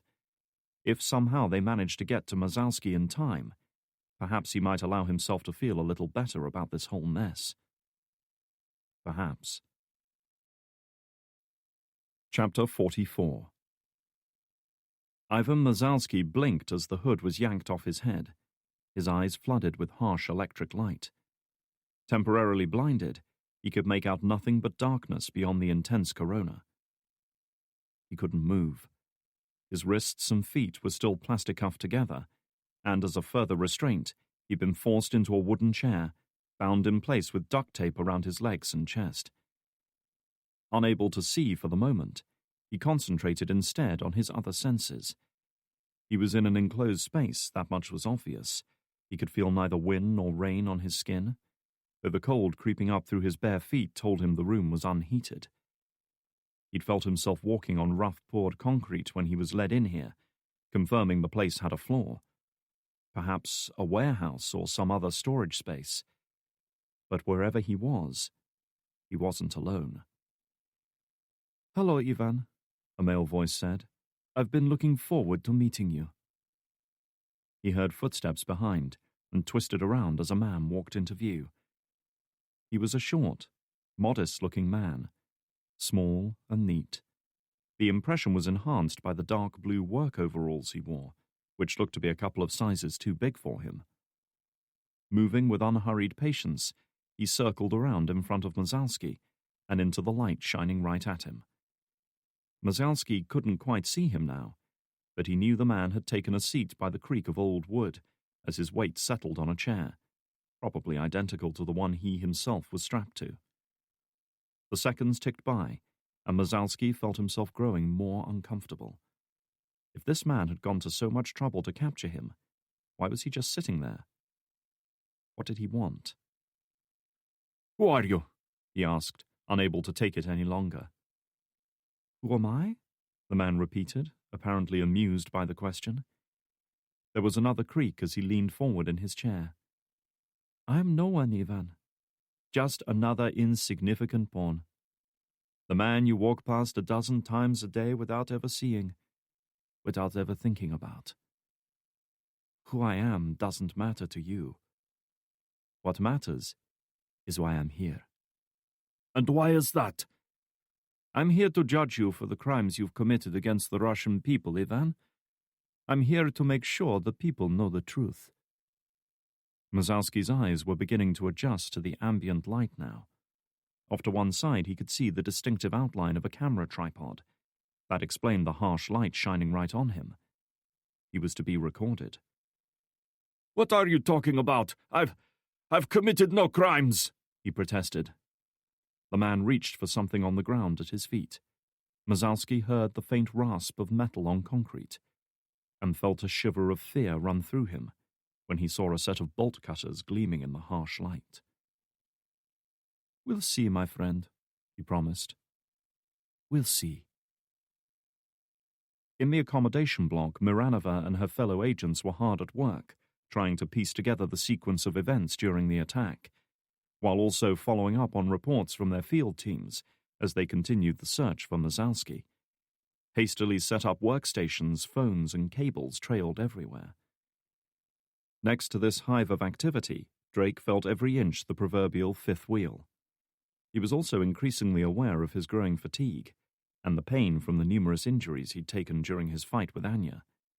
His shoulder felt as though someone had wedged a red-hot knife in it, and his back was starting to stiffen up after his tumble down that hillside. Despite his protests, Miranova had insisted he be examined by one of the field station's medics, perhaps sensing that his injuries were more extensive than he was letting on. Thus, For the past 5 minutes, he'd endured being prodded and poked by a gruff-looking man who hadn't even bothered introducing himself. However, even Drake was unwilling to put up with any more as the man withdrew a syringe from his kit. "No painkillers," he said, shaking his head. A shot of morphine was great for unwinding after a tough day, but he wasn't prepared to take anything that could compromise his awareness or his decision-making ability. The medic looked him up and down. "Not painkillers, antibiotics. You're cut to shit," he explained. "This will stop infection." Before Drake could protest further, the man jammed the needle in his forearm and depressed the plunger. Drake winced as the unusually large needle was withdrawn. He felt as though he'd just been shot with horse tranquilizer. The man spared him only a brief, disparaging look before packing up his gear and moving on. No doubt there was plenty of work for him tonight. No sooner had he departed than Mason arrived to take his place. He might have spoken better English, but Drake would have taken 100 needles over a conversation with him at that moment. "I need to talk to you," he said, his voice quiet but urgent. "Right now." Drake didn't look at him. "This isn't the time, Cole." He could guess exactly what his friend wanted to say, but this was neither the time nor the place to be having that conversation. Suddenly he felt Mason's hand on his shoulder, strong fingers tightening their grip to send a renewed wave of pain flooding through him. It was a silent, but very effective way of getting his attention. "Make time, Ryan," he advised, the tone of his voice making it plain he wasn't going to be put off. "Or we do this right here in front of your new buddies. Your call." Swearing under his breath, Drake looked around for somewhere that might allow some measure of privacy. One corner of the room had yet to be taken over. Shrugging out of Mason's grip, he retreated as far from the center of activity as he could, then rounded on the older man. "Make it quick. Don't give me that shit, Ryan," Mason hissed. "This is getting out of control. You had intel that could have prevented a major terrorist strike and you chose to sit on your fucking hands. Do you have any idea the kind of shit this puts us in?" "It was my decision, Cole." "Fuck you," Mason snapped, jabbing a finger at him. "You really think the FSB will make that kind of distinction? We're both in this up to our necks. You had no right to make a decision like that on my behalf." "So what would you have done?" Drake hit back. "Go running to Miranova and tell her an agency operative was behind this? But we chose to keep it to ourselves until now. Do you think for 1 second she wouldn't have thrown us both in jail?" Mason sighed and shook his head in dismay. "Ryan, for Christ's sake, listen to yourself. People, real people are getting killed over this. And for what? Anya isn't going to be saved? Not by you or anyone else. She made her choice when she shot up that freeway in D.C. Now she's made herself an enemy of the FSB and the CIA. How much longer are you going to keep protecting her? How much more are you prepared to give up for her?" Drake clenched his fists as pent-up frustration threatened to boil over. "I don't need a moral lecture, especially not from you, Cole. Let's not forget why you're here." "I know exactly why I'm here," Mason assured him, his voice dangerously cold now. "And it's not to become a martyr. You're going to get us all killed if you don't give this up." He'd heard enough. "If you haven't got the nerve for this, then piss off back to DC. Otherwise, shut the fuck up and do your job." Mason took a step towards him, and instinctively Drake felt himself tense up, his body readying itself for a physical confrontation. The bleep of Drake's cell phone was the only thing that seemed to break the spell. Scarcely aware of what he was doing, he fished it out of his pocket and glanced at the screen. It was Frost. "What is it, Kira?" he snapped, still glaring at Mason. "Good evening to you too," Frost countered. "Who took the jelly out of your donut?" Drake was in no mood for her attempt at humor. "Things aren't going well here." "Then maybe this'll make you feel better." She paused for a moment as if to let the tension build up. "I think we found your missing man." Anya said nothing as she listened to the screams echoing from down the corridor, instead concentrating her attention on field stripping and reassembling her M1911. It was hardly a vital task, but at least it kept her mind occupied.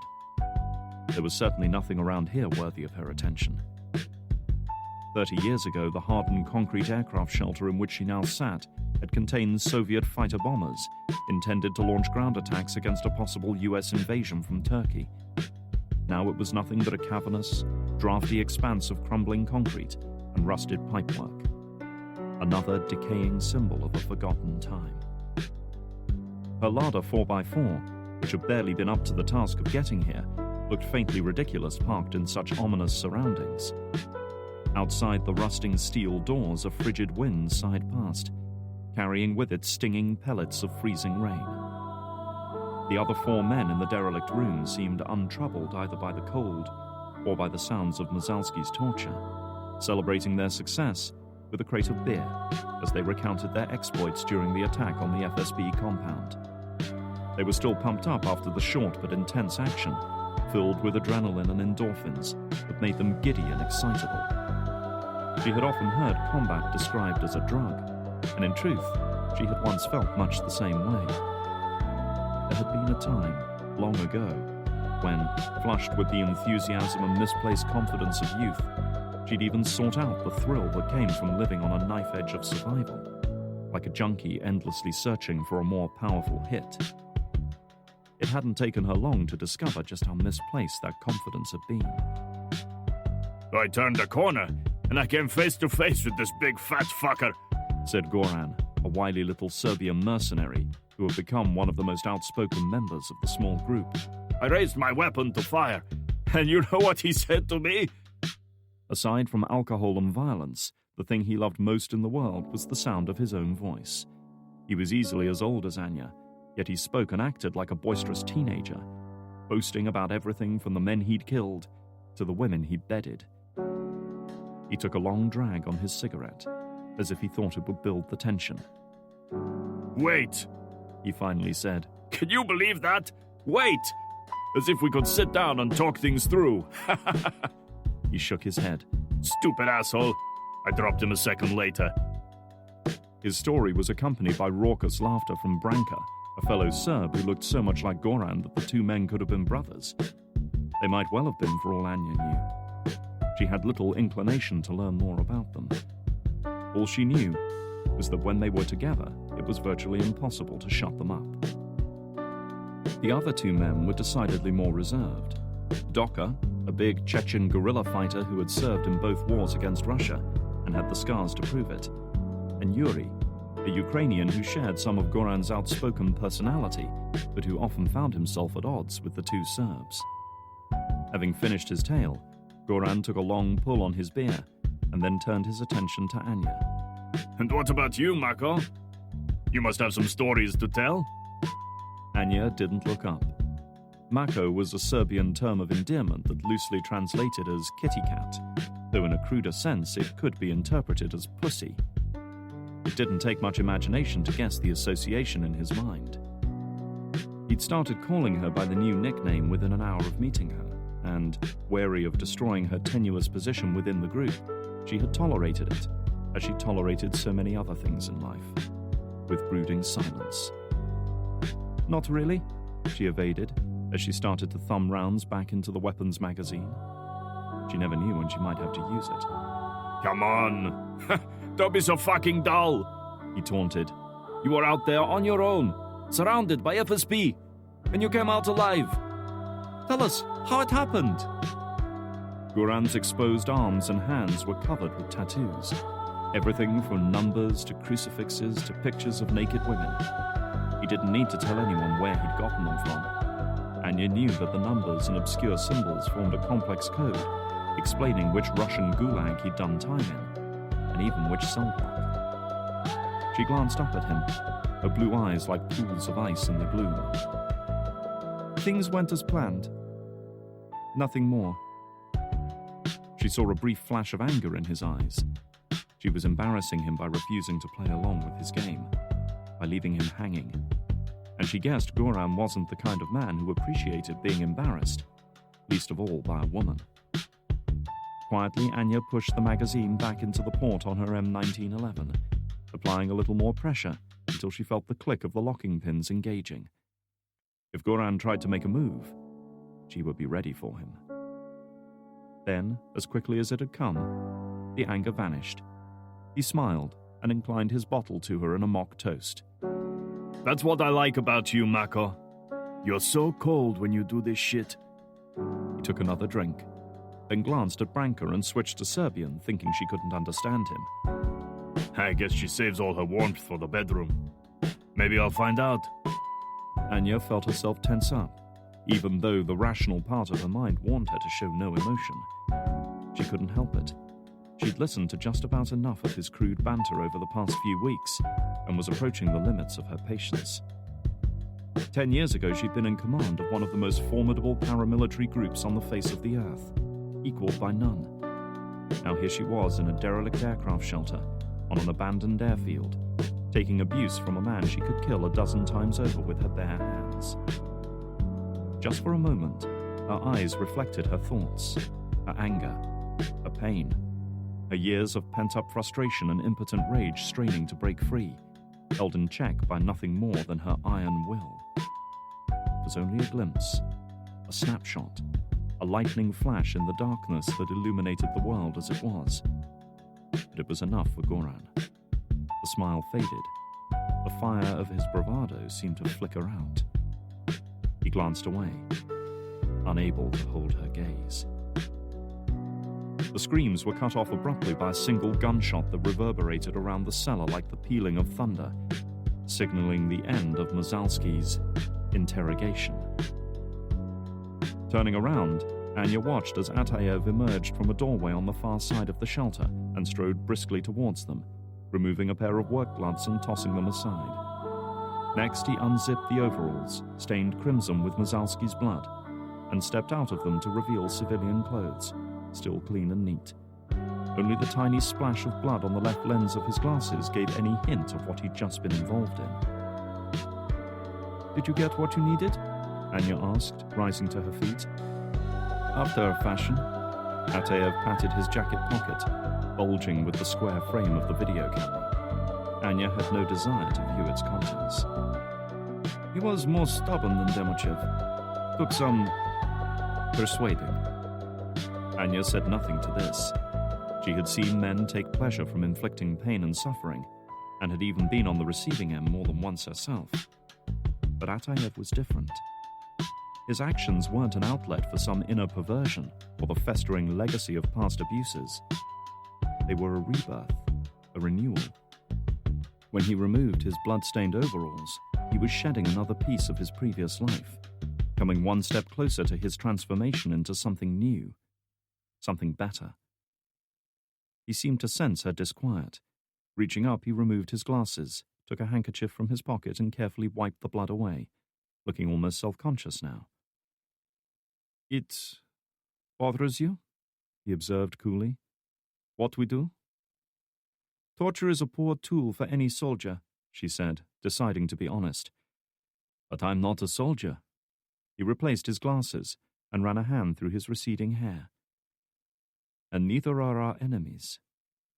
Anya nodded, reluctantly acknowledging his point. It still didn't change how she felt. "If you want to leave, I won't hold it against you," Atayev prompted. "You've already done more than I would ask of anyone." "You know why I'm here," she replied. "I've come too far to turn back now." He smiled and laid a hand on her shoulder, and for a moment she saw a flicker of the husband and father he'd once been. "I'd hoped you'd say that." "There's something I must ask you," Anya said, lowering her voice. "When I encountered Drake tonight, he believed I'd tried to contact him before the attack in Washington. I did no such thing, which means someone else did. Someone who knew where I would be." Although she was trying not to sound threatening, she had to know the truth from this man. Had to know she could trust him. For her, the best course of action was simply to ask. From a young age, Anya had been endowed with the ability to perceive the subtle visual cues and signals that people give off without conscious awareness. She couldn't explain it exactly, but that same skill allowed her to anticipate her opponent's movements in a fight, and even to know with a fair degree of certainty when they were lying. If that was the case with Atayev, she would kill him and the rest of the men in the hangar without hesitation and take her chances alone. The automatic shove down the back of her jeans was loaded and ready to be fired. What he said in the next few seconds would decide his fate. She didn't have to say anything more. He sensed her implied threat and the danger he was now in. I had no part in that, Anya. That's the truth. She sensed no hint of deception in either his voice or his expression. If he was lying to her, his skills at deception rivaled the best operatives the agency had ever produced. She was obliged to conclude that he was being honest with her. And can you say the same of the rest of your men? She asked, with a momentary glance at Goran and the others. Atayev said nothing, though his expression made it obvious that he was just as unsettled by the implication as she. One or more of their group could be compromised. The bleep of his cell phone interrupted their brief conversation. Retrieving it from his pocket, Atayev opened the incoming text message. The look in his eyes made it clear the news wasn't good. Is there a problem? Anya asked. He pocketed the phone once more, his brow furrowed in thought. A change of plan, he corrected her. We may have to move faster than we'd intended.